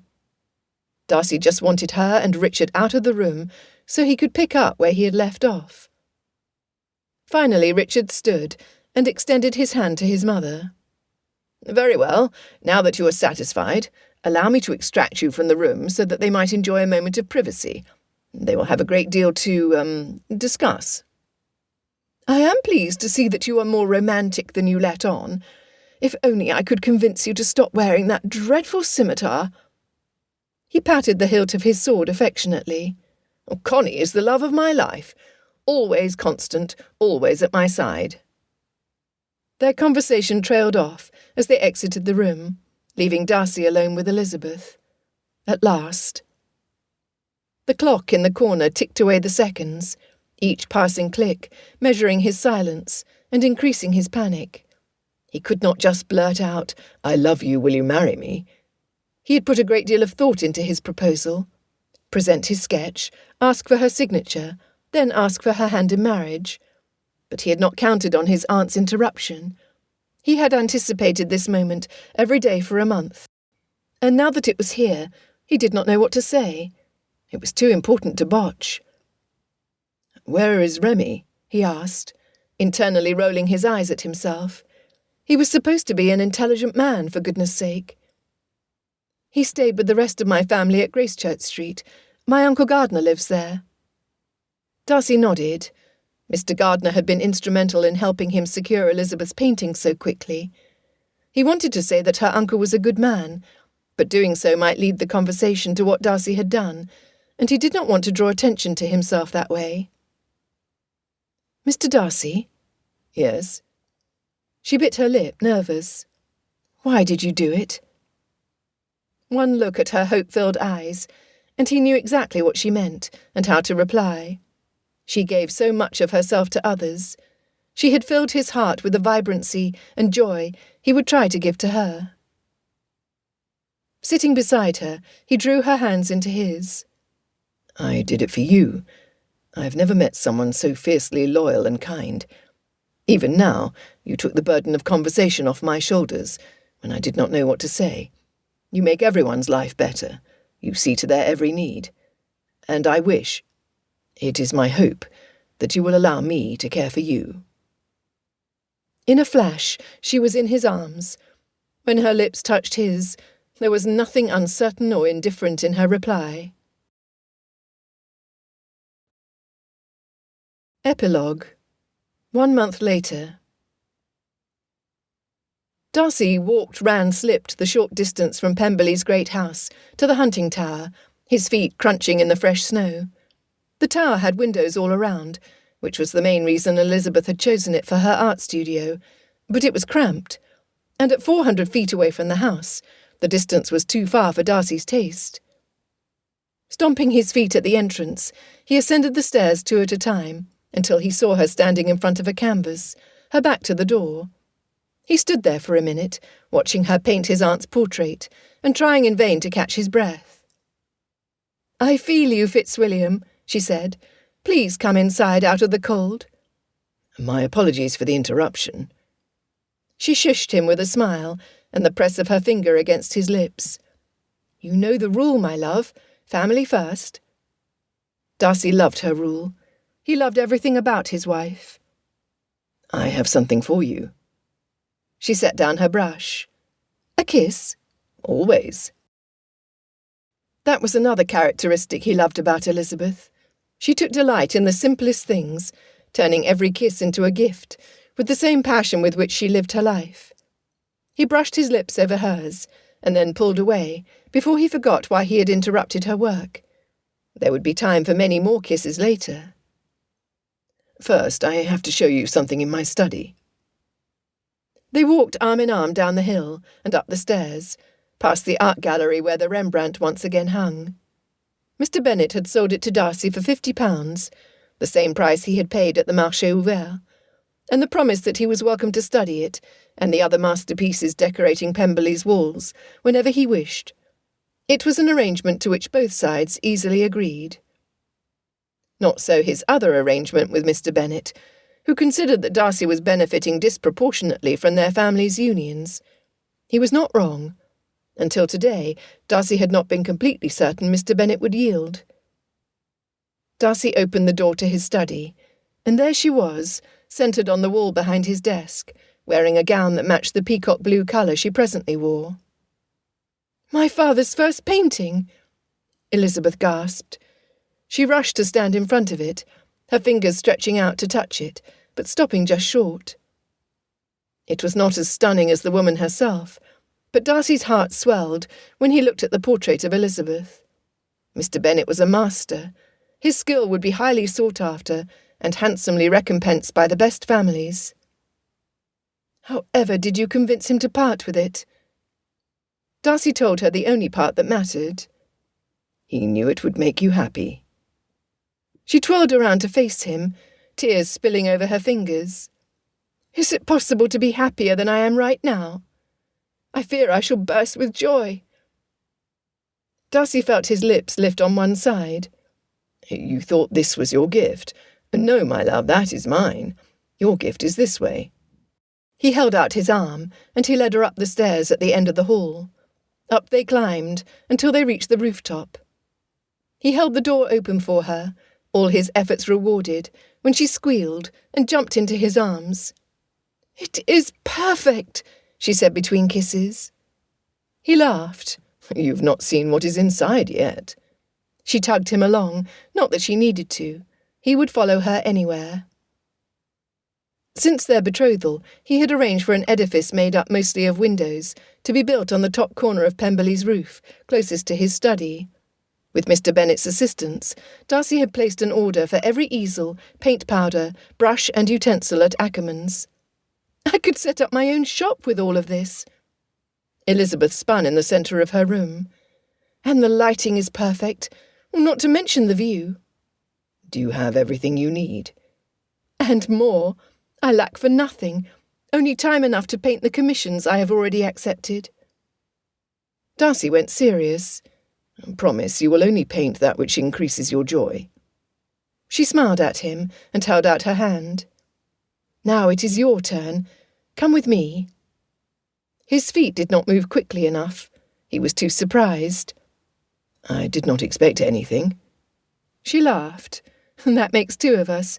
I did not expect to be regaled with gifts, but it is a good day for it." He followed her to her bedchamber, then over to her changing room, where a frame was hidden behind a robe. Pulling off the robe, she turned the frame around for him to see. "This is my first portrait. It is almost complete." From Darcy's point of view, there was nothing more to be done. She had captured the way he felt when he looked at her, and it made his pulse race and his heart swell again in response.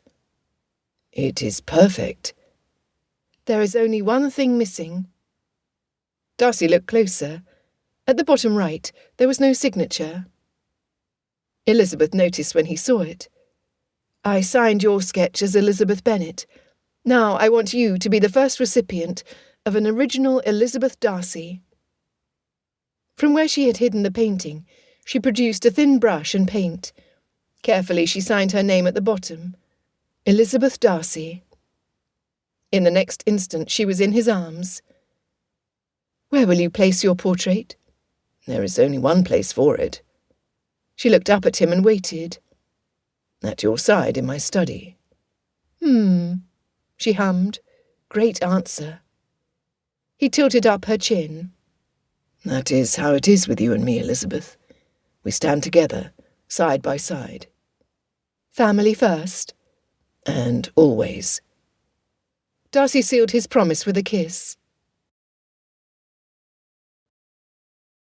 This has been An Unbelievably Artful Theft, a Pride and Prejudice variation, Love's Little Helpers, written by Jennifer Joy, narrated by Stevie Zimmerman.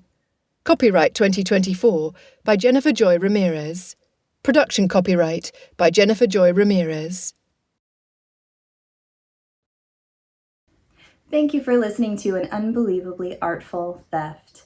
Now, I grew up in the Oregon coast, and one of my favorite things to do when I was little was to go berry picking with my grandpa. Well, admittedly, I did more eating than I did picking, but it was a lot of fun. We'd also go fishing. Now, in all of our fishing expeditions, not once did I ever catch a single fish. Grandpa would tell me that the fish just weren't cooperating and we would try again another day. It's a good memory, which usually ended with some clam chowder and oyster crackers because although we hadn't caught our supper, we had worked up an appetite. Now Archie, sighing loudly from his corner for more kidneys, is based off of a dog that my dad grew up with and told me about. His name was Barry, and he was a very intelligent poodle. He knew he had to stay in his spot, but he reminded everyone of his presence with his frequent and very audible sighs. He also had a love for baths and would roll in the mud on purpose just to get another scrub in the tub. So now you know where Remy got his love of baths from. Our dogs have some pretty funny quirks, don't they? I'd love to hear about some of your pets' quirks in the comments. If you like this audiobook, please like this video and subscribe to my channel so you don't miss anything new. Did you have a favorite scene? I'd love to hear what it was in the comments, so please write about that below. And if you want to read a bonus chapter about how Darcy gives Richard a little payback for his interference, I will link that in the description below for you. Until the next audiobook then, bye.